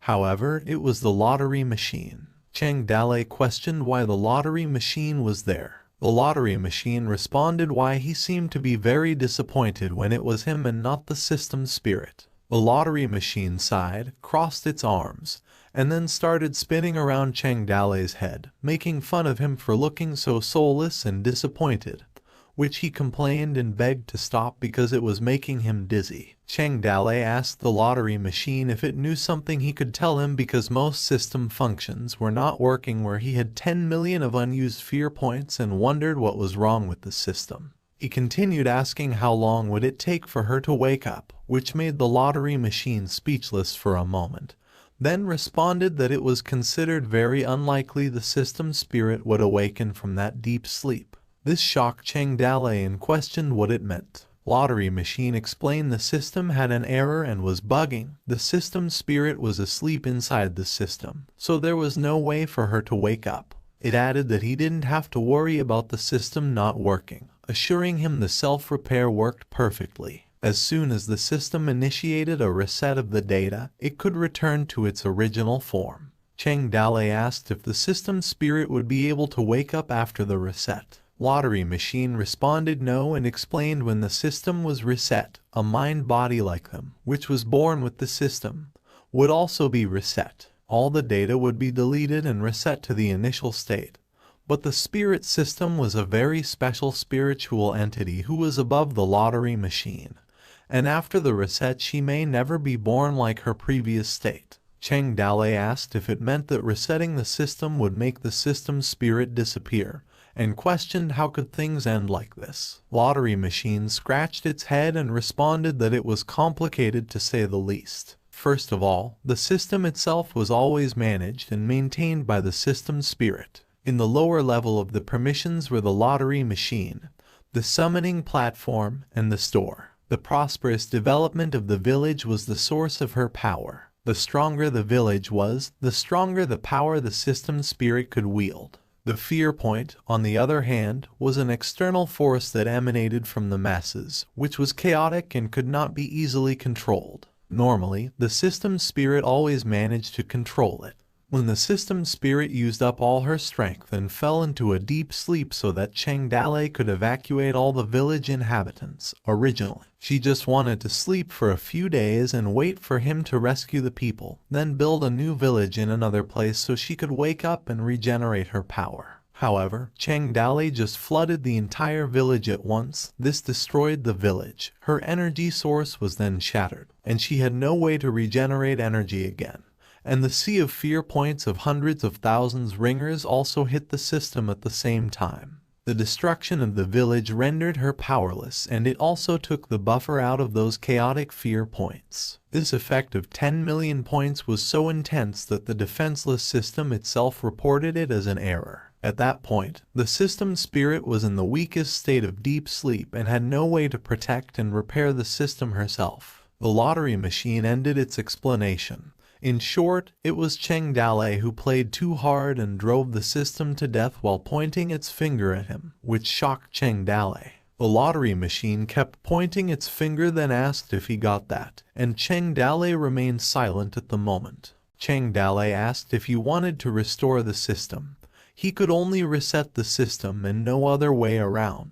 The lottery machine answered yes. He could only reset the system if he wanted it to function properly again, which made Cheng Dalei silent. He asked again about the system reset, assuring they knew how to reset it. Otherwise, why would the lottery machine be so calm? The lottery machine was a mass production type. It was just a matter of sleeping, and the memory could be stored, but not for the system spirit. She is a very special individual, and the system had no way to rewrite her data. Cheng Dalei was silent once more before he asked if she disappeared. Then the reset system would remain without an administration, just like an empty shell. And the lottery machine answered that when the time comes, a new administrator would be born, but it wouldn't be the system spirit. Talking about an empty shell, the lottery machine added if Cheng Dalei could find the empty shell from the system, he might be able to keep the system spirit. She depended on this system to survive in the world. Cheng Dalei just had to find a container to keep her, take her out one at a time, and then Cheng Dalei could reset the system without hurting her. And when the system was done resetting, he could merge her with the system itself. Cheng Dalei inquired, what exactly was that container? The lottery machine answered that anything the system itself had ever owned could be used as a container. Cheng Dalei inquired more, what did the lottery machine mean? Then the lottery machine explained the system itself was a divine thing that transcended the world. It used to possess many objects, and as long as it possessed one of them, that object got strange powers. People who owned this item would end up doing something great and could occupy a key position in history. They could store the system spirit in the possessions that the system owned, and that's the kind Cheng Dalei should be looking for. Cheng Dalei questioned how it could become a system in his case, since it could possess objects. The lottery machine hesitantly explained this, sighed, and begged him not to bring this up. But since Cheng Dalei crossed over because of his sudden death while playing games, because when it owned something, it always had to pick the most valuable thing on the host to own.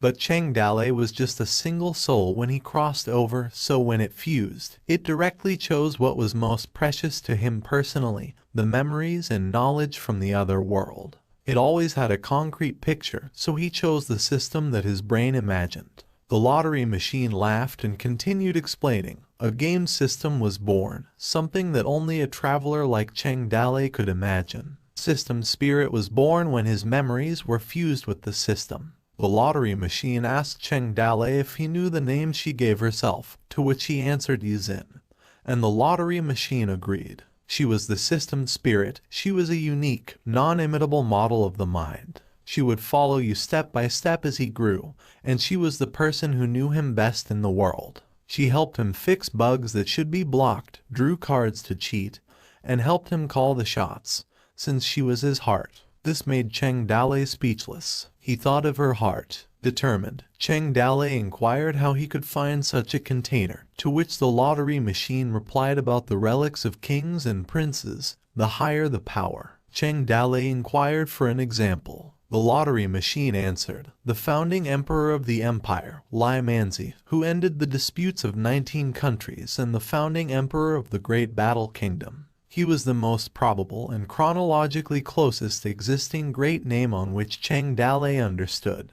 It seemed that Cheng Dalei could no longer linger in this little Kin-Nu mountain to wake up this sleepy little fool. It was time to go out into the world and do something meaningful. At the usual official road, a horse carriage was navigating the mountain road. They were having a conversation inside the carriage. Someone said that it was trouble for Eunuch Liu to take this bumpy journey, which he hoped Eunuch Liu was not suffering.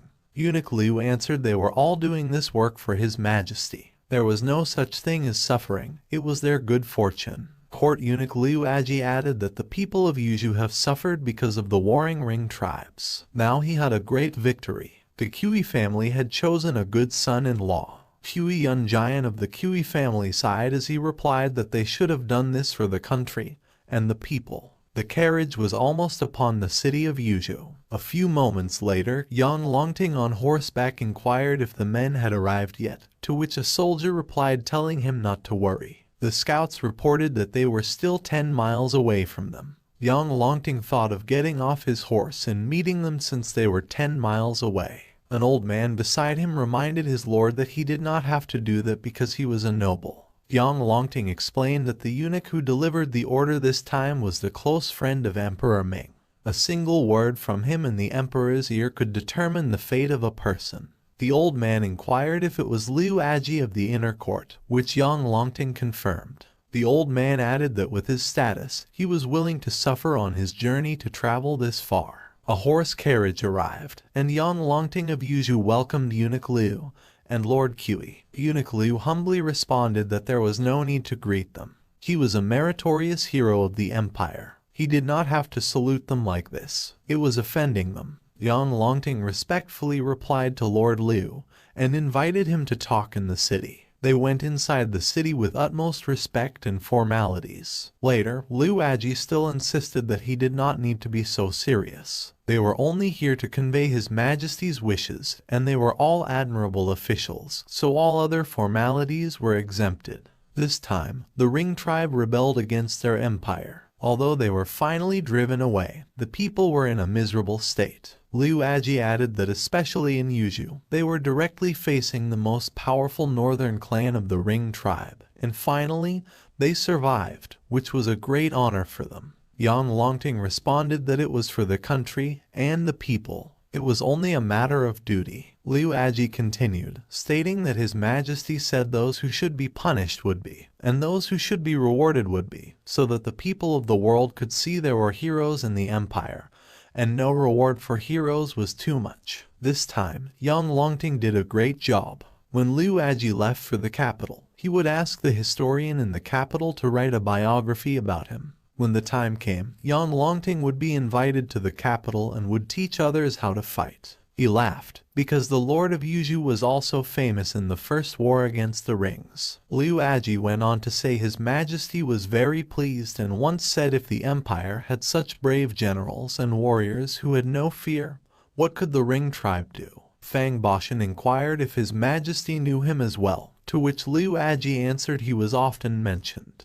Fang Boshan thought that was strange. It was not surprising that Yang Longting had made great contributions, but he had been hiding in Qingzhou. It was obvious Cheng Dalei defeated the Ring tribe. He wondered what it had to do with him. Lord Fang Boshan continued to wonder if it was because the mountain bandits showed off the King's seal of Yuzhou and the Lord's seal of Loi City every day. People who did not know the truth saw it and thought Yang Longting and I sent him to defend the city. When the story reached the capital, they thought it was him and Yang Longting defending Qin Niu Mountain and wiping out 100,000 enemies. Fang Boshan believed this was a truly great opportunity that fell from the sky. Yang Longting responded humbly that Lord Clumsy Tongues only knew to bury their heads in the battlefield. So for the book to establish a biography, it was really not appropriate. But on his head, Yang Longting could not say he did not even fight in this war. Liu Aji replied that he was too modest and there was one more small thing.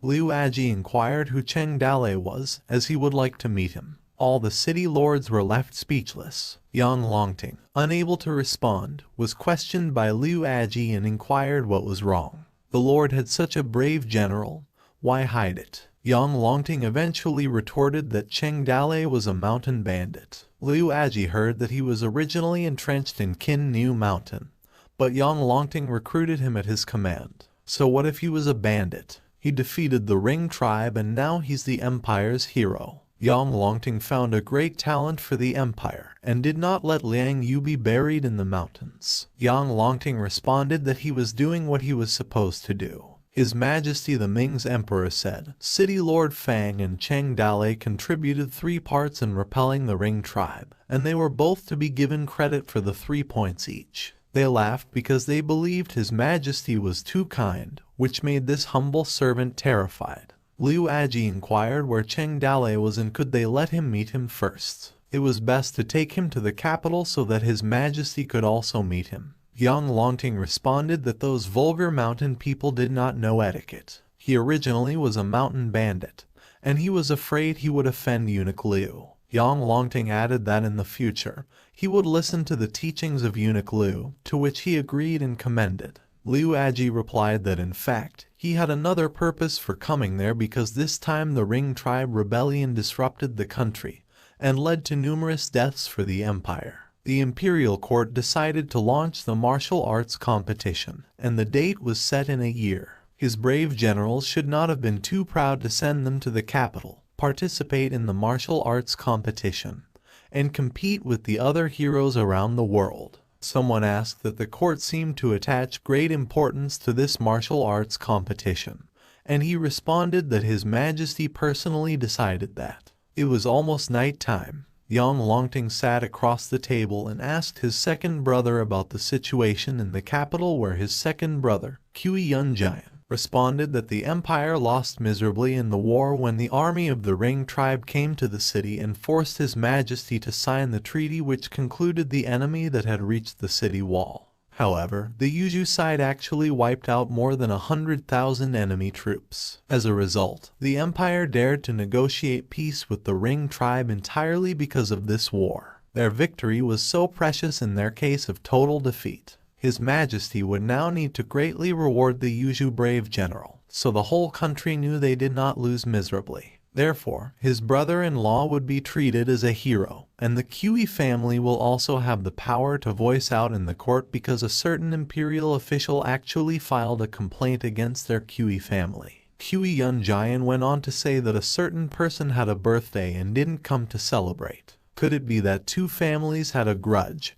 and the 2 kept talking to each other for a long time? Kui Yun Jian inquired about the exact situation about Cheng Dalei. Yang Longting answered that he was not easy to deal with, and Kui Yun Jian asked if he didn't listen to him. In his mind, Yang Longting thought not only he didn't listen to him, but if he met him, his axe would kill and chop his heart into pieces. Yang Longting responded it was not that he didn't completely listen to him, but the mountain bandits didn't like being controlled. Kui Yun Jian insisted that this person must be controlled by him, which was very important, and Yang Longting understood. Additionally, he asked to prepare 2 teenage girls and send them to serve in Eunuch Liu's rooms tonight, which Yang Longting assured was already ready, and inquired whether Eunuch liked women, to which Kui Yun Jian chuckled and said that it was a hobby of the officials. The moon and stars filled the sky as night fell. 3 o'clock came, and a shadow was observed entering a room. Fang Boshan was visited and talked about this year's thin horses, reminded not to forget to send them to the capital, and the number couldn't be less. However, Fang Boshan responded to his lord that when the Ring tribe came, the thin horses that survived were not easy to raise nor catch. The road over Skull Island was cut off, had no idea how long it would take to make a new one. In other words, he must first raise enough numbers. If it was really not working well, they would go to the small villages to catch some, which his lord agreed. The morning came at the temporary Toad village at the foot of Queen Yu Mountain, where Cheng Dalei was asked whether they should pick their brothers who fled to the south or rather they go directly to the south to develop. Huang Sanghun reported that Yuzhu was too poor for them mountain bandits, and if they continued to rob there, they would become even poorer. The south was good, Jiangnan had so many beauties, and the government soldiers were also more powerful. Cheng Dalei replied there was no need to hurry. They could first dig out the buried treasure inside the valley, so that their brothers who went to the south could have enough capital to develop. The bandits were busy and running errands. Cheng Dalei laid down his back against piles of sacks, thinking about the valley being still flooded. The treasure inside could not be dug out for the time being, and where could he find a container that would hold the system's spirit? He was contemplating moving everyone to the south to develop or just move to the capital, and becoming a mountain bandit in the capital didn't feel worth it.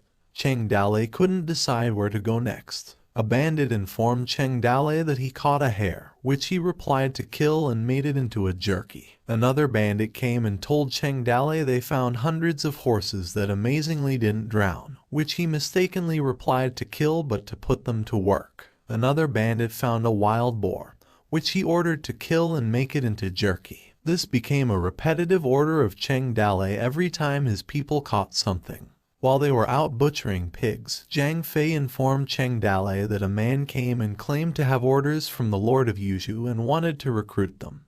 But Cheng Dale was sound asleep while Xiao Qiang was calling his name. Suddenly, Cheng Dale blurted out to kill him and make him into jerky, and Zhang Fei agreed, which scared Xiao Qiang.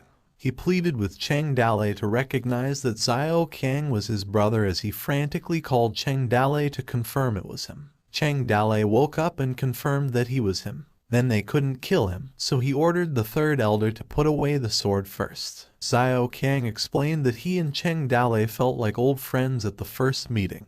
It was better to be sworn brothers than blood brothers. However, Cheng Dale ordered the third elder to cut off his hands and feet, then feed them to the pigs and throw him in the cesspit, which made him more horrified. As the third elder moved him away from Cheng Dale, he ordered to take care of him and not to bother him if it wasn't anything important, while Xiao Qiang pleaded again to Cheng Dale that he shouldn't disown his brother. Xiao Qiang yelled if Cheng Dale wanted to become a city lord. This made him curious. Cheng Dale ordered the third elder to wait and listen first to what he had to say. A few moments later, they were threatening him with this sword near his neck, talking about shaving his beard and trying it out on him because his beard looked a little long to him. Xiao Qiang begged to stop making fun of him while Cheng Dale interrogated him as to why on earth he really came here. Xiao Qiang sweated heavily as he explained that among the 4 cities, Blackstone, Fallen Leaves, Red Sand, and Iron River, Cheng Dale could choose any of them.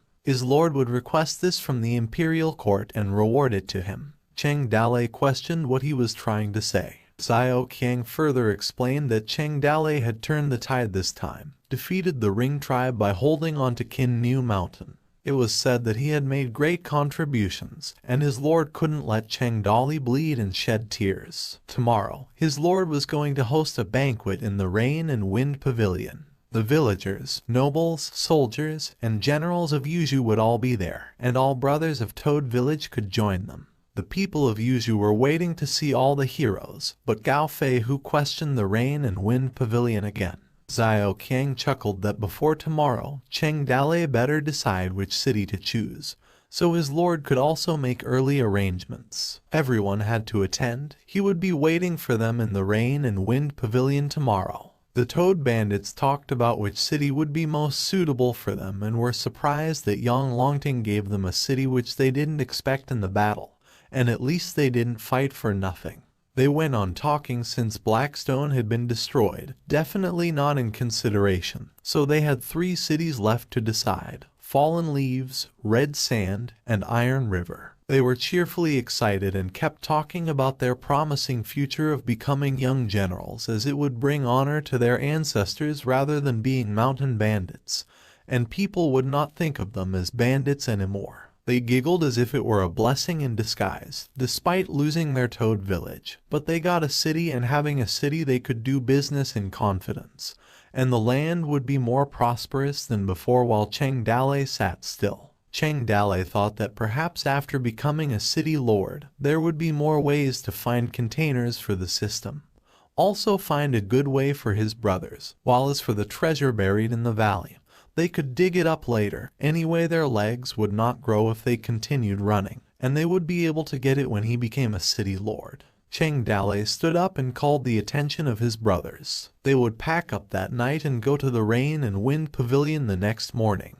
The Toad Bandits enthusiastically raised their hands to show that they would follow Cheng Dale's plan.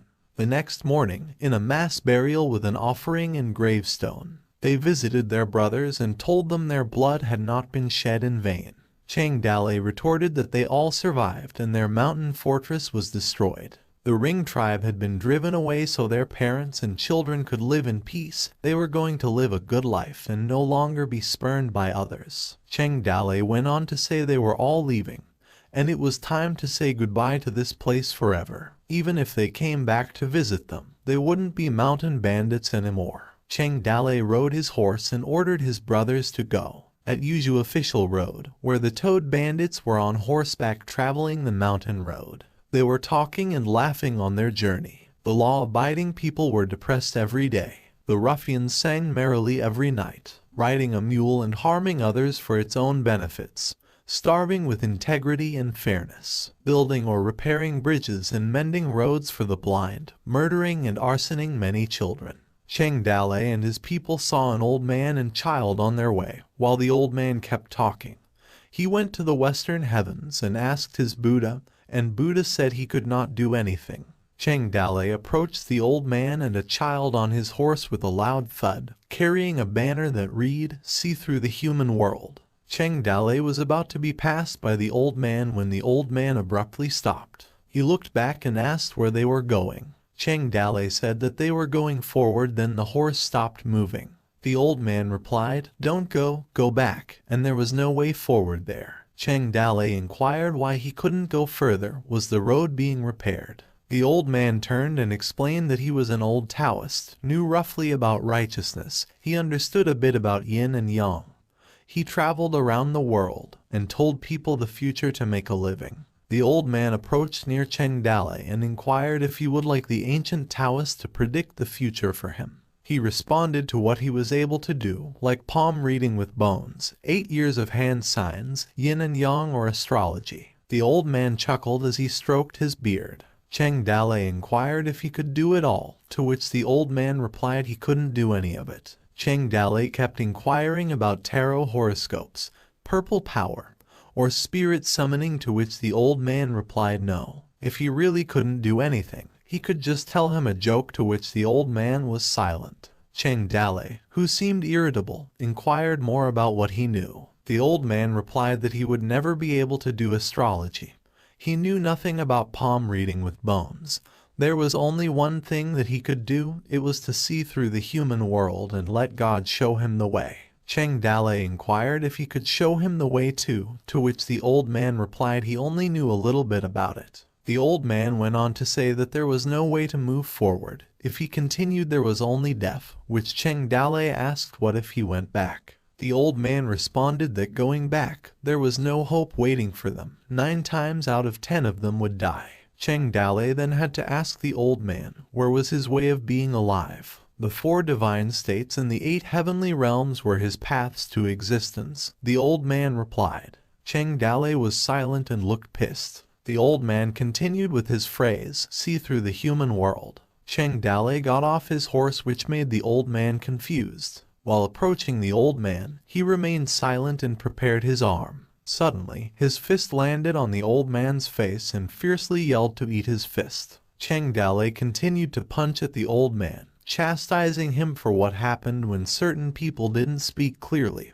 while the child man was scared for his master. Chang Dalei went on beating the old man and complained that what he hated the most in life was the mystery man, while the old man begged for him to stop and show some mercy as his face was visibly bruised. The old man yelled at Chang Dalei that he would die soon, and yet he was still so ignorant. For a moment, he was confused, but still he wanted to eat his fist. The child treated the bruised old man as Chang Dalei asked whether he could speak more clearly now, to which the old man responded that he wanted to find a shady place to talk. Later, the old man inquired if Chang Dalei wanted to go to the Rain and Wind Pavilion, which surprised him that he already knew. They both sat across from each other. Chang Dalei chuckled that it seemed news traveled fast, while the old man asked what he was going to do in the Rain and Wind Pavilion. He laughed as he explained that Yang Longting was willing to give him a city with him as the ruler. The people of Yuzhu would also come, probably a recognition meeting or something, while Zhu Shenji advised him that it was better not to talk to him about such confidential matters. The old man sighed as he reminded Chang Dalei was such a heroic person but couldn't even see the trick in it, to which he inquired what he meant. The old man continued to explain that the Wind and Rain Pavilion was not only a recognition conference, but was fully hoarded by officers and soldiers. There were no mountains of seafood and food waiting for them but swords and cannons, then proceeded to ask how he felt about it. Cheng Dalei replied that he still had to ask the Taoist master for advice. The old man explained that he won the battle and not only wrecked the rings but also solved the crisis of the empires. With this fight, it wouldn't even be too much to make him a king. Cheng Dalei asked if Yang Longting coveted his credit, to which the old man replied it was not greed, which he felt relieved hearing it. However, the old man went on to say the credit was originally Yang Longting's, which enraged and shocked mountain bandits. The old man mumbled that Yang Longting, the Lord of Yuzhu, seemed to be such a heroic figure that he was not retreating in the war against the Ring tribe and wiped out 100,000 enemies. He guessed that the people around the world today said that he was the war god in the empire. The old man continued that countless literary talents generously wrote about him, even in songs of singers, and in the mouths of the tea-house narrator you could hear his heroic wonder. As he brushed his beard, the old man mumbled that he heard that the palace was willing to erect a monument to Yang Longting on Qingniu Mountain so that future generations could remember the deeds of the king of Yuzhou. Gao Feihu and his men were enraged, saying that Yang Longting was such a coward, as he only knew how to flee when he saw the rings, and never fought a battle. While the others cursed at Yang Longting, as they had done those things, Cheng Dalei chimed in that Yang Longting was greedy enough to take credit for their work, and since it was not clear to the palace, he would find a way to tell them and not let the coward be hailed as a hero.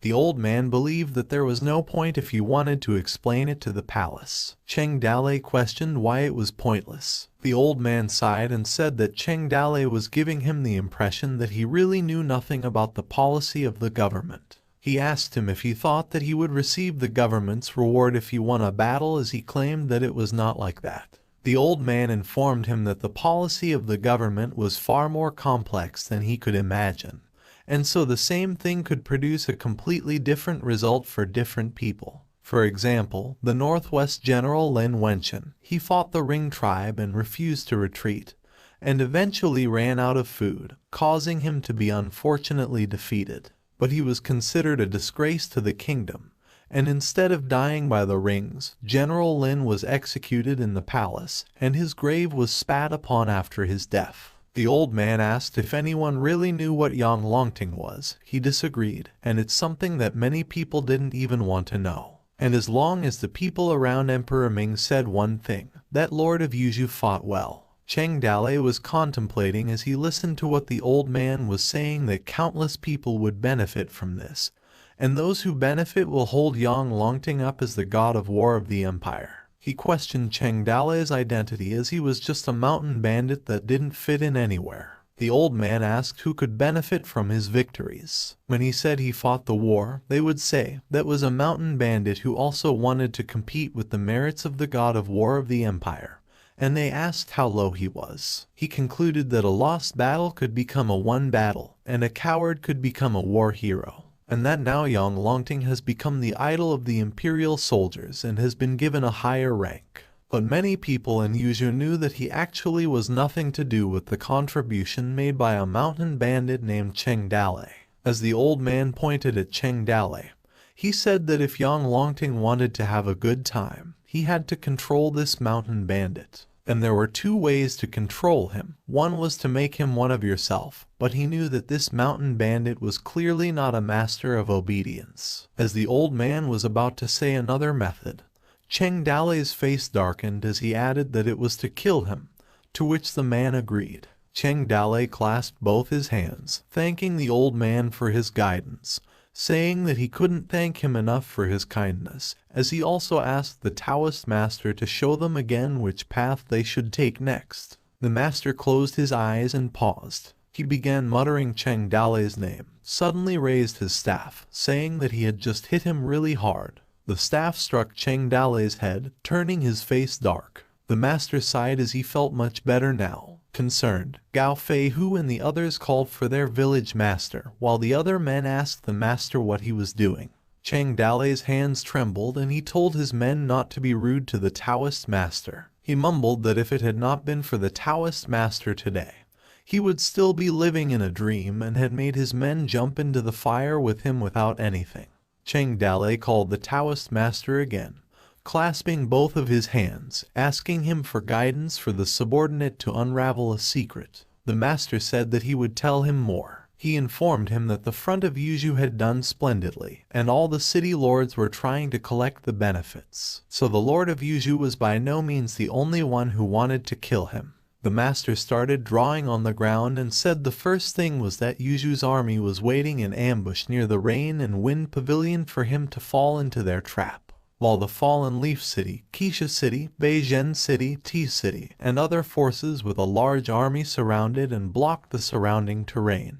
As most of the official roads were blocked, the master continued that the entire Yuzhu would be the hunting ground for rounding up all of them. He suggested that they should all split up and go into the woods to hide from pursuers, or by water to the south side of the river, or by mountain trails to other states, and someone had to break the encirclement and keep the larger group at bay. The master said that Qingyu Mountain was a complex terrain that had not yet been blocked by the big army, and there was still a chance to go today. He added that it was better for them to set out early before the army arrived. Gao Fei, who told Cheng Dalei that they shouldn't go and should be afraid of them and should kill them in a fight as they had chased the Ring tribe away. Cheng Dalei responded that they couldn't fight now that the whole Yuzhu army was ready to kill them, and that those people didn't have the guts to fight the Ring tribe, but they had a lot of guts to fight their own people. He told his men to listen up and said that they couldn't escape with their large numbers together, so they had to evacuate separately. He ordered them not to leave anyone behind if they could, and that those who could fight would take the weak ones with them. Cheng Dalei called Gao Fei Hu and Gao Fei Bao and ordered them to take 100 people disguised as refugees and retreated to the mountain forest. Next, he called Huang Sanyuan and said to take 300 people back to the mountain fortress and distribute the dry food in the mountain fortress, and spread out to leave from Qingyu Mountain, to which Huang Sanyuan agreed. Cheng Dalei warned them that it was now the territory of the Ring tribe, asking them to beware of the Ring troops. He proceeded to order Xiao Bailan to use the water route and go to Jiangnan, taking with her the Su family and Liu family, which she also agreed to. Concerned, Su Ying called for Cheng Dalei. Liu Zhihan added, mumbling as she knew what Cheng Dalei was doing but was interrupted, as Cheng Dalei ordered his men to bring him his weapon while he commanded them to take what way. Liu Zhihan clenched her fist and closed her eyes. She took the courage to speak and called for him as she charged at him with teary eyes. Sobbing, Liu Zhihan hugged him and told him that they had just finished the war. While watching the events, Xiao Bailan and Su Ying blushed as they listened to what Liu Zhihan said, asking Cheng Dalei if he wanted to leave them again and take risks himself. Cheng Dalei told her to be obedient, as it was not the time to throw tantrums. Crying, Liu Zhihan pleaded not to leave them alone. Cheng Dalei said that it would get too hard if they went together, and besides, their target was him, and when it was safe, he would find her. As Liu Zhihan's tantrums were about to end, she told him that it was settled and he should make sure not to forget about her. She reached for Cheng Dalei and kissed him. Xiaoda's excitement showed as she said to Su Ying to look and to control herself. She yelled at Liu Zhihan, saying that was enough, as there was no time for being lovey-dovey. She pushed Liu Zhihan away, telling her to move. However, Liu Zhihan was still sobbing. Cheng Dalei coughed to gather all their attention. He announced that the rest of his men were all set. Cheng Dalei continued, saying that there were only a few of them left, and all of them had the highest fighting power among the mountain bandits. Liu Bei, Jiang Fei, Guan Yu, and Zhao Zilong, as well as Lin Xiaoyu, Lin Chong, Qin Man, and Zhu Shenji, listened to Cheng Dalei. Cheng Dalei ordered them to give their men time to retreat. His face distorted as he asked Zhu Shenji what he was doing there. Zhu Shenji answered that he would go with him. Cheng Dalei's hands crossed his face, and he thought that it was late for Zhu Shenji to follow the others. He agreed to Zhu Shenji and said that he and Qin Man would ride on the same horse, otherwise, he would easily fall behind. Cheng Dalei turned his attention to the Taoist master and his disciple, thanking him for his help today and asking him that he should also leave as it was not safe to stay with them. The master bowed and said, "If the green mountain remains unchanged and the stream of water is crystal clear, the Taoist priest could see the future empire and will still be able to hear the name of Cheng family." Cheng Dalai gave him a good laugh as he clasped both of his hands and said that he thought of it as a farewell blessing. The disciple watched and wondered how Cheng Dalai could still laugh in that kind of situation. Cheng Dalai noticed the disciple and asked who he was. The master responded while patting the head of the disciple that it was his apprentice, Hong Chen, as he continued that they would meet again in the future in Jianghu someday and wished him to take care. The lottery machine information popped up as Hong Chen's age was just 14. However, his skills and experience were still unknown. Cheng Dalai claimed that the two master and apprentice were really mysterious. As he saw them leave, Cheng Dalai was asked by one of his men where they would go. Cheng Dalai said that the rest of their mountain fortress brothers were fleeing in the north, and he thought of where they were going. He said that they were heading west. Somewhere in the Qingyu mountain, a group of people gathered. A soldier reported to Kai Gang that the road was closed, but their target hadn't yet appeared, and wondered if they could be aware of them. Kai Gang ordered his men to scout again. Suddenly, Cheng Dalai and his men came running with a horse. He greeted Kai Gang and told him that he was coming. Kai Gang, anxious, said that he was finally here. Cheng Dalai asked him what was wrong, why he was so serious, to which Kai Gang stutteringly answered nothing. He giggled and asked Cheng Dalai and said why was he so slow as Yang Longting sent him to pick him up. He also asked where the other brothers of his mountain fortress were and how come only a few of his brothers came. Cheng Dalai answered that they're dressing up on the mountain fortress, as they're all rude people who haven't seen the world, and that they're so excited that they didn't sleep all night thinking about what to wear today. He told Kai Gang that he's afraid that Yang Longting was waiting for them anxiously, and asked that they should come over first. Kai Gang awkwardly told Cheng Dalai that it is best for him not to call his lord by his name. However, Cheng Dalai just laughed it off and said that it was his fault as it should be the king of Yuzhou, or it's my lord, as they'll become city lords of their own people in the future. Kai Gang asked him since they met, to come with him as his lord was waiting for him, to which Cheng Dalai answered that they're going together. As they both walked side by side, Cheng Dalai said that he's going to pay a formal visit to his lord today, and he's going to give him a sword which was seized from a prince of the Ring tribe. He asked him if he would help him check if the sword is suitable for his lord. Curious, Kai Gang asked which sword was it and if he could show it to him. Cheng Dalai's face darkened as he unsheathed the sword, telling Kai Gang what the sword was called. He struck Kai Gang with the sword as he told that the sword's name was the Straightforward Sword. Blood splashed out of Kai Gang's neck. As he fell off his horse he croaked one last time, saying that it was a good sword. Cheng Dalai turned to his men, asking them to kill all of them. He called for Lin Xiaoyu and Lin Chong to break the formation charge, to which the both did so. Lin Chong unleashed his 7-fold wave breaker spear, while Lin Xiaoyu did the 5-fold wave breaker spear. The soldiers were quickly demolished as Zhao Zhilong's white bird pilgrim spear pierced through them. Another soldier was hit by Cheng Dalai's Alfie's fast sword straightforward skill. Kinman, while Zhu Shenji rode on his back, asked Cheng Dalai what way it was. Cheng Dalai told him not to get attached to the battle and go west. A group of soldiers chased after them as they shouted to get Cheng Dalai, no matter dead or alive. Like a wolf pack that smelled meat, the ambushers around the area came out. Cheng Dalai successfully attracted his pursuers to the west. Yuzhou City, Fallen Leaf City, Red Sand City, North Town City, and Iron River City were 5 cities that had a total of more than 30,000 troops. As Cheng Dalai's group was still chased, he ordered his men not to let them form an encircling net, and to go to the mountains, while the soldiers were ordered to advance in full force and outflank and to kill the traitor Cheng Dalai. Zhang Fei informed them that Lin Xiaoyu and Lin Chong were surrounded. Lin Chong raised the army with his wave breaker spear army breaker skill. Lin Xiaoyu yelled, telling Cheng Dalai to get out and not to worry about them. With his face darkened, Lin Xiaoyu told them not to look back. Struggling, Lin Chong suggested to Lin Xiaoyu that they would break out from the other direction, distracting some of their pursuers. Meanwhile, the 3rd Army of Fallen Leaf City had arrived, and the 7th Army of Red Sand City also arrived as they were ordered to surround them. Another man announced that the 1st, 5th, and 6th armies of Yuju City had arrived while raising their banners. The soldiers chanted to kill the traitor Cheng Dale, while the others were ordered to shoot arrows as the city lord had ordered them to capture them alive. Cheng Dale's group arrived in some narrow way.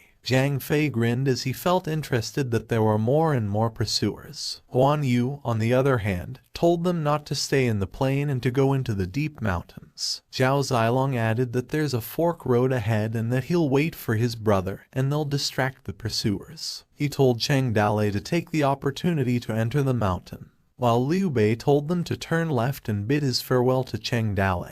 The group was separated in two as the soldiers were still chasing them. Cheng Dale swooped into the mountain forests, and his trail was hard to find. The 30,000 troops camped at the bottom of the mountain were sealing the intersection out of the mountain. The army surrounded the mountain layer by layer, advancing and gradually narrowing the blockade. The evacuation of the mountain bandits went smoothly. Most of them had already withdrawn from the Yuju area. 3 days later, the blockade left only a few mountain ranges. As night fell on the 3rd day, a few soldiers were holding torches, and someone yelled to kill Cheng Dale. No matter what, they had to finish him off. An order came that those who were successful killers would be rewarded with 100 taels of gold and would secure the right to be a general. Whoever found Cheng Dale would be rewarded with 100 taels of silver and become a commander of 100 soldiers, which made them drop their jaws. In a hidden cave somewhere in the blockade circle, Cheng Dale informed his men that he didn't know what had happened to Lin Xiaoyu and whether they were in danger or not. Zhu Shenji retorted that the officers and soldiers had come after them, believing that Lin Xiaoyu should have escaped while bandaging Kinman. Concerned, Cheng Dale asked Kinman if he could see how his injuries were, to which Kinman answered that he could hold it and it was no big deal. However, Cheng Dale still insisted on letting him see. Then suddenly a hand hit Kinman's nape, and Kinman's face darkened as he fell to the ground. Zhu Shenji was shocked and called out to Cheng Dale.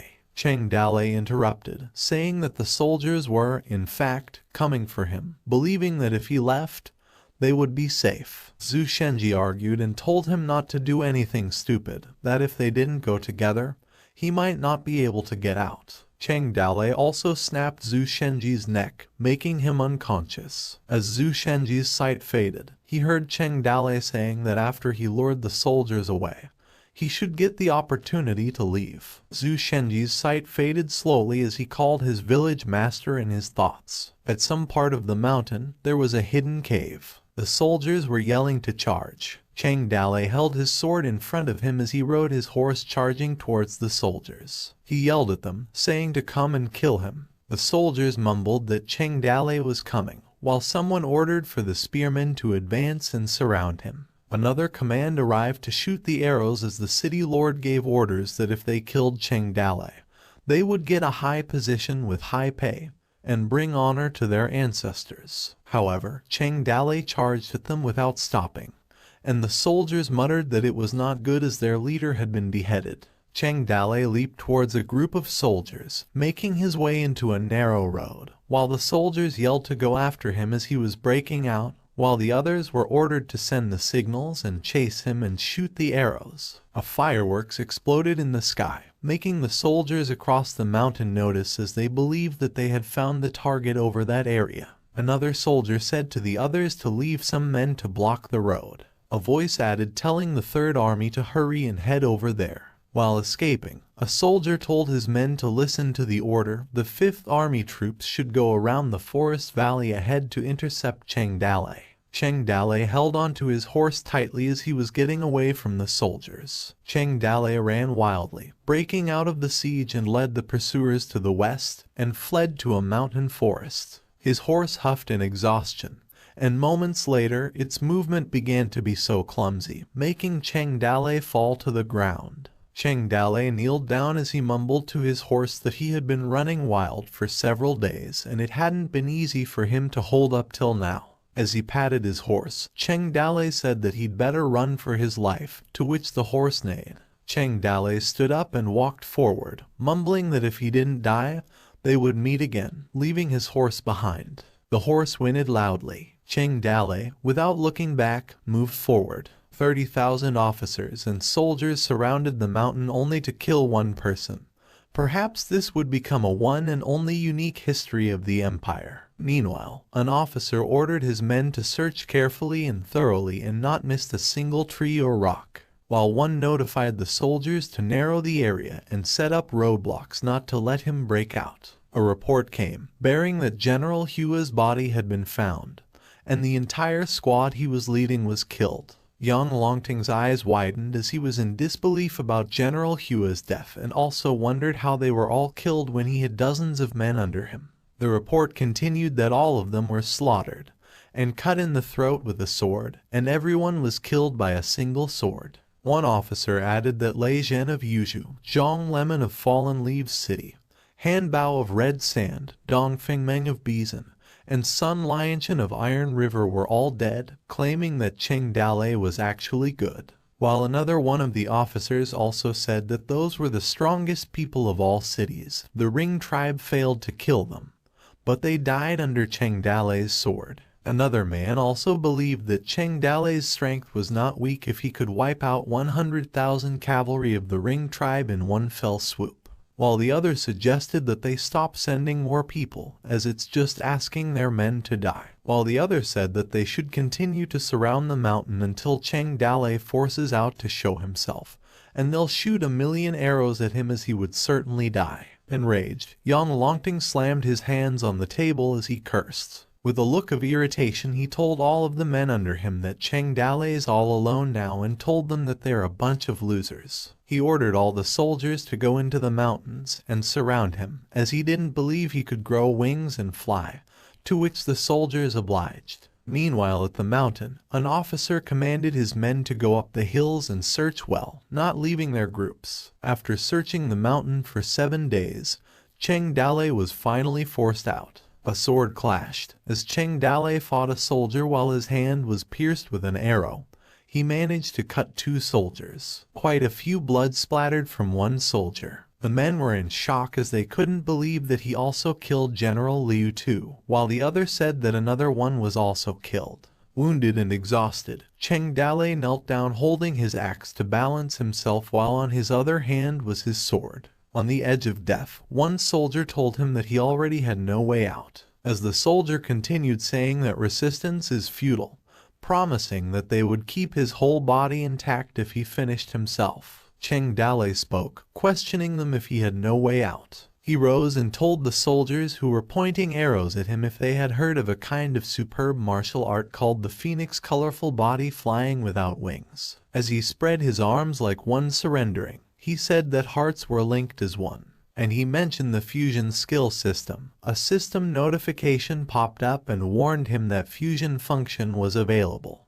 but forced use would consume the system sprite's original power. After using it, the system genie would dissipate after a few days. After learning about the fusion, Cheng Dale asked to cancel the fusion. However, the system called Cheng Dale while a warning kept intensifying. She told him not to cancel the fusion and said that if he had used his fuses earlier, he would have been able to escape long ago. He wouldn't have to wait until this desperate situation to use it, and she wondered what he was hesitating for. All was falling, Cheng Dale answered, believing that she would disappear if he had used it. An officer ordered the killing of Cheng Dale.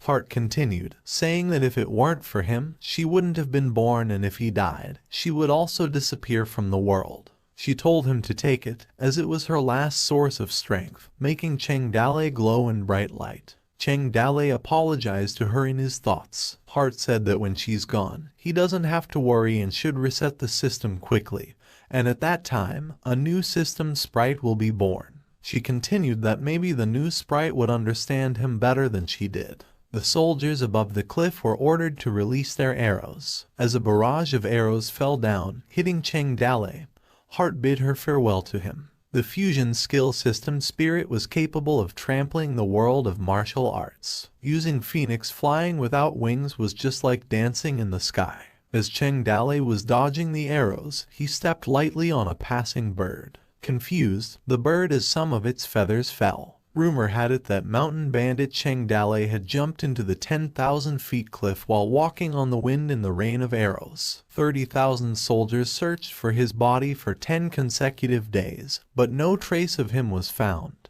Heart was in hibernation, and the system kept beeping. The lottery machine greeted his good sister. He asked her what was so good about Cheng Dalei, and she got herself in a situation because of him. The lottery machine mumbled a. Meanwhile, the rain fell as Cheng Dalei took shelter under some tree. However, as the rain still hit him, he kept reminiscing about his time with Heart. He looked up with a serious look on his face. Suddenly, the lottery machine appeared, calling for him. He asked Cheng Dalei if he thought about it, if he wanted a system reset. The lottery machine informed him that Heart would disappear soon, and after he reset the system, there might be a better-looking little sister born, though it would not be Heart. And because of her disappearance after the reset, the tens of millions of fear points could also be retained. He repeated that it's tens of millions. The lottery machine continued asking him if he knew how many things he could smoke with just a single click of the button. Irritated, Cheng Dalei spoke and told the lottery machine not to mention that matter, and if he gave up on Heart like this, he wondered if his conscience would allow him not to feel sorry about her. He asked the lottery machine if there was a way to save Heart. The lottery machine hummed and told Cheng Dalei that he had a way. He informed him that if he first reset the power used to maintain the system's sprite, he could let her survive for a while. And before the power was used up, he needed to find the container as soon as possible. And that it's a container that has residual power. The container cannot only store Heart, he could also use the residual power above to reset the system. Most systems function, and Heart could be restored just like before. He continued that if he still hadn't found the right container until the power ran out, the system would backfire and absorb his life force, informing him that he would die. Cheng Dalei said that he can now start as he understood. The lottery machine informed him that before the system resets, Heart is still so weak that he couldn't use any functions. A notification popped up stating that due to system insufficient energy, the main system reset function is off, and all functions are off, and energy consumption is adjusted to the minimum. Cheng Dalei asked how much time he had. Another system message appears stating that the remaining energy has been regulated to maintain the system sprites, and the dissipation time is extended to 1 year. The lottery machine answered that he has about a year, to which Cheng Dalei replied good. The lottery machine said his goodbye to Cheng Dalei. Cheng Dalei began to walk. In order to save the Heart on the verge of dissipating, Cheng Dalei embarked on a new journey. Meanwhile at Fallen Leaf City, a huge amount of people entered its city gates. A voice said to a man that his reward was already arrived. He continued that he had no need to dwell on such things like jewels, weapons, gold, silver, army provisions, etc. as a first-class count was a powerful title. He had to go to the capital someday, and Emperor Ming would personally reward him. Fang Bashan smiled and said that although his reward was not as good as the one Yang Longting got, it's at least better than other city lords. He chuckled and mumbled that he finally came back, as he no longer had any need to depend on others and better went home. Fang Bashan believed that people's lives were really unpredictable as he imagined himself fleeing a mess back and never thought of today. After a while, at the city square, Fang Bashan stood in front of a huge group of people and called for his fellow townsmen. He told them that those ring tribes were coming to kill them, rob them of their food, and humiliate their wives and daughters, and that the only thing they could do was fight the ring tribe to the end, telling them that if they didn't protect them, who would if they weren't easy to bully, and that their fields, family, and the individuals they wished to protect were all unprotected. As he held his sword high, Fang Bashan said that now that the capital was calling for troops, good men should join the military and defend their country, and if they had the guts to come under his command. Fang Bashan smiled as he said that the capital also needed new palace maids, and asked the people if they wanted to soar and fly up to the tip of a branch. It was a rare opportunity. He also said that the younger the better as they wanted those energetic young people. Suddenly, a rock was thrown and hit Fang Bashan in the face, leading one of his teeth to fall. As his cheeks swelled, he asked angrily who threw that. Then a lot of objects were thrown as the people threw them and cursed at Fang Bashan. Wounded, Fang Bashan mumbled, "They're all rebellious people." He ordered his soldiers to kill all those unruly people. The crowd was like boiling water, and their anger was boiling underneath. When the Ring tribe came, they hid in the cellars, in the barren mountains, in the gutters. They watched their loved ones being killed and their wives and daughters being humiliated. They couldn't find any of the noble people they worshipped. They remembered who protected them and those who abandoned them. On a certain day of a certain month in a certain year, the rebellious people surrounded and killed Fang Bashan. And as days passed, a lot more things happened in the empire. The next year, Emperor Ming decided to hold a martial arts competition at the beginning of the spring ancestral ceremony, and announced it to the world. Jizhu, Yanzhou, Qingzhou, Zhezhou, etc. issued a wanted poster for the traitor Cheng Dalei, and the rewards were very high. The body of the executed Lin Wenshan was transported back to the northwest border, and the townspeople were rewarded with food and drinks for 10 miles, with 10,000 people crying. His son, Lin Xiaoyu, knelt down for 10 days in front of the tomb, and left home with his uncle without knowing where he was. In Jiangnan of the Yangtze River, a certain merchant group suddenly rose up. Its founders were a pair of beautiful sisters. It is also rumored that Cheng Dalei was in Jiangnan.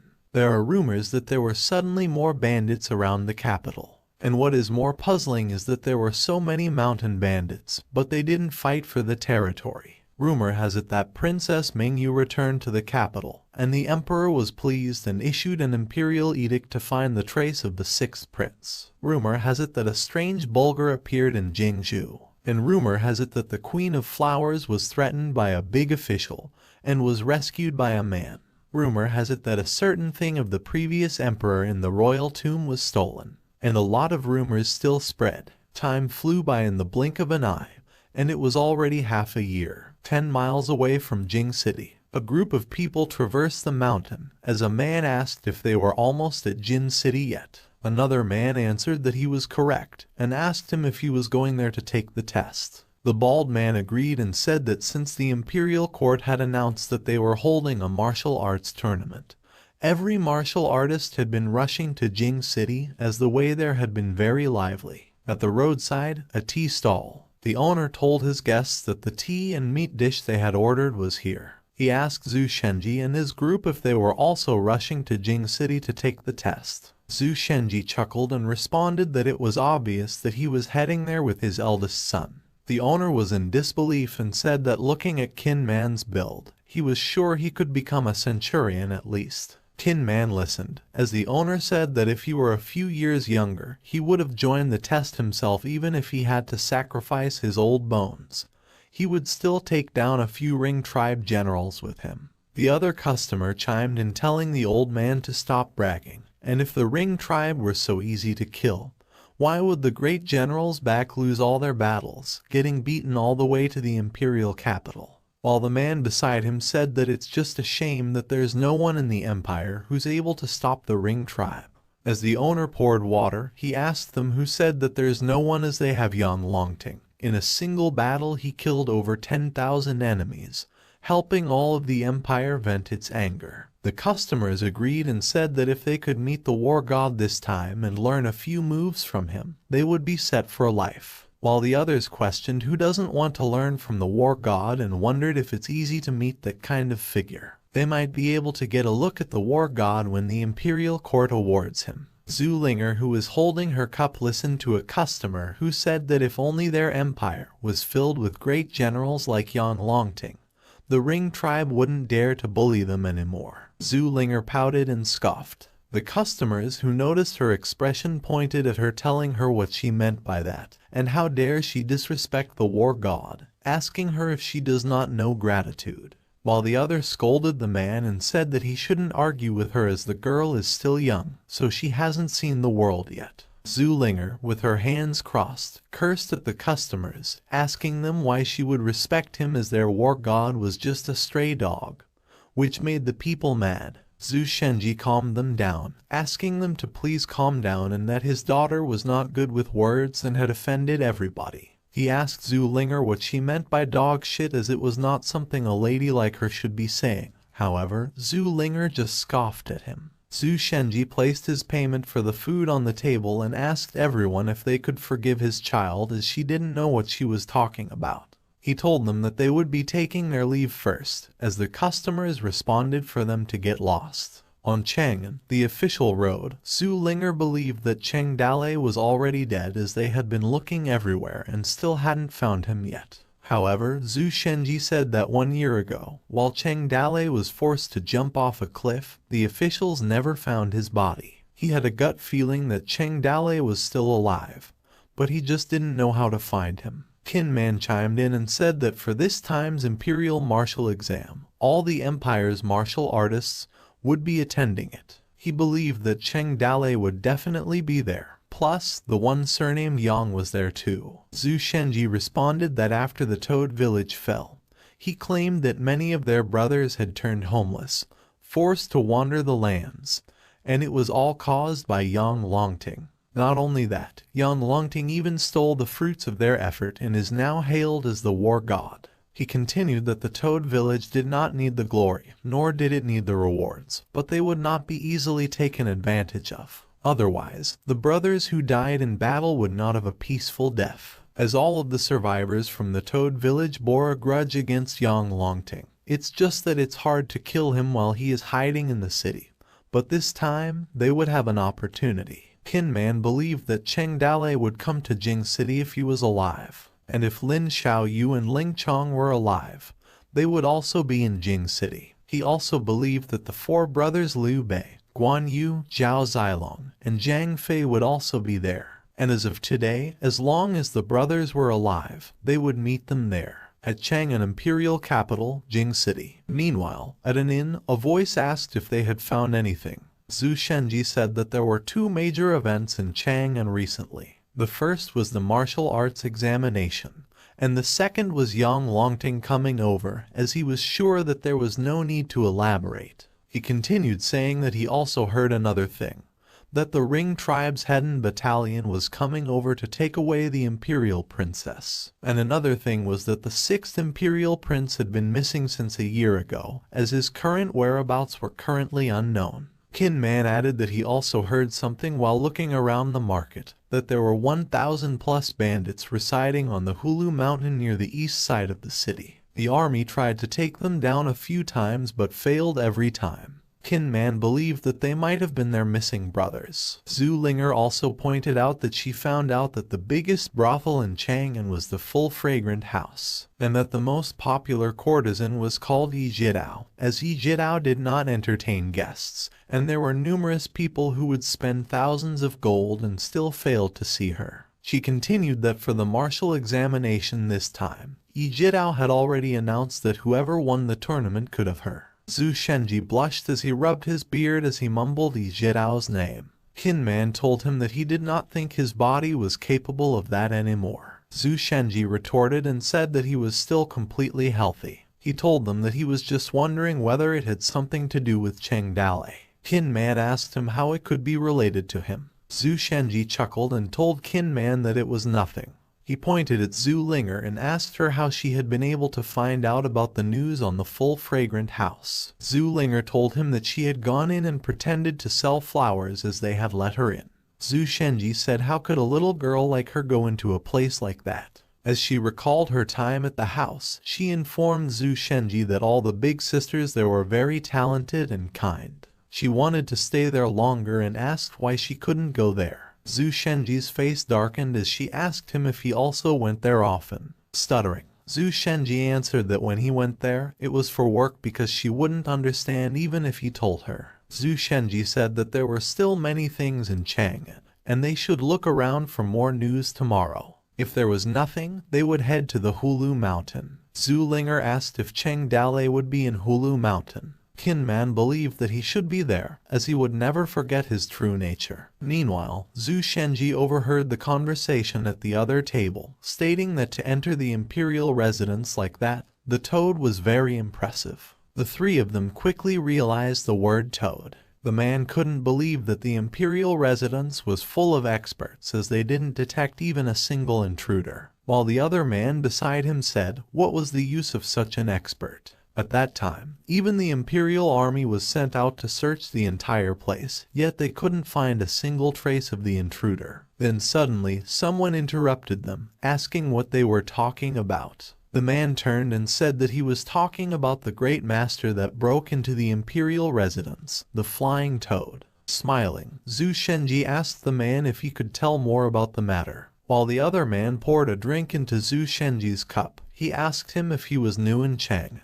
As the flying toad was a great and famous expert, he stole from the rich and gave to the poor. Plus, he only targeted the corrupt and evil tycoons. The other man beside him said that he also liked to steal a bunch of antiques, and sometimes he would even return them the day after he stole them. And rumors said that the flying toad wasn't a normal person, as he was born with a pair of wings and could fly in the sky. That's why he was called the flying toad. While the other man added that he also thought so, and if he could escape from the imperial residence while being pursued by the army, he must definitely not have been a normal person. The man added that he would even deliver a paper with a drawing of a toad, telling the exact time he would rob before he committed the act. He did it many times already, and he never missed out on the timing. Zhu Shenji asked them if he had done anything recently. The man informed him that 3 days ago, the Zhuling Palace received a paper saying that the flying toad would be taking the antiques from their palace at 1:15 midnight.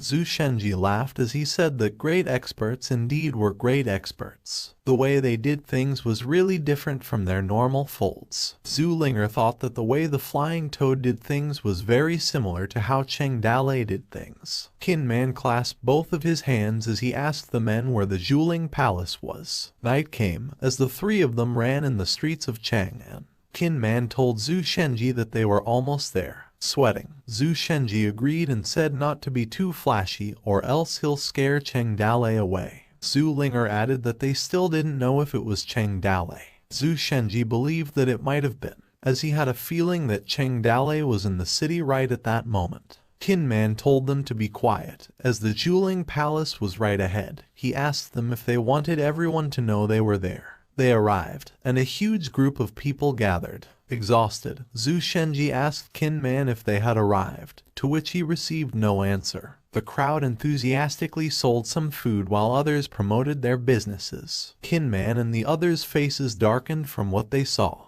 Qin Man asked if they had taken a wrong turn, as Zhu Shenji said that there were so many people. Zhu Linger suggested they go home and take a nap first. Maybe the world would return to normal, believing they had walked into some weird illusion. Qin Man asked one of the men what everyone was doing there. The old man believed that he must not have been from Chang'an as he didn't know. He informed him that it was to watch the great expert flying toad. Zhu Shenji asked him if the flying toad was a thief. The old man said that if he was a thief, thieves also had fans, and also that's why he didn't like foreigners. They didn't have a single drop of culture in their bodies. Qin Man agreed and said it was their first time in Chang'an and asked for the man's guidance. The man said since he was so sincere to learn, he could reluctantly tell him. He informed them that in the past half a year, 3 people became famous in Chang'an. The first was the flying toad, the other one was the full fragrant houses Yi Jidao, and the last one was the imperial princess Minjiu. Zhu Shenji asked the man if the army came, would the flying toad not be able to escape as there were so many people surrounding the place? The man scoffed and rhetorically asked if the army wanted to catch the great flying toad. He added that maybe in their next life. Suddenly, one man in the crowd yelled as he pointed to take a look over there that the flying toad was here. A masked man appeared on the top of the building.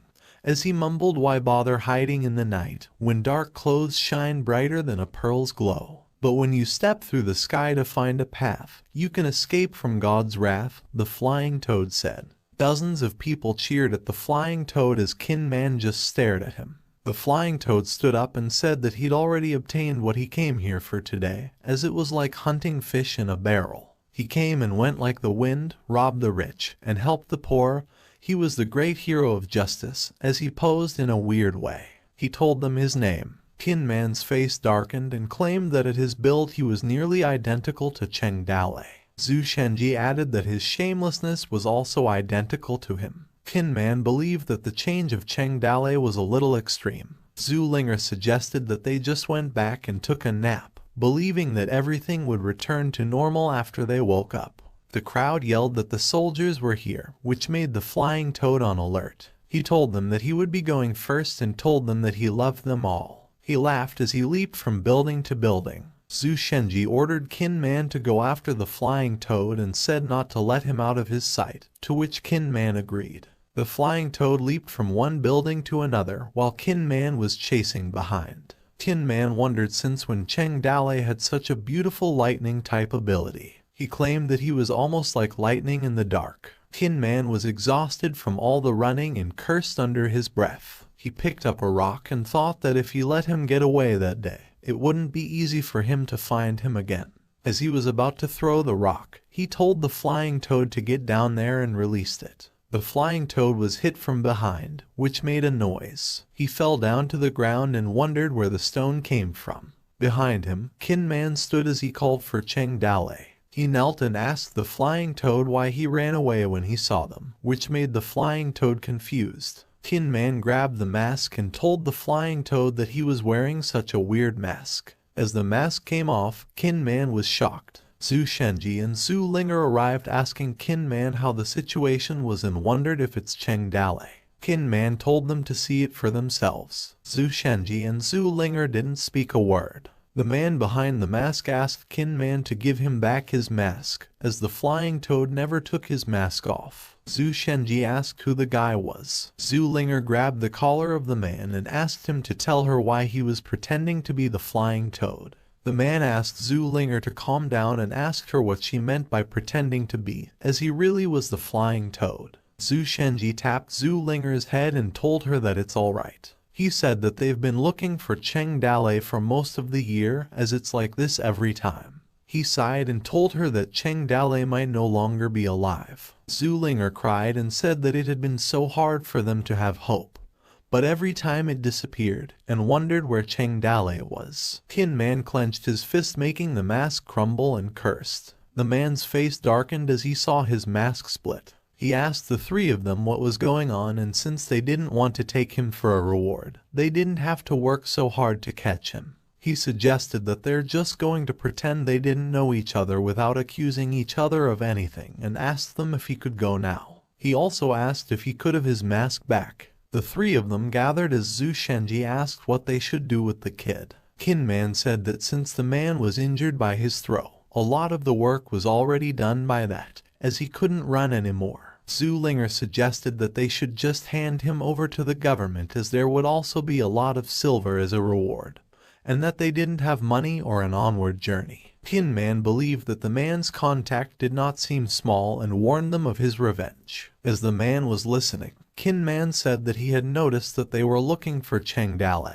as there was no guarantee that he would keep the information to himself. Maybe the government would find out about it. Zhu Shenji asked if they should just kill him. He suggested that they should cut off the man's tongue first so he couldn't scream around, and they would kill him and collect the bounty. Tin Man agreed and said that it was settled, which made the man sweat. The three of them smirked, and Zhu Shenji said to the man to come as they were going to talk. Zhu Linger held a knife, while both Tin Man and Zhu Shenji held the men, telling him not to be afraid as it would be fine in a minute, while Tin Man told him to relax. Scared, the man told them to hold on. As he struggled, the man said to wait a minute, and asked them if they were looking for a person and that he could be of help. After a while, at an alley, the man complained about his back. Tin Man asked him if he could help them and if he knew who they were looking for. The man asked him if they were outsiders and if they didn't know the rules of Chang'an City. As Zhu Linger held her knife, she asked him what's wrong with being an outsider,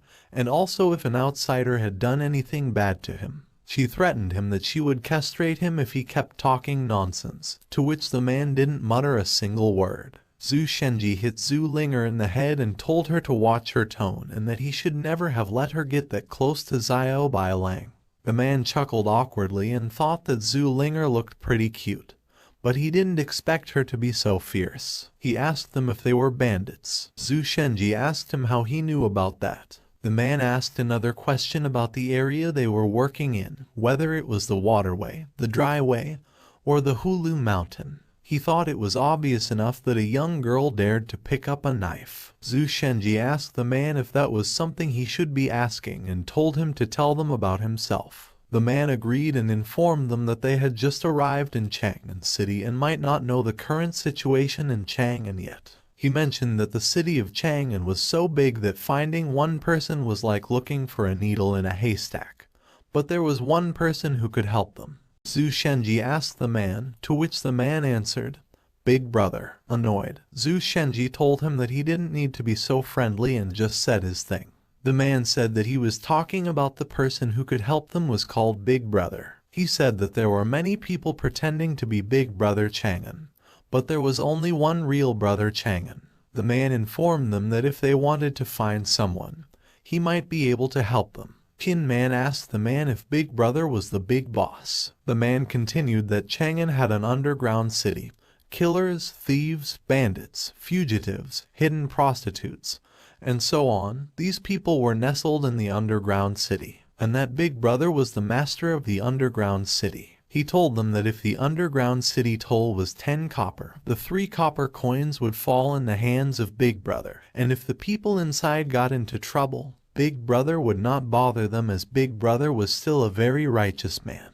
The man said that the underground city had all kinds of people. Everyone had the most information, and if they were looking for someone they could go to Big Brother. If he couldn't help you, no one in Chang'an City could help you. Sweating, Qin Man asked the man how they could meet him. The man giggled and told them that meeting Big Brother was not that easy. Ordinary people simply couldn't get into the underground city, and seeing Big Brother was even more difficult, as he was not just someone they could see as they pleased. He suggested that they'd better find someone on the road that could introduce them to him, as they would first sneak up in the underground city and get familiar with the people, and maybe he'll meet them if he was in a good mood. The 3 of them grinned, as Zhu Shenji said that they already found a reliable person who could help them. Confused, the man asked where that person was. The man realized that they were talking about him and asked them, as he rejected. He told them that Big Brother would kill him if he knew that he was bringing outsiders to him. Zhu Linger told the man to take them to that man, as they didn't have time to talk to him or otherwise.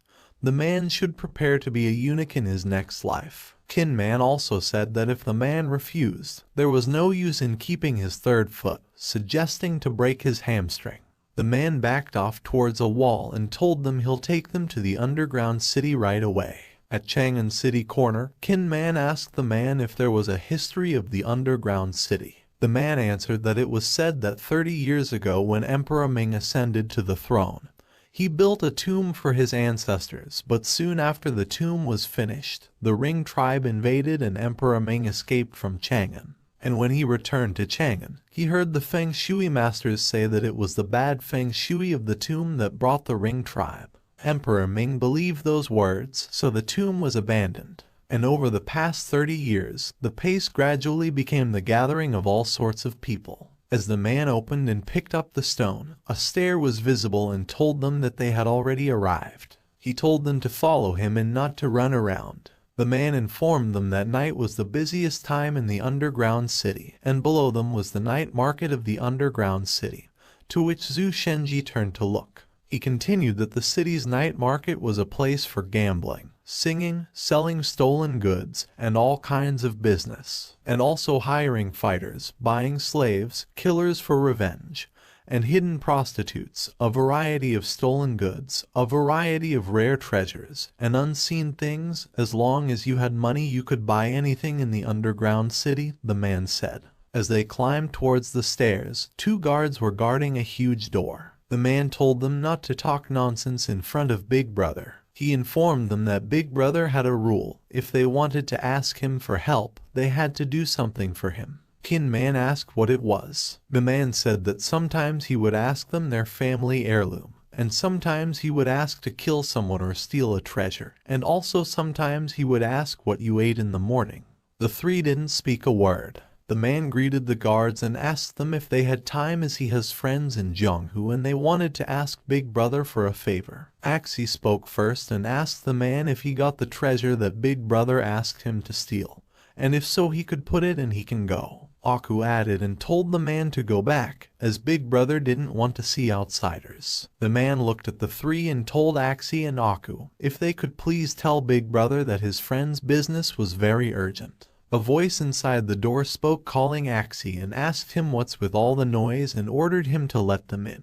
The door opened. Axie told them that the boss invited them inside. Inside, a female dancer greeted them as music played while she danced. As they entered, the man didn't speak a word. Moments later he bowed and greeted the boss. A hand appeared, asking Little Fei if he brought outsiders again to annoy him. Zhu Shenji stepped forward and said that they were new to the area and knew that he ran many things. He told him that they came to pay their respects to him. The boss showed his face as Zhu Shenji watched the man. Cheng Dalei turned to look at him as both of them didn't speak a word. He slapped his head and mumbled that he hadn't been a boss for years. As the woman continued singing, Cheng Dalei asked her that she could step back for now, to which Little Peach agreed. Zhu Shenji's tears fell as he said that they had finally found him and wondered if he wasn't dreaming.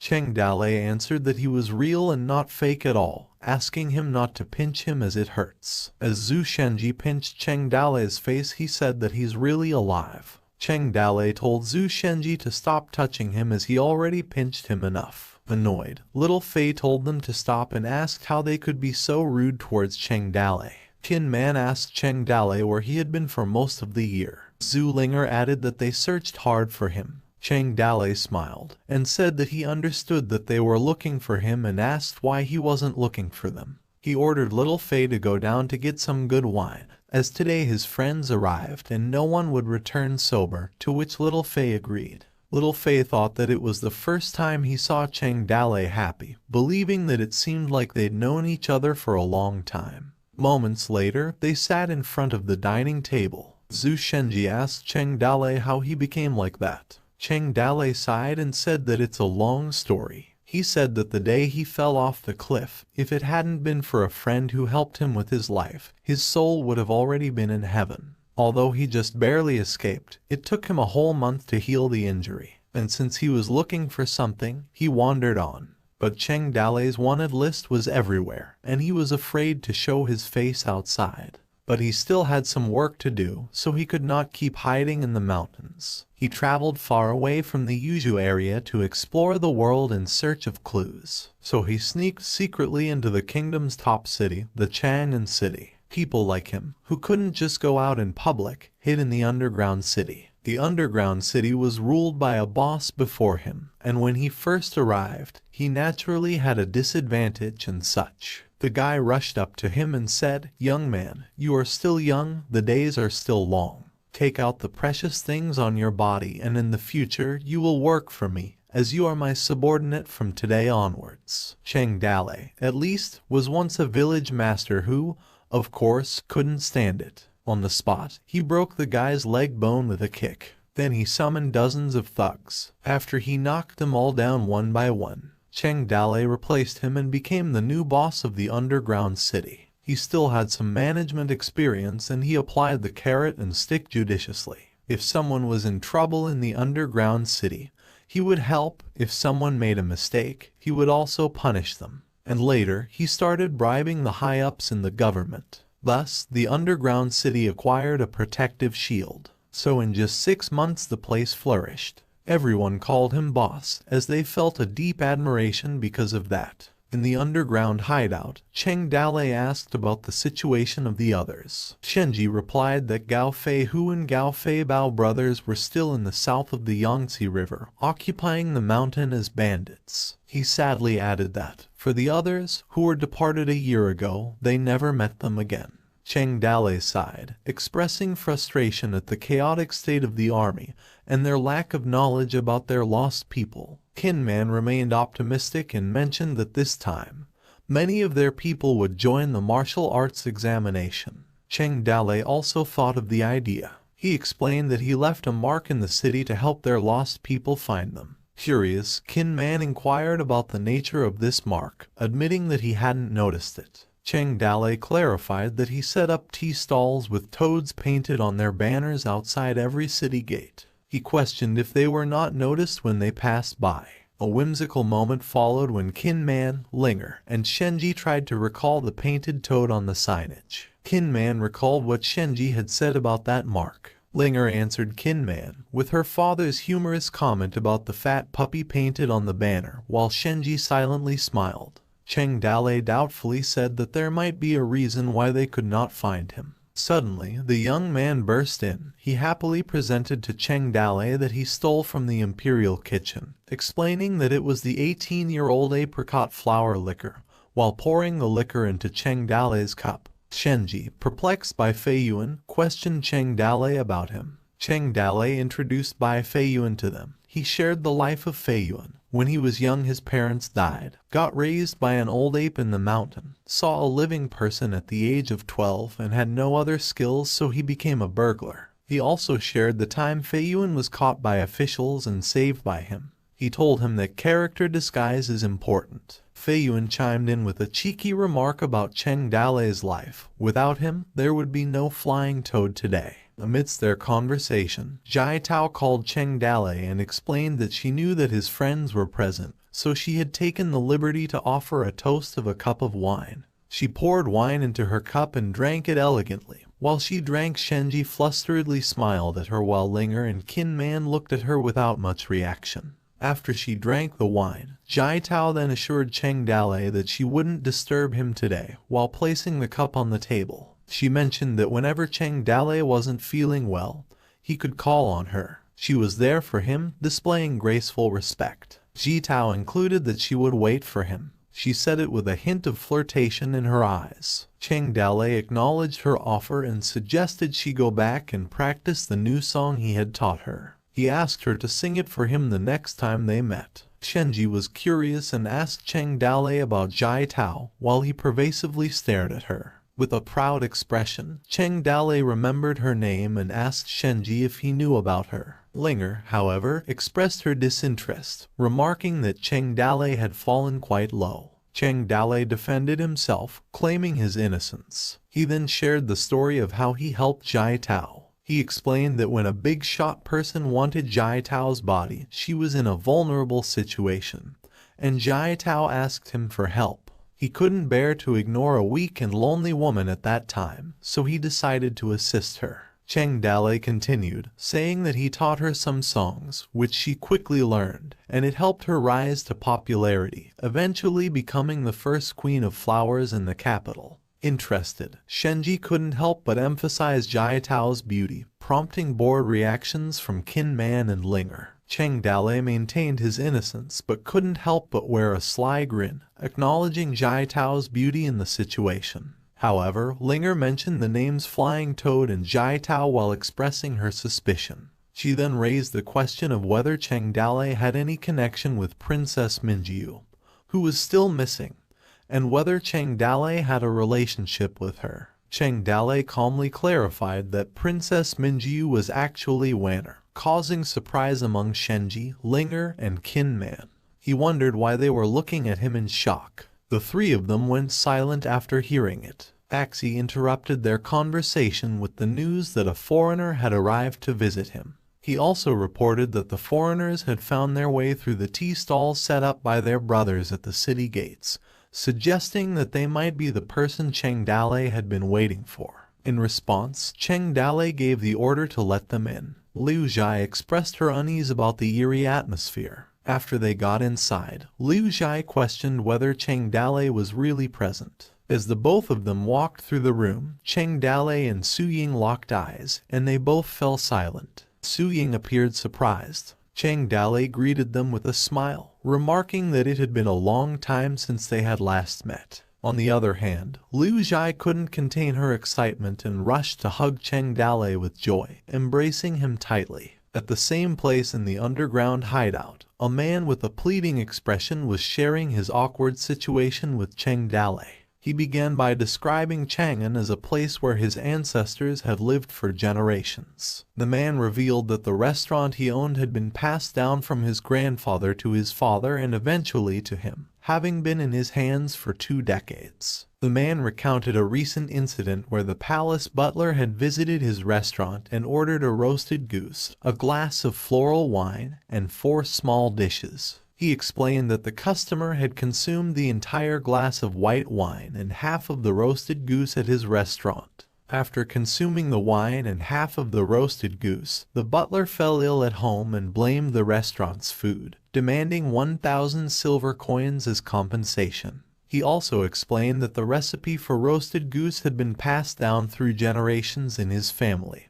and their restaurant was well known in Chang'an. He mentioned that there had never been any complaints about their roasted goose in the past. However, when he complained to the government about the customer's demand for compensation, they confiscated his store. He felt humiliated as he stood helplessly in front of his restaurant, with people from the palace laughing at him. Desperate for help, he explained that he had asked around, and everyone suggested that Cheng Dalei was the only person who could help him. Cheng Dalei questioned why the man had initially approached the government instead of seeking his help. The man, with desperation in his eyes, entreated Cheng Dalei for assistance, seeking his help to teach a lesson to the corrupt officials. Cheng Dalei, maintaining a stern expression, initially declined the man's request. The desperate man offered money, willing to pay any amount to secure Cheng Dalei's assistance, emphasizing that Cheng Dalei was his last hope in the entire city of Chang'an. Unmoved by the financial offer, Cheng Dalei pointed out that the people in Chang'an ate his roasted goose, but he had never tasted it. He then expressed his disappointment that the man had approached him today for help without even bringing him a 2 roasted goose. The man quickly made excuses for not bringing the roasted goose, citing that he was in a hurry and emphasizing his urgency in seeking justice. Cheng Dalei, however, did not buy his excuse and instead reminded him how he was disrespected.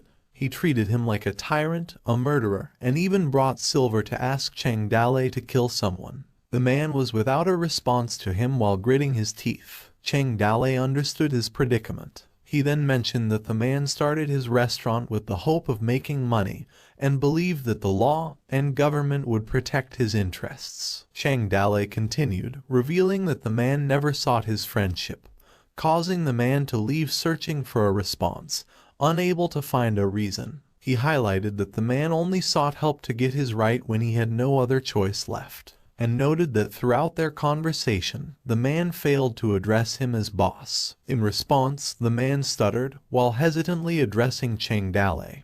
He bowed to him as a sign of respect. Cheng Dalei accepted this token of respect, remarking positively. As he approached the kneeling man, Cheng Dalei agreed to help the man seek justice, expressing a desire for mutual assistance in the future should he ever find himself in trouble. But he expressed hope that the man would be there to help him if he got into trouble someday.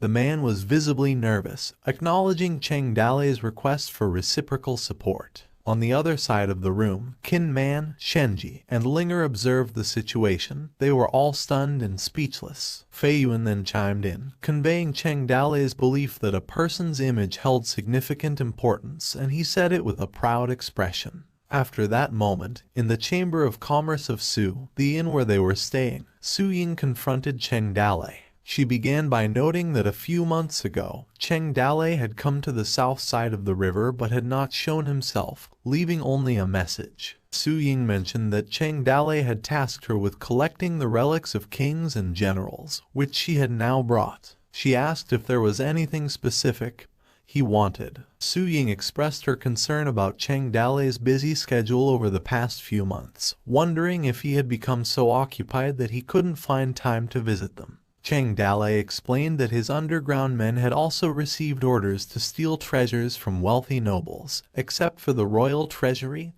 and the royal tombs. They had searched every noble family once. He believed they would find the treasure soon. Su Ying acknowledged the hardships Cheng Dalei had faced while on the run. She then advised him to find a woman to take care of him for things that men couldn't do. She then mentioned that she lived with Liu Zhai these days, and during the months Cheng Dalei was absent, Liu Zhai occasionally cried secretly at night. Su Ying suggested that Cheng Dalei considered taking Liu Zhai to his room, and told him that Liu Zhai was attached to him for a long time. Furthermore, Su Ying mentioned that Xiaoda was her personal maid and was grown up. She proposed that Cheng Dalei could take her as a maid to have an additional person to take care of him and to ease her concerns about Xiaoda's future. Xiaoda approached with a tray of tea, inadvertently overhearing Su Ying and Cheng Dalei's conversation. Her reaction suddenly became awkward while approaching them. While Cheng Dalei was busy looking at the relics, he expressed that he had more pressing matters to do in Chang'an City and didn't have the time for something like this, to which Su Ying responded with a momentary silence before agreeing.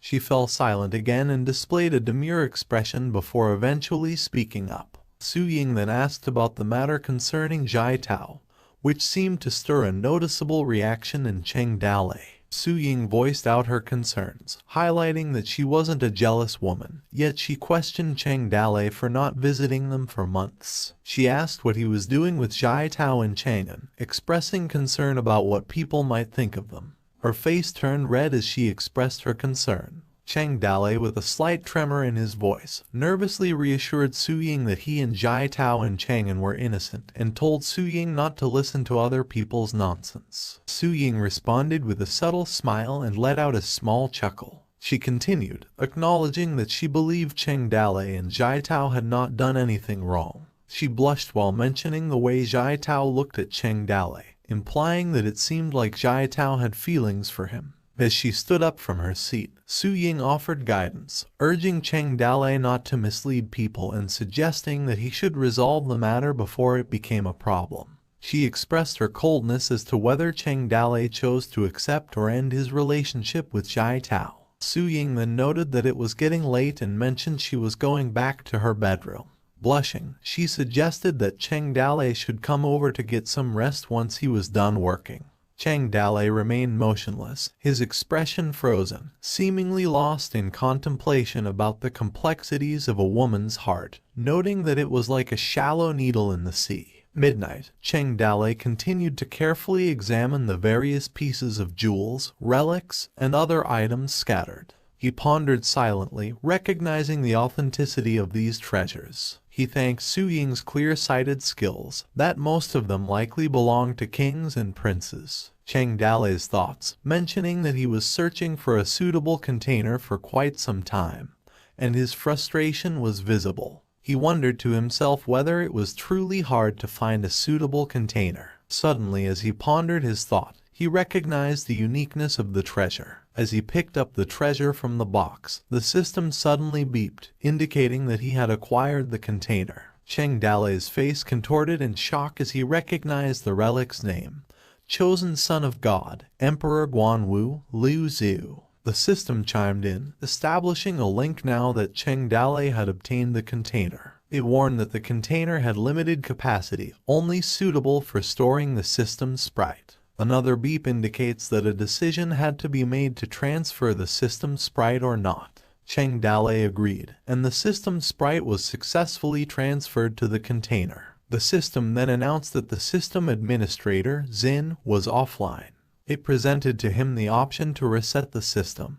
But there was a catch. The container's age had caused most of its power to escape, and it could only be used as a tank for the system's spirit. A further warning followed, stating that if Cheng Dalei wanted to reset the system, he would need to find a container with enough power. The system suddenly cautioned that the current power level was insufficient for a successful reset.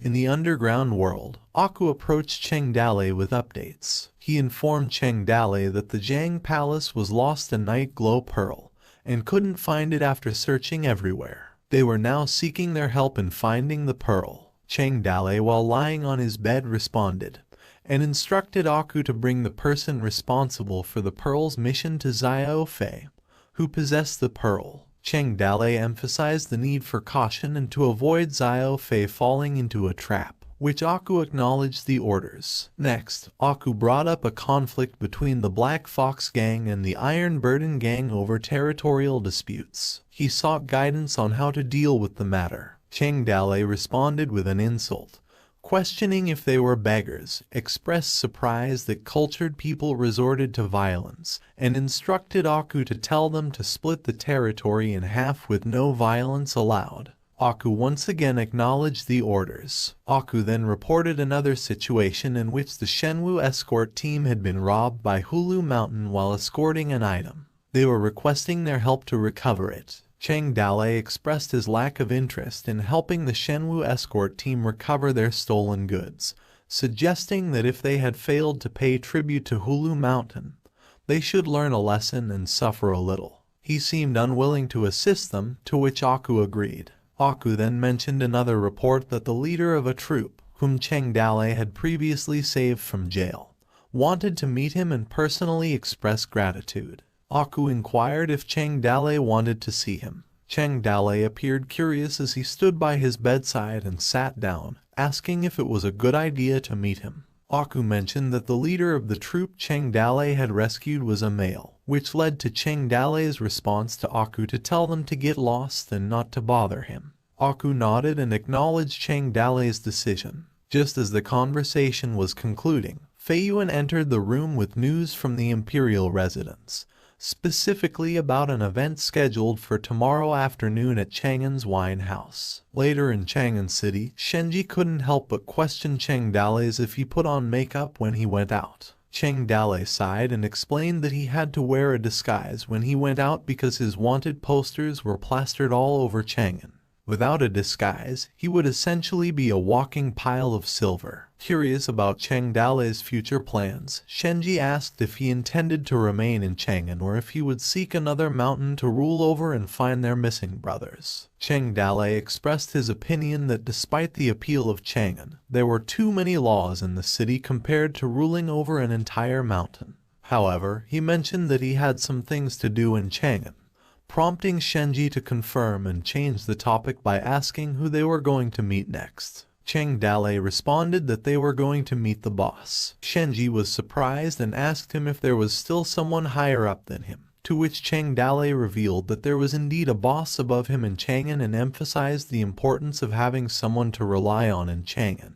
As they arrived at Chang'an Wine House, someone poured tea into a cup. Wanner asked Cheng Dale why he hadn't visited her in such a long time. Cheng Dale responded, mentioning that he had been very busy with all the work she left for him as the chairman. Wanner refuted his claim, questioned Cheng Dale about his reference to a chairman, and clarified that she was only requesting his help with some errands and finding out some news, which shouldn't have been hard. She noted that it had been half a month and asked for the information she needed. Cheng Dale playfully commented that even a single order from her had set hundreds of his men to start working to death. He then recalled her previous requests, like catching butterflies that he had run around in the mountains to catch a few hundred and acquiring a western bobcat that he had pulled so many of his connections just to buy one for her. Unfinished recounting the extravagant requests in the past by Wanner. Afterward, Cheng Dale handed over a comprehensive manual on how to put on makeup, written by Zhai Tao. He also mentioned the list of the best street food, snack shops, and restaurants in Chang'an, all of which had been meticulously chosen by his men who had visited each shop. Having fulfilled her requests, Cheng Dale asked for what he wanted. Wanner handed Cheng Dale an item that she had secretly taken from the Imperial Armory. She emphasized that he wasn't allowed to take it away.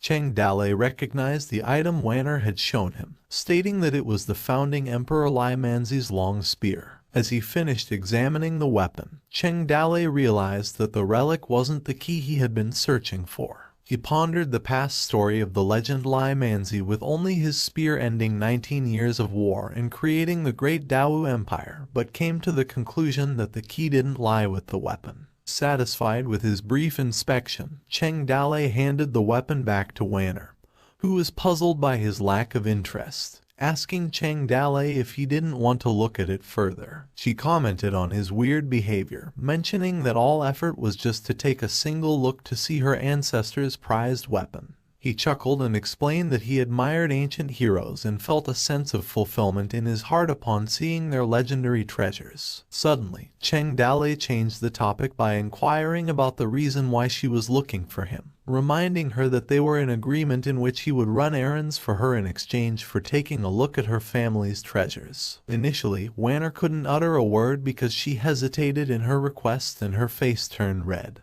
But then she burst out the reason, asking Cheng Dale to elope with her. She caught Cheng Dale off guard with her unexpected request, while Shenji pondered the surprising turn of events in his thoughts. Cheng Dale struggled to find the right words to respond to her unexpected proposal. Wanner continued, explaining that she didn't want to be married off by her father and that she wasn't ready for marriage yet, she explained while pouting. Cheng Dale responded to Wanner's concerns, suggesting that it was common for someone of her age to be married. He asked about the prospective groom her father had in mind for her. Wanner revealed that her father planned to marry her to the top placer of the martial arts examination. Cheng Dale thought this was a good thing, noting that in ancient times, beauty was often found alongside great heroes, while he gave a thumbs up and smiled widely. He expressed confidence that as the top placer among thousands, the person in question would become a great hero. But Wanner was upset, shouting at Cheng Dale as she hit the table, causing the cup to tip over and spill the water. She irritably emphasized the complexity of the martial examination this time and asked him if he understood so-called inner court politics,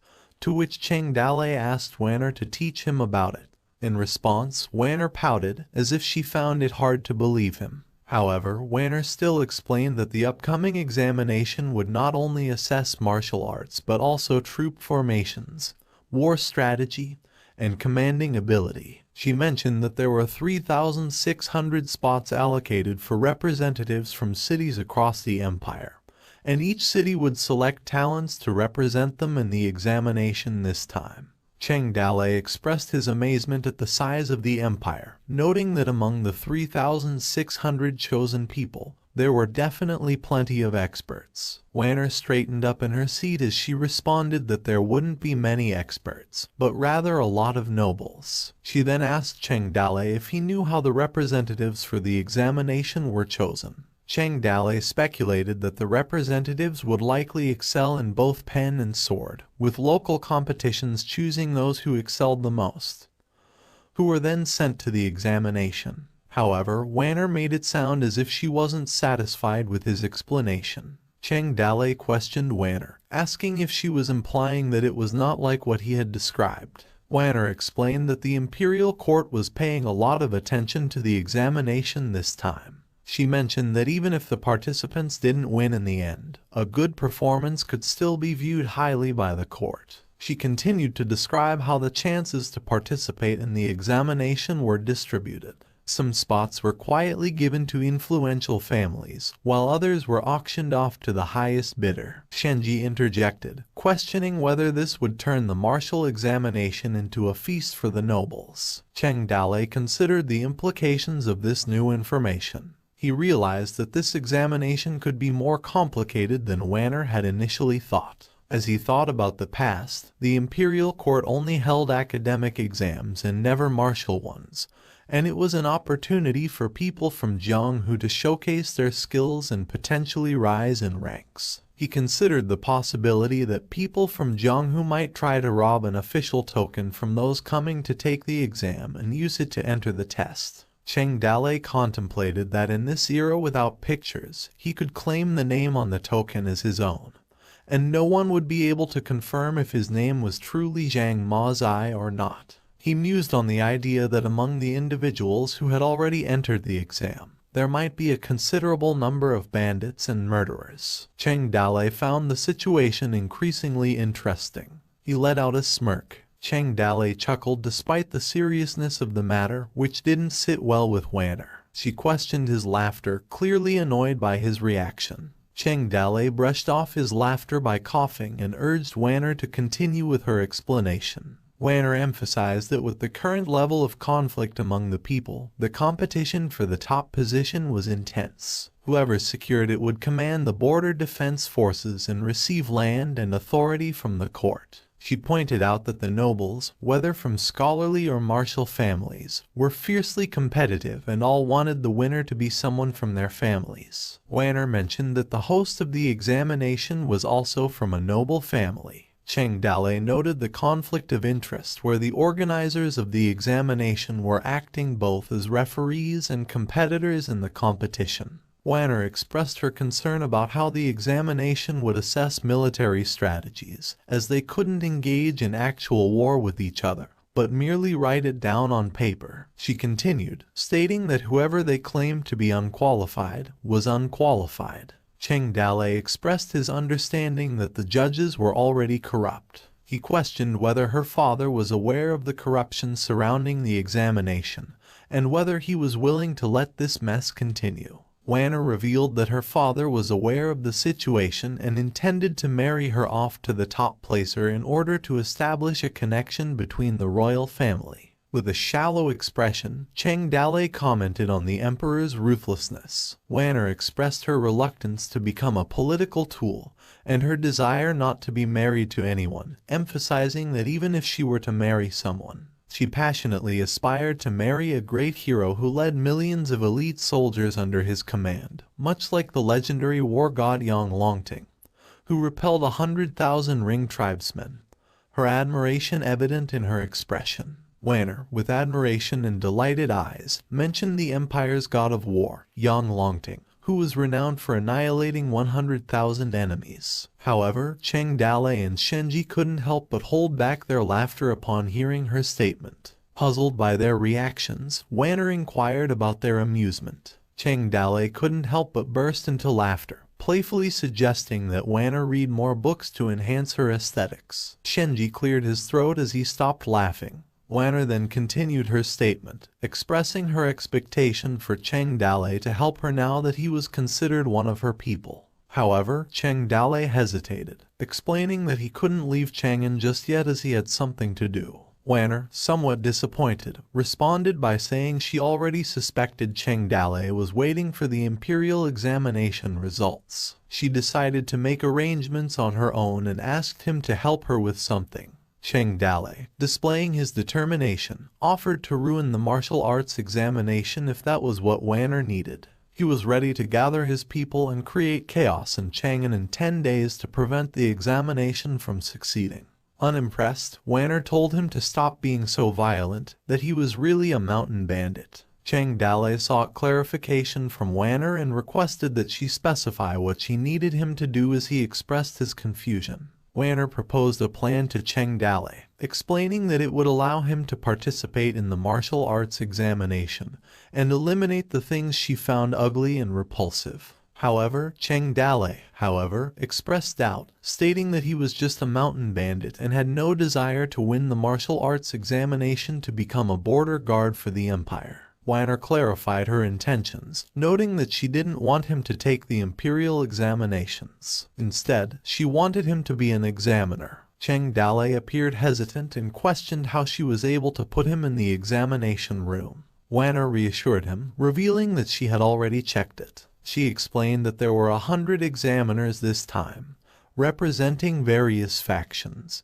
but one individual didn't belong to any faction. Wanner continued, mentioning that no one in Chang'an had ever seen the person. She then revealed her plan, wanting Cheng Dale to disguise himself as that person and blend in.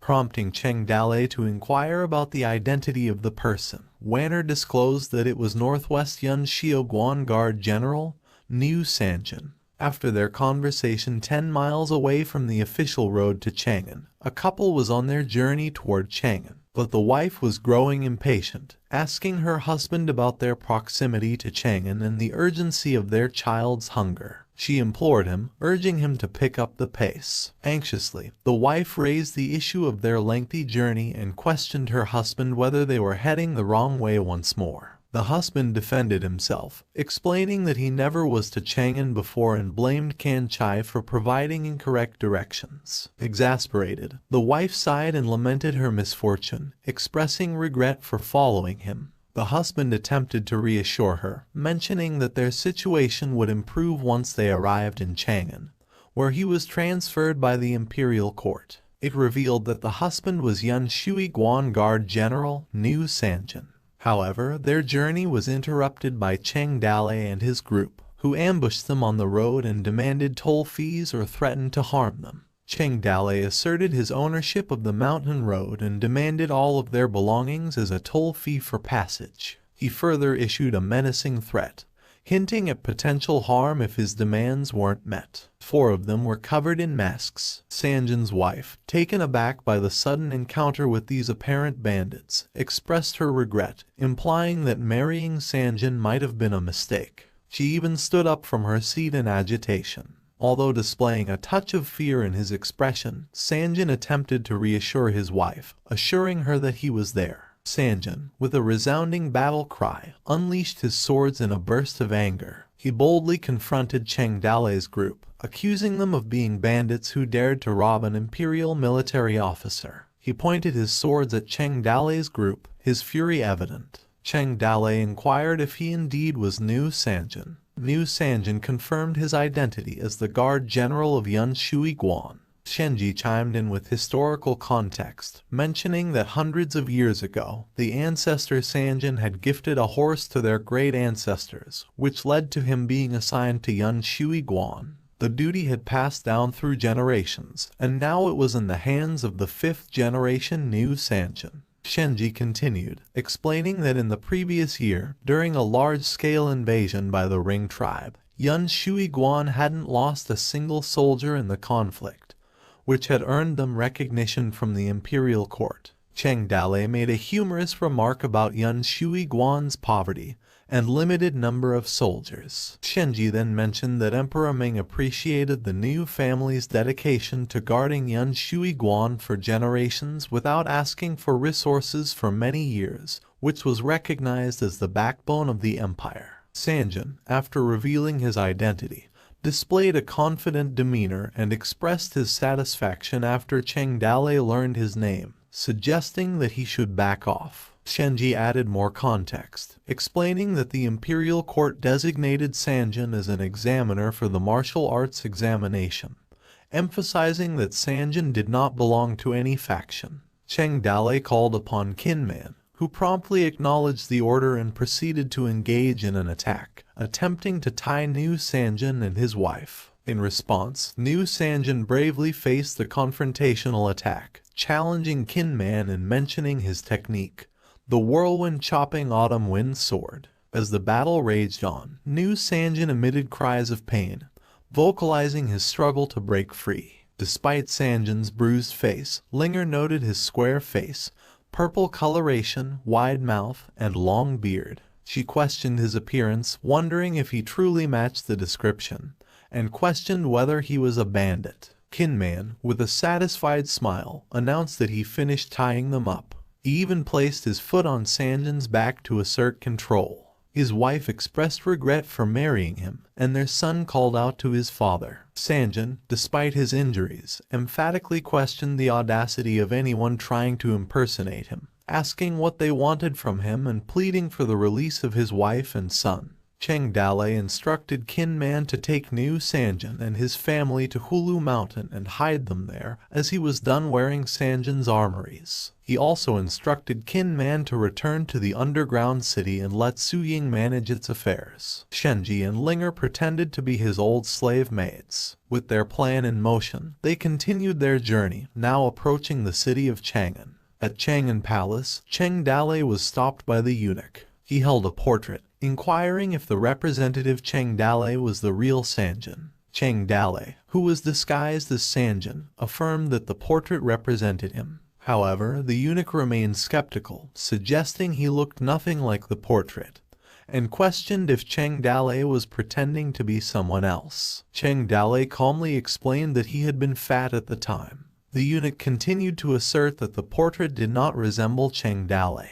Cheng Dalei, instead of insisting further, surprisingly agreed with the eunuch's assessment, acknowledging that the person in the portrait was indeed not him. The eunuch, somewhat puzzled, asked if Cheng Dalei was admitting to being an impostor. Cheng Dalei defended himself, proposing that the eunuch check the age of the portrait, revealing that it was his grandfather's likeness. He expressed disbelief that anyone would impersonate his grandfather, known as Nu. Shenji then intervened, clarifying that Sanjin had long since passed away, and Cheng Dale was his fifth-generation grandson. The eunuch, grasping the situation, acknowledged the changes that had occurred and mentioned the emperor's passing. He empathized and requested Cheng Dale's official seal for registration, which Shenji promptly handed over. As they proceeded inside, they attracted the attention of the people in the area, who were curious about the newcomers. A person from the civilian faction pointed to Cheng Dale and remarked that he was a complete stranger to them. Another member of the faction wondered when someone so poor had joined the ranks of the military officials. Someone in a mocking tone commented on the antiquity of Cheng Dale's armor, suggesting it might be older than his grandfather. Another civilian faction member chimed in, stating that Cheng Dale was from a remote place that didn't even know half the rule. Some in the civilian faction found it surprising that, despite his apparent poverty, the general had servants, which made Cheng Dale face irritable. Internally, Cheng Dale pondered the historical tension between military and civilian officials, wondering if these civilians assumed he was a newcomer. He then addressed the crowd directly, questioning their amusement. In response to the comments, Cheng Dale defended himself, stating that while his armor was worn, it had been passed down through generations in his new family. The civilian faction continued to mock Cheng Dale's appearance, questioning his origin and criticizing him for taking an exam without appearing well-groomed.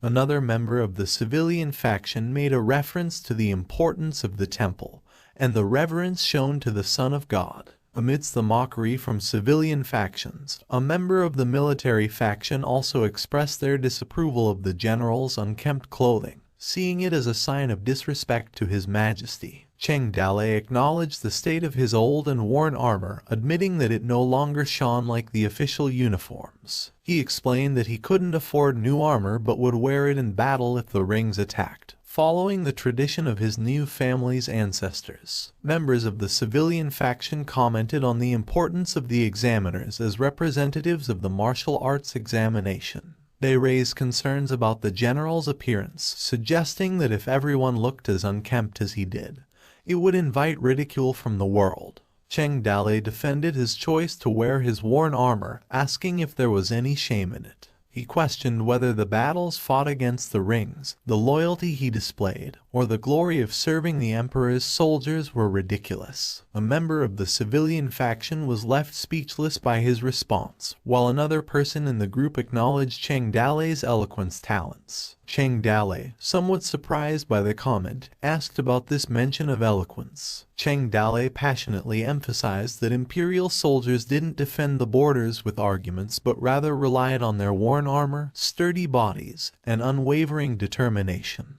He criticized those in the group who merely engaged in empty talk, accusing them of deluding themselves when discussing generals in worn armor fighting against the rings. He continued passionately, questioning their intentions, wondering if they aimed to demoralize the dedicated soldiers who served their country. He warned against allowing the Ring tribe to seize their beautiful land. In the wake of Cheng Dale's impassioned statements, the entire civilian faction fell into absolute silence, stunned by his words. Meanwhile, one member of the military faction engaged in whispered discussions, suggesting that Cheng Dale had a talent and recommending him to headquarters, while the other, extending a friendly gesture to Cheng Dale, offered him a pair of armor, hoping he could accept it as a token of friendship. Cheng Dale clenched his fist as he acknowledged in his thoughts the utility of his eloquent skills. As the gathering continued, the host addressed the participants who had come from afar. The host went on to explain that before they took charge of the examinations, Emperor Ming would first conduct a written test on them.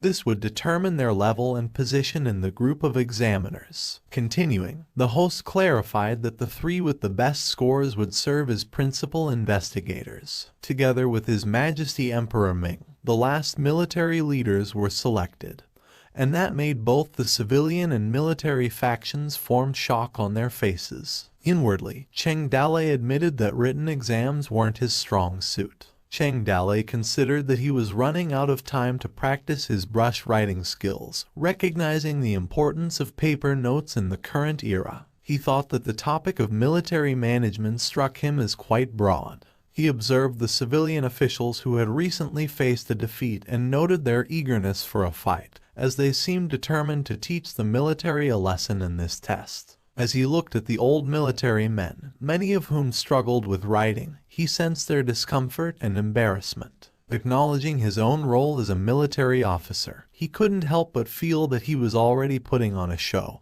and it might not have been right for him to make a spectacle of himself again. He pondered whether he should have simply submitted a blank answer sheet and gotten by with it. As he contemplated the situation, he began to doze off. However, his nap was interrupted when Wanner approached Cheng Dalei's table and kicked him to wake him up. She disguised herself as eunuch. Cheng Dalei, displaying irritation, looked up at her with tired eyes, while Wanner stared at him in anger. In a hushed voice, Cheng Dalei asked her if there was a standard answer for the test. Wanner, on the other hand, stared intently at him. In response, Wanner snubbed him, and Cheng Dalei stared at her in response. Cheng Dalei thought to himself, realizing that Wanner wasn't there to help him cheat but to monitor whether he had the strength to work. Reflecting on the topic of military management, he considered it both simple and complex, understanding why these words were written by His Majesty Emperor Ming. He thought about the various aspects, from training a small team to controlling an army of 100,000. He also considered the spiritual construction of imperial soldiers, drawing from his own experience in leading thousands of men and handling troop deployment, logistical support, and medical care for the sick and wounded. He pondered how to effectively translate his knowledge onto paper. Finally, Cheng Dalei decided to write the statement as a brief discussion of the spirit of the bright sword. Within the capital of Chang'an, individuals who took the exam discussed their experiences. One person said that the exam was quite challenging, making it difficult to know where to start with the answers. Another individual agreed, mentioning the abundance of choices that made the questions particularly challenging to tackle. Wanner, with a smile, asked Cheng Dalei about his answer to the exam. Cheng Dalei responded confidently, stating that his answer was pretty good and simple, not difficult at all. Wanner questioned him further, asking what kind of score he expected to receive. He even boasted that he expected to receive a full score, which Wanner appeared taken aback by Cheng Dalei's confidence. Cheng Dalei continued to boast, claiming that if rankings were to be considered, he would easily secure the first position. Wanner, growing irritable, responded with a sigh and expressed skepticism about Cheng Dalei's chances of surpassing the competition, emphasizing the complexity of the situation. In her thoughts, Wanner acknowledged that she might need to assist Cheng Dalei herself. As night fell at the general's heavenly policy mansion, the general was filled with laughter and praised Niu Sanjin for speaking on behalf of the military officers. One of the military personnel recounted the situation to the general, describing the pale faces of the group of civilian officers when Cheng Dalei confidently declared that he would secure first place in the test. The general appeared concerned about the possibility of Cheng Dalei actually achieving the top position, as it might make the palace's academic people of the palace become laughingstock for them. The military person suggested that since Cheng Dalei had no name or affiliation, they should try to bring him to their side. The general recognized Cheng Dalei's talent and believed that inviting him to join the military faction would improve their chances of winning the martial arts examination. He also noted that he became rivals with an old man from the palace in this competition. Regarding the matter of imperial military power, the general emphasized the need to prevent interference from the palace and declared that the war scholar must ultimately be their man. One of the military personnel inquired if the general already had a candidate in mind, to which the general mentioned the name Liu Qingming.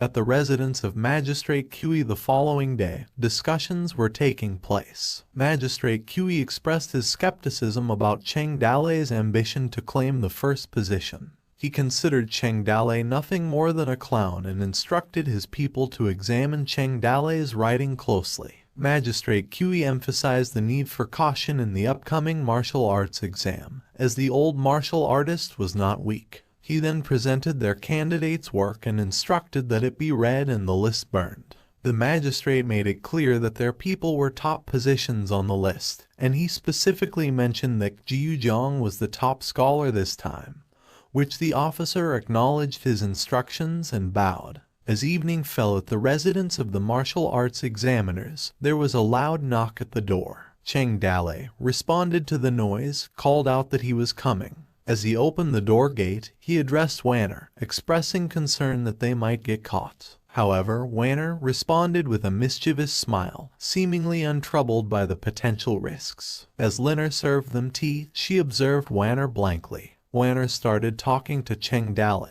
stated that she was there for an important matter and asked him if he remembered the mission she had given. Cheng Dalei affirmed that he always kept it in mind. He understood that the mission involved eliminating those Wanner disliked and supporting those she favored to rise to the top. He inquired if she had specific individuals in mind. Wanner confirmed this, stating that even though she didn't know who she liked yet, she was sure about who she didn't like. She explained that there were two people she wanted Cheng Dalei's help in getting rid of, prompting Cheng Dalei asked to which two. Without hesitation, Wanner mentioned the names of Liu Qingming and Jiuzhong. Cheng Dalei assured Wanner that he would complete the task and showed a big smile while giving a thumbs up. Curious about her choice of targets, Cheng Dalei inquired why she had specifically chosen those two people. Wanner dismissed their abilities, describing one as a wimp and the other as a muscle freak, both lacking intelligence. She speculated that they might get disqualified on their own, which Cheng Dalei found to be the best outcome. Wanner then reminded Cheng Dalei about her request to help her find her sixth brother and asked if he had any news. Cheng Dalei explained his inability to gather information since he couldn't even leave Chang'an. He pessimistically suggested that her brother was already dead. Wanner dismissed his statement, chiding him for making ominous remarks. The next day, the martial arts competition was coming up, and the two major groups, represented by the general and the ministers, were in the ring. They were ready to wrestle and tear each other apart, and they did not know that it wasn't a face-to-face duel, as they thought. Somehow, an insignificant person had also entered the ring. He raised his eyes and looked around with confidence. Meanwhile, in the royal study room at the Wyong Palace, an officer informed Emperor Ming that the examination papers for the written tests had been reviewed and were ready for his inspection. Emperor Ming hastily inquired about Niu Sanjin's writing, prompting the officer to explain that they had already excluded his paper due to its poor quality. The officer questioned why the emperor would want to read it. Emperor Ming revealed that he had heard about Wanner's claim that Cheng Dalei would secure first place, and wanted to see what he might have been hiding in his heart, as Cheng Dalei had boasted that much. He then instructed the officer to bring Cheng Dalei's writing, to which the officer acknowledged it. In the Wyong Palace, Emperor Ming was reading Cheng Dalei's writing, which discussed the spirit of the bright sword.